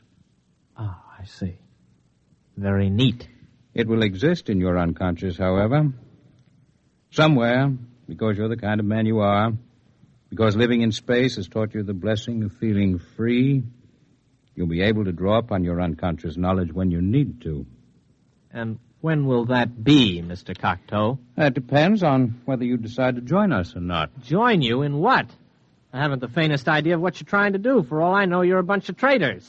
You know, I've heard this comes the revolution stuff before. My friend, you're woefully ignorant of our aims, as is to be expected. We anticipate no revolution. We print no leaflets, publish no newspaper, and we have no world plan for conquest. The kind of totalitarian mind which subscribes to tight economic systems like the ancient Marxism of the communists is abhorrent to us. We're interested in only one thing, The preservation of the idea of freedom. Our fear is that men will forget what it's like to feel free. Well, how do you expect to accomplish this? Our concepts are being kept alive in only one place in the universe today. Outer space? Exactly. On the frontiers of the universe, where freedom is a condition of life and growth. Suppose I join you. How can I help? You're an experienced pilot. We have enough connections to do some plastic surgery on your face and get you a position piloting a spaceship again. You'll remember nothing of your mission, but you will remember that you have been back to Earth, what it was like. You'll be able, carefully, of course, to tell people, to help keep the idea of freedom alive. Think it over carefully. You have 20 minutes before the drug takes effect. I don't need 20 minutes. I'll do it. Good. In exactly 48 hours, you'll wake up in your hotel bed with a new face, the identity card of a man named Harold Janus. You'll not remember how you got them or why, but you'll know what to do with his identity. He is, or was, Master Navigator on the Earth-Mars run. Good luck, Mr. Craig.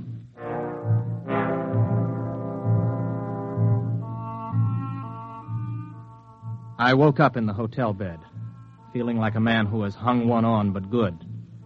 I looked into the mirror and I saw the face of another man. I looked in my wallet and discovered that I was Harold Janus, navigator for Intergalactic, holder of a license for 15 Gs. I wondered where it came from, how I got it, but I asked no questions. This license, this ident card, meant freedom.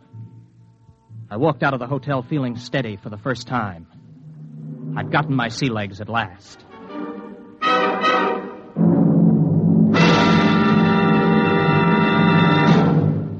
You have just heard X-1, presented by the National Broadcasting Company in cooperation with Galaxy Science Fiction Magazine, which this month features The Venus Trap by Evelyn E. Smith.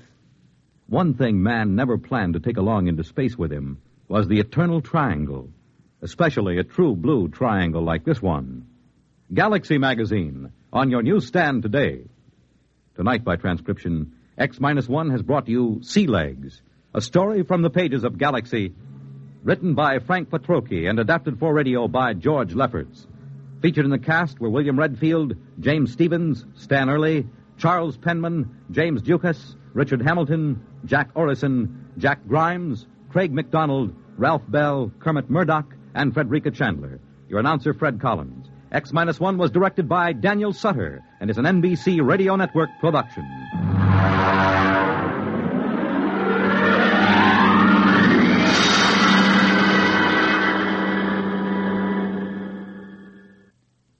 Hear Politics and Primaries, Dateline, Ohio, and Indiana, tonight on NBC Radio.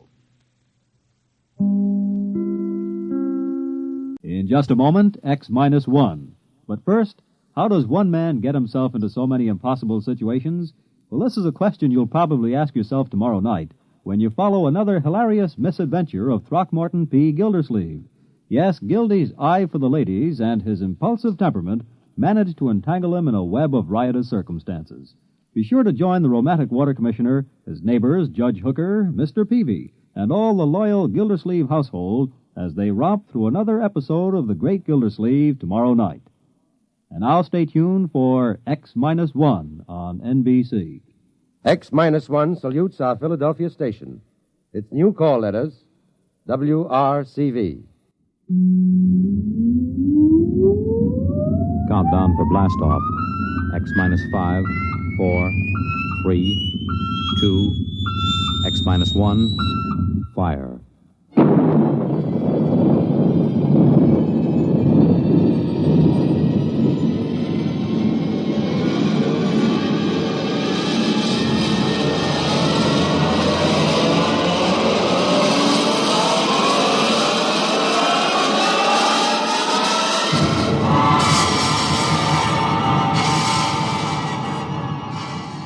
From the far horizons of the unknown come transcribed tales of new dimensions in time and space.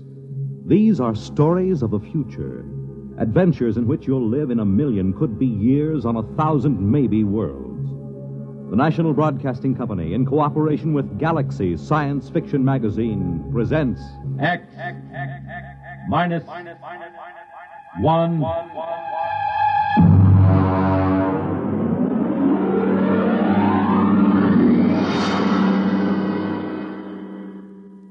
Tonight's story, Skulking Permit, by Robert Sheckley.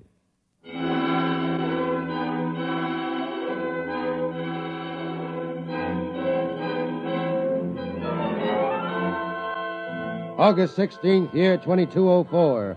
2. Central Colonial Administrative Authority, Alpha Centauri Sector. From Colonial Contact Inspector 37. Subject, Planet New Delaware. Following the procedure outlined in manual for contact with lost colonies, open communication by interstellar radio with New Delaware. This is the first contact established in 200 years. And proceeding on overdrive for personal investigation. Situation on New Delaware appears unconventional, to say the least.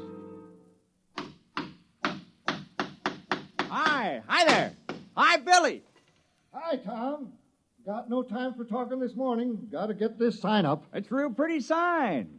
No aliens allowed within city limits. What's an alien? Beats me. The mayor told me to put it up. He says to me, Billy Painter, you're chief of police, so I want you to paint me a big sign and set it right in front of the town hall. Aliens. Aliens. Oh, it's a real pretty word. Billy Painter, I thought I told you. Take it easy, Mayor. I put the sign up. It's not that, it's the church. I painted it just like you told me. I know, but you painted it wrong. I painted that church with a nice bright red. What's wrong with that? I looked it up. It's a little red schoolhouse, not church house.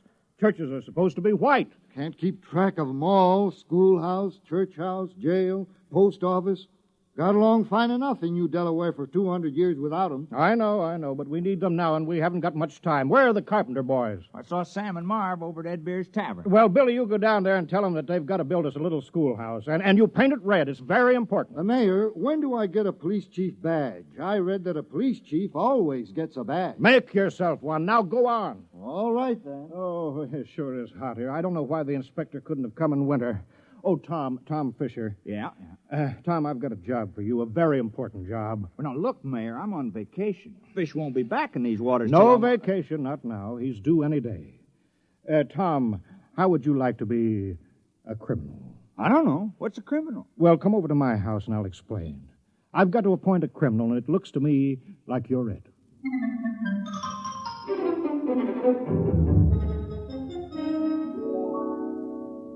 You don't mind sitting right next to the interstellar radio, do you? I'm waiting for a call. Thought that thing was broken. No, it wasn't broken. My father told me always to leave the monitor on recording in case. Just didn't seem to be anybody calling, not for 200 years. Not since that war back on Earth. It's time now. You just listen, Tom. They said that they would call just at this time. New Delaware, do you hear me? New Delaware, come in immediately. Yes, we hear you. He's very touchy. This is Colonial Inspector 37. As I told you in my broadcast yesterday, there's been no contact with the outer colonies for some centuries due to unsettled conditions here. But that's over, except for a little mopping up. Now, New Delaware is still a colony of Earth and subject to her laws.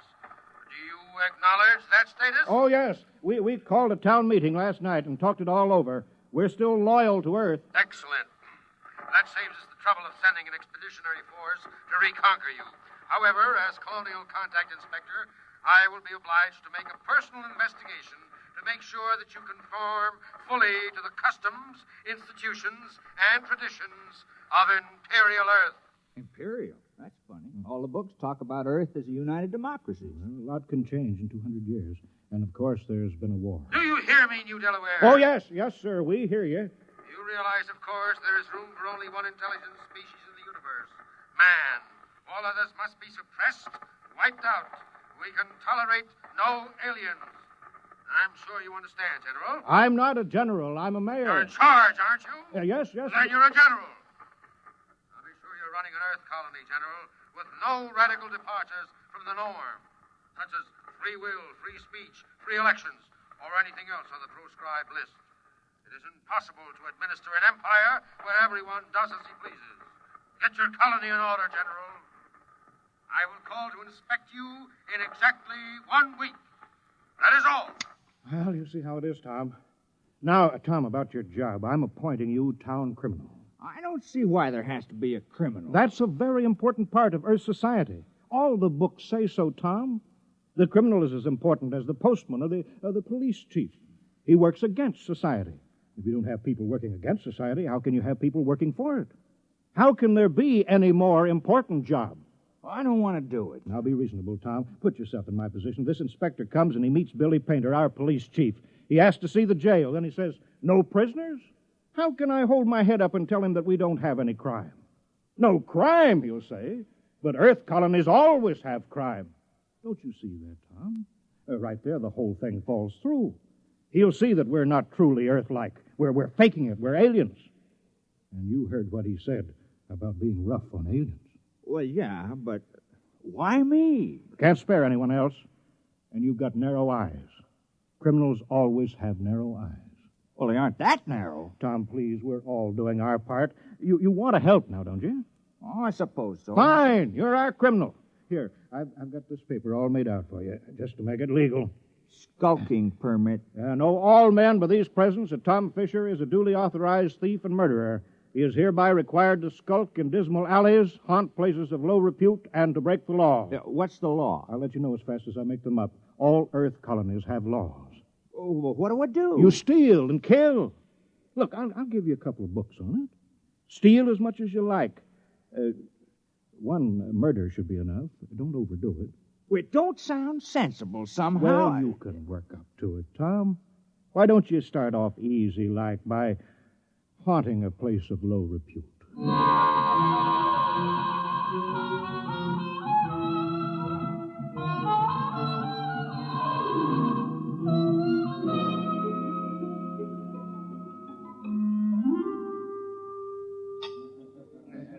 Hello, Tom. I hear you're our official criminal now. That's right. I have a beer. How's it going?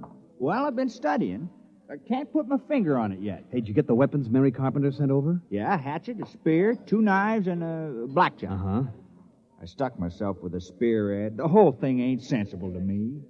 I can't figure out what's the purpose of crime. What do people get out of it? Here's the beer.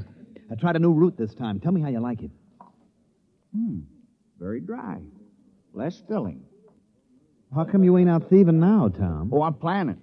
My permit says I have to haunt places of low repute, and that's why I'm here. Well, this ain't no place of low repute. You serve the worst meals in town. I know. My wife can't cook. But there's a real friendly atmosphere here. The folks like it, Tom. It's all changed, Ed. I'm making this tavern my headquarters. It's now a criminal lair. Try to keep a nice place, and a lot of thanks you get. Hi, Tom. You steal anything yet? Oh, well, not yet, Mary, no. I'll have a Paracoola, Ed.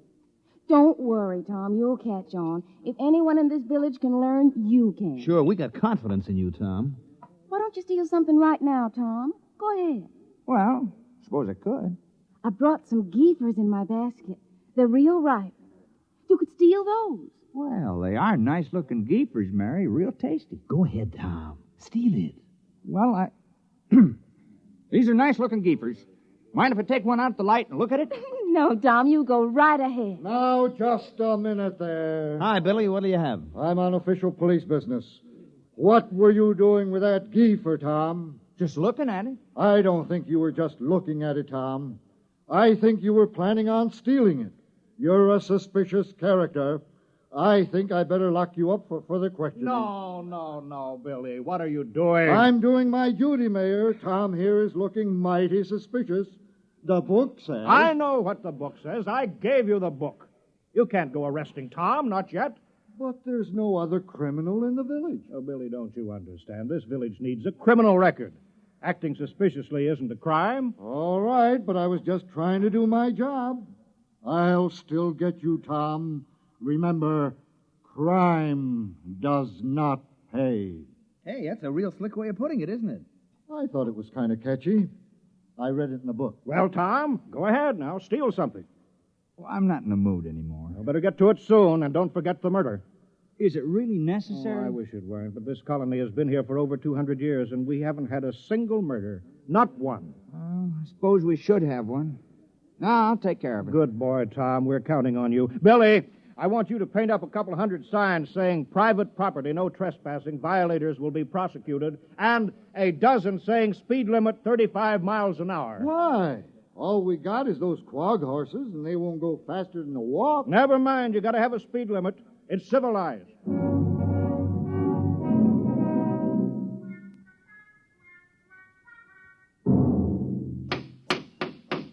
Well, that's the last of the signs, Billy. You might as well get some sleep. Aren't you going home, Mayor? No, I've got to get out to Fred Farmer's. I appointed him postmaster. Since nobody ever sends letters around here, I promised to help him write all those letters. Well, good night, Mayor. I guess I better be making my rounds. Yeah, good night, Billy. Who's that? Tom? Tom Fisher? You out thieving? Who's there? Don't move, or I'll shoot. Hey, Tom, come back. Hey, what's going on out there? What's all the racket? It's the town criminal, Ed. I think I heard him robbing your house. Yeah? He's made his getaway now, but don't you worry. I'll get him yet. All right, but get him in the morning, will you? Some of us are trying to sleep.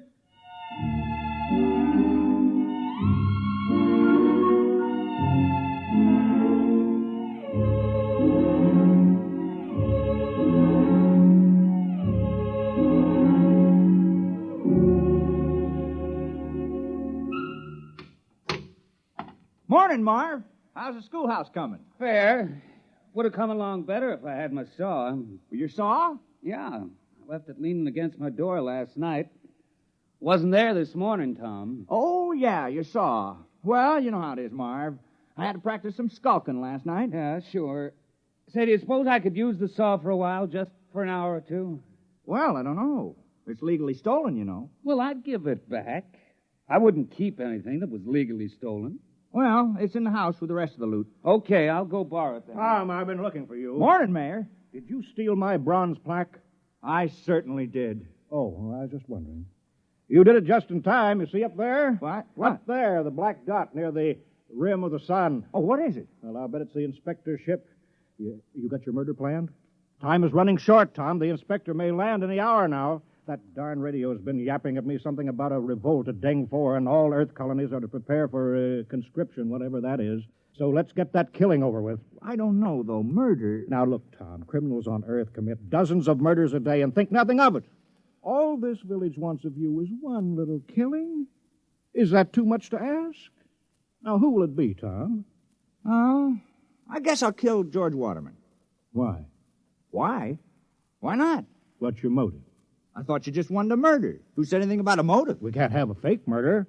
On Earth, every murderer has a motive. Well, I don't like the way George walks, never did, and he's noisy. No. That might be good enough for a crime of passion, but you're a legal criminal. Tom, you're ruthless, cold-blooded, and cunning. You can't kill someone just because you don't like the way he walks. That's silly. I better think the whole thing over. Well, don't take too long. Oh, and Tom, don't forget to leave clues. They're very important.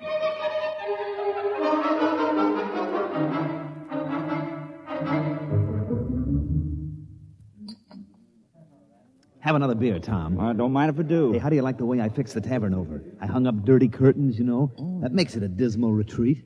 Because I figured if this was going to be your headquarters, it ought to be a real criminal's lair. How do you like the bloodstains on the floor? That's only Billy Painter's rootberry red paint. Oh, I know, but it looks like bloodstains. Hey, how's the murder coming? Oh, not so good. No, I've been thinking about it, Ed. You realize I'm supposed to kill somebody? I'm supposed to make somebody cease to exist. I mean, like, take Marv Carpenter. Here he is today working on a schoolhouse, big fella. Now, if I kill him, well, he wouldn't work anymore. I've been trying to imagine it. Marv Carpenter lying on the ground with his eyes glaring open and his mouth twisted and never going to hold a piece of wood in his hands again or never going to sing a song or have a beer or anything. Well, it just made me kind of sick. I mean, I could go on with the thieving, but murder... Yeah, I know, but, Tom, it's your job. It's for the good of the village. Murder. I better have another beer. Hey, what's that? That must be the inspector's ship landing. Come on, let's go see.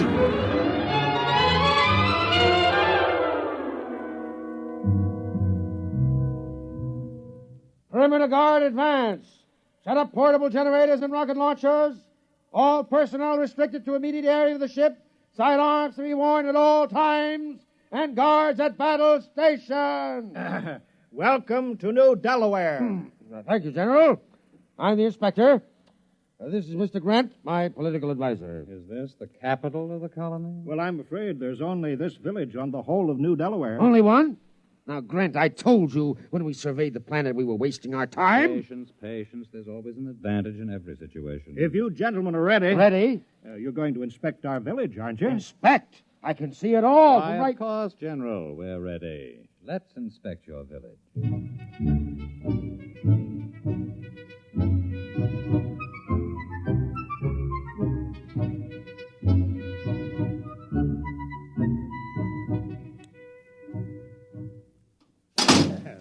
You see, we've got it all. Jail, post office, church, little red schoolhouse. Oh, we're very normal, very earthy.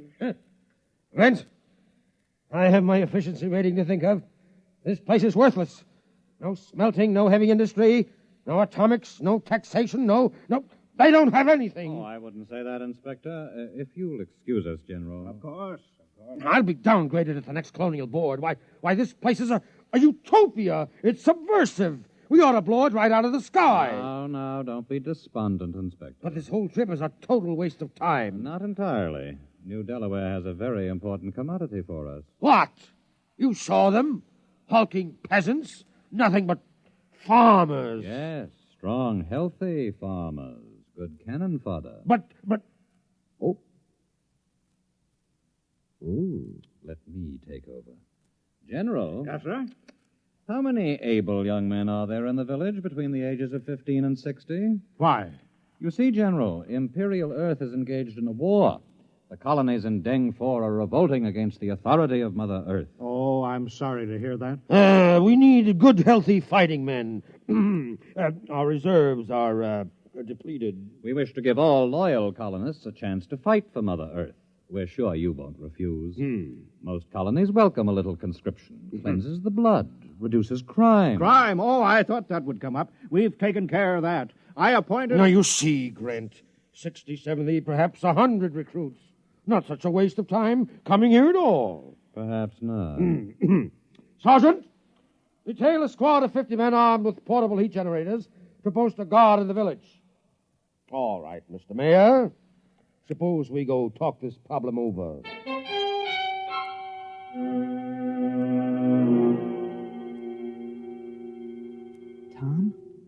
Tom, you out there? Yeah.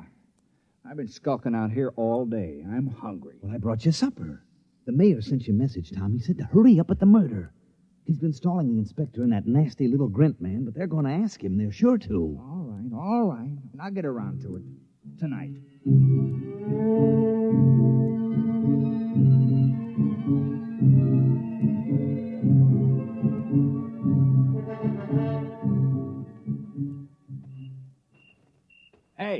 Hey, wait a minute. Oh, hello, Tom. What are you doing? Well, you said there had to be a murder, so Now, wait. I didn't mean me. It can't be me. Well, why not? Well, for one thing, somebody has to talk to the inspector. He's waiting for me. Someone has to Billy show him Painter how to... can do that. You think a knife would be more fatal in the heart or in the throat? Well, nothing personal, of course. Wait. If there's nothing personal, then you have no motive. Oh. Well, I guess I could think of one. I've been pretty sore about you appointing me town criminal. It was the mayor who appointed you, wasn't it? Well, sure. Then look, I'm not a mayor anymore. I'm a general. Look, it's stars, gold braid. Well, what's that got to do with it? Well, you missed the ceremony this afternoon, Tom. Inspector said I had to wear a general's uniform. It was a very friendly ceremony. All the Earthmen were grinning. They were winking at me and at each other. Oh, congratulations. But you were the mayor when you appointed me criminal, so my motive still holds. Yes, but killing a general isn't murder, it's mutiny. Oh, well, I'm sorry. That's all right. It's just that I've read up on it, and you haven't. Well, I better get back. The inspector wants a lot of the men that he can draft. Are you sure this murder is necessary? Oh, yes, absolutely. Just not me.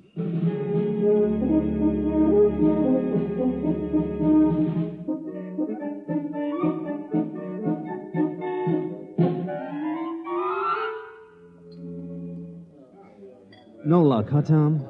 I just can't do it. Ed, I can't kill anybody in the village. I grew up with them. I've worked with them. I've drunk root beer with them.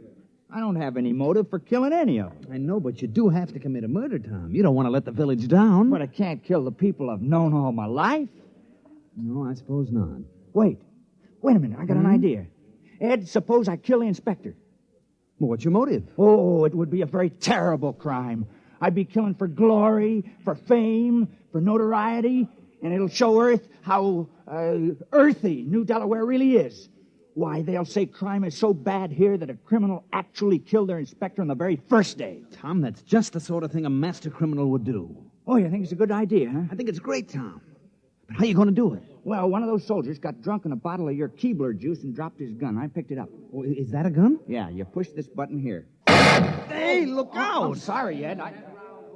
Now I'll have to get the carpenter boys to fix that hole in the roof. Oh, well, I'll be careful. Did you kill the soldier? Of course not. No point in killing the wrong man. Well, I better get going. I'll wait for him on the path between the mayor's house and the ship. Good luck, Tom. Thanks.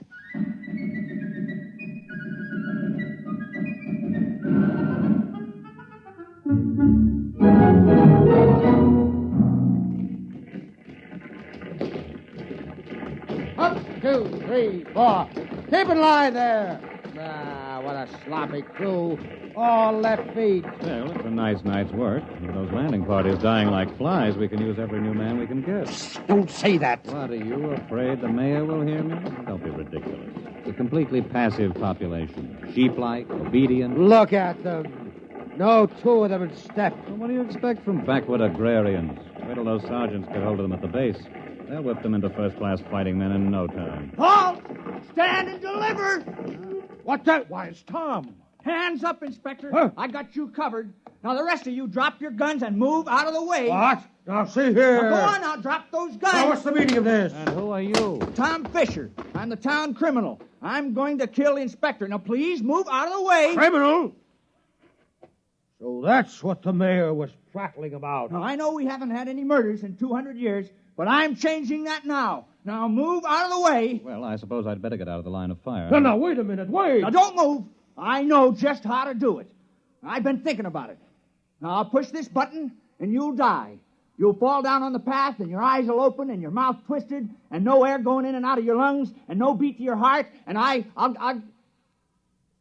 can't do it. Here's your gun. Take it. I don't want it. Quick, after him. Sergeant, take a squad and search the forest. Take it easy, Inspector. This whole planet is forest. 10,000 men couldn't find him if he doesn't want to be. But I'll have him hanged on the spot. Oh, I'm terribly sorry. Sergeant, have the entire ship's company turned out. General, I want all your people out looking for him. Shoot on sight. Kill him instantly. Oh, we couldn't do that. Although we appreciate the compliment. What? That man's He's a criminal. That's what I'm trying to explain. I appointed him. We had to have one. You what? You mean you had no criminals? Well, I'm afraid not. Oh, I'm terribly ashamed. You see, we knew how uncivilized we were, and that's why we did it. I'm dreadfully embarrassed that Tom couldn't handle the job. Well, why did you give the assignment to that particular man? Well, I figured if anyone could kill, Tom could. He's a fisherman, you know. Pretty gory work. Oh. And he wasn't able to kill the inspector. Well, we just haven't had to kill anything for 200 years except fish. The only animals on New Delaware are small grass eaters, and they're not good to eat, so we never kill any of them. Then the rest of you would be equally unable to kill? We wouldn't even get as far as Tom did. I want that man found. Forget about it, Inspector. What? We'd better get away from here. You want men in our army who can't kill? Oh. Think of it. The morale problem. The possibility of infection. One man in a key position endangering a key ship, or maybe a whole fleet because he can't kill. It isn't worth the risk, Inspector. Yes, sir. I see what you mean. Order your troops back to the ship. We'll take off at once.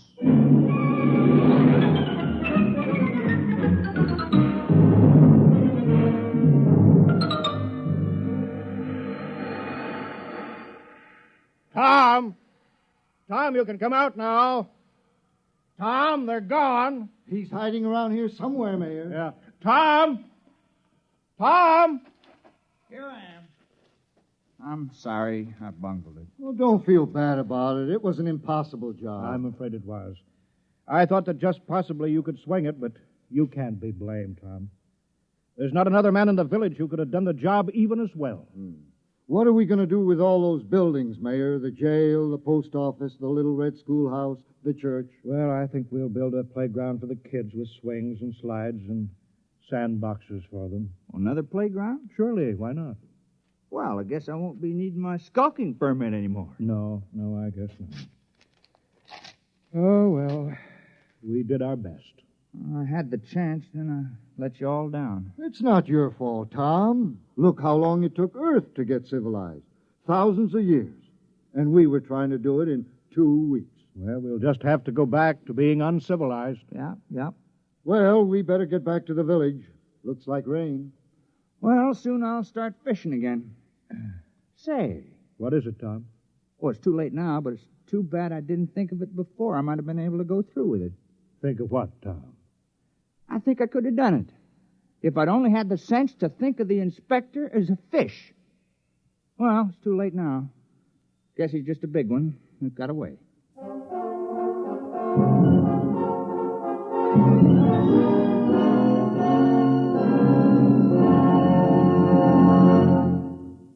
You've just heard X-1, presented by the National Broadcasting Company, in cooperation with Galaxy Science Fiction Magazine, which this month features an unusual story by James E. Gunn, Cylona, a story of what happened when crime suddenly invaded a crimeless society, and where the only way to catch a thief was to manufacture a thief. Galaxy Magazine, on your newsstand today. Tonight, by transcription, X-1 has brought you Skulking Permit, a story from the pages of Galaxy, written by Robert Sheckley and adapted for radio by Ernest Kinoy. Featured in the cast were Dick Hamilton, Wendell Holmes, Joe DeSantis, Joseph Boland, Alan Hewitt, Bill Quinn, Mandel Kramer, and Ruby Dee. Your announcer, Jack Costello. X-1 was directed by Daniel Sutter and is an NBC Radio Network production.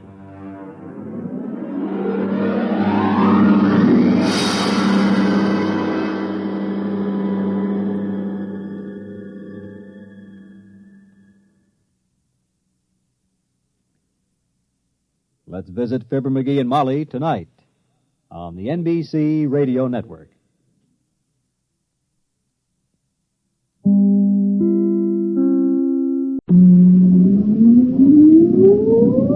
Countdown for blast off. X-5, 4, 3, 2, X-1, fire.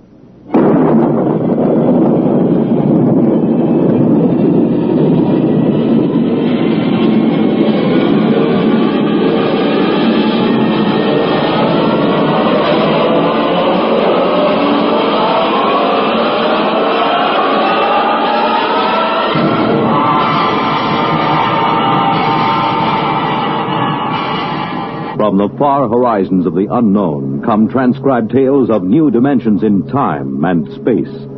These are stories of the future, adventures in which you'll live in a million, could be years, on 1,000 maybe worlds. The National Broadcasting Company, in cooperation with Galaxy Science Fiction Magazine, presents X-1.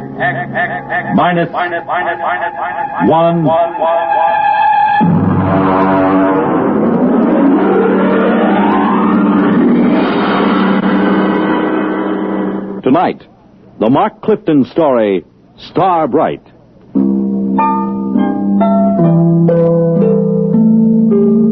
Well, it's finally happened. I've known it would for a long time now. That's why I'm writing this, in the hope that you'll understand and not think me mad. Whatever the outcome, I hope you will not judge me too harshly for what I've done or failed to do. Mr. Holmes. Mr. Holmes. Come in. Oh, hello, Chief. I just wanted to let you know, sir, that we're doing everything we can to find the children. Yes, I'm sure you are. We've got 300 men out combing the woods for them. The Army base has volunteered another 100 men, and we've sent an all-points bulletin to every police unit in the country. Fine. I just wanted to check and make certain our description is accurate. Your little girl, Star, was wearing a blue dress and white sandals. Is that right? That's right. And she is how old? 6 years old. And the little Howell boy, how old was he? 7, I believe, yes. 7. Thank you. Well, I'll be in touch with you. Oh, that's very good of you, Chief. Oh, by the way... Yes? Mr. and Mrs. Howell, how are they taking it? Well, they're pretty upset, naturally. Mr. Howell, he's out with the men searching. Yes, I know. Mrs. Howell's in the car outside. Ruth is outside? Why didn't she come in? Well, she said she'd rather not. Oh, I see. Do you, Pete? Oh, Mrs. Howell, I thought... I decided to come in. I'm not going to sit on my feelings any longer. Mrs. Howell... No, I have to say this. Pete, Bill and I have been your neighbors for almost a year now. Our children have been almost inseparable. I know that. Then how can you just sit here writing letters when they may be lost somewhere or in trouble? Why aren't you out with Bill and the rest of them searching? I can't. Ruth, I know how you feel. Please try to understand. I intend to help find Bobby and Star, but I must do this first. Why? What's so important about Ruth, it? I'm sorry. Sorry? Then why don't you act like a man? You're inhuman. Please. I don't ever want to see you or speak to you again. Ever. Perhaps you won't. What was that, Mr. Holmes? Nothing. Chief, if you don't mind, I'd like to be alone for a moment. Okay, Mr. Holmes. I'll keep in touch.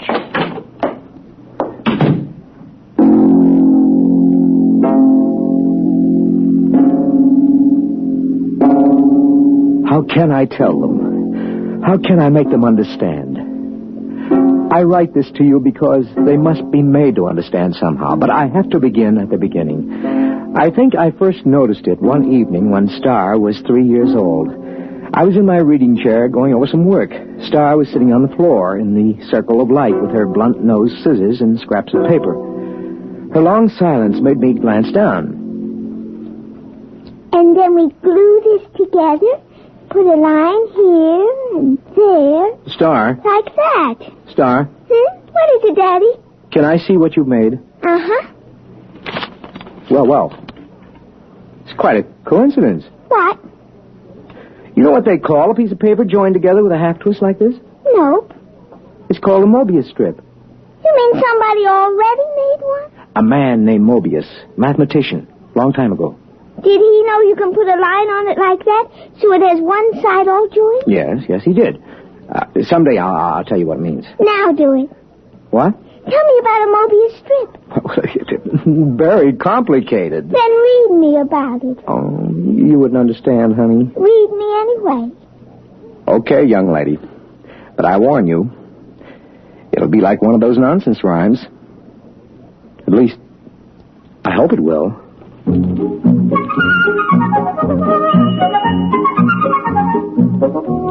At 3 years, a child shouldn't have enough functioning intelligence to put together a Mobius strip. I had known for some time now that Star was an exceptionally bright child. Just how bright, I had no idea. Not until I began to read to her from an advanced physics book, The Theory of the Mobius Strip. To the power of infinity. Now then, are you sufficiently mixed up, young lady? Daddy, you know what? What? You read too slow. You say a word, then I think a long time, then you say another word. Oh, I see. Just, what would you have me do about it? Well, teach me to read. Then I can think as quick as I want. The word is quickly. It's an adverb. Oh, Daddy, really? You pick on such unimportant things. I want to learn to read. Okay. When would you like to begin? Right now, tonight.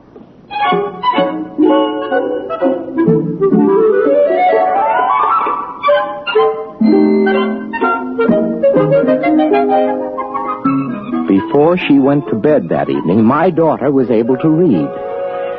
In the months that followed, a great deal happened. Some of our friends, like Jim Petrie, have dropped in and been amused to see her on the floor, rapidly turning the pages of an encyclopedia as big as she is. Sit down, Jim. Oh, thanks. Star, aren't you going to say hello to Uncle Jim? Hello. I see she's taken to looking at the pictures in the encyclopedia, huh? Oh, yes. Come on in the library, Jim. I'd like to talk to you privately. Yeah, sure thing. Bring your drink, huh? Okay. I'll shut the door here. Now, why all the secrecy? Sit down. Now, Jim, we've been friends, you and I, ever since engineering school. So? Neither of us have ever mentioned it, but one of the reasons we were drawn together is because both of us have IQ somewhere up in the genius ratings. Oh, I think it was more than that. Well, that played a part. It isn't easy to be exceptional in a world which regards mediocrity as the only behavior above suspicion. Well, we all have to live with our afflictions. Yours and mine is a quick mind in a dull environment. What would you do, Jim, if you were a parent, as I am, whose wife had died, as Eleanor did, and you discovered that your only child was, well, afflicted with a fantastically brilliant mind? Star? Oh, come on, Pete. Any little girl who's content just to look at the pictures in the encyclopedia. Jim. I mean, after Jim, all. What? She wasn't looking at the pictures. Huh? She was reading the pages. What? But she was turning them as fast as humanly possible. She was reading them. But I know she remembers everything she understands. She not only remembers everything, she understands the concepts. She even gets impatient with them. Well, have you measured them? Well, I've given her IQ tests, aptitude tests, reaction tables, all the paraphernalia for measure work. How do you mean? Tests don't work. How do you mean? Well, either the tables are screwy or stars beyond all measurement. Pete, are you sure you're not projecting this? I mean, isn't it possible that a few accidental... Daddy. Yes, honey. I got lonely. Okay, come on in. Uncle Jim, would you read me a story? Why don't you read your own story? Because I'm only 3, and 3-year-olds can't read. Conformity. Answer to her affliction by herself. Conformity. She had already learned to conceal it. When Star was break our hearts before we learn that. When Star was 4 years old, according to state law, her mind had developed enough so she could attend nursery school. Hi, Daddy. Hi, honey. Did you, like nursery school? Oh, yes, it was fun. What'd you learn today? Not much. I tried to cut out paper dolls, but the scissors kept slipping. Now, look, Star, don't overdo it. That's as bad as being too quick. The idea is that everybody has to be just about standard average. That's the only thing people will tolerate. It's expected that a little girl of 4 should know how to cut out paper dolls properly. Oh. I guess that's the hard... That's the part I always found... How much you ought to know. Yeah. That's the part I always found hard when I was young. It's really all right. I let one little girl show me how to cut them out, so now she likes me. She just took charge of me and told the other kids they should like me, too. So they did, because she's the leader, even if she is one of the stupids. The what? The stupids. That's the trouble with you, Daddy. You don't grasp things right away, just because you're only a tween. A tween? I assume that means an in-between? That's right. You're in between a stupid and a bright. And you're a Brite? Yes. I made those names up when I was very little. How little? Oh, about 6 months old.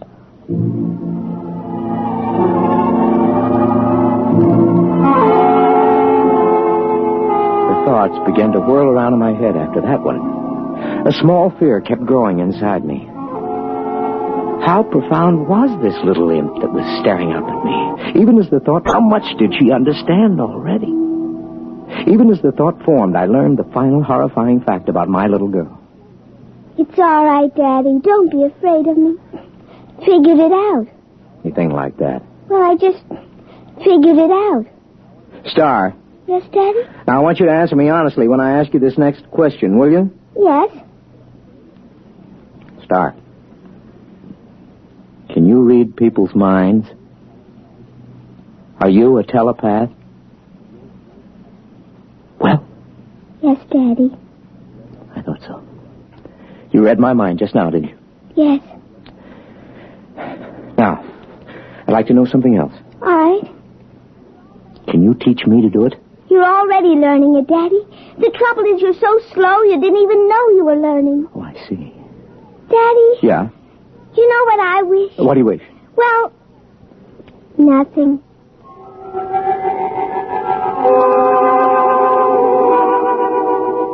All the same, I knew exactly what she was wishing. She was wishing for a companion whose mind would match her own. You see, I was becoming telepathic. Just a minute. Well, hello. Is your little girl home? Yeah, she's upstairs. Who are you? I'm Robert. Robert who? Robert Howell. My mother and father moved next door yesterday. Oh, well, come in, Robert. I'd like to play with your little girl. How'd you know I had a little girl? Oh, I just know. I see. And how old are you? I'm 6. Well, I'll ask Star to come downstairs. I'm sure she'll be glad to see you. Yes, she will. Tell me, Robert, are you a tween or a bride? Oh, I'm a... What did you say, Mr. Holmes? Nothing.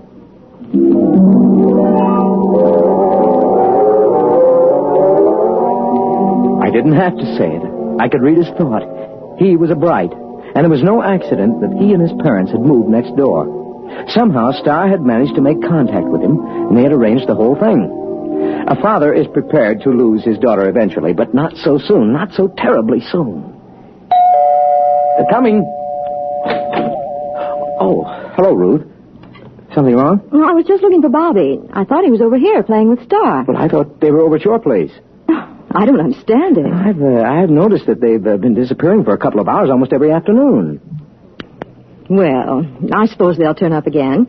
They know better than to cross the street by themselves. They're too little for that. If they come here first, tell them to come over and have some milk and cookies. Yeah, I'll do that. Oh, by the way, this must belong to your Star. Oh, what's that? Oh, some sort of coin or medal or something. I found it out in the backyard after Star and Bobby were playing. It looks brand new. Let's have a look. Oh, is something wrong? Did you say you found this in your backyard? Yes. What is it? I don't know. Well, I've got to get back. Bill will be getting home for dinner soon, so see you later. Yes.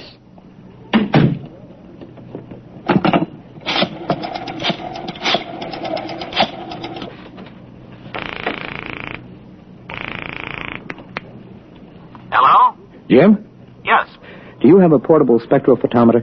Well, sure. We've got a dozen here at the lab. Pack one up and get over here right away, will you? Well, Pete, I don't quit till 5. Look, do as I say, huh? It's important. Well, okay.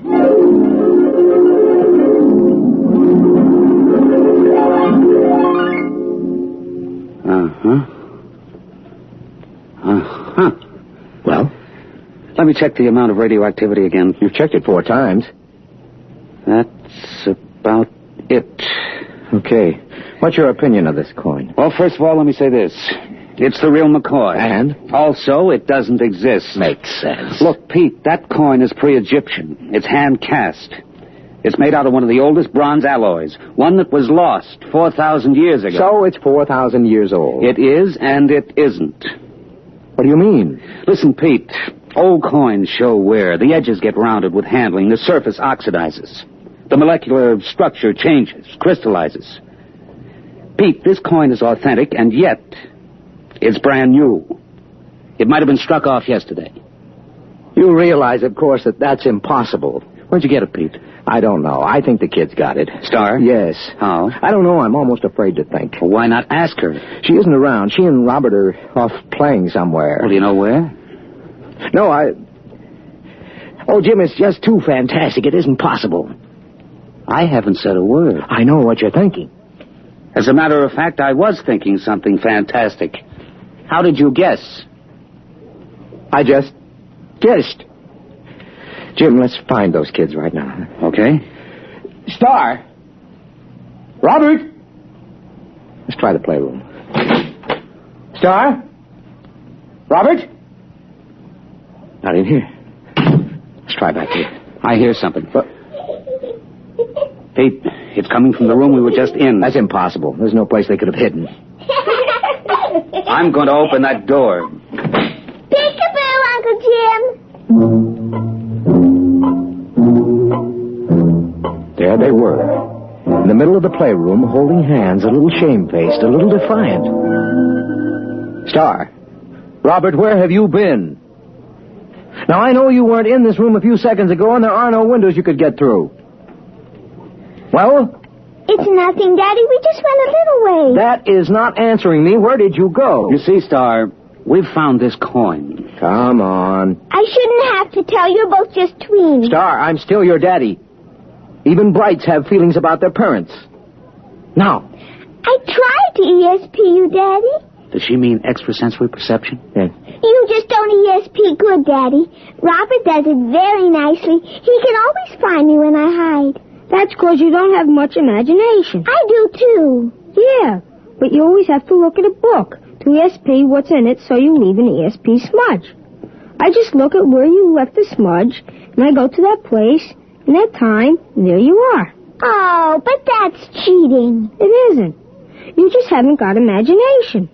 You can't teleport yourself to a place that hasn't been. I can, too. What about the moon people? They haven't been yet. Oh, Star, they have, too. Not for your daddy, they haven't, but for the things from our tours. The moon people were about 10 million light years ago. Now, wait a minute, kids. Hold on. Jim, have you been listening to this? I think I heard it. Now, look, kids. You're either playing a big joke on us older folks, or you've actually figured out a way to travel to places in the past. Right? And in the future, too, Daddy. Star, could you tell us how you do it?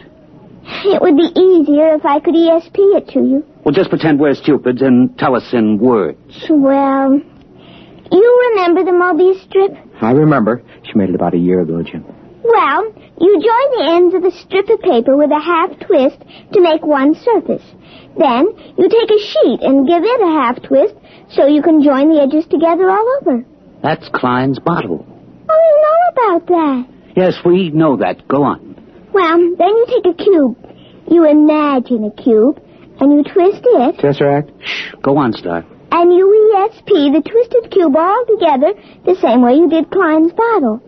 Now, if you do that big enough, all around you, so you're sort of folded into it, you can teleport yourself any place you want to go. And that's all there is to it. Jim, what do you think? I need another drink, Pete. A big one.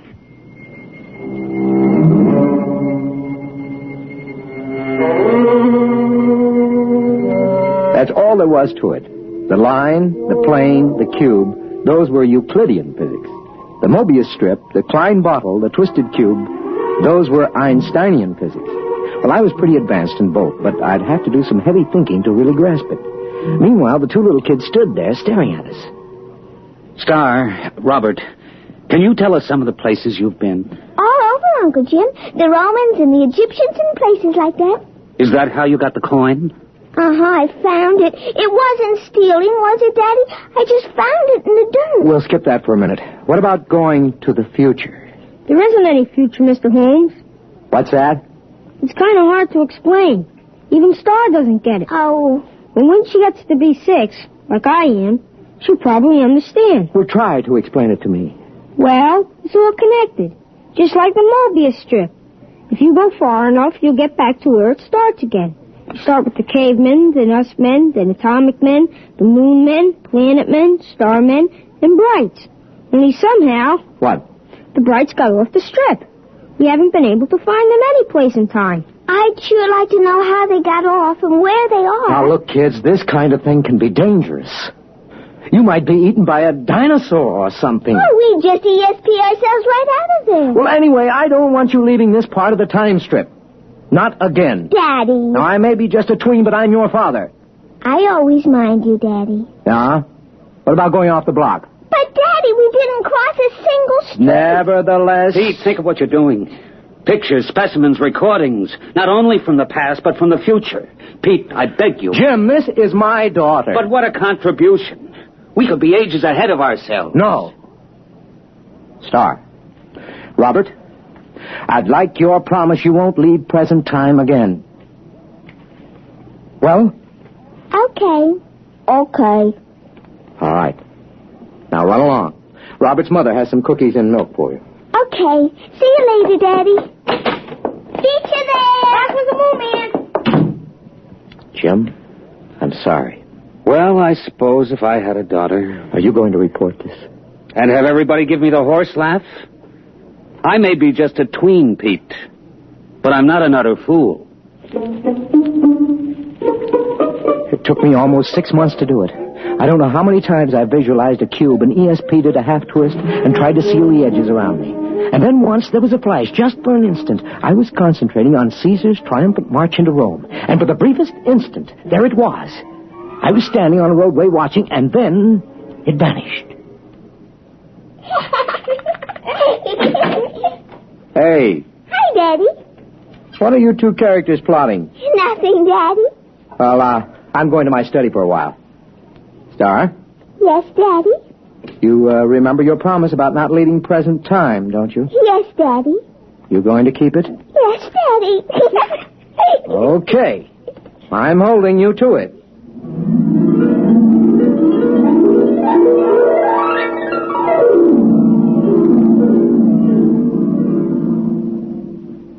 Hello? Hello, Pete. This is Ruth Howell. Yeah? Are the kids there? No? When did you see them last? What time is it? Oh, about 10 this morning, 6 or 7 hours ago. Why? Oh, Pete, I'm worried. What's up? Well, they were upstairs in Bobby's room. I was in the living room. Now, I could swear they didn't come downstairs, and yet, when I went up there, they were gone. That was over 5 hours ago. Ruth, are you sure they didn't come down? I was in that living room every moment. Pete, Now, Ruth, don't get panicky. I'm coming right over. Just don't get panicky.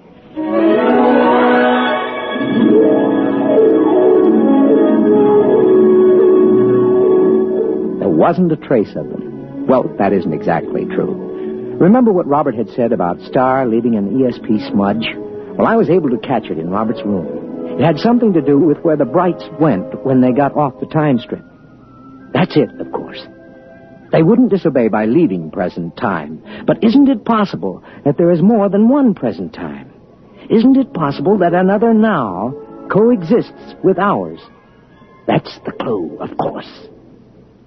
I'm going to call the police, Pete. I don't think it'll do any good. But we've got to find them. They'd have come back by now. Yes, if they could. What do you mean? Nothing. What are you going to do?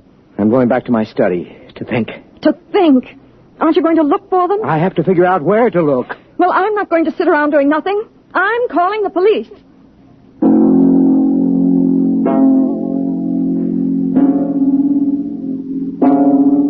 That was this morning. I've been doing some desperate concentrating since then, Jim. I'm writing this down so you'll know. I've already managed to go back to the time of Cheops and ahead to the time when men were navigating to distant planets in a matter of days. But the big job remains. How to get into a dimension parallel with our own at the same time. I figured out that to get the equivalent of a Mobius strip with depth, you must use the supercube, the tesseract. That's what I'm working on at the moment. If I succeed, there is a possibility I may not be able to get back. I hope you will be able to make Bill and Ruth Howell understand. Okay, now if I take 6 cubes and fold them in one another so that every angle is a right angle. Yes, all right, I've got that. And now if in folding, I ESP the tesseract, a half twist around myself. Mr. Holmes? Mr. Holmes, are you in there? Mr. Holmes? We'll have to break in. It's locked from the inside. Mr. Holmes. Pete! Pete, where are you? Pete! That's funny. The door was locked from the inside, but here's his fountain pen with the ink still wet. But he's gone.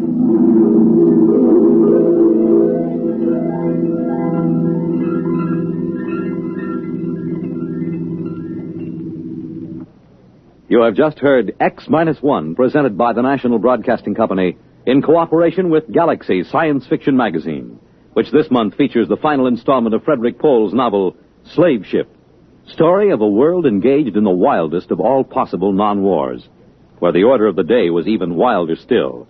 Spare every animal and throw the men to the wolves. Galaxy Magazine, on your newsstand today. Tonight, by transcription, X-1 has brought you Star Brite, a story from the pages of Galaxy written by Mark Clifton and adapted for radio by George Lefferts. Featured in the cast were Sarah Fussell, Lawson Zerby, Bill Quinn, Billy Harris, Ralph Bell, and Kate Wilkinson. Your announcer, Fred Collins. X-1 was directed by Daniel Sutter and is an NBC Radio Network production.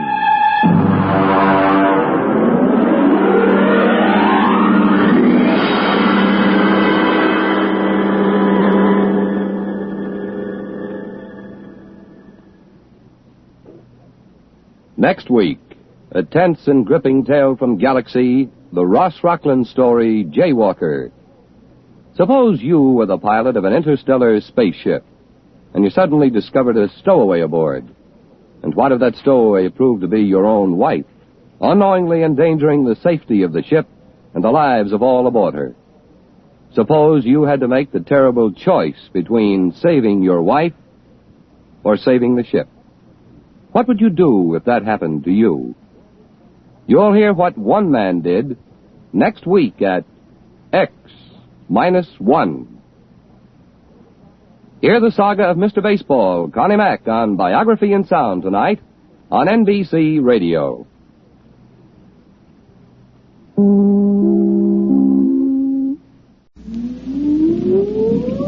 Countdown for blast-off.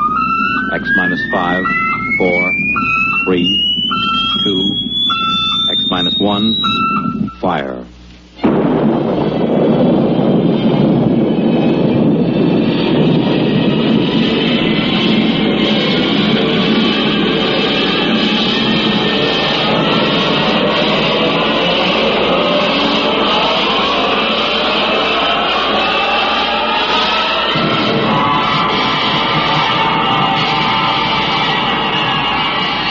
From the far horizons of the unknown come transcribed tales of new dimensions in time and space.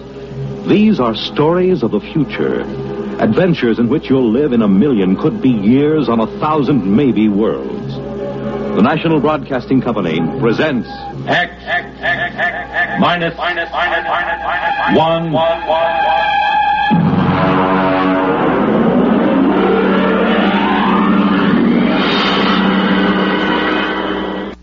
Tonight, Student Body by F.L. Wallace.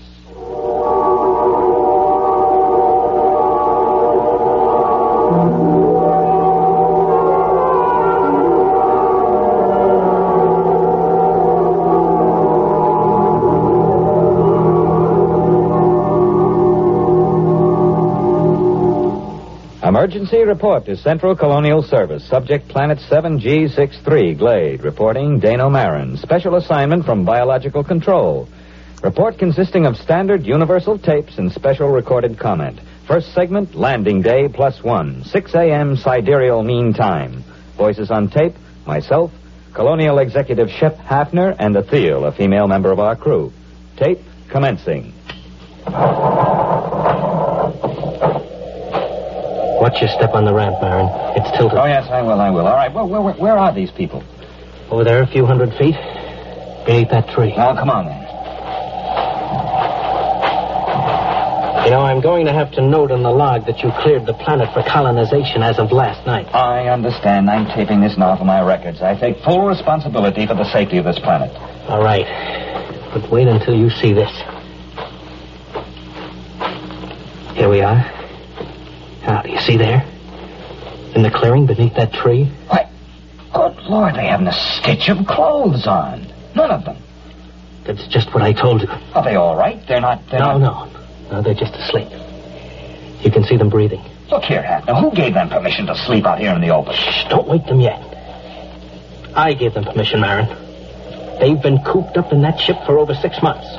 They wanted to sleep outside. And in view of your clearance, I couldn't see any reason to refuse permission. I know. You were within your rights. But the clothing, why, they don't even have blankets. They did have, when they bedded down last night. Some of them even used the standard issue sleeping bag. Well, then what happened to them? There are 13 people sleeping around that tree, and they're stark naked, all of them. Last night you told me there was nothing dangerous on Glade. Do you still think so? I know so. I have the complete biological survey. Does your survey account for anything like this? You know it doesn't. That's what I thought. Okay. Now you've seen it for yourself. Let's wake them up and get them back to the ship. No, wait. You better wake them one at a time. This will be embarrassing enough for them as it is. Yes, I suppose you're right. Now we'll wake the nearest one first. That's Athel, our lab technician. Yes, well, here, take my jacket. Cover her with it before you wake her. All right. Wake up, Athel. All right, Athel, wake up.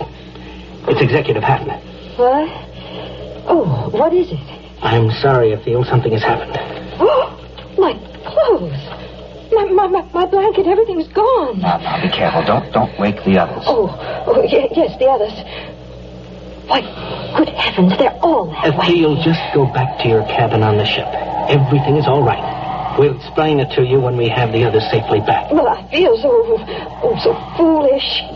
How could this happen? What's the meaning of it? Now, just get back to the ship. Your clothes back there are perfectly safe.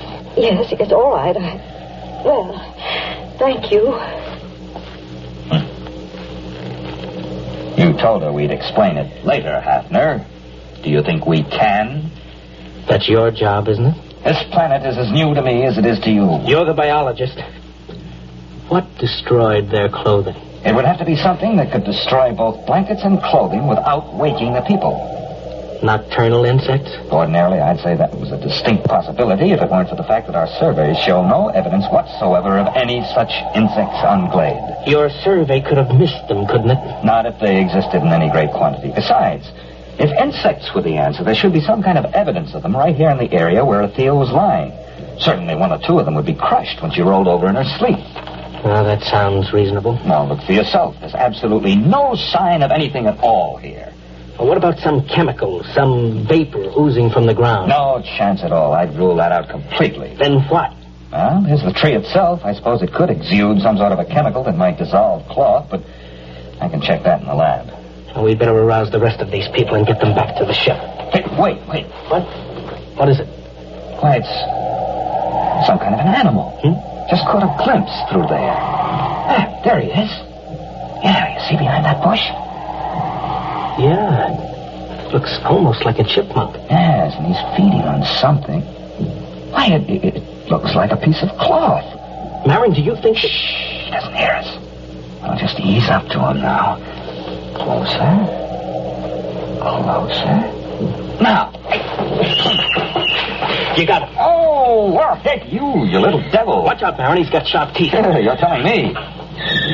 Easy there, boy. Easy. Like to have your head stroked? Ah, sure you do. That's the boy. He's calming down. Yes, look at that. Oh, he's nestling in the crook of my arm, almost like a kitten. Almost. Marin, I hope you don't mind short sleeves. Now, what do you mean? He's already eaten half the sleeve off your shirt. I think we've found the answer to our problem. The animal was a small furry mammal resembling an Earth-type rodent. Its overall length is 14 centimeters, weight 512 grams. Fur stringy and sparse, color a light beige, indicating no particular protective coloring. The animal was placed in a special cage in a biological laboratory aboard ship for further study. Next tape, landing date +2. Can we exterminate it? It's quite a job. How about locally? Hardly. It's ecologically basic.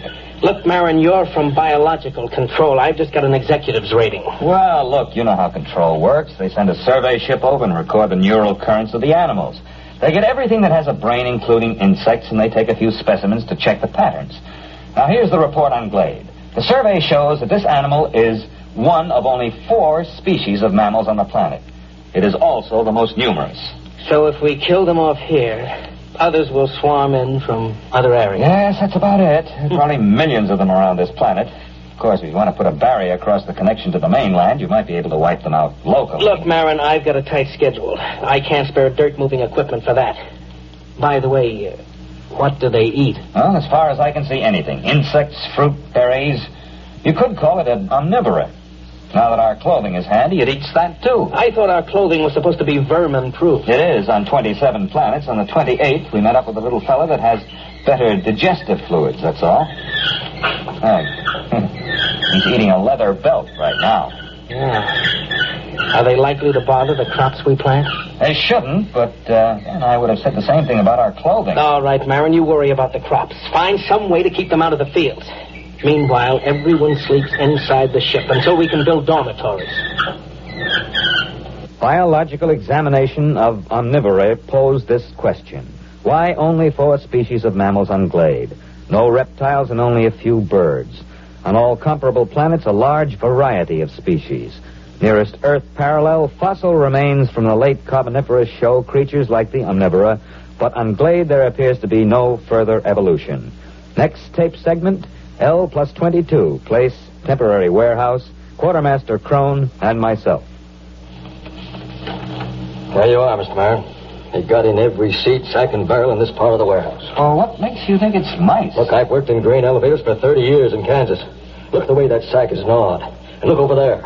Droppings. Well, it's not exactly... I know. So they're mice-like. I want to know how to get rid of them. Have you tried poison? You tell me what poison to use, and I'll use it. They got into a 100-pound sack of arsenic and went through it like it was whipped cream. Well, how did they get in? It's a fused dirt floor, isn't it? It should be pest-tight. But see, there are cracks along here. They must have burrowed through. They were loose in here, and we don't have time to build another warehouse. They've got to be controlled here. Well, catch me a few of them alive, and I'll see what I can do. Next morning, a dozen live specimens of mice-like mammals were delivered to the lab. No two of them were affected by the same poison, and the poison developed to control the omnivora was completely ineffective. Alternate plan discussed with Executive Hafner and Machinist Tully of Computer Engineering. Next tape, L plus 24. Hafner, Tully, and myself. I tried it out yesterday, Mr. Hafner. I think I've got all the bugs licked now. Tully, I don't want any more metal used than is necessary. This isn't standard authorized equipment. You're not dealing with a standard authorized problem. Are you ready to activate the device? Sure thing. Here, help me get it down from this assembly bench down on the floor. All right. There you go, Kitty. Now, what do you think of her? A roe-blood cat. Well, I still think we need at least 3 of them. Mr. Marin, inventory on colonial expeditions is always short. One will have to do. All right, Tully.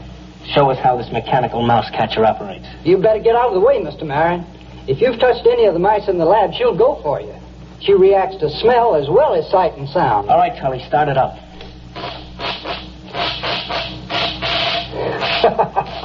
All right, Kitty, go ahead and have a good time. Oh, she moves like a cat. You know, I wouldn't bet a plug nickel on any mouse in the same warehouse with that baby. Robot cat device proved relatively successful in Warehouse 1. Rodent damage held below danger margin. Next tape, L plus 37. Tully, Hafner, and myself.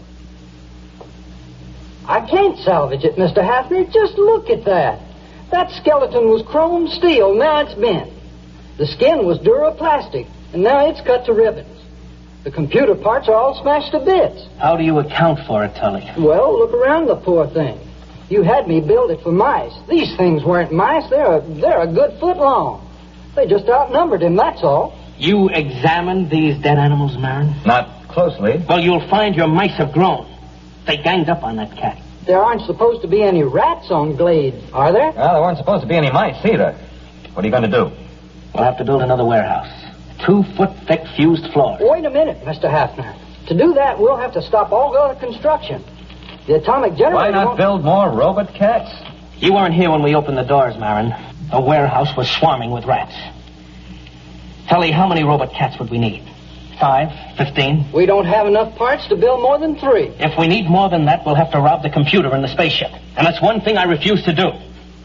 The spaceship is our only link with Earth until the next wave in 2 years.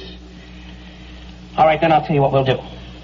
We'll floodlight the supplies at night. We'll post a guard with half-charged rifles until we can move to the new warehouse. That'll take about 10 days. Meanwhile, our fast crops are ripening. It's my guess that the rats will turn to that for food. Now, in order to protect our future food supplies, you'll have to activate your cold storage animals, Marin. Mr. Hafner, it's against regulations to release any cold storage animals on a planet until after a complete investigation. That takes 10 to 20 years. This is an emergency. I don't want to be responsible for another rabbit-infested Australia or that planet in the Centauri system that the snails took over. Marin, I'll take the responsibility. You're recording now, aren't you? Yes. All right. If that isn't authorization enough, I'll put it in writing. Well, the beast I've got for this job won't be any good against rats this size. You've got hormones. Use them.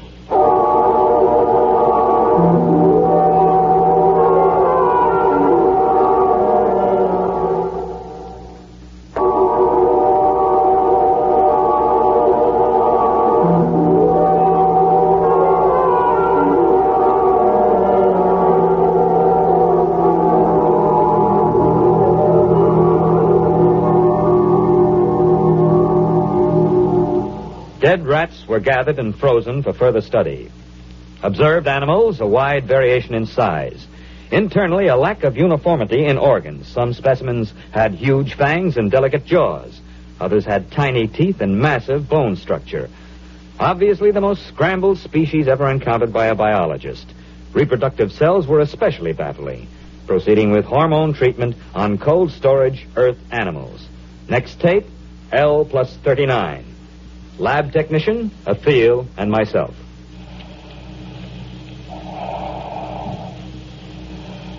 First one is coming out of it, Mr. Marin. Yes, that makes 85% viability. That's not bad.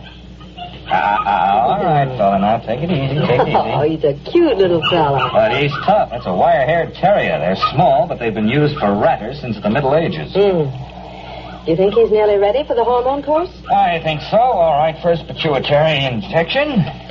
Ready. All right, now, this is going to hurt just a little, fella. Oh. Yeah, it's a dirty trick, isn't it, jabbing you with a needle when you're fresh out of the deep freeze? But don't you worry, fella. You'll be glad you had it. You'll stand a better chance against those rats when we work you up to about a Great Dane size.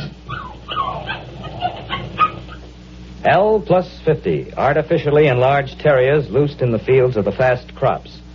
Following tape, field observation of terriers. Executor Hafner and myself.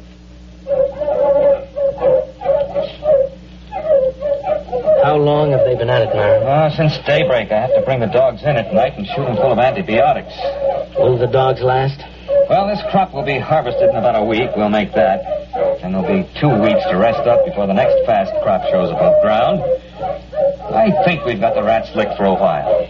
Well, when you get a chance, you might ask some of those PhDs in Central how they happened to hand us a survey and forgot to give us a few details like mice and rats. I have been checking on that, Mr. Hafner. I don't think there's any doubt. When that survey was made before we landed, there weren't any mice and rats on Glade. Then where did they come from? How did they get here? I don't know. But we're going to have to find out. Research project on pseudo-mice and pseudo-rats interrupted by field trip with Biological Survey Officer Whitehead. Tape L plus 63 in field geological survey vehicle. Whitehead and myself. You think you got troubles? Can you read a sonar map? No. Here, look. See this scope? It reads straight down about 10 miles. I'm supposed to be out looking for oil shale, but I got kind of interested in this. Look. First few feet down, you can find fossils. After the first few feet, that's about 20,000 years, there are no fossils until you get way down here. That's about the same as late Carboniferous on Earth. Then you get the fossils again. It doesn't figure. But isn't that usual? Changes in geological eras? You don't get it, man. I'm not talking about eras, I'm talking about years. Straight down from here, 20,000 years ago, this was a desert. And then 3 years later, it was a jungle. 5 years after that, there was a glacier. Earth normal would be 50,000 years or more for a change like that. What caused it? Yeah, you've got me. Fluctuations in the sun, I don't know, but talk about changeable weather. This planet really has it. Based on accumulated data, theory developed regarding mammalian life on planet Glade. Tape L plus 65. Place temporary headquarters of Executive Hafner. Marin, I've got a lot of work to clear up this morning. I thought you might like to know where the mice came from. They don't bother us anymore. I've also determined the origin of the rats. They're under control. I wonder if they are, Mr. Hafner.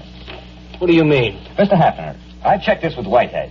Between 100 million years and 20,000 years ago, this planet was changing violently and quickly. The first change wiped out the dinosaur just the way it did on Earth. But it kept on changing. Desert, glacier, jungle, and all this within the lifespan of a single animal. For 1 million years, this was the norm of existence on Glade. I've checked Geological Survey. The planet is stable now. Well, that's not what I'm getting at. The point is, survival was difficult. Only one species of mammals managed to come through. Now, wait a minute, Marin. There are 4 species, ranging in size from a squirrel to a water buffalo. One species. They're the same. If the food supply for the largest animal increases, some of the smaller so-called species just grow up. Conversely, if the food becomes scarce in any category, the next generation, which apparently can be produced almost instantly, switches to a form which does have an adequate food supply. The mice? The mice weren't here when we got here. They were born of the squirrel-sized omnivora. And the rats? born of the next larger size.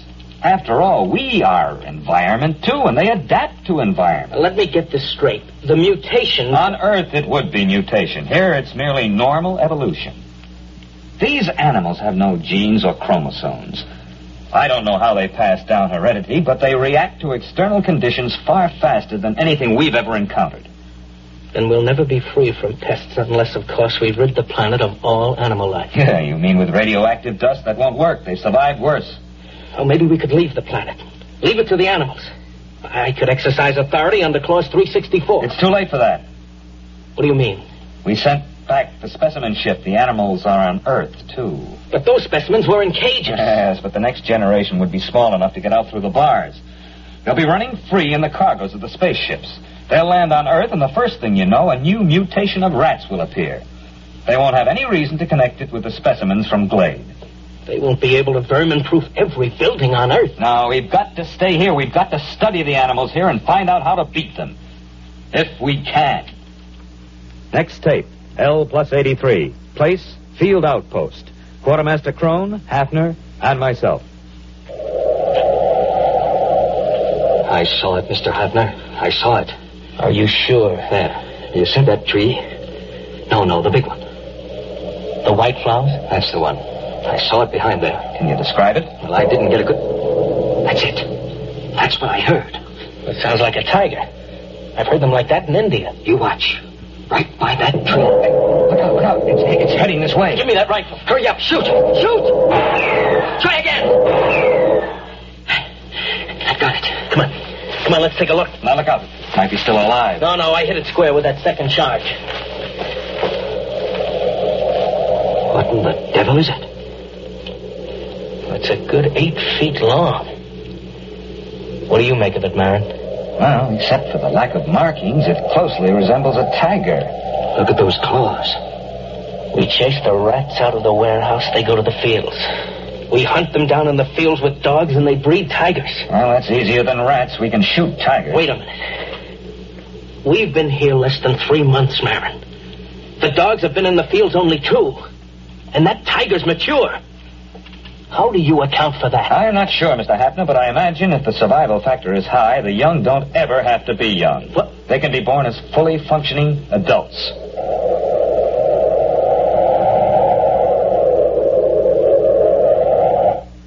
Development report. Mice under control. Field rats under control by terriers. Tiger-like animals under control with searchlight and rifle. Additional complication. The original animal developed an appetite for electrical insulation. There is no protection except to keep the power on at all times. The last tiger-like animal was seen at L plus 130. After that, the attack ceased. By L plus 2 years, the animal seemed to have been controlled in all its forms. However, 3 months before the next colonists were due, a new animal was detected. Food was missing from the fields. Dogs were useless. The animal seemed to roam the fields, and the dogs did not attack. Patrols were unable to find the animal. Tape L plus 2 years. Hafner, Engineer Tully, and myself. Now, here's the way I'm rigging it up, Mr. Hafner. Whatever it is, it spotted the photoelectric cell rig. So I've worked up an alarm that reacts to body radiation. You're sure the animal won't spot that? Well, I'm burying it in the field. Then we'll move the visible alarms to another field. All right, Tully. As soon as the alarm goes off, notify Mr. Marin and me. Do you understand? Yes, sir. Just as soon as the alarm goes off. L2 plus 15. Radiation alarm sounded. Place, field station, Hafner, and myself.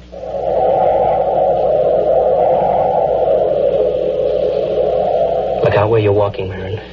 We don't want to scare it away. Well, there are dogs in that field, aren't there? Well, there were supposed to be, but they didn't bark. Quiet.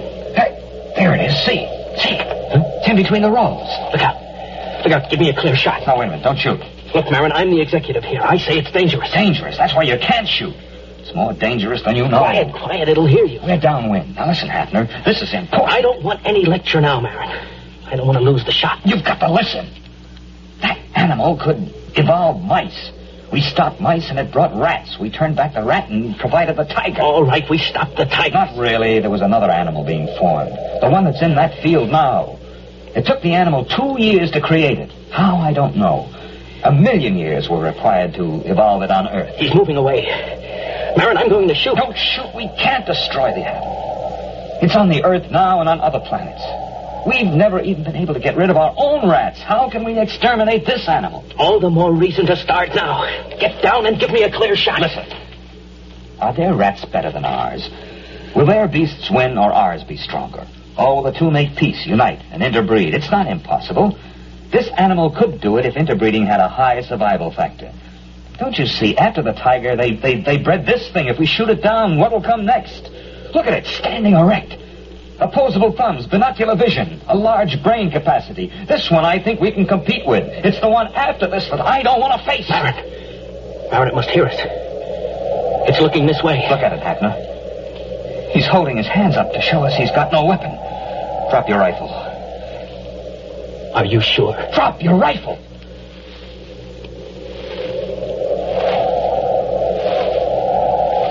He's coming this way. He's got one of those white blossoms in his hand. Yes. Must be a sign of peace. But it looks almost like a man. I wonder what's inside that body. I wonder what's inside that head.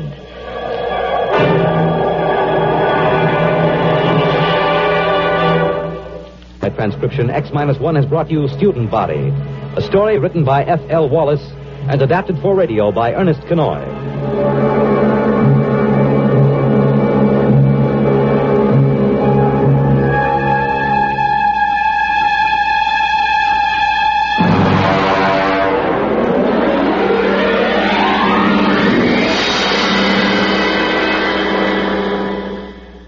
In just a moment, X-1. But first...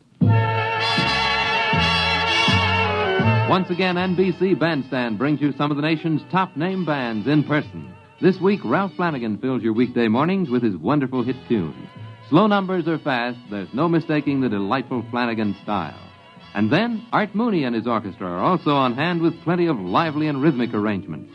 The four lads take the Mr. Music spot this week, and Bert Parks is back as permanent MC. Hear them all on NBC Bandstand. Now stay tuned for X-1 on NBC. Countdown for blast off. X-5, 4, 3, 2, X-1, fire.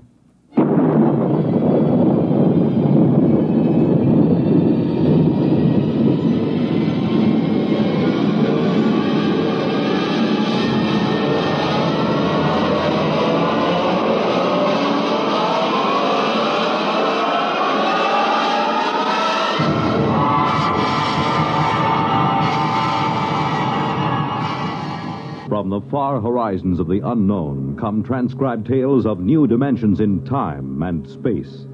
These are stories of the future, adventures in which you'll live in 1,000,000, could be years on 1,000 maybe worlds. The National Broadcasting Company, in cooperation with Galaxy Science Fiction Magazine, presents X-1.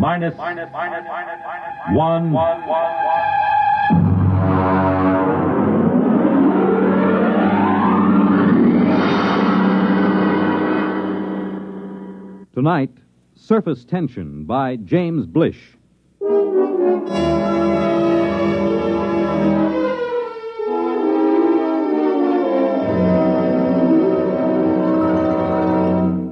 in, Professor. Come in. Mr. President, do sit down. I'm terribly sorry to have kept you waiting. Time has very little significance, sir. Well, now, what is the urgent nature of your visit? Mr. President, for some time now at the Nuclear Institute, a group of us have been making a study of a new star, which has entered our constellation. Yes, the military advised me there was some disturbance. We've completed our calculations, sir. And? Before I give you our results, let me tell you that we've been in touch with the Scientific Council of the Asian Confederation. They've verified the results. I'm waiting, Professor. Mr. President, the effect of this new star in our galaxy will be extremely catastrophic. At the rate it's expanding, it will cause the sun to explode. The what? The sun is going to explode. But that means... Exactly. The world will end in precisely 2 weeks and 7 hours. This is incredible. Are you absolutely certain of these calculations? Absolutely. Does anyone know of this? Well, as soon as we guessed where our study was leading us, we classified all information. The actual final results are known only to a small group of scientists here and in the Asian Confederation. 2 weeks. And 7 hours. That would be September 4th, 2056. At approximately 12 noon. Is there anything to be done? Nothing. The other planets, Mars, Venus... All will be destroyed. The universe as we know it will disintegrate. And the race?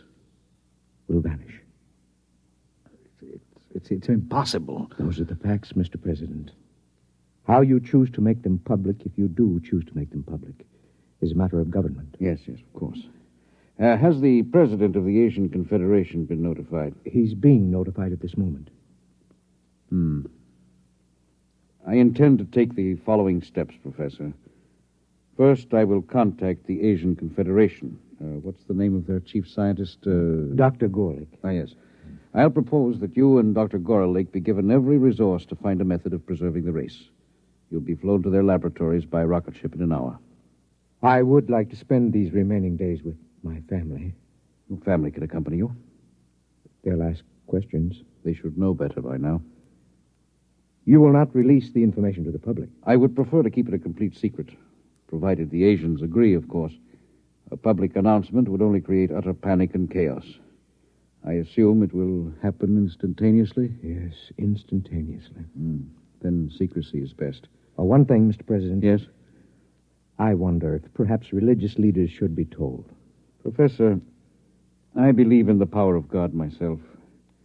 I also believe that my single prayer can be heard by the Almighty just as well as if there were 10 million. There will at least be 2 of us, Mr. President. I, too, will pray.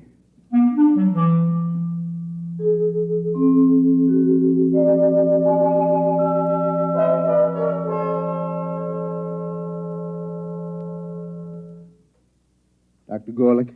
Professor, how nice to meet you again. Do sit down, sit down. Thank you. Quite a problem, eh?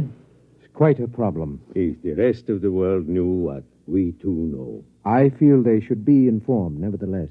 Well, that part of it is for the administrators. We have our own work. Do you seriously believe that we have the remotest chance of solving this problem in the 2 weeks that remain for the universe to exist? That depends on what you consider a solution, Professor. Anything that will preserve the race. In that case, we have a solution. You're joking. About so serious a matter? Hardly. But would you step over to the table, please? Now, if you will be so good, look into that eyepiece in front of you while I focus it. Will you tell me, please, what you see there?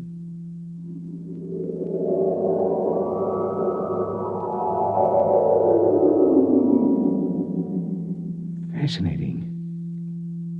Most unusual. Would you be good enough to describe it? Yes, of course. I see what looks like a section of a large swimming pool. Plant life.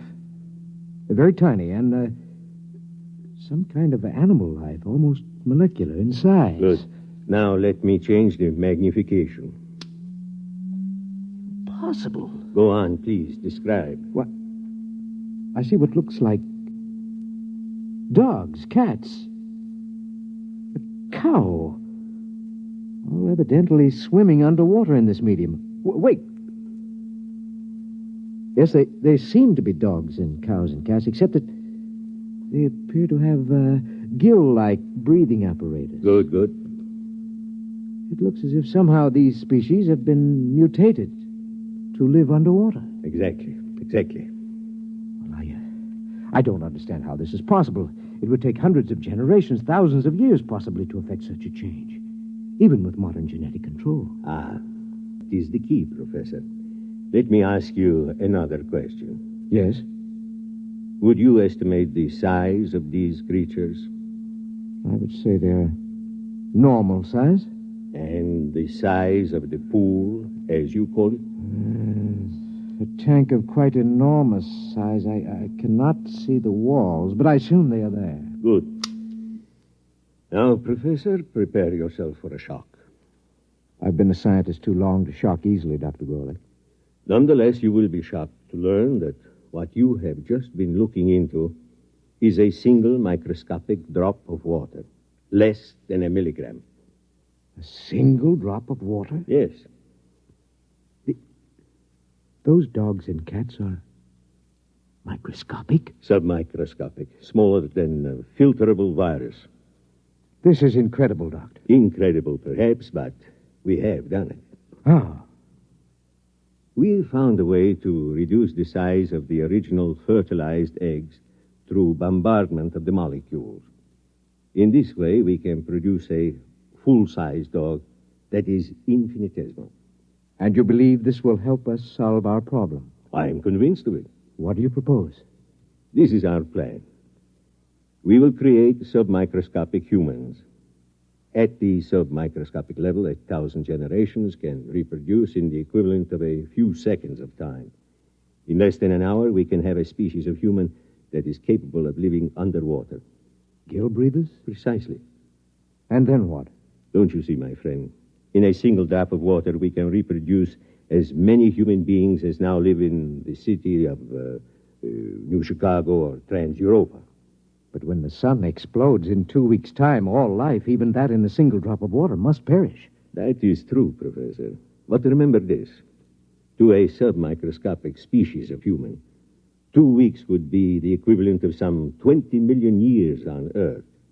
In other words, to these human beings, starting tomorrow, the species will have hundreds of thousands of generations, each living a full life, before the final explosion of the universe.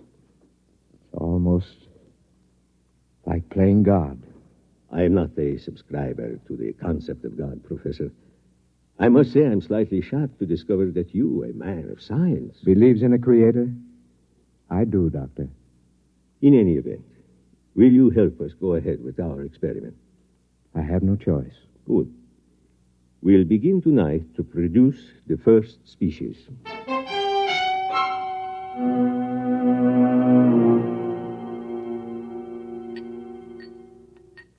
Careful with the virus. Here's the tube.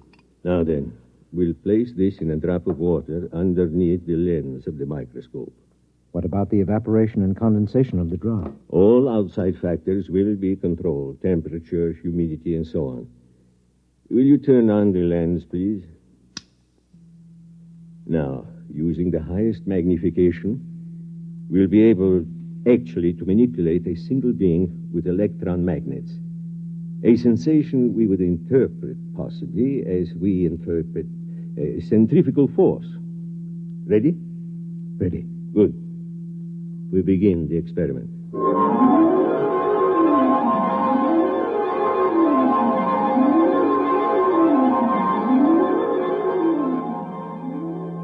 Time? 1900 hours, 56 minutes, 3 seconds. Coming up on 0.4, 3, 2, 1, 0. Observation. The first fertilized ovum, reduced to submicroscopic size, has begun to develop. Time? 1956, 20 seconds. Coming up on 2, 1, 0. 4 submicroscopic human beings have been reproduced. 2 appear to be males, 2 females. Time? 1956, 24. Observation. 10 generations of submicroscopic humans have been reproduced. Webbed toes and fingers and elementary gill modifications have begun in response to submersion of species in highly oxygenated vapor. Time? 1956, 45. 100 generations have reproduced. Increased water in vapor has resulted in gill structure, species now ready for total submersion in a droplet of water. Turn on the electron magnet. Now for the crucial part of the experiment. Total submersion. If any should die, I feel like a murderer. The prolongation of the human race is at stake. It's a calculated risk. Still. Steady. I am about to effect the transfer. Steady. Now. Done. Look in the microscope, quickly. I can't find them. Let me. They're alive and swimming around. How many? Thousands. We've done it, Professor. Inside that drop of water, human beings like you and me, except for their gills, are already beginning to establish a civilization that will last for them millions of years. And for us? 2 weeks to observe and wonder, and then... Unless a miracle should occur. Let us begin now. Time, please. 1900 hours, 56 minutes, 49 seconds, 3, 2, 1, 0. Observation. The equivalent of 1,000,000 years has already passed inside our droplet of water. Human life is firmly established.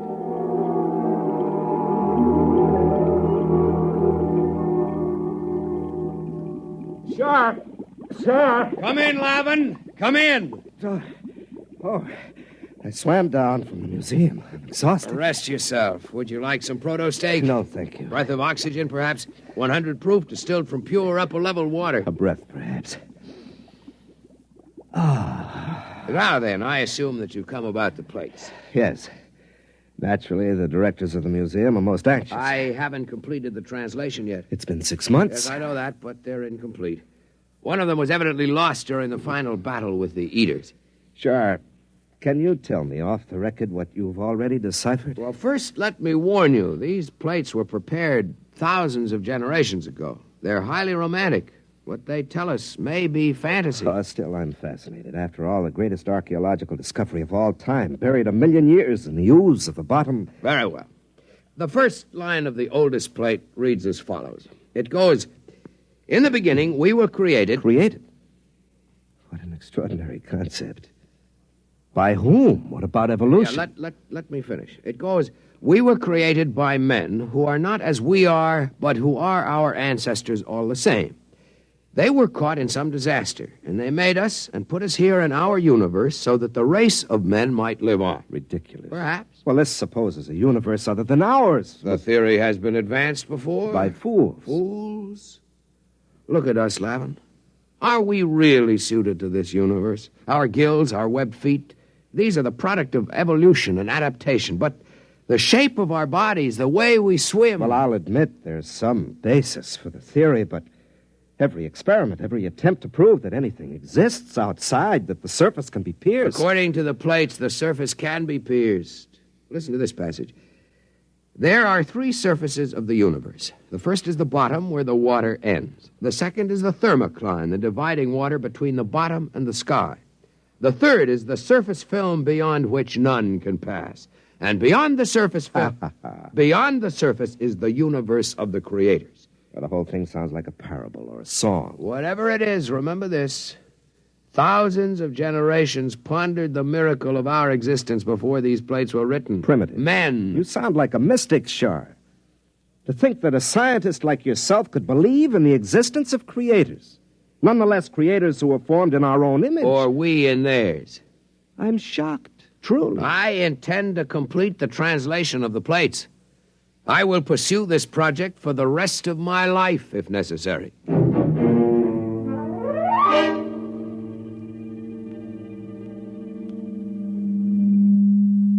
Time, Professor? Second day, 14 hours, 6 minutes, 10 seconds. Observation.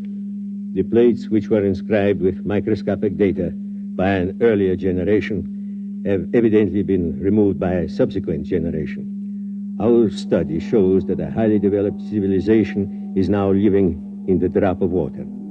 Certain water organisms have been domesticated and underwater ships have been developed.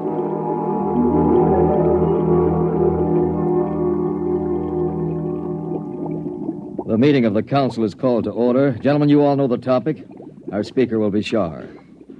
Gentlemen, Some 28 time units ago, when I was a much younger man, I was given the privilege of translating some metal plates found buried in the bottom. As all of you know, I've devoted much of my life to convincing the world that travel through the surface film was not only possible but necessary to survival. Finally, the Council has seen fit to grant my request for a special ship to accomplish this travel. I'm deeply grateful, and I would like to request my friend Lavin as head engineer for this project. Permission is granted. We wish you luck. The whole of our world will be following your expedition.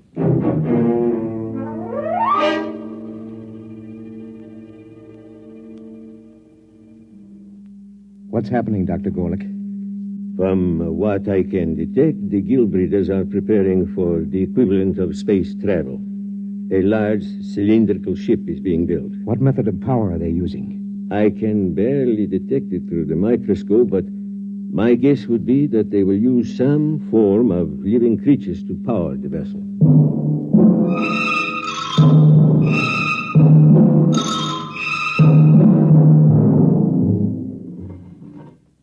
Shar to leader. Shar to leader. Leader, go ahead, Shar. The ship is ready to take off for the upper levels, leader. Water sealed in? All tight. Tom's ready to move? Tom's ready. We'll give you an escort of paramecium ships as far as the upper level. After that, you'll be on your own. Very good. Whenever you give the signal, Captain, Lavin can order the diatoms to proceed. The sandbar is clear for the initial climb. Your course is straight up the stem of water plant 6.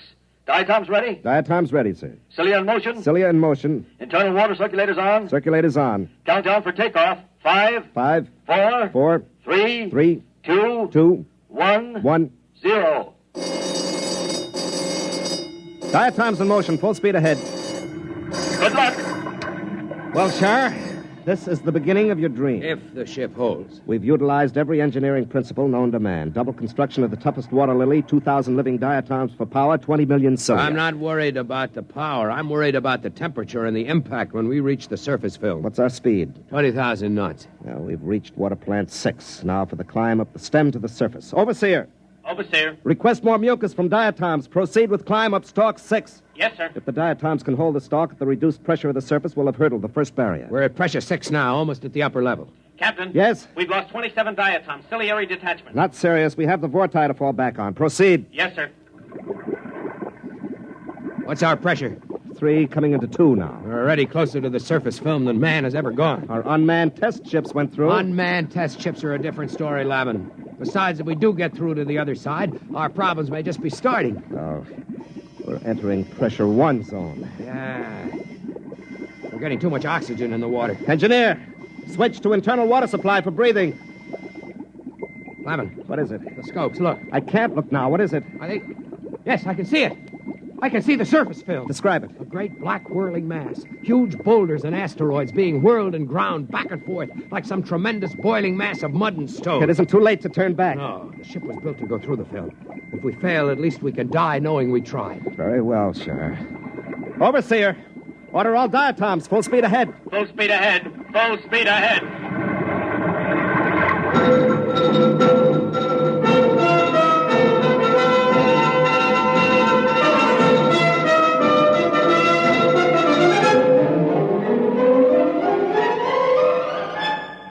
We're in the film, Shar. Pressure on the ship is increasing. Overseer, more oxygen for the diatoms. Captain, the diatoms are dying. More oxygen. Keep moving. We're almost through.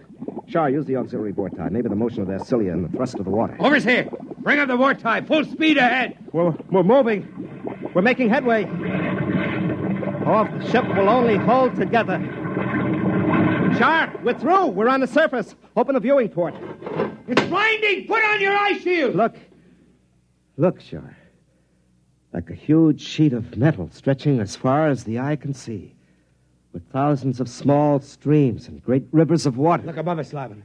Space. Space as far as one can see. And a single huge sun like a great eye looking down at us. Must be billions of miles above us. See those enormous boulders and that molten rock on the surface? The ancients did not lie when they made the plates, Lavin. The universe does exist beyond the surface. Yes, but where are your creators, Shar? Certainly they were a romantic notion. I believe they exist, Lavin. Shar, Captain, the diatoms are dying. There's not enough oxygen in the water cases. What's the atmosphere like? Almost 30% oxygen, completely unbreathable. We'll have to try to get back into the surface film to restore life to the diatoms. Overseer, get the diatoms out of their shells. Full reverse speed down the stalk. We're going under again. Yes, sir. I'll try. We know one thing, Lavin. The surface can sustain life. Can't sustain ours much longer. Full reverse. It's no use, Captain. The diatoms are near death. Use the vortex. We haven't enough water, sir. They're starting to suffocate. We've got to get back beneath the surface. Lavin, we must think of what it means to mankind to know that the universe goes on, that it can sustain life. I don't know what to do, Shaw. We're finished. There must be a way. A way?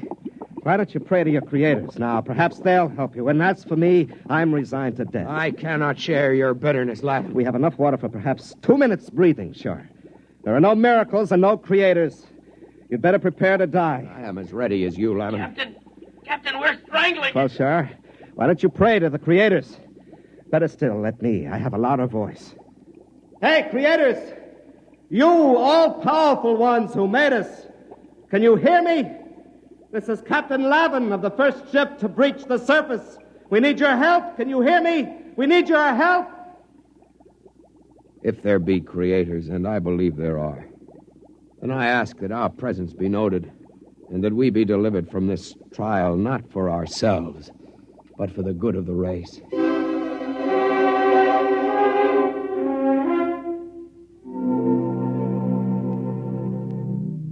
Well, Doctor? The ship has emerged from the film and is lying on the surface. There is no movement now. Probably strangling from lack of water. Very likely. What are you going to do? It's a pity they can't get back again. Eventually, they may have to learn to live on the surface when the temperature changes. Why not help them? You've played God before. Why not, indeed? Switch on the electron magnet. Ready. Now then, if I can just breach the surface tension near them, they'll be sucked under again, as in a whirlpool. If they survive... You'd better hurry. Here goes. Can't live much longer, Sean. No. It's getting... What's that? I don't know. We're moving. Downward. Lavin, it's a vortex.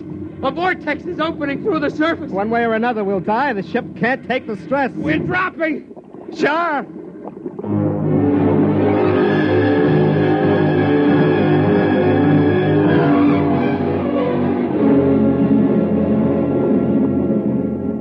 Lavin, we're through. We made it. The water is circulating again. It's too much to believe, sure. It's like... A miracle. Yes. It is a miracle.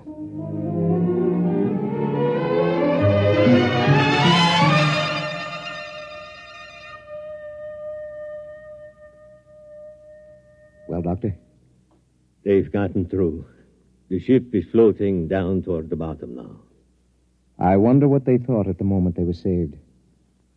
Must have seemed to them as if the hand of God reached out to help them. Very likely. Do you suppose they prayed? To whom would they pray? I don't know. Perhaps to us? To the creators? It is not inconceivable. If only the human race, as we know it, had creators who could reach down and save us from destruction. How do you know we don't? Professor, I'm a scientist. So am I, Doctor.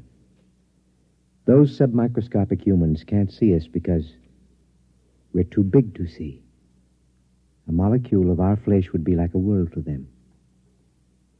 And yet, we exist. We cannot hear their individual voices, perhaps, but we are capable of intervention of a sort. Is it not conceivable that our own plight might not be seen and recognized? What else is there at this time but to admit our inadequacy and to cast off this arrogance that gives us bitter pride instead of humility? Where are you going, Professor? To pray, Doctor. There isn't much time. Professor. Yes? Wait. I will come with you.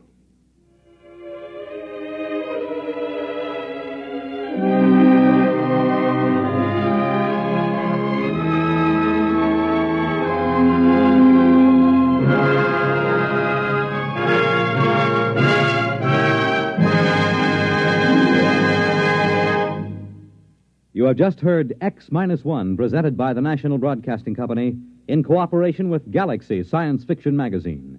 which this month features Jackpot by Clifford D. Simak. After years of searching, they had discovered the richest strike in the whole galaxy. But what in the name of space was it? Galaxy Magazine, on your newsstand today. Tonight, by transcription, X-1 has brought you Surface Tension, a story from the pages of Galaxy written by James Blish and adapted for radio by George Lefferts. Featured in the cast were Louis Van Rooten, Danny Acco, Lawson Zerby, Larry Haynes, Mason Adams, James Stevens, and Robert Hastings. Your announcer, Fred Collins. X-1 was directed by Scott Buckley and is an NBC Radio Network production.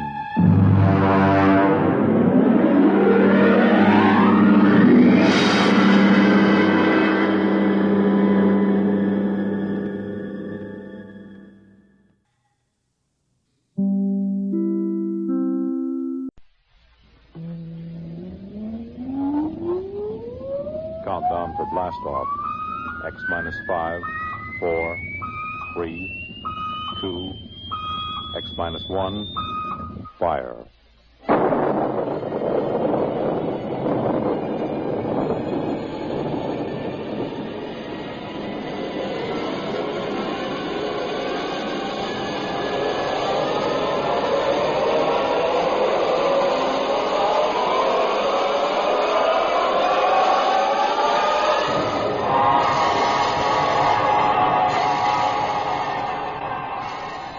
From the far horizons of the unknown come transcribed tales of new dimensions in time and space. These are stories of the future, adventures in which you'll live in a million, could be years, on 1,000 maybe worlds. The National Broadcasting Company, in cooperation with Galaxy Science Fiction Magazine, presents X minus 1.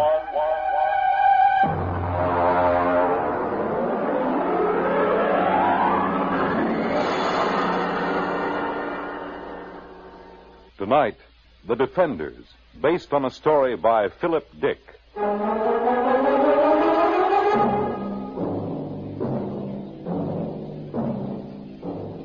now we bring you a special film of the destruction of San Francisco by radioactive pellets, released this week by robots of the Asian Confederation. This bombing was televised by robot cameramen of the Western Confederation as it took place. What you are about to see is a rebroadcast.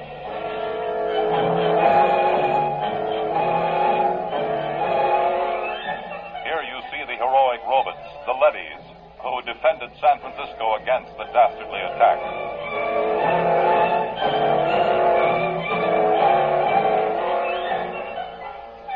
Of course, since all human life has been under the surface of Earth for 16 years, there was no actual loss of life in the sense we know it. Still, the vicious destruction of Western leadys by this sneak attack by Asian robots. The surface war.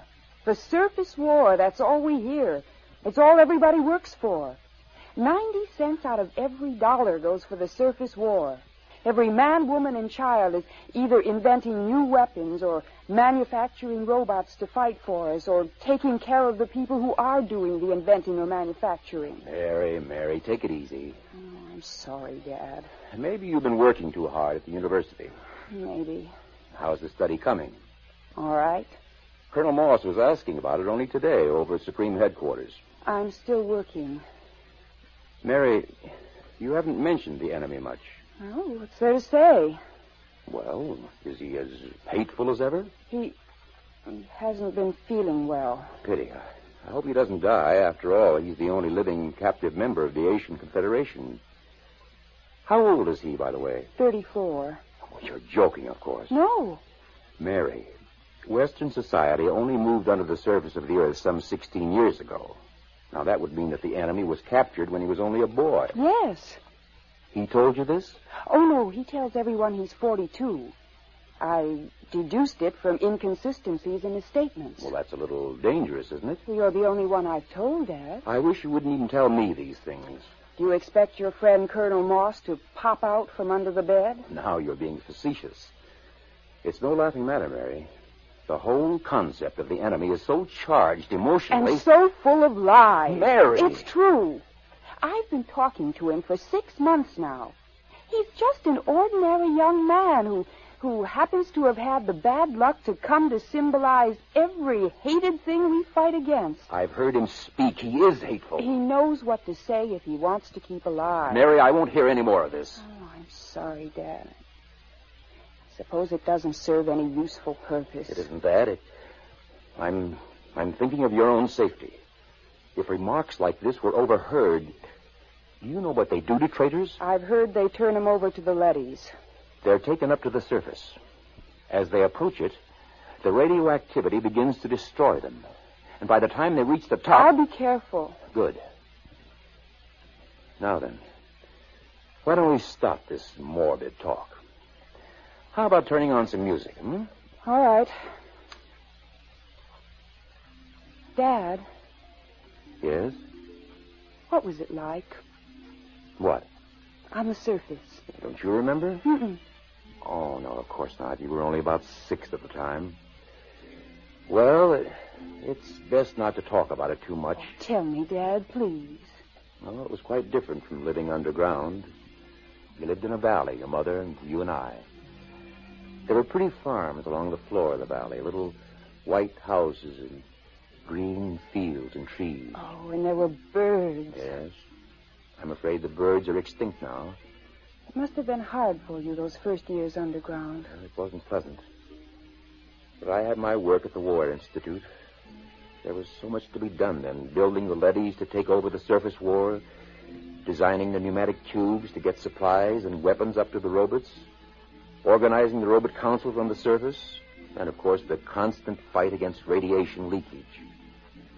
Well, we're still working on that one. I wonder what my life would have been like if it hadn't happened. About all I know is metal walls and great roaring factories and barracks. Nobody wants to live this way, my dear. We have to. Someday, when the enemy's defeated... What makes you think he'll be defeated? The Asians are just as secure underground as we are. When our leadys conquer theirs... Dad. What is it? Dad, the enemy, the one I've been interviewing. I thought we weren't discussing him. He mentioned a word to me. A word? Yes. It seems to me that I heard it before when I was a little girl. It's best to forget these things. No, I don't know what it means, but it might even be a bad word, but I have to ask you. I'd rather not. Please? Well? The word was peace. Oh, Dad, I'm sorry. I didn't mean to shock you. I think I'll go up to my room. I have to get up early. I'm taping an interview with the enemy. Excuse me.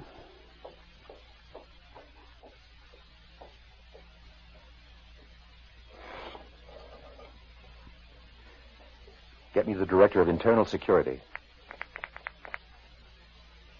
Yes? Moss, this is Donald Taylor. Yes, Donald. It's about my daughter. Mary? Yes. She's been working with the enemy, as you know, compiling a new study. Yes? I'm afraid from some of the things he's told her that he may not be completely sane. Oh? I thought perhaps you might, supervise their relationship a little more. After all, she's been spending almost 6 months in his company, several hours a day. I see what you mean. Now, I don't mean to suggest that anything has happened already. Her attitude... Don't concern yourself about it. Everything will be handled discreetly.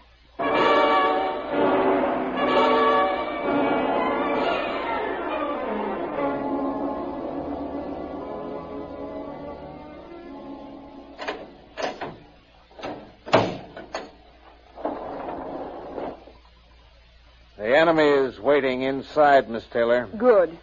Is the recording and filming equipment ready to go? All checked and ready. You checked the restraint suit on the prisoner? Yes, miss.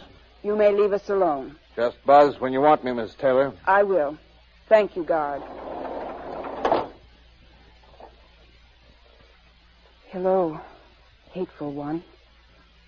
Hello, beloved. How are you? Feeling no pain? I thought about you last night. I talked to Father. Be careful. Oh, it's all right. Oh, this can't go on, Mary. Sooner or later, someone will suspect. I don't care. I love you. Mary. Well, you'd better get something on tape. If anyone comes in. All right. Tape number 425X. Subject, recorded interview with captive ZN2, former soldier of the Asian Confederation and enemy of the Western Confederation. I'm Joseph Kali, serial number ZN2, former soldier of the Asian Confederation. What were you taught to believe concerning the people of the Western Confederation? I hate them with all my heart. They are inhuman and to be destroyed. What is your objective?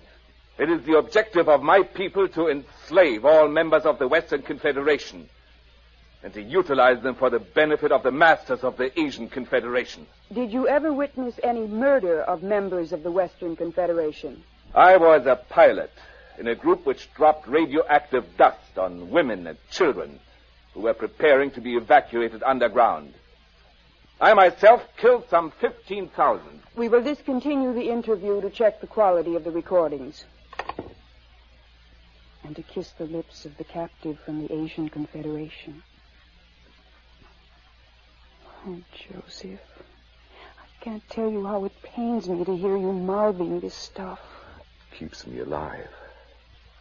If there were only some way to escape, some place to go. The surface is the only place to go. And the radioactivity kills you in 40 minutes with the thickest lead suit. Sometimes I think even 40 minutes of freedom would be worth it. 40 minutes of pain? If that's the price, then For myself, I wouldn't care. But for you, Mary. If there were a way to reach the surface... There is. Colonel Moss. This has been, I must say, a most interesting interview to hear. You heard it. From the beginning. We had the room wired this morning. Then you know. Yes. What's going to happen to us? To you, nothing. Because of my friendship for your father and your own youth, we will simply require that you remain silent about anything that has happened. And Joseph? The enemy will be handed over to a D-class leady at the mouth of the tube and taken to the surface. We will perform the entire operation with a ceremony and a public announcement. He'll die. Precisely. No. Please. Now, you'd better go. Your father is waiting outside. Joseph. Mary, do as he says. Joseph, I love you. Take her out. Please let me say goodbye to him. Remove her. Joseph, please. Please let me stay, please.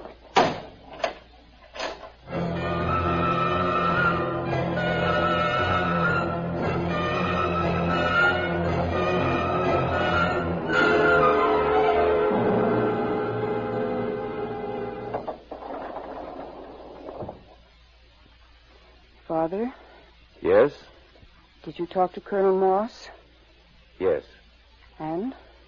He'll permit you to come along and watch the ceremony, provided... Provided? There's no display of any sort. And, of course, a public denouncement of the whole matter. He's prepared a statement to the effect that the enemy tried to dupe you, that he used hypnosis, etc., etc.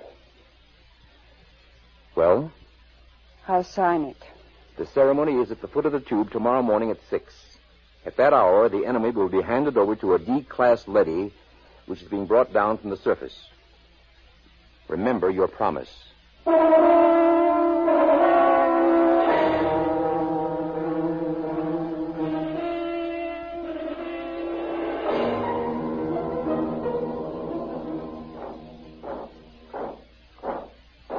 Detail!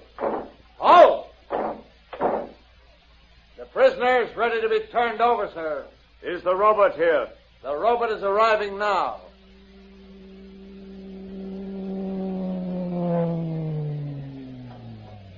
I'll give the orders. I wish to converse with it. Yes, sir. The robot has landed at the foot of the tube, sir. Switch on the intercom. Robot. Robot N71. Can you hear me? Yes, sir. We have a prisoner to turn over. He is to be taken to the surface and destroyed. Yes, sir. Before we send him into the radiation lock, there are a few questions the military would like to have answered. Yes, sir. How is the war going on the surface? The war continues. We are a little short of fast pursuit craft, the single-seat type. It will be noted. Our missiles pounded the Euro munitions plant of the Asian robot team last night, with good results. Excellent. Are you ready to receive the prisoner? I am am ready. I must warn all observers to remain behind the lead wall when the radiation lock opens. A few seconds exposure to a hot leady is enough to cause serious damage. Prisoner, step forward. Father. Steady, Mary. Remember your promise? Yes. Is he? He's there. Oh, if I could only see him alone a minute. It's out of the question. Keep well behind the lead wall. Ready? Ready, Colonel. Open the lock.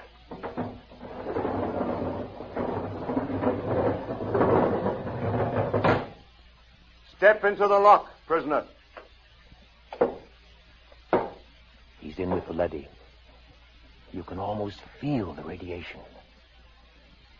By now, he's as good as dead. Lower the door. No! Wait! Joseph! Joseph! Mary, come back! Hold the door! Mary! Robert! Remove the woman and take the prisoner to the surface. Hurry! She'll be burned to death. Don't go out there. The leady is pushing her out. Close the lock! Mary! Sergeant! Get a technician in a radiation suit to pick her up. Have her shielded and brought to the decontaminating chamber. Yes, sir. My daughter. You'd better get into a lead suit, Donald. We'll see what we can do to save her.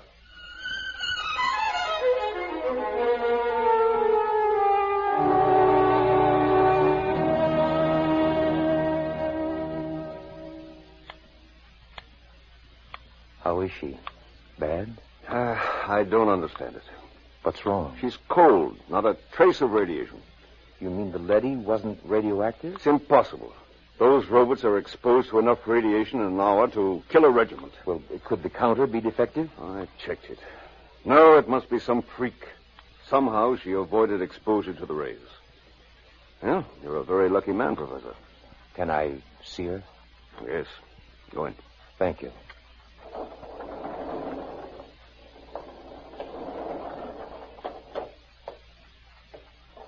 Mary. Hello, Dad. Did they tell you you're going to be all right? Yes. Well, you don't seem overjoyed. Should I be? You really care for this murder of women and children? Dad, for the last time, Joseph never murdered any women and children. He confessed to those crimes to keep alive. Well, we won't discuss it. You're safe. That's all that matters. Is he... Was he taken up? Yes. By now, he's gone. I don't believe it. Mary. I don't believe it. Somehow, deep inside me, I know he's alive. Somehow, I knew that leady wasn't radioactive. That leady. Yes, that's puzzling. We'll have to investigate that. I'm going to send an order to the surface asking that the same leady be sent down again. There's something very strange about the whole business. The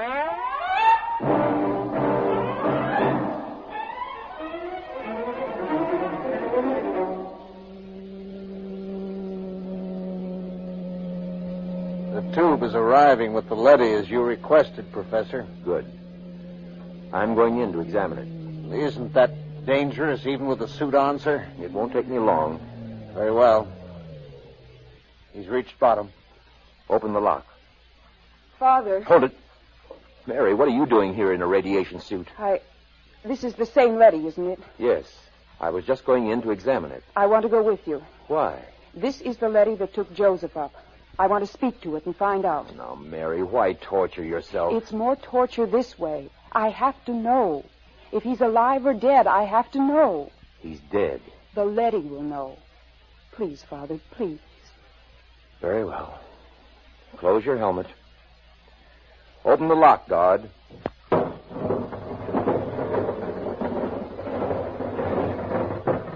Mary? Ready. Let's go in.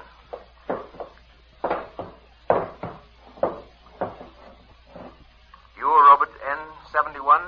I am. The same who escorted the prisoner to the surface this morning? Yes. Is he? He is dead. The radiation killed him before he reached the surface. Oh, no. Steady, Mary. Robert. Sir? You accompanied him to the surface? Yes. You've been exposed. I've fought in 3 battles.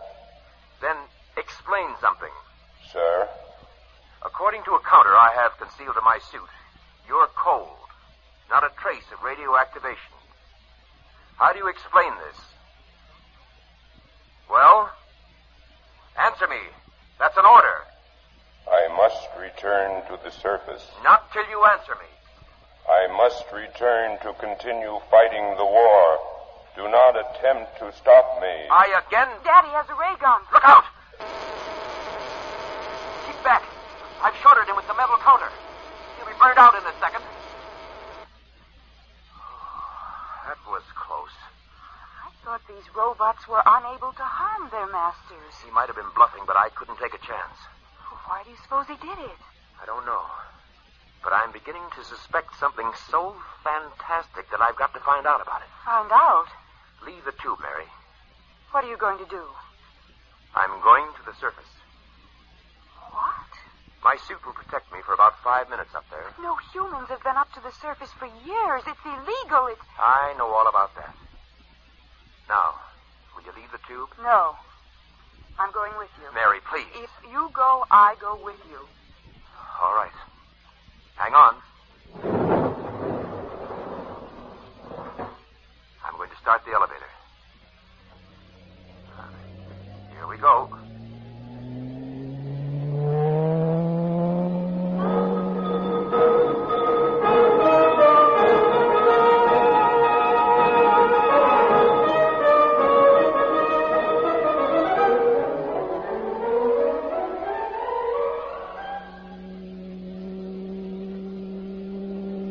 Almost there. I'm almost afraid to look, Father. It's more like ruin. The car's stopping. The silence is frightening. Father, what was that? It sounds like a rooster. That's impossible. There's no living thing on Earth. Open the car door.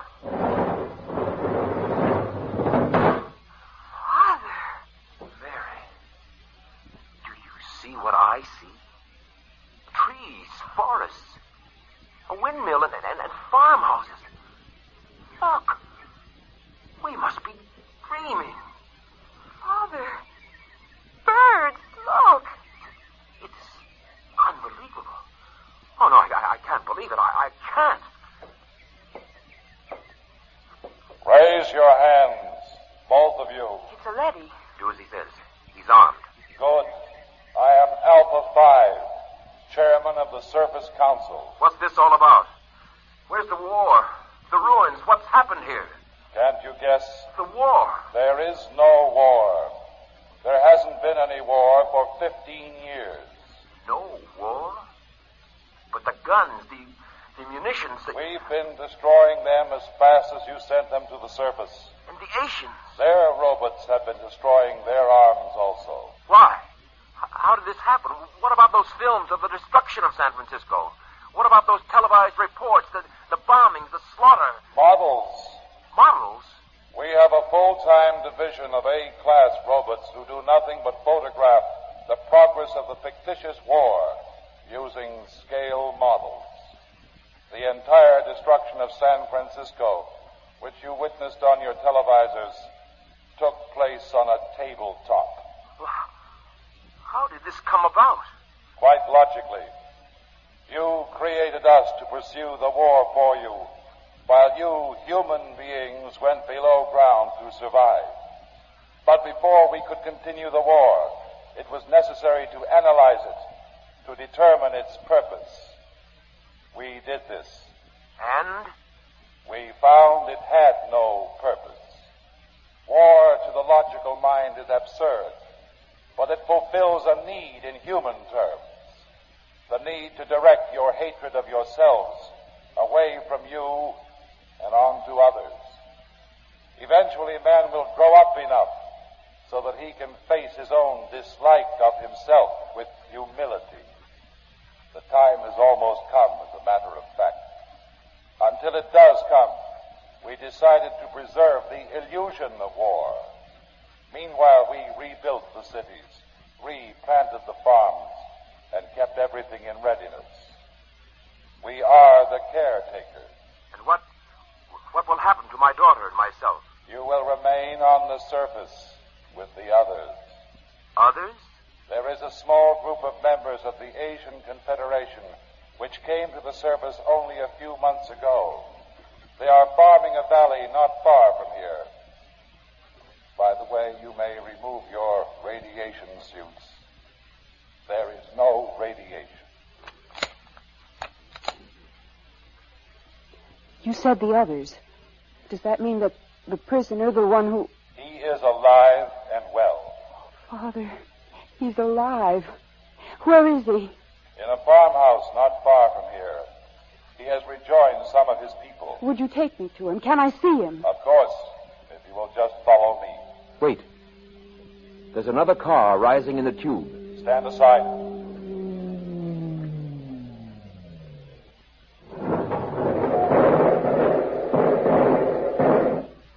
Just remain where you are. Sergeant, take this leady into custody. Yes, sir. Well, Professor, this is quite a sight.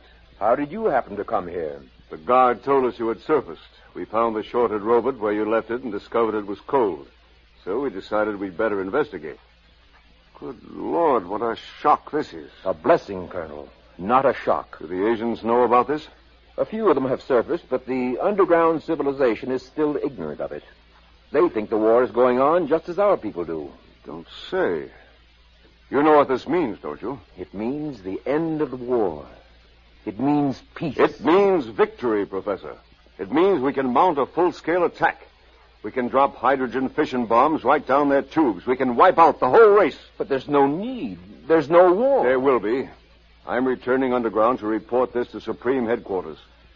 You'll have to accompany me for security purposes. You cannot do that, Colonel. Since when does a robot give orders to a human? We were constructed to protect you. In this case, we will protect you from yourselves. Stand aside. We're going to the tube. I will be happy to stand aside, but you will not be able to descend. No? Well, we'll just see. Father, what is it? What happened? Look. Good Lord. They've destroyed the tube. We're sealed off. Exactly. We have always had heat bombs in readiness for just such an emergency. Lead and rock are fused for a depth of some 10 miles. It will be years before your people can reconstruct the tube. I don't believe it. It makes no difference to us whether you believe it or not. Men, destroy this robot. There are many more. Destroy him.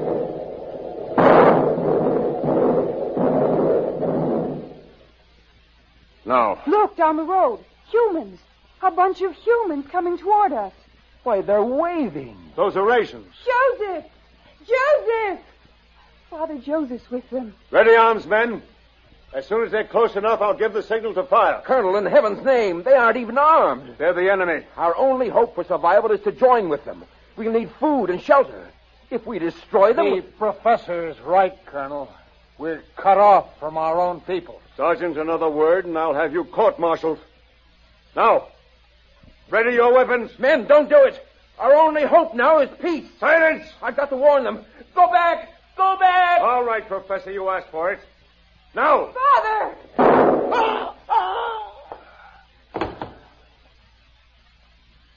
Father, is he... Colonel Morse is dead. Thank you, Sergeant. You've saved not only my life, but many others. I couldn't see any other way, Professor. We gotta live, too. Father? Yes, Mary? Does this mean that we can have peace? If we want it, Mary. If we really want it, we can have it.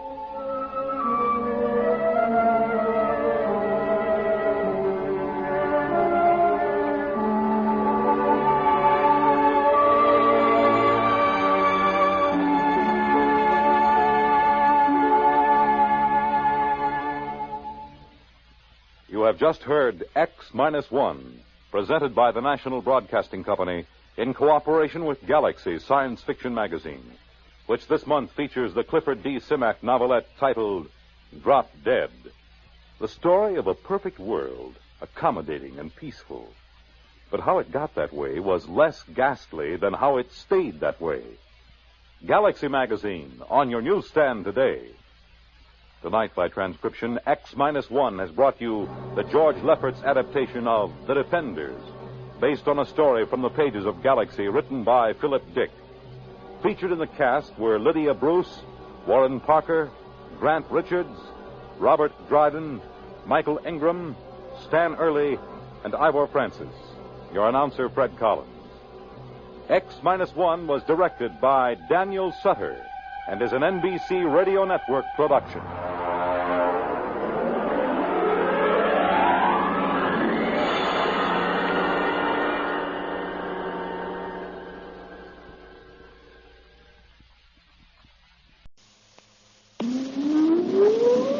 Countdown for blast off.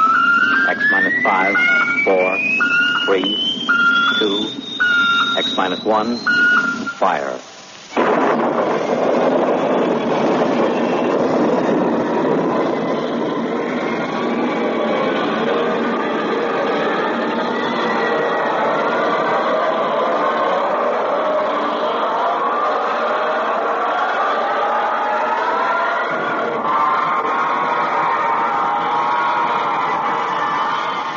From the far horizons of the unknown come transcribed tales of new dimensions in time and space.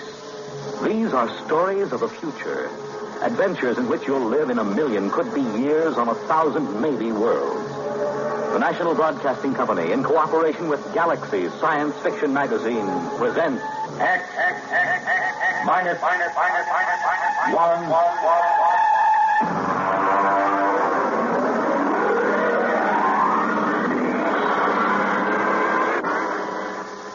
Tonight, The Last Martian by Frederick Brown.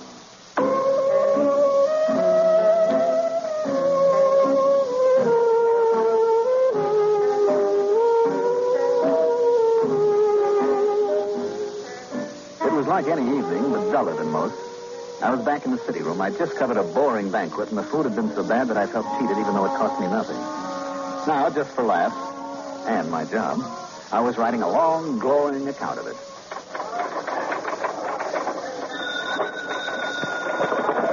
City desk, Corrigan. Yeah? You what? Yeah, sure, why not? Okay, Bonnie. Yeah. Bill. Yeah? Finished typing that banquet story yet? Finish it, huh? 30. Okay. You know Bonnie Wells, don't you? Bonnie's bar? Of course I know him. I know you know him. It's just a rhetorical question. What about him? He just phoned. So? He's got a guy down there. Who? Claims to be from Mars. But is he drunk or raving or both? Bonnie doesn't know. But he said there might be a gag story if you want to come over and talk to the guy. Drinks on the expense account? Yeah. You got a deal.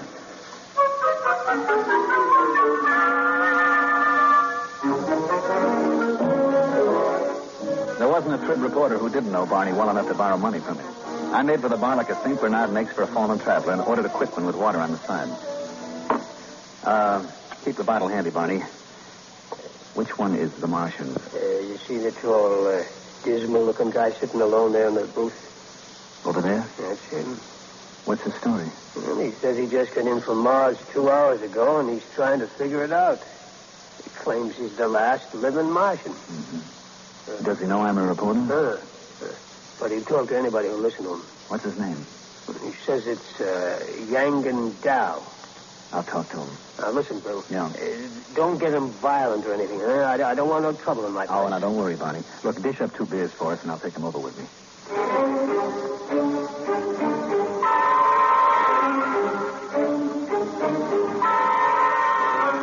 Barney drew 2 beers and cut off the head. He rang up 60 cents, gave me my change, and I went over to the Martian. Mr. Dow? Yes? You mind if I sit down? Help yourself. It's a free country. I brought you beer. Barney, the bartender, told me something about your problem. Oh? Thanks for the beer. Drink up. Well, I suppose you think I'm out of my mind, but, well, maybe you'll be right. The bartender probably thinks I've flipped my lid. Listen, are you a doctor? Nope. Do you think I'm insane? I'm not a doctor, and I haven't even heard your story yet. How can I tell? Okay, I'll tell you. I'll tell you everything that happened. Then you tell me if you think I'm all right. 2 hours ago, I was on Mars. 2 hours? How did you get here? I don't know. That's the horrible thing. All I know is that the others were dead. All of them? How do you know? I saw them. I saw their bodies in the street. It was awful. Now, wait a minute. You mean you're the last one? The last Martian? Yes. Well, that's a little hard to believe. Listen, I was there. I was in this room in the city of Scar. I don't know why I was there, but I was. I was locked in. Then I got hungry, and there was nobody food. So I worked a stone out of the floor and started digging. It took 3 days. When I got out and reached the street, everyone was dead. Lying in the open. What did you do? I took a Targan, an energy plane, and flew it to Xandar. Xandar is the biggest city, the capital. Every place, it was the same. Hundreds of thousands of bodies lying in the fields, the streets, as if everyone had died at the exact same instant. At Xandar, in the stadium. Honestly? In the stadium. There were 100,000 of them. As if they'd come there specially to die together. I landed my ship there. In the stadium? Yes. I see. Well, there, in the stadium, they had built some sort of platform. On it was a column made of copper. Copper is a rare metal on Mars. And there was a push button. Where? In the copper column. Oh. And there was a Martian in a blue robe, a priest, right under the button. It was as though he pushed the button and died. And everybody else had died with him. Except you? Yes. All except me. And then? And then, I was on a Madison Avenue bus, riding to work. Here in New York. Oh, now wait a minute. Listen, I know you don't believe me. I know it sounds as if I was stark raving mad, but take it easy, huh? You know what I think? What? You've had some sort of terrible shock. Oh, of course I had. There were 3 million of us. All dead. I don't mean that kind of shock. Of course, it was a dying world anyway. We didn't have more than 2 generations left. It was the krill. What was the krill? The disease. It reduced us to 1/30th of our population in 2 centuries. These 3 million, and they died of the krill? No. The krill kills slowly. These people died like that, with a push of a button. Well, why didn't they escape? We tried to develop space travel, but we couldn't. We couldn't even reach Deimos or Phobos. Well, where are they? Our moons. Oh, I don't know too much about this stuff. It was horrible. Mm-hmm. Can I ask you a question, Mr. Down? Anything you like. Well, if the Martians didn't develop space travel, how do you think you got here in New York City? I don't know. It's driving me wild. I'm Yangan Dao, a Martian. And I'm here, in the body of an Earthman. The body of an Earthman? Of course. You don't think Martians look exactly like humans, do you? I'm 3 feet tall. Weigh what would be 20 pounds here on Earth. I have 4 arms and 6 fingers on each hand. Barney? Yeah? 2 more beers, huh, with whiskey chasers? Right. Go on, Mr. Don. I don't mean to interrupt. It frightens me. Oh, I can understand that. Here, your drinks. You want some help? Thanks, Barney. Drink up, Mr. Down. Thank you. By the way, who is this Earthman whose body you've got? Its name is Howard Wilcox. Howard Wilcox, I'll just write that down. Address? It's in the wallet. 45 Amber Court. Mm-hmm. This Howard Wilcox whose body you're in, does he have a family? It is married to a female of this species. Yes. Well, have you been home? No. Then how do you know? I have all of its memories. I can do everything it could do. I know everything it knows. Oh, I see. I even have its tastes. Beer, for instance. Yes. You have a job? At the Humber Lamp Company, 34th Street. Well, maybe you ought to call your wife. No, it frightens me. Why? This body, it loves its wife. Let me buy us around. There's money in these pockets. Okay. It's very good of you to listen to my story. Barkeep, another round, please. Tell me, Mr. Dow, did you ever suspect before that you were a Martian? Suspect? I am a Martian. Don't you understand? Well, how did you get in here? I told you this body was on its way to work on a Madison Avenue bus, and then I was inside it. It was thirsty, so it stopped for a drink. And I thought maybe the bartender could give me some advice. So I started talking. Don't you believe me? Listen, Howard, you should be due home for dinner by now. Now, you're making your wife worry. Why not phone her? I'm afraid. What's there to worry about? Whether you're young and dull or Howard Wilcox is a woman sitting home worrying. I suppose you're right. Of course I'm right. You're very understanding. Oh, not at all. You wouldn't want to come with me, would you? I mean, I'm sort of afraid. Well, it would look funny. I could tell her you're an old school friend. We could have dinner. And then maybe I could get to know her. You really want me to come? Would you? Let me make a phone call first, okay? Fine.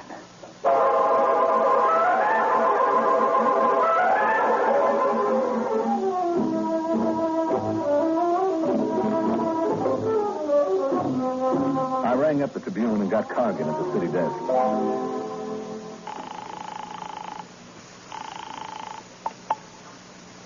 City desk, Cargan. Hi, Bill Everett. Did you find him? Uh-huh.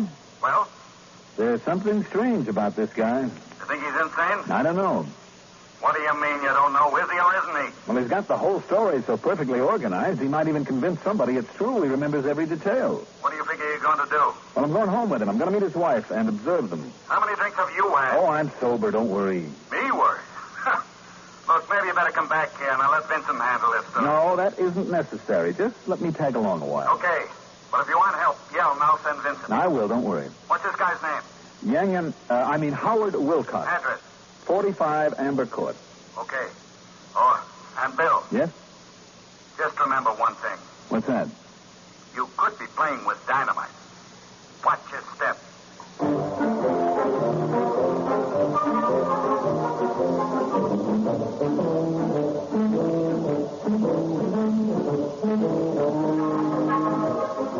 Number 45 Amber Court was an apartment down in the village. We were met at the door by a pretty woman in dungarees with her black hair and a ponytail with a red ribbon. Let me handle it, okay? I wish you would. Howard, I was so worried. This is Bill Everett. I'm an old boyhood chum of your husband, Mrs. Wilcox. We met, and I asked Howard to have a few drinks, and I'm afraid it's all my fault. Bill is having dinner with us. If it isn't too much trouble. Well, no, of course not. Well, that's very generous of you. Well, if you'll excuse me, I'd better start dinner. Howard? Yes? Are you all right? Why, yes. Fine. You didn't kiss me. Oh, well. That's better. That's the first time in 11 years Howard hasn't kissed me when he came home. Well, we stopped and had a few drinks. It was all my fault, really. Look, just make yourself comfortable. I won't be long. Do you think she suspects? Of course not. I'll have to tell her. You want to wind up in an institution? No, but I can't keep up this pretense. Just set your mind to it. Now, after a while, it'll become natural.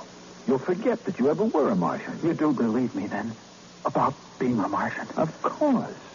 Oh, that's good to know. Now, look, whatever you do, don't tell your wife. It would ruin her life. I'll try not to tell her. Try very hard. Now, don't tell anybody. You and the bartender know, of course. Well, we'll keep it quiet. Don't worry.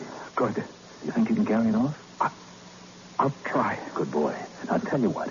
If you get into any kind of trouble, I mean, if you just have to talk to somebody about it, give me a call, Here, at this number. Now, if I'm not in, you leave a message with my boss. His name is Cargan. Cargan. You promise? I promise. Fine. You're very kind. This body, I I've never met anybody so kind here on Earth. Forget it. Well, what have you two been discussing so secretly? Just business. Oh, I'm sorry about being late, dear. Well, you might have phoned. After all, you were only a few blocks from the house. It isn't as if you were on Mars or someplace.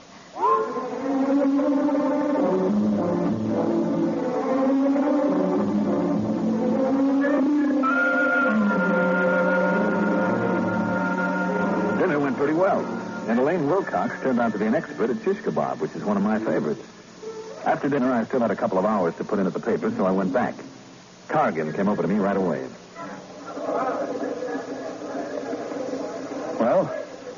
Well? Is he or isn't he? He's a Martian, all right. No question about that. You're very funny. I have my moments. Would you mind telling me exactly where you've been for 3 hours and what you've been doing? I talked to Yangan Dao. That's his Martian name. Then we had dinner at his home. Very nice. Shish kebab. What about the story? Oh, yeah, the story. Well, it seems that he was locked in a room in the city of Scar. And he got out and saw all the dead bodies of the entire Martian. Then he flew to the Capitol and saw a button that a priest had pressed, and the next thing he knew, he was inside an Earthman named Howard Wilcox riding a Madison Avenue bus. Want me to write it up? Is that all you've got to tell me? That's all. Listen, this guy's going to be perfectly all right as soon as he gets used to the idea that he's Howard Wilcox. He is, yeah. I suppose you're a qualified psychiatrist? Well, I'm qualified to judge this. I'd better send Vincent over there. There's no need for that. I have a distinct feeling you've let your emotions get into the act. Well, what's wrong with emotions? They don't belong in this business. Look, Cargan, this is a decent enough guy. He's a little bewildered, maybe. Now, why not let him live out his life in peace? He may be dangerous. Don't you trust my judgment? We can't afford to pass up anything important. Oh, you're exaggerating. Maybe. Vincent. Yes, Mr. Cargan. I want you to do a follow-up on a story that Bill has started. A man named Howard Wilcox who thinks he's a Martian. Oh? Bill has the address. Now, if anything happens to this guy, there are liable to be questions and accusations. Vincent can handle that out of it. You want the full treatment on the story, Mr. Cargan? If you think the man is a menace, give him the full treatment. Okay, Mr. Cargan.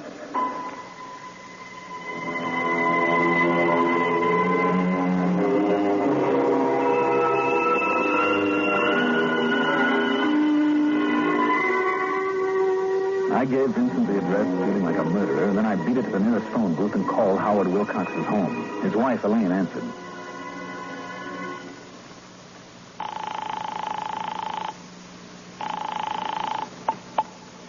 Yes? Oh, Mrs. Wilcox, this is Bill Everett again.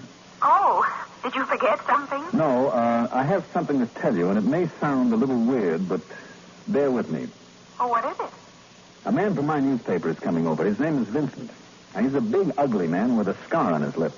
He's coming over here? He's on his way now. Well, what for? Well, that's the part you aren't going to believe, Mrs. Wilcox. Well, try me and see. He's going to murder your husband.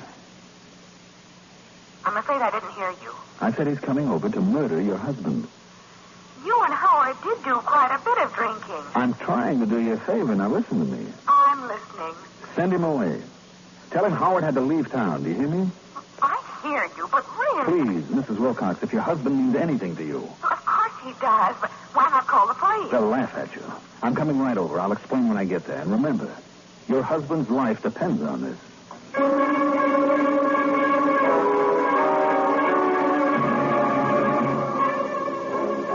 I didn't know whether I convinced her or not. It all sounded so terribly melodramatic. Anyway, I hopped into a cab and told him to use a heavy foot on the gas pedal, and about 15 minutes later, I arrived at 45 Amber Court.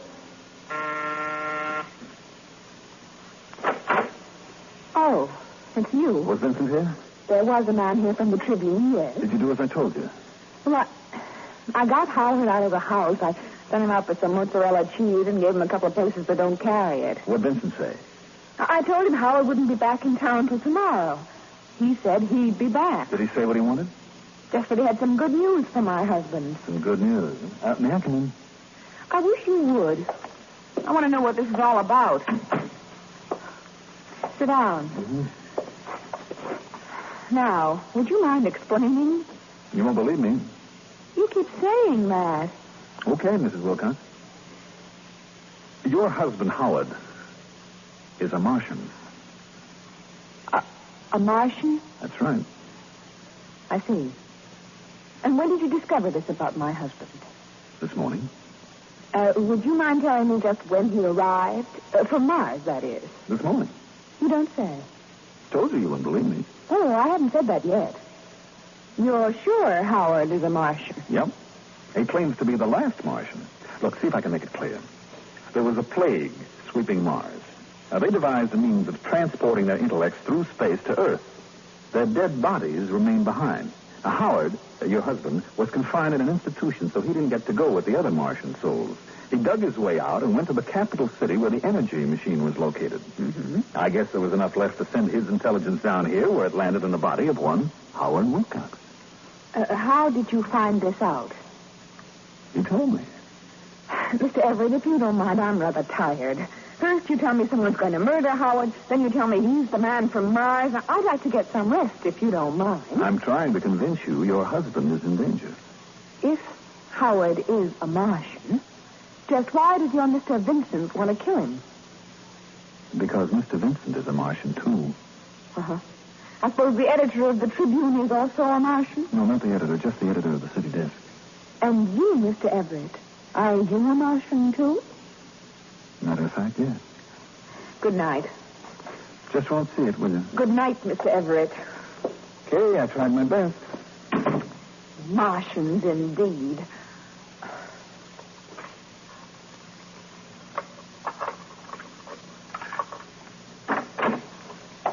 Oh, Howard, thank heavens. I couldn't get the mozzarella. It doesn't matter. Tell me, Howard, are you a Martian? What? Why, yes. How did you know? Oh, woman's intuition. It's terribly late, dear. Let's turn in. No, not yet. I want to know how you knew I was a Martian. Howard, please, I've had just about enough of this nonsense today. It isn't nonsense to me. Only this morning I was Yang Gandal, a Martian. Now I'm in the body of your husband. Is this a joke you and your friend Mr. Everett invented to torture me? Because if it is... It isn't a joke. It's the truth. Howard, I just can't stand much more of this. I'm beginning to wonder if it's me. How could that be at this hour? I'll answer it. Yes? You are Mr. Howard Wilcox? Yes? My name is Vincent. I'm a reporter from the Trib. Yes? May I come in? Yes. Who is... Oh, Mr. Vincent. I see your husband has unexpectedly returned from out of town, Mrs. Wilcox. Now, look here. Would you mind telling me why you lied to me? Yes, I would. Does it have anything to do with the fact that you know your husband's secret? What secret? That he is young and dull. A Martian. I don't know what you're talking about.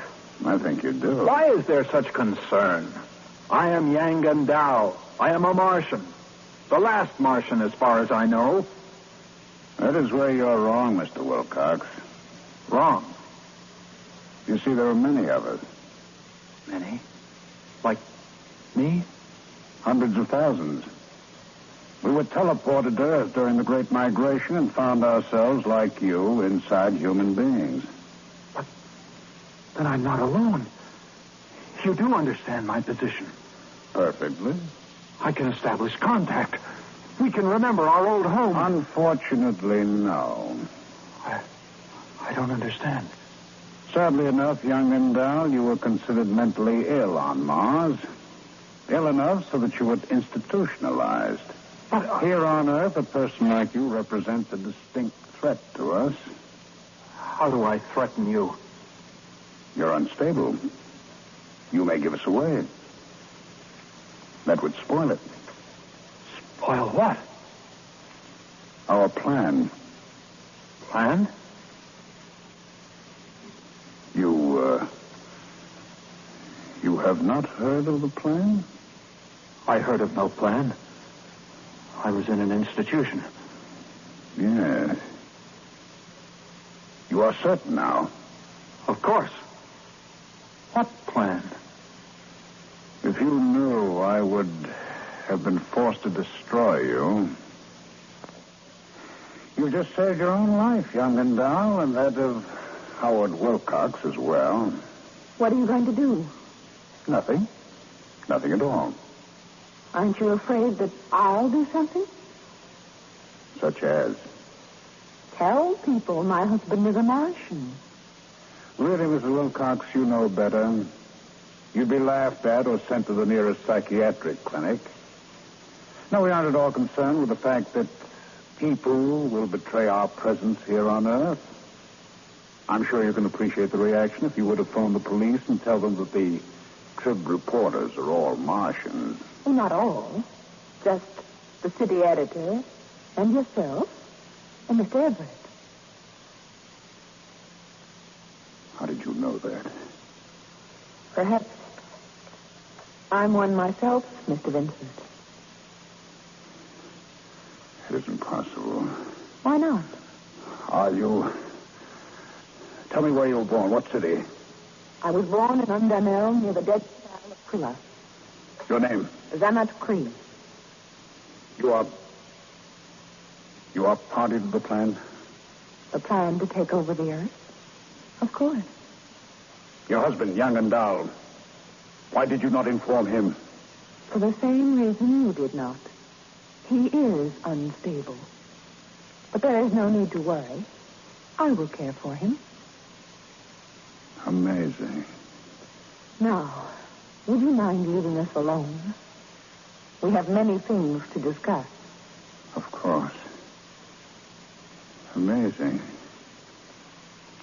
Positively amazing.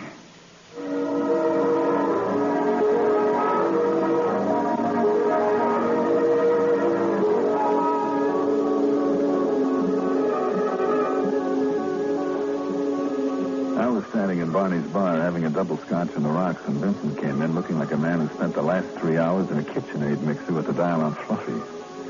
He came over and ordered without so much as a look at me. Here it is, Mr. Vincent. Thanks. You okay? Sure. By the way, did you fellas take care of that crackpot that was in here this afternoon, the one who thought he was a Martian? Sure. Just a drunk, huh? Yeah, that's right. Wouldn't you say so, Bill? Oh, definitely. Well, here's to you, Barney. Sometimes you can't tell the Martians from the Earthmen. You know? It's getting to be that way, Mr. Vincent. Right, Bill? That's right, Barney. Integration. That's what it is.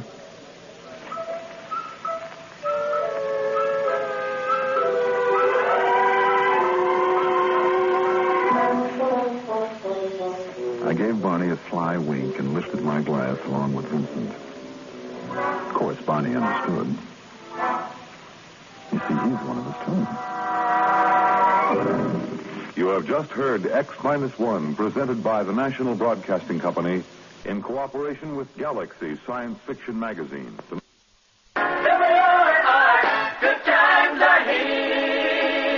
In just a moment, X-1, but first, here's an important date to remember. It's this Sunday when the highly acclaimed program On the Line with Bob Considine premieres on NBC Radio. Behind each news event is a human interest story, and beginning Sunday, you can hear these fascinating sidelights with commentator Bob Considine. You'll also meet the important people who make the headlines, people from the government, labor, and management, or perhaps someone in your own hometown today. The latest news becomes more meaningful when you understand the human interest. So make a date to hear On the Line with Bob Considine. Now stay tuned for X-1 on NBC. Countdown for blast-off. X-5, 4, 3, 2, X-1, fire.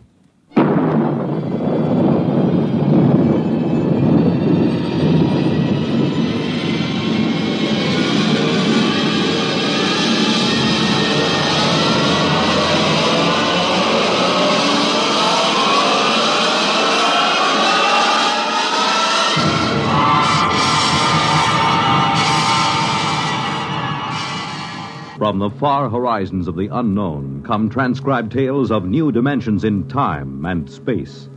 These are stories of the future, adventures in which you'll live in 1,000,000, could be years, on 1,000 maybe worlds.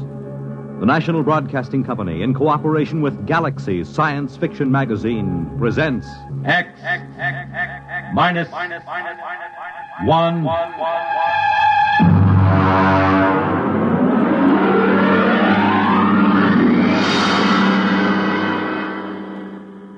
Tonight, The Old Die Rich by H.L. Gold.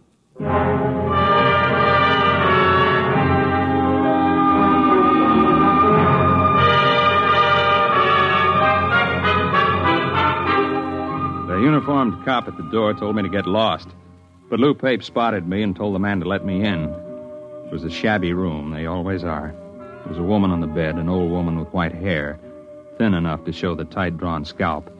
The medical examiner was going over her as if she were a side of beef that you had to put a federal-grade stamp on. When are you going to stop taking this ham friend of yours around to these cases, Sergeant, just to gratify his morbid curiosity? Forget about Weldon, Doc. What did she die of? Not eating, malnutrition. Oh, now look, Doc, in the top bureau drawer, she had bank books showing $32,000 from 5 different banks.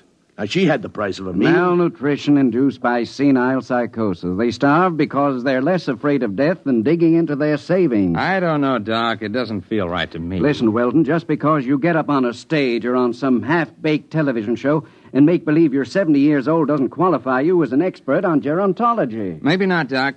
But I went bald at 25, and I've been playing old men ever since. There's a lot more to it than just shuffling around and talking in a high-cracked voice. Yeah, there hasn't been an actor since Otis Skinner. Maybe. But the way I work, I have to get inside the character. I have to decide when he was born, how he got along with his father, where he went to school, what he thinks of women, everything about a character. There isn't a one of them these days can make themselves heard past the 5th row. Look, I'm serious. Now, I've tried imagining myself growing weak from hunger. I've tried to think of not even spending a nickel to keep me from dying. I just don't believe it. It isn't right. I don't feel it. Well, lucky for me, I don't have to feel these things inside of me because I'm a doctor and not an actor. Sergeant, malnutrition induced by senile psychosis. I'll order the wicker basket from Bellevue. So long, Barrymore. Well, he's right, Mark. We get a couple of these cases every year. Some old bat starving to death with $17,000 in old bills pinned on his union suit. Turns up all the time. Al, it doesn't feel right. Well, he knows his business. But he doesn't know old people. I do. It isn't easy to starve to death. Not when you can buy day-old bread at the bakery or wilted vegetables the grocer's ready to throw out. Anyone who's willing to eat that stuff can stay alive from day to day. Hunger's it's a pretty potent instinct. Maybe they get too sick to go out after old bread or wilted vegetables. It takes weeks to die of starvation. Did you ever try starving for weeks, Lou? No, did you? Well, the point is somebody would find out. A janitor, a landlord, somebody, and they'd get him to a hospital. Forget about it, Mark. Can't argue with it. Here there were 5 bank books. $32,000. Yeah, she took good care of them. They look almost new. Sure she did. Most important thing in the world, huh? April 23rd, 1907, $150. The ink's pretty dark. Shouldn't it be faded? She probably never took it out in the light. Anyone ever think of testing the ink? What for? Bank's records always check. These aren't forgeries, if that's what you're thinking. Well, I'd like to get a chemist working on this ink. Now, Mark. Look, this is strictly against regulations. I got to take these books down to the squad room and sign them in. Pretty dark ink for 1907. Well, it's about 5 o'clock in the afternoon. I guess I could hold them over tonight and bring them down to the property clerk in the morning. Good. I know where I can find a chemist.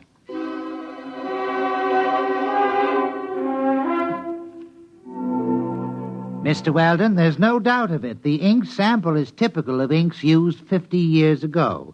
1907 would be about right. There, you see, Weldon? I was supposed to go to the Trotters tonight. But according to the amount of oxidation, it's fresh enough to be only a few months old. There, I was right. Well, couldn't that be the result of unusually careful handling, though? Oh, yes, I suppose it could. An airtight compartment, perhaps, sealed with one of the inert gases or a vacuum. That might account for the lack of normal aging. Lou, you can't keep inert gases in a top bureau drawer in a 4th-floor walk-up. Yeah. Well, it's probably some simple explanation. For fresh ink, half a century old.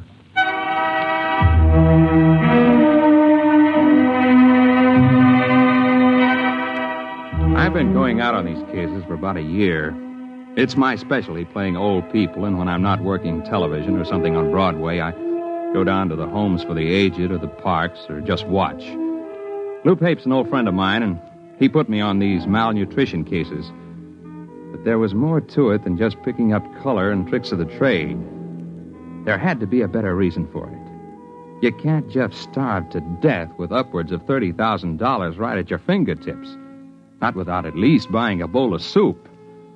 I had a run of television that kept me busy for about a month. Then Lou Pape called me up and asked me to come down to Bellevue. I'll autopsy if you want it, Sergeant, but I can give you the cause of death right now. Malnutrition due to senile psychosis. What's up, Lou? Well, Mark, an old guy was found wandering around down on Hester Street. Suffering from malnutrition, he had $17,000 in cash inside the lining of his jacket. Is he alive? No, not now he isn't.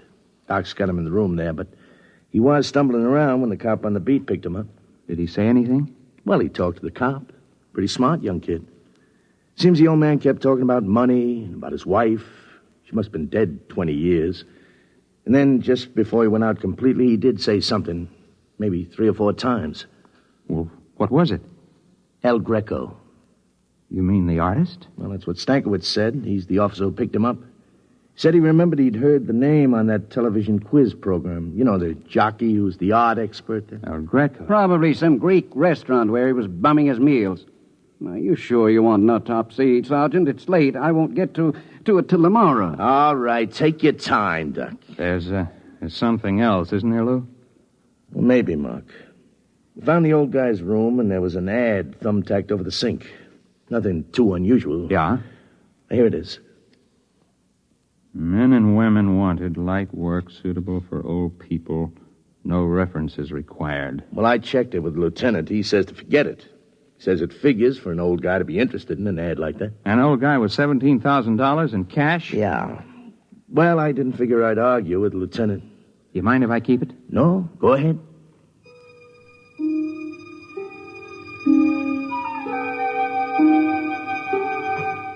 It was an old brownstone house in the East 80s.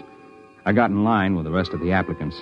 My face was lined with collodion wrinkles, and I wore an antique shiny suit and run-down shoes. It was a good makeup job. I looked more authentic than the rest of the old-timers who were waiting for the interview. I finally came up to where a woman was asking the questions. Name? Kernet. Louis Kernet. Kernet. Mm-hmm. Address? Well, I don't exactly have a place.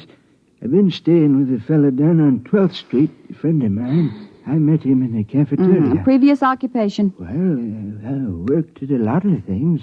Used to be a printer way back. I could hand set... Do you have any references? Well... Family? No, ma'am. I haven't got any family. I had a cousin in Salt Lake City, but I haven't seen him in 30 years or more. The ad said you didn't need no references. Well, that's right. Now, will you wait in the other room? Yes, ma'am. Do I get the job, ma'am? Just wait in the other room.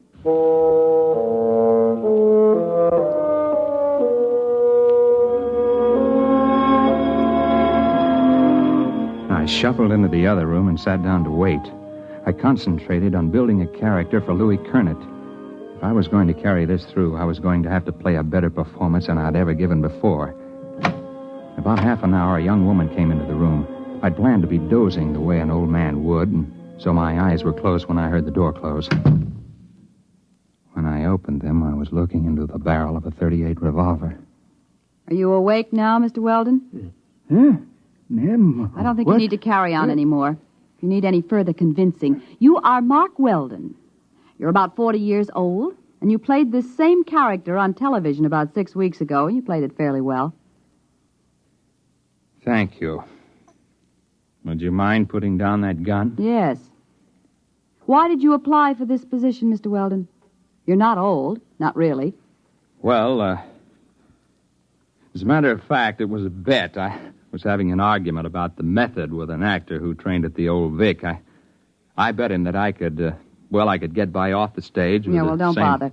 You've been very busy recently trying to find out why senile psychotics starve themselves to death.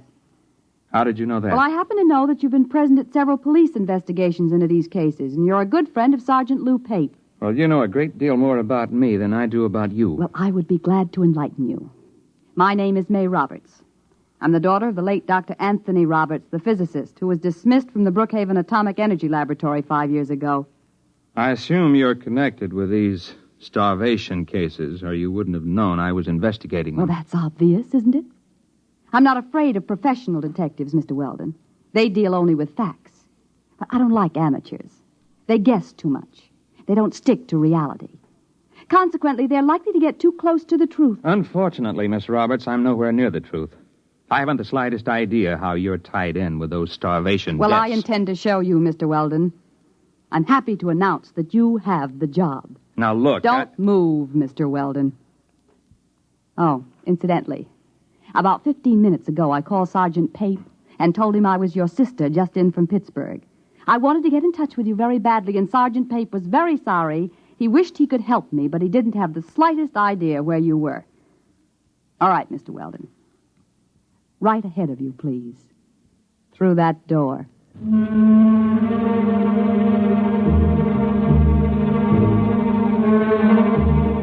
She didn't look like the kind of girl who would forget to hold the gun on me as I went down the hall.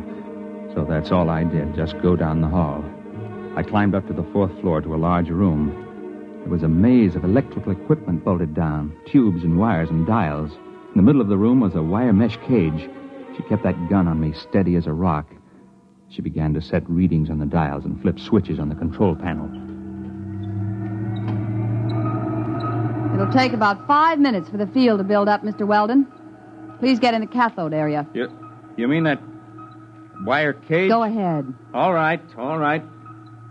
Now, I wouldn't advise moving now, Mr. Weldon. The wire carries some 10,000 volts. Now, look, Miss Mr. Roberts. Weldon, you're curious, and you could turn out to be a great nuisance to me. As long as you've come this far, we might as well both benefit by it. Benefit? You'll find a suit of clothes on the floor there. Put it on. But after all... Put it on.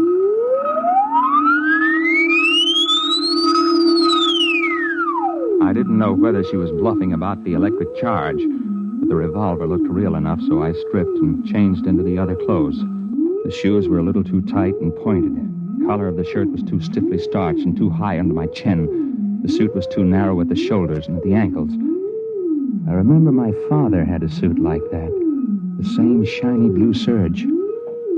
All right. In your pocket, you'll find a set of envelopes.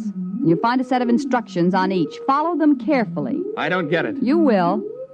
Use the envelopes in the order they're arranged. What's this all about? Mr. Weldon, I meant it when I said this could be a benefit to both of us. There's no use explaining anything. You'll find out. And don't try to escape. It can't be done. All right. Now the field generators are ready. Look, Miss Roberts, this is absolutely... Just follow instructions, Mr. Weldon.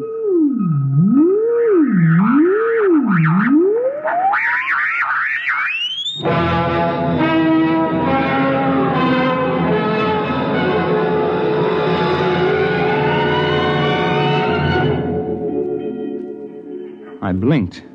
I was standing outside a bank on a sunny day in spring. I stared at the people passing by. They were dressed like the characters in a 1930 movie. The women wore long dresses and flower pot hats. The men had hard straw hats, suits with narrow shoulders. The cars were square with flat radiators in the front. There was a trolley car passing by, and suddenly I realized that the last trolley car stopped running in Manhattan years ago. I tried to figure it out. It was New York, all right. I recognized some of the buildings. First, I figured it must have been hypnosis. And then I looked at the first of the envelopes in my pocket. I read it and walked into the bank. Yes, sir. Our Mr. Golden tells me that you wish to open an account. Yes, that's right. Uh-huh. Well, we're very happy to have a new depositor. Very happy indeed. Of course, you realize the institution is in sound condition, very sound. You needn't worry about all those rumors in this bank. No, sir. Solid. Well, that's good. All right, now then, name? Mark Weldon. You have no address in the city at present? No. And you're depositing $150? That's right. All righty. I'll just check the slip here. $150, right. And the date, May 15th, of course, 1931. 31? The Depression. Oh, now, Mr. Weldon, this is a very good year for business. This temporary recession is bound to abate. Sound banking policies will see us through. It's just around the corner, you know. What is? Prosperity. All right, Mr. Weldon, we're very happy to have your account.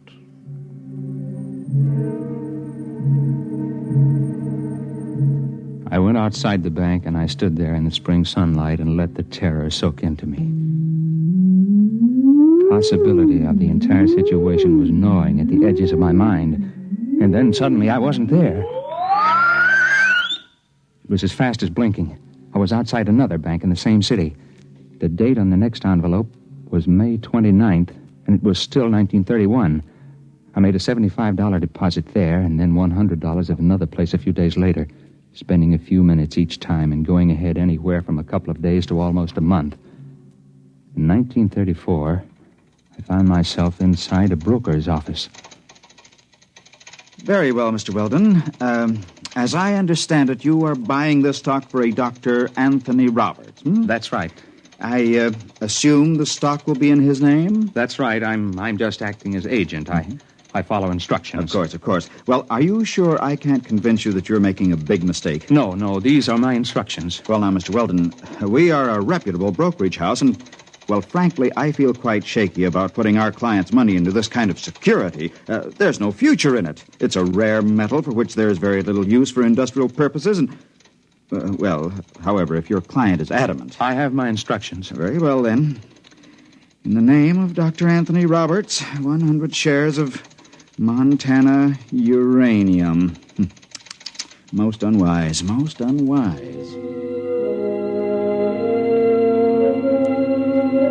It went that way about 50-50. I'd deposit money in my own name in various banks at other times. Then I'd buy a stock or make a bet for May Roberts. On June 21st, 1932, I bet Jack Sharkey to take the heavyweight title away from Max Schmeling. There was Singing Wood in 1933 at Belmont Park and Max Baer over Primo Carnera. I went on skipping through the years, touching here and there for a few minutes to an hour at a time. It was in early October 1938, about 5 hours after I'd left May Roberts' house, before I realized what she had me doing. Was making deposits and winning sure bets, just as those senile psychotics had done. The ink on their bank book seemed fresh because it was fresh. Wasn't given a chance to oxidize. At the rate I was going, I'd be back at my own time in a few hours with $15,000 compound interest in cash. But those old people had died of starvation somehow with all that cash in banks. I didn't know how it happened or why. But suddenly it occurred to me that I didn't want to be found dead in my hotel room. So rather than make the deposit in 1938, I grabbed a cab and told the driver to step on it. I got a mile away from the bank, and then the cab suddenly disappeared. I found myself in front of a counter at a lunchroom. The envelope instructed me to make a bet on the World Series. There wasn't any way to get out of the range of the machine. It picked me up at least 5 miles away from where I was supposed to be. Came back a week later to get my winnings. I was hungry, so I got myself a hamburger and went out the door. When I hit the sidewalk, it happened again.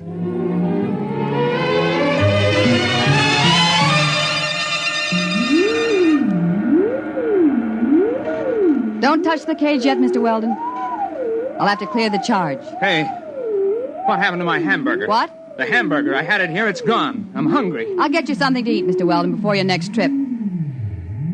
Well, you've done pretty well for yourself, haven't you? Yes, I have. About 15,000. I had ketchup on my sleeve. It's gone. Mr. Weldon, I want to talk seriously with you. Now you've seen part of what I'm doing. Part? My father was discharged from all his research and university connections because he insisted in publishing his findings on the temporal field research. All the conventional physicists explained that it was overwork and recommended everything from hot bouillon before retiring to psychoanalysis. Well, possibly both of these might have been beneficial.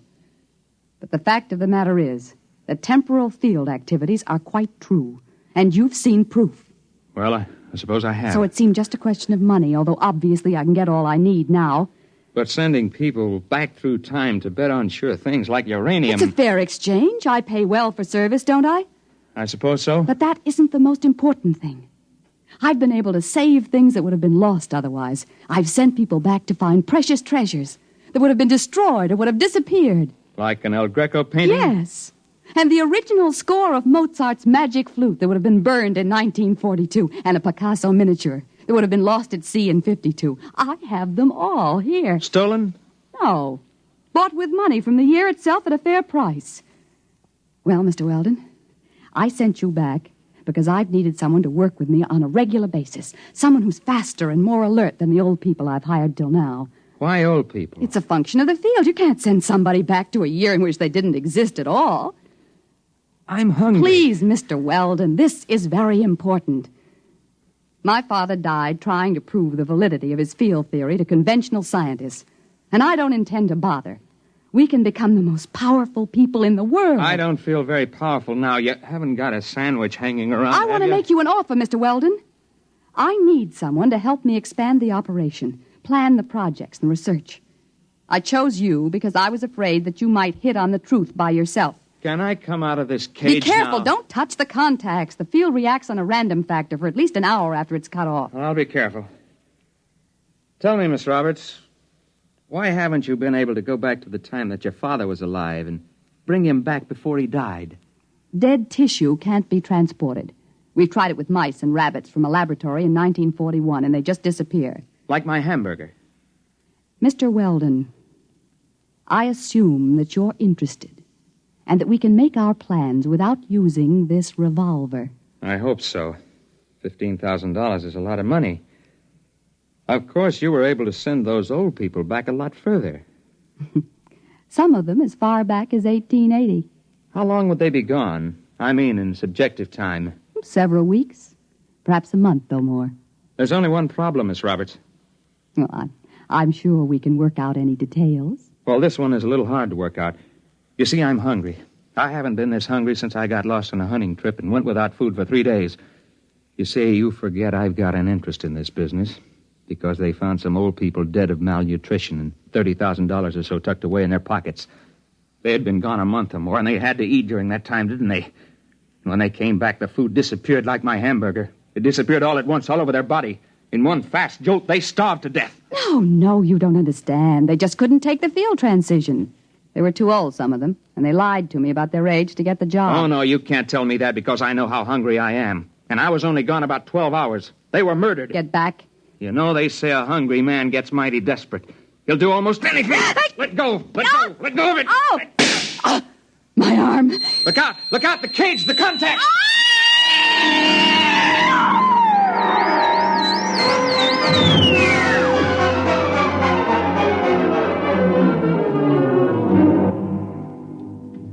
She fell into that cage and disappeared before she hit the ground. I didn't know what happened. I know she said the field worked in a random factor, whatever that meant. I called Lou Pate, and he came to the house just after the fire started. Something went in the control panel, and it turned out to be a 4-alarm fire before they got it under control. There was nothing left of the machine. There wasn't much left of the brownstone house. Lou didn't believe the story I told him. You mean there won't be any more of them? No more senile psychotics starving to death with a bankroll in their hip pocket? No, I told you, Lou. Come on now, Mark. We get plenty more. We always have. No, I'll bet you won't. I'll bet you $1 there won't be another case like that. I'll take that bet.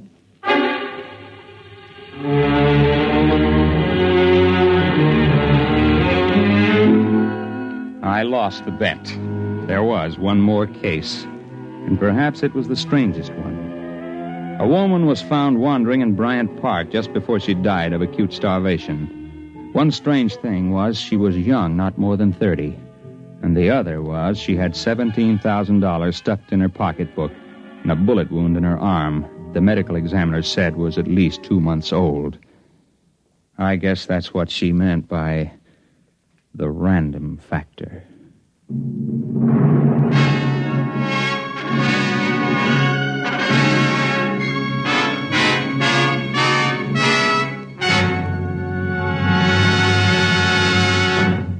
You have just heard X-1, presented by the National Broadcasting Company in cooperation with Galaxy Science Fiction Magazine, which this month features This Way to the Regress by Damon Knight, the story of a man named Sullivan who, strangely enough, did not have a great future behind him, but rather a great past ahead.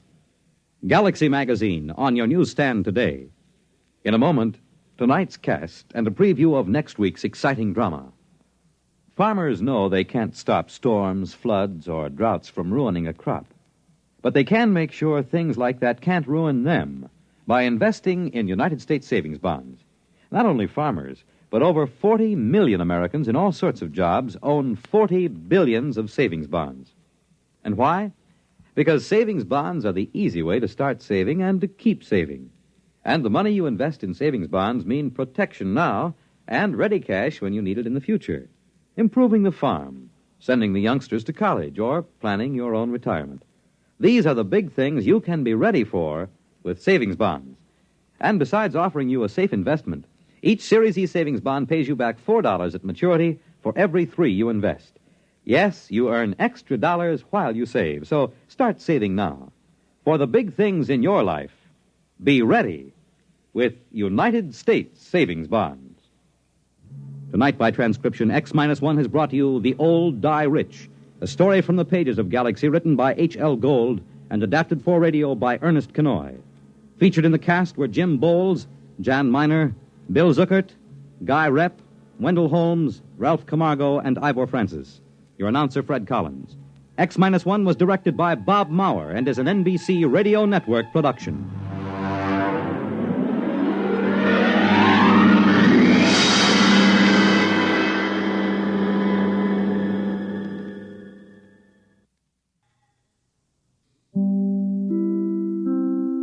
In just a moment, X-1. But first, one man whose personality belies his name is Quizmaster Groucho Marx.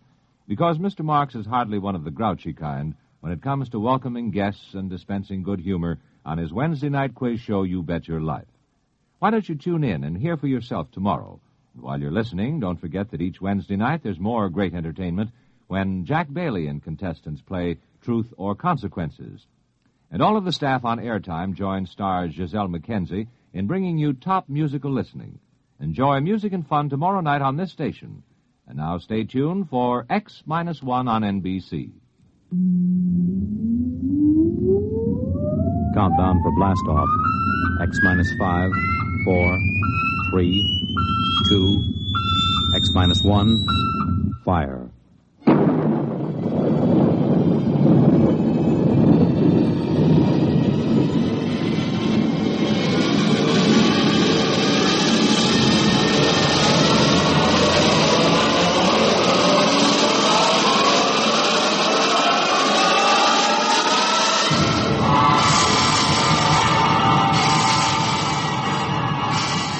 From the far horizons of the unknown come transcribed tales of new dimensions in time and space. These are stories of the future, adventures in which you'll live in 1,000,000, could be years, on 1,000 maybe worlds. The National Broadcasting Company, in cooperation with Galaxy Science Fiction Magazine, presents X-1.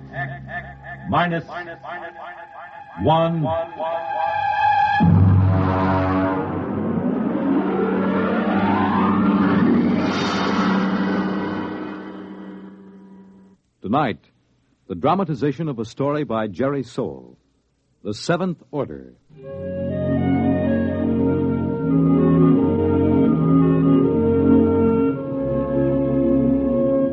Brentwood, Illinois, would have been just about like any other average community of 10,000 had it not been for Presser College, one of the country's finest small institutions of learning. Its residents were used to the pranks, the hazings, and the practical jokes of the students. But even Professor Ansel Tomlin was surprised when the blue humanoid came down the street and up to the porch where the professor was sitting in an old wicker rocking chair.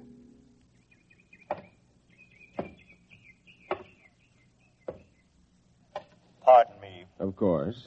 You are Professor Ansel Tomlin. Yes, and you, I take it, are somebody from one of my psychology classes dressed up as a sort of a robot. No. I am George of Xanthar. Who? I am here to learn all I possibly can learn of the planet Earth and its inhabitants. Less than 10 minutes ago, I landed not far from here in a spaceship, which I subsequently blew up and destroyed. Now, let me explain. I am Tomlin of Brentwood. Less than 10 minutes ago, I was sitting on my porch peacefully marking exam papers. I intend to resume right now. Helen, would you get the phone? It is your wife's sister calling with reference to the explosion of my spaceship. Sure it is. She merely wants to ascertain that your family was not affected. Listen, George, be a good fellow and... Oh, Mike. Well, don't be alarmed, dear. It's a fraternity initiation or something. Oh, well, it does look like the real thing. Oh, did you know there was an explosion outside of town? An explosion? Yes, blast of undetermined origin is what they said on the radio. Oh? My sister just called. She heard about it in the local station and wanted to make sure we were all right. I see. Well, I have something in the oven. My goodness, that's a wonderful costume. Her sister lives 20 miles away. How did you know she'd call? My mind circuits are telepathic. They pick up all conscious thought to a distance of some 200 miles. It couldn't be you arranged the whole thing, that it wasn't really her sister. How did you get here? Who or what are you? I am a machine. The finest, most complicated machine ever made. I have a rather unique history, too. Who made you? Ages ago, on Xanthar, there was a race of humans. They made the first robots. Rather crude affairs. We class them as first-order robots. They are still used for menial tasks to some extent. And what order are you? The highest, naturally. A seventh-order robot. Or rather, a humanoid. We are the first in which there is not an automatic, no harm to humans cutoff. I begin to see. You will become aware of the fact that I am superior to you and to the rest of your race. I need no oxygen. I am never ill. I need no sleep. Every experience is indelibly recorded on circuits and is instantly available. Tell me, George, do you have feelings? I have an electronically controlled endocrine balance. It's very interesting. And what is your mission here on Earth? For the moment, I am here to study. I will live with you until it is complete. You will what? I will live with you. I will be with you all of your waking hours. While you sleep, I will go through your library. I need nothing. I want nothing. Just a moment. What about my privacy? When you desire privacy, I will study someone else. Your wife, perhaps. The female should be interesting. George, old man, I'm terribly sorry, but you'll have to wire back to your masters to make other arrangements. That will be quite impossible. Really? You see, I have no master. Well, what about those humans back in Xanthar, the ones who invented you seventh-order humanoids? Oh, they are all quite dead. We destroyed them. Destroyed? You look alarmed. It was, after all, they or us. You see, our endocrine system permits us pride in ourselves. Naturally, being proud of ourselves, we objected to being ordered about in an incompetent way. So, you killed them? Exactly. Now, shall we go inside and inform your wife of my visit? Suppose I refuse. Professor, do you see that small dog playing on the lawn across the street? Yes. I will lift my arm and point at it. Observe. It vaporized. Exactly. Now then, shall we go in? Yes. We'll go in.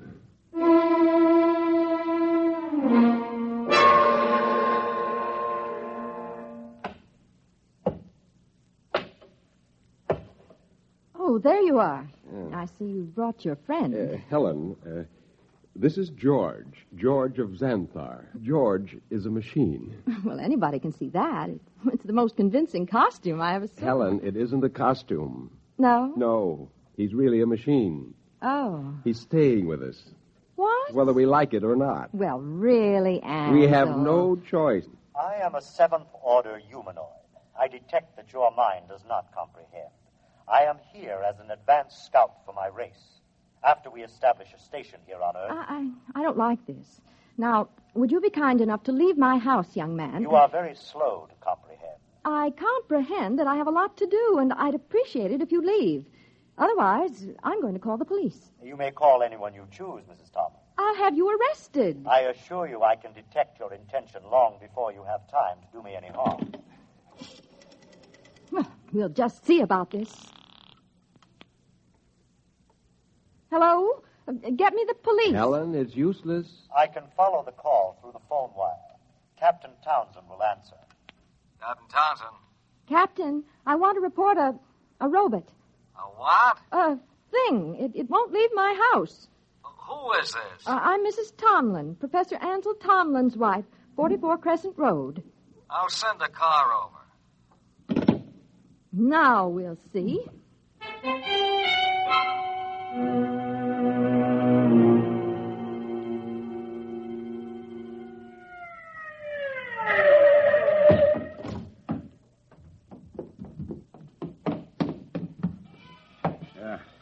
Is this the character that's been giving you trouble? Yes, this is the one, officer. Talked to you before about ruining the flower bed, Sonny. This time I'm taking you in. I would advise you not to touch me. I cannot risk any damage. I'll see about that. Come on outside. I prefer to remain here until I complete my mission. You do, huh? You know what this is? It is a weapon you call a service revolver. That's right. And you'll either march out of here or I'll use it on you. That would be most unfortunate. All right, come on. Officer, let me warn you. He's March. dangerous. March now. I'll count to 3. Officer, please. 1, 2.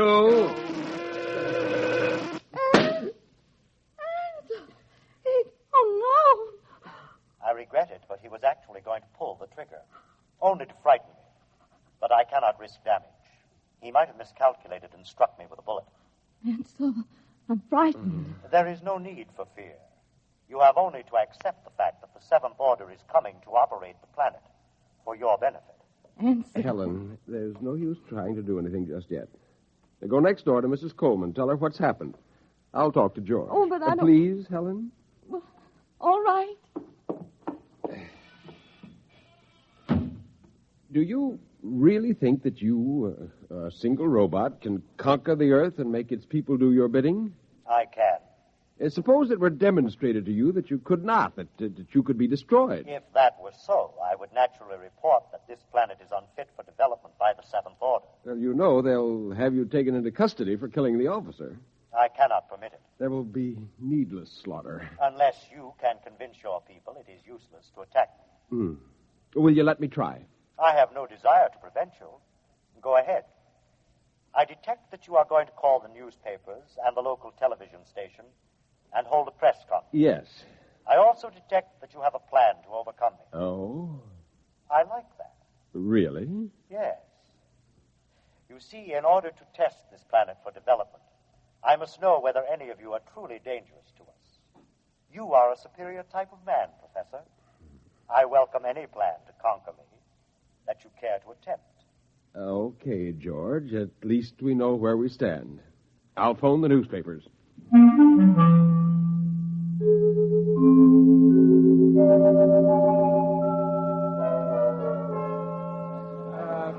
Quiet! Quiet, please! Quiet! Hold it down. Ladies and gentlemen, this is Henry Bennett, broadcasting from a sound truck parked in front of the home of Professor Ansel Tomlin in Brentwood, Illinois. At the moment, Professor Tomlin is seated on his front porch. Next to him is a strange-looking blue robot-type creature, also seated on a chair. At the moment, we don't know if this is a hoax or not, but Professor Tomlin, a highly respected man here at the university, has called a press conference to introduce what is supposedly a creature from another planet. Professor Tomlin is about to speak, and we'll try to catch his words. Quietly. Gentlemen, I wish to present to you George of Xanthar. Yes, now, just a moment. George is a machine. Probably the most dangerous machine ever invented. He is telepathic as well. He can read your thoughts like a book. He knows exactly what each of you is thinking at this very instant. Professor! Yes? Do you expect us to swallow this nonsense? Not without proof, gentlemen. Can George do his stuff for us? Let him tell me what I'm thinking right now. You are thinking about a blonde young woman named Laura, with whom you will attend a show tonight. Come on. Well, he happens to be right, but we've seen mind readers before. Let him do something else. Now, I did not call you gentlemen here for a demonstration of magic. I called you here in the hopes that a good deal of needless bloodshed might be avoided. Less than half an hour ago, I watched this creature completely vaporize a policeman who was trying to arrest him. I expect that the authorities will be here any minute. I hope I can convince you and them that it is futile. Well, I certainly do. There's nothing like done about a guy. Either you're nuts or you think we are. I don't believe this machine killed a cop. If a cop was killed, a human did it, trying to blame it on the machine. Now, gentlemen, I don't know how I can prove it. Perhaps if George will demonstrate his ability to vaporize... Observe the oak tree in the front yard. Now.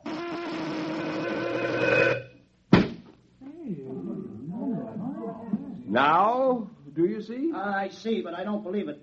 Boys, this is some kind of mass hypnotism. Maybe the tree was rigged up in advance. I swear to you... This George of Xanthar is all he's cracked up to be. Let's see what he does when I toss a rock at him. Now, don't be a fool. Here goes, George! Stop him! I warned you. I tried to warn you. Okay, everybody stand back. Stand back. Charlie, get that automatic rifle set up. Check, Chief. Professor, I advise you to step away from that weapon. Captain, for your own sake, don't try anything. Step away, Professor. Very well, but I warn you. Okay, now don't fire till I'm ready, boys. Right. Now then, George of What's-This? We don't know who's inside that tin suit, but I'm giving you just 10 seconds to come out of it. Captain, Hey, you're wanted on suspicion of murder. Now come out. All right, boys.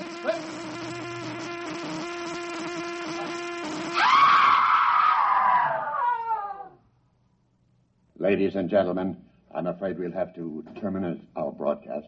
What started out as a good-natured hoax or publicity stunt has turned into a bloody massacre, as the bodies of some 6 policemen on the lawn of Professor Tomlin's home will attest. I don't know exactly what is happening here, but I can say this: George of Xanthar is no hoax. He or it is the spearhead of a race from outer space that's come to conquer the Earth.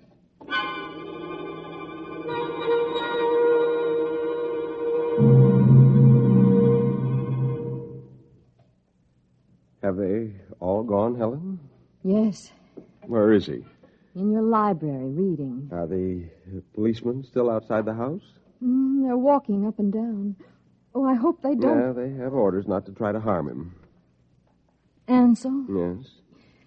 what are we going to do? I don't know. Oh, listen. He's coming. Professor, Mrs. Tomlin, I have decided to walk through your town to learn more about its buildings and people. And kill a few more humans? Killing humans affords me no pleasure whatsoever. I kill only when damage to myself is possible. I hope that no one will attempt to harm me. George, let me warn you now that this affair has gone beyond the confines of this town. I am well aware of that, Professor. I am aware of a phone call being made this instant by your mayor to the commander of the Illinois State Guard. If you're smart, you'll return to your ship and your planet. My ship is destroyed. I could instruct you to build a new one, of course. But as I have no intention of leaving... Then you will be destroyed. No. I will destroy first. Have you no conscience? A conscience is a fifth-order failing. Needless baggage. Good evening.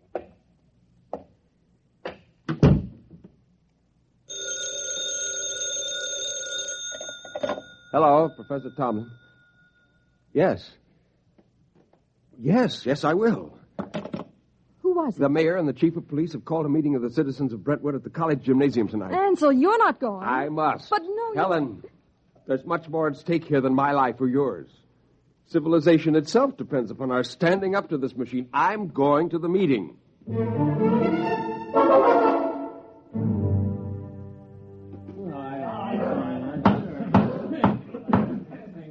Gentlemen, as mayor of Brentwood, I call this meeting to order.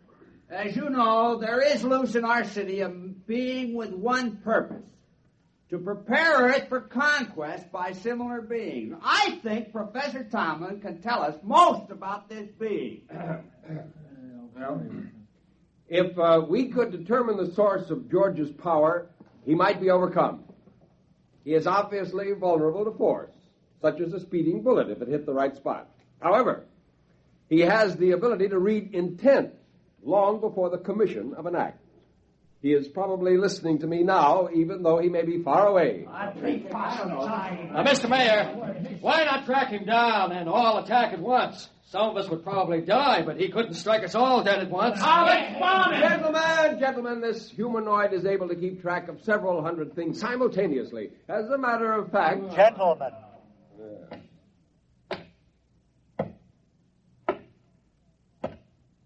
You are working yourselves up needlessly. You simply do not appreciate what it would mean to dedicate yourselves to the fulfillment of the Seventh Order destiny. Your lives will be made most pleasant and happy by us. Yeah, why did you kill 6 cops? If you're so powerful, bring them back to life. How do you want to be buried, Robot? Yeah, let's get them, man. Let's get them.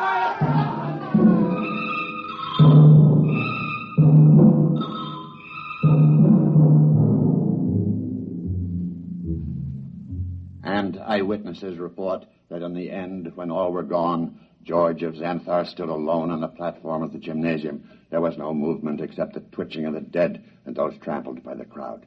Among the survivors was Professor Ansel Tomlin, who originally... Well, that's that. What next? I don't know, Helen. I don't know. Oh, what's that? Sounds like an air raid alert. That's peculiar. They didn't announce it. Turn on the radio. Hurry. We interrupt to bring you a special message. All residents of Brentwood are advised to go to their basements or convenient bomb shelters. The governor has announced that units of the National Guard have managed to corner the robot, George of Xanthar, in the town square. Oh. Tanks and mortars will be used in an attempt to destroy the creature. Again, go to your nearest bomb shelter. Oh, did you hear They'll never be able to destroy him. Well, where are you going? Up to the roof. The roof? I can see the square from there. Well, I'm coming with you. Just as you like.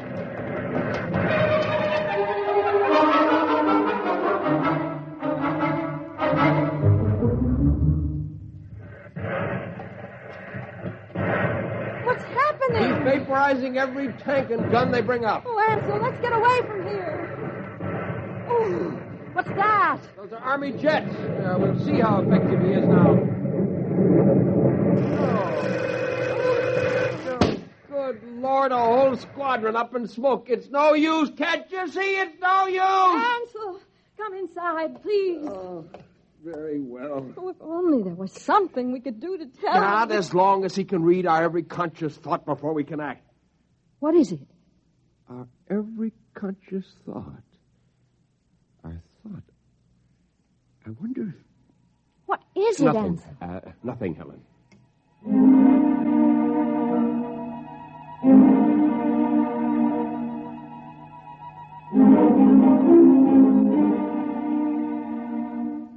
And the Army reports that the countryside around Brentwood is deathly still. The blue humanoid, George of Xanthar, is still standing in the middle of the town square, where he's been standing for 3 days now. We'll keep you informed of developments. The military urges everyone to keep calm and go about your business as usual.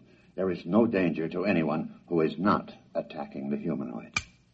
No danger. Wants to keep more of them from landing. Ansel, are you going to sit there with your head in your hands forever? Well, come have some dinner. Ansel? Yeah, it might work. Where are you going? Washington. What? I'm going to Washington. Would you be good enough to pack my overnight bag? I can catch a plane out of Chicago in about 2 hours. But why? What for? I'm going to talk to the Pentagon. What do you tell them? I'm going to tell them to surrender to George of Xanthar.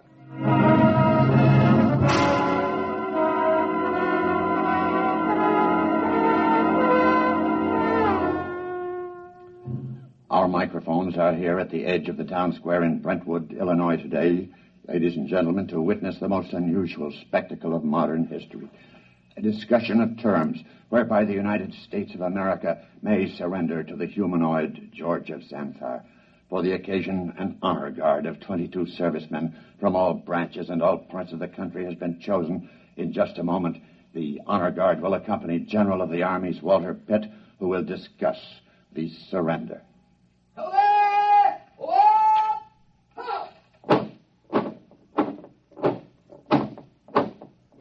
The honor guard is advancing to the edge of the square.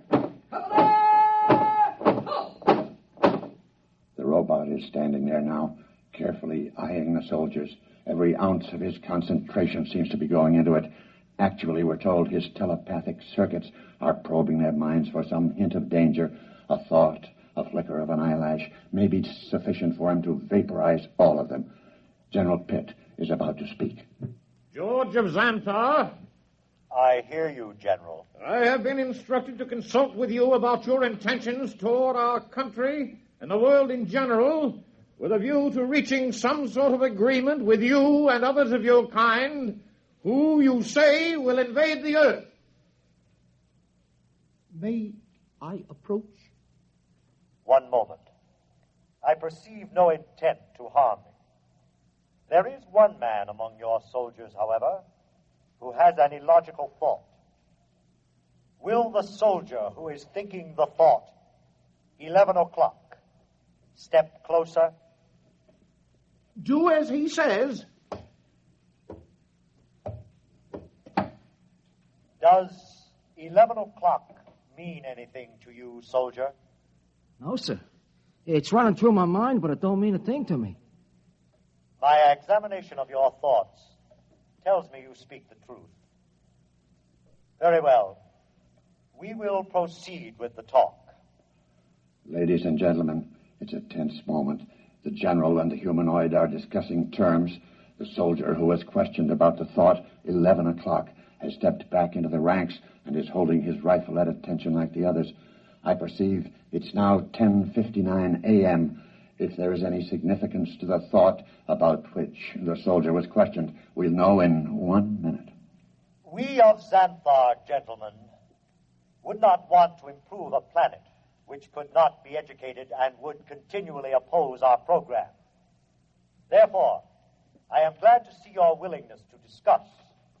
After my message goes out, there will be a landing party on Earth within a few days. While waiting for the party, however, there are certain preparations. Just list them for us. Your government will naturally have to turn over complete authority to us. Afterward, we will utilize your press and radio to disseminate our instructions to your people. Simultaneously, in other nations, the same procedure will be carried out by our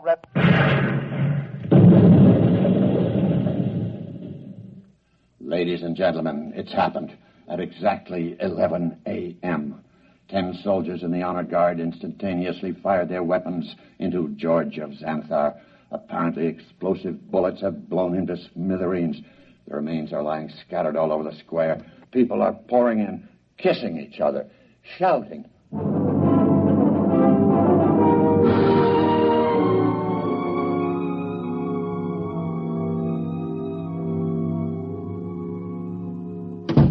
Helen! Ansel, you're home. Yeah. Oh, you've heard the news. Isn't it wonderful? Wonderful, really wonderful. I'm sorry I couldn't come home sooner. It would have spoiled my whole plan if I got within telepathic range. Your plan? Yes. But what? How? What? Just a matter of simple psychology. Those men in the honor guard. What about them? Did you know any of them? Not exactly, but I did have the job of hypnotizing 10 of them. Hypnotized? That's right. You see, each of those men was hypnotized. And while he was under, we planted a post-hypnotic suggestion, namely, to fire at George of Xanthar when a soldier named Charlie started to cough. Charlie was told to cough at 11 o'clock. Before we released them from hypnosis, we told them to erase everything from their conscious memories. I was staking everything in the hope that George could only tune in on the conscious mind, not the subconscious, and it worked. Yeah, there was nothing to be reached by George's prying mind, so we never knew what was going to happen. At 11 o'clock, the soldier named Charlie coughed. The men raised their guns and fired. And that was the end of George of Xanthar. Now, if you don't mind, I've got some exam papers to mark.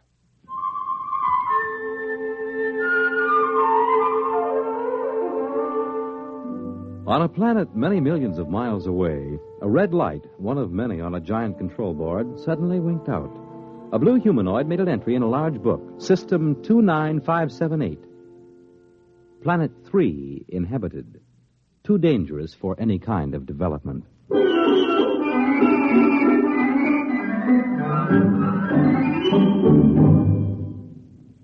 You have just heard X-1, presented by the National Broadcasting Company in cooperation with Galaxy Science Fiction Magazine, which this month features the Alan Cogan story titled In the Cards. It was one thing to safeguard the future, but something else to see someone you love cry in terror 2 years from now. Galaxy Magazine on your newsstand today.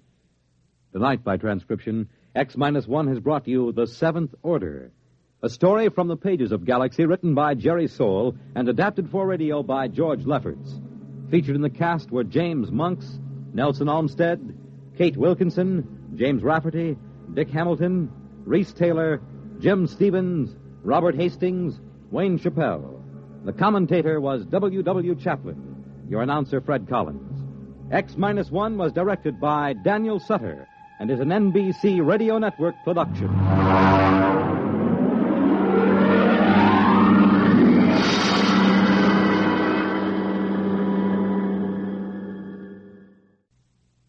The Wonderful World of Robert Benchley on Biography and Sound tonight on NBC Radio.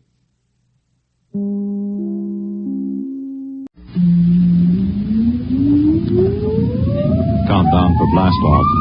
X-5, 4, 3, 2, X-1, fire.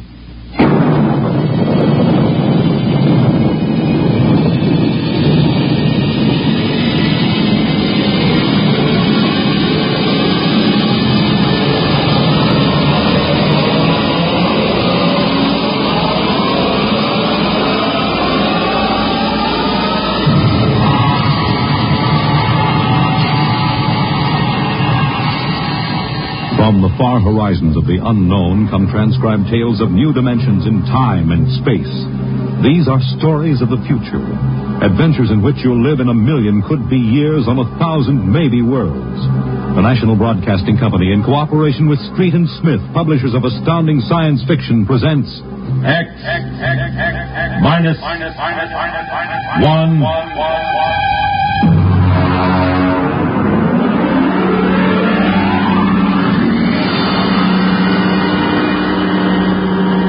Tonight's story, Cold Equations. There is no margin of safety along the rim of a frontier.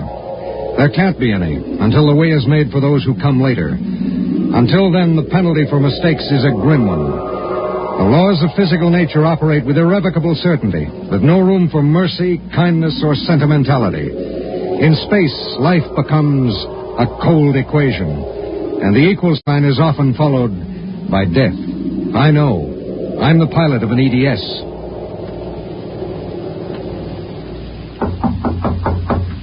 Come in. You sent for me, Commander? Yes. Sit down, Barton. We just got an ED from the Territorial Space Station on Woden. Woden. That's in the Crab Nebula, isn't it? That's right. There are 2 exploration parties there on Manning's continent. 8 men each. Mm-hmm. They've got cholera fever in one of them and no serum. Oh, and I thought this was going to be a nice, quiet passenger run. Computers are working out your payload and your course right now. In exactly 10 minutes, we'll drop into normal space and launch your ship. I'll get her ready. One thing. What's that? Woden is at the maximum pay limit for an EDS.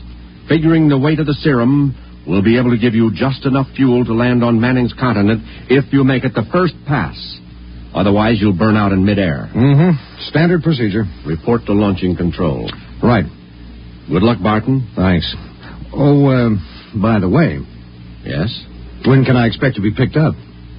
We'll make a stop on the run back to Earth sometime next year. You'll be notified by radio. Okay. Sorry, we can't make it sooner. That's what happens when you sign on for EDS work. I'll see you next year, Commander.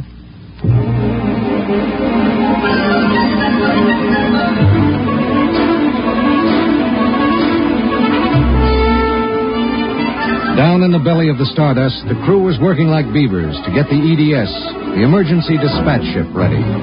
Mechanics and technicians were swarming all over the place. Girls in inspectors' uniforms were checking the gauges in the supply cabinet. 9 minutes later, the exact course was in the computer. The serum was stowed in my supply cabinet closet, and little EDS 4G3 was ready to be born into space. Barton? Yes, sir. 30 seconds to blast off. All set? All set. I'm turning you over to traffic. Ready. Traffic control. Come in, EDS 4G3. Ready. 20 seconds. Lock open. 15 seconds.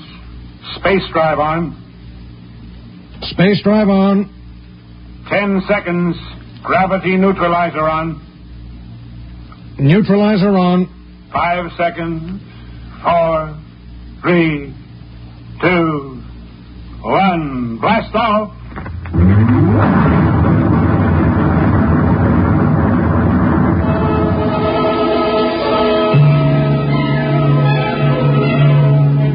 I don't remember how long it was afterwards that I first noticed something wrong. Maybe an hour, maybe 2. There was nothing to show it except the needle and the heat gauge. It was on 0 when we left the Stardust, and now I noticed that it had crept up toward the 30 mark. That meant something inside the ship was radiating heat. That something was in the supply closet, and it was alive.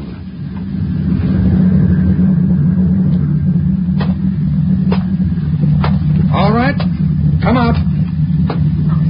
Whoever or whatever you are, if you don't come out in 5 seconds, I'm going to blast you. 1, 2.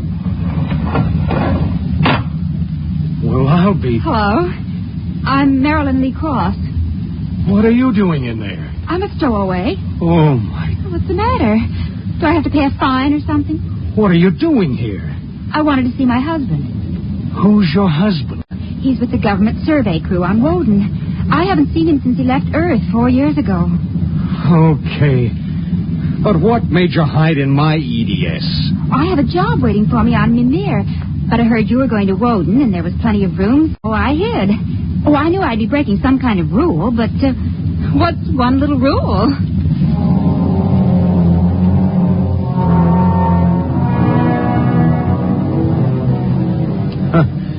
What's one little rule? H amount of fuel will power an EDS with a mass of M safely to its destination. H amount of fuel will not power an EDS with a mass of M plus X safely to its destination. Well, how could she be expected to know? She was 5'2" with brown curly hair and the faint, sweet smell of perfume. She was 5'2" and she smelled like apple blossoms. And her name was X in an equation that would have to be balanced.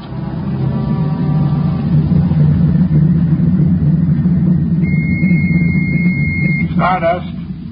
Come in, EDS. Come in. This is Barton, emergency dispatch pilot 4G3. Go ahead. Give me Commander Delhart.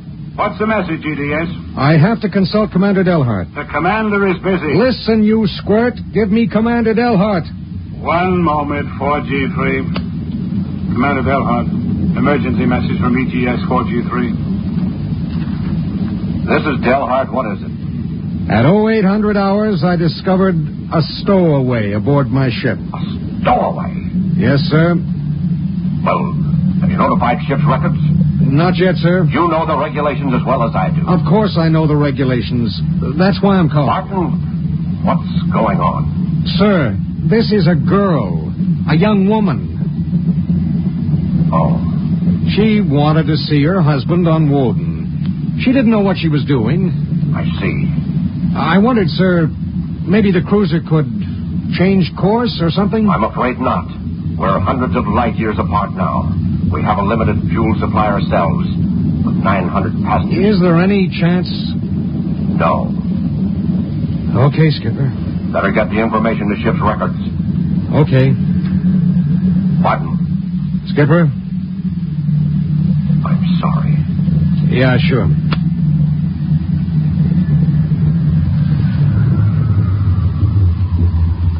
You cut our acceleration, didn't you? Yes. Why? Well, save fuel. For a while. How did you manage to stow away? Well, I was taking a language lesson in Mimirese from a girl in the inspection corps. The order came in for your trip, and I just went along on an impulse. Oh, it was easy. I'll be a model prisoner, I promise. Oh, if you were only a thief or a spy, it would make it easier. Make what easier? Forget it.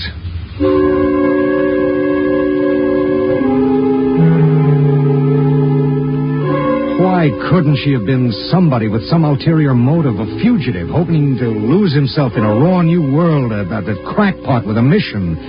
Why did she have to be a woman? A beautiful, kind, trusting woman?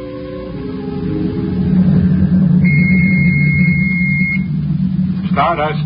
Barton, EDS 4G3. Go ahead, 4G3. Identify stowaway. Give me your identification disc, Mrs. Cross. Here. Why? Well, it's for ship's records. Identification number T8374. One moment. This is for the gray card, of course. Yes. I'll need the time of... I'll tell you later. That's highly irregular. Then we'll do it in a highly irregular manner. The subject is a young woman. She's listening to everything that's said. Are you capable of understanding that? Oh. Go ahead, 4G3. Number T8374-Y54.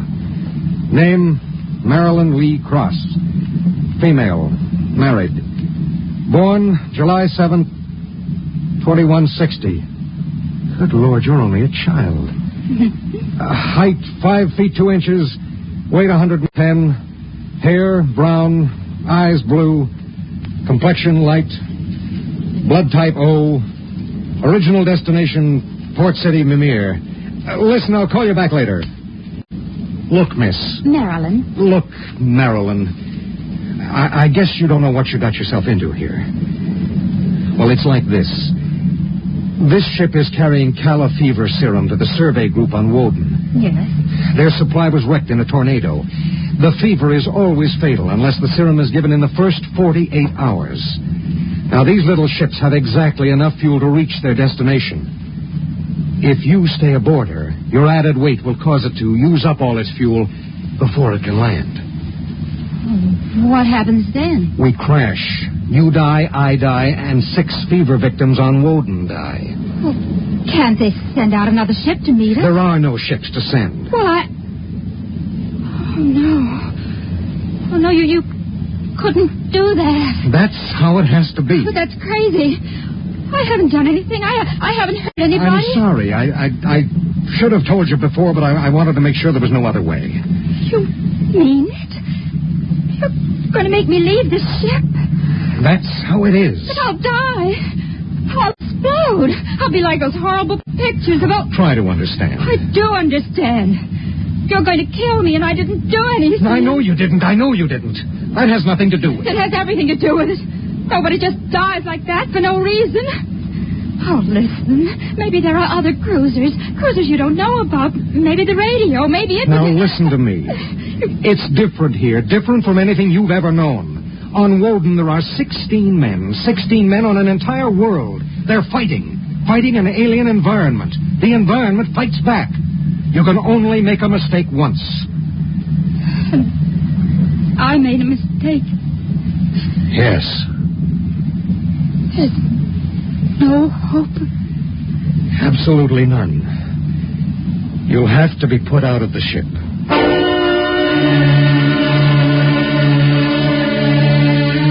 It was better so. With the going of all hope would go the fear. Then would come the resignation. She needed time, and there was so little. EDS. Starship to EDS. Need pertinent data. All right, Starship. When do you expect to complete your report? I need a computer check. I'll give you statistics. Statistics. This is EDS 4G3. I'm intersecting course vector 7.3 at 0831. Deceleration 1750, weight 1 ton. I would like to stay at point 10 as long as the computers allow. Will you give them the question? Check. I'll call you back. We wouldn't have long to wait. The new factors would be fed into the steel maw of the computer bank, and the electrical impulses would go through the complex circuits. Here and there, a relay would click, a tiny cog turn over. But it would be the current, formless, mindless, invisible, which would determine with utter precision how long the pale young girl beside me would live. 5 little segments of metal in the second bank would trip against an inked ribbon, and the machine would spit out the answer. You will resume deceleration at 1910. It was 1810 when he spoke. 1 hour. She has 1 hour to live.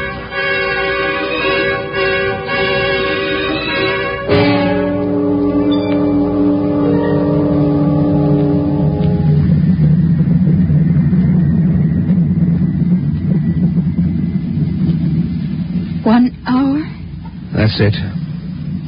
All I did was hide in a closet. And now you tell me I have to die. I don't believe it. You might as well get used to it. If this happened back on Earth, 1,000 ships would fill the sky. The whole world would know about it. They'd do everything to save me. This isn't Earth. It was such a big dream. Jerry and I separated almost 5 years ago. We were too young. And I was going to see him to try to make everything all right again. Are you married? I was. Oh? She ran off with some guy in the weather service. Do you still think about it? I don't let myself. Where is she? Back on Earth. Look, if you don't mind, I'd just as soon talk about something else. Okay. What do you do when you've got an hour to live? What do you talk about? What's Jerry like?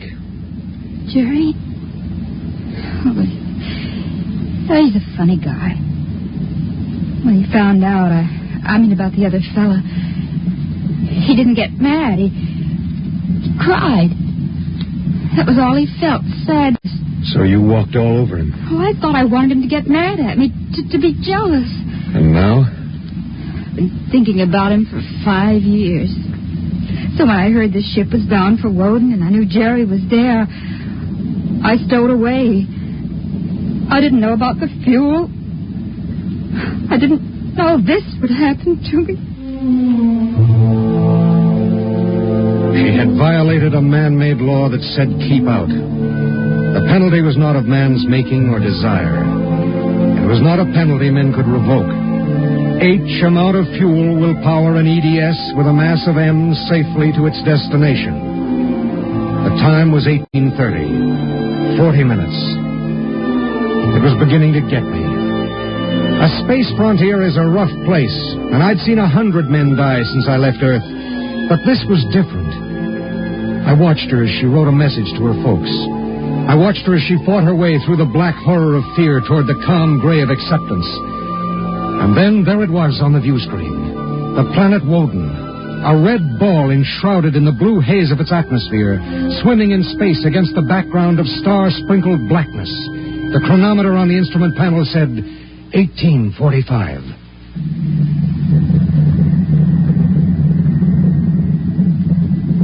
Listen, we're in radio range of Woden now. I mean, would you want me to try to contact your husband? Jerry? It'd mean he would know you're going to die. There'd be nothing anyone can do. Yes. I would like to talk to him.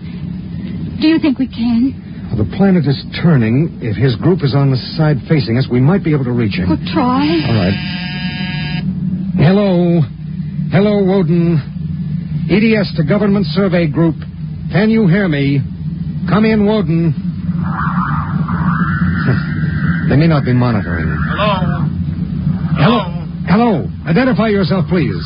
This is Government Survey Group 1 on Planet Woden. This is John Barton, EDS pilot. Do you have the serum? Yes. How bad is it? 1 man died last night. 6 have the fever. How long will it take to... I start deceleration at 19:10 hours. I should be able to land at 19:30. Thank God. Look, do you have a Gerald Cross in charge of the group? Commander Cross? Yes, we do. Could I speak to him? He isn't here. He's out with the survey team. Well, when do you expect him? Can't say. How do you read me? How much time do we have left for communication? Less than 15 minutes. All right. If Commander Cross comes back before we lose radio contact, will you have him buzz me? It's important. Okay, EDS. I'll keep the set open. Check.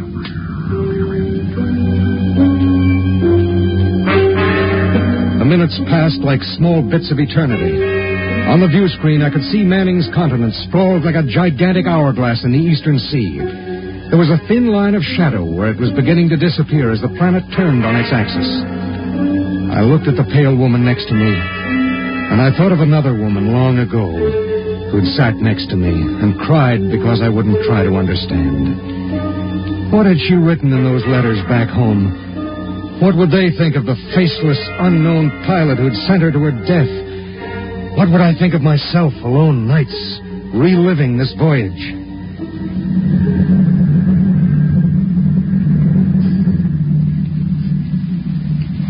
It's cold, isn't it? I'll turn up the thermostat. Nothing from Jerry? We have about 2 minutes of radio contact left. Maybe it's there. I mean, suppose it were you and your wife tried to call you. How would you feel? I don't know. Do you ever hear from her? I got a letter about a year ago. I tore it up. That was foolish. Yeah, it was. Life is so terribly short to be wandering around alone. Well, Wait a second, we're getting something. How much time before I have to leave the ship? About 10 minutes. Hello, EDS. Hello, EDS. Come in. Come in. EDS. This is Woden. I have Commander Cross. All right, go ahead. Hello, this is Commander Cross. Jerry Cross? Yes. I have someone for you. Go ahead. Hello. Jerry? Hello? Jerry? Who is it? It's me, Marilyn. Marilyn. I wanted to see you again. I stowed away on the EDS. You what? But Marilyn... It doesn't matter, Jerry. All that matters is that I can tell you all the things I've kept inside for so long. Jerry, I want you to know I've never forgotten. Oh, it's been so many years. I can't believe it. I thought I'd see you again, but now I can't. Jerry, you don't hate me, do you? Hate you? Marilyn, I've never stopped loving you. Not for an instant. Oh, Jerry. Listen, we don't have much time. The transmission is getting fuzzy. Oh, Marilyn, I've got to see you. There's got to be some way. There isn't. Let me talk to the pilot. Hello? Pilot, have you called the mothership? Did you have them checked with the computers? I've done everything. You've been on the frontier long enough to know the setup in an EDS. Oh, dear God, there must be something, some way. Do you think I'd let this happen if I wasn't sure? He tried to help me, Jerry. He tried. And it really doesn't matter. I'm not frightened anymore. Not now. But how did you get here? I don't understand. Well, I was going to Mimir to take a job, I thought. And now I realize I was just going because I'd be closer to where you were. Oh, Jerry, all this time... Don't. Let me tell you something. Marilyn, I've always known you'd come back to me. I've known it every minute. It's what's kept me alive. I want you to hold that in your mind. Jerry, I can't hear you. We haven't much time. We're losing radio contact. Jerry! Oh, don't cry, darling. Just know how I feel. I do. It's fading. There are so many things to say. Jerry, if you can still hear me, maybe I'll come to see you again. Maybe I'll come to you in your dreams, or be the touch of a breeze, or one of those golden-winged little birds singing my silly head off. Maybe I'll be nothing you can see or hear, but you'll know I'm there. Think of me like that, Jerry. Goodbye. Goodbye, my darling. She sat motionless in the hush that followed. And then she looked at me. Now? Now. I pulled down the black lever, and the inner door of the lock slid open. She walked with her head up and the brown curls brushing her shoulders. I let her do it alone. She stepped into the lock and turned to face me, and I could see the pulse in her throat. I'm ready. I pulled the red lever, and there was a slight waver as the air gushed out. I thought I sensed a bump, as if something had bumped the outer door. And then there was nothing. The white hand of the closet temperature control was back at 0. A cold equation had been balanced, and I was alone in the ship.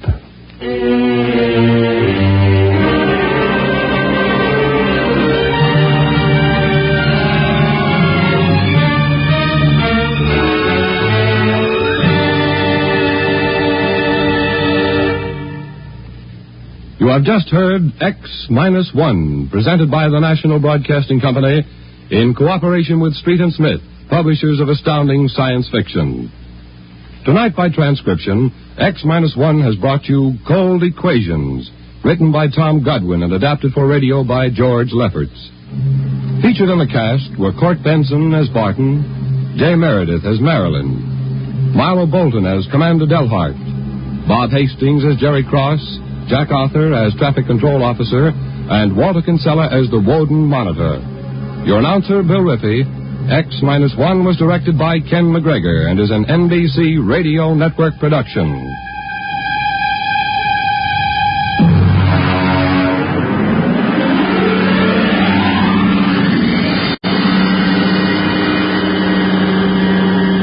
And now, next week.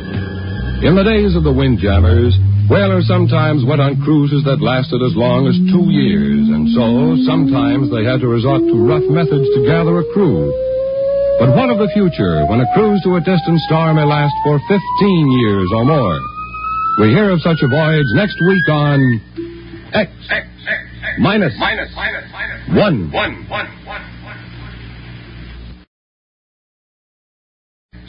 Minus one.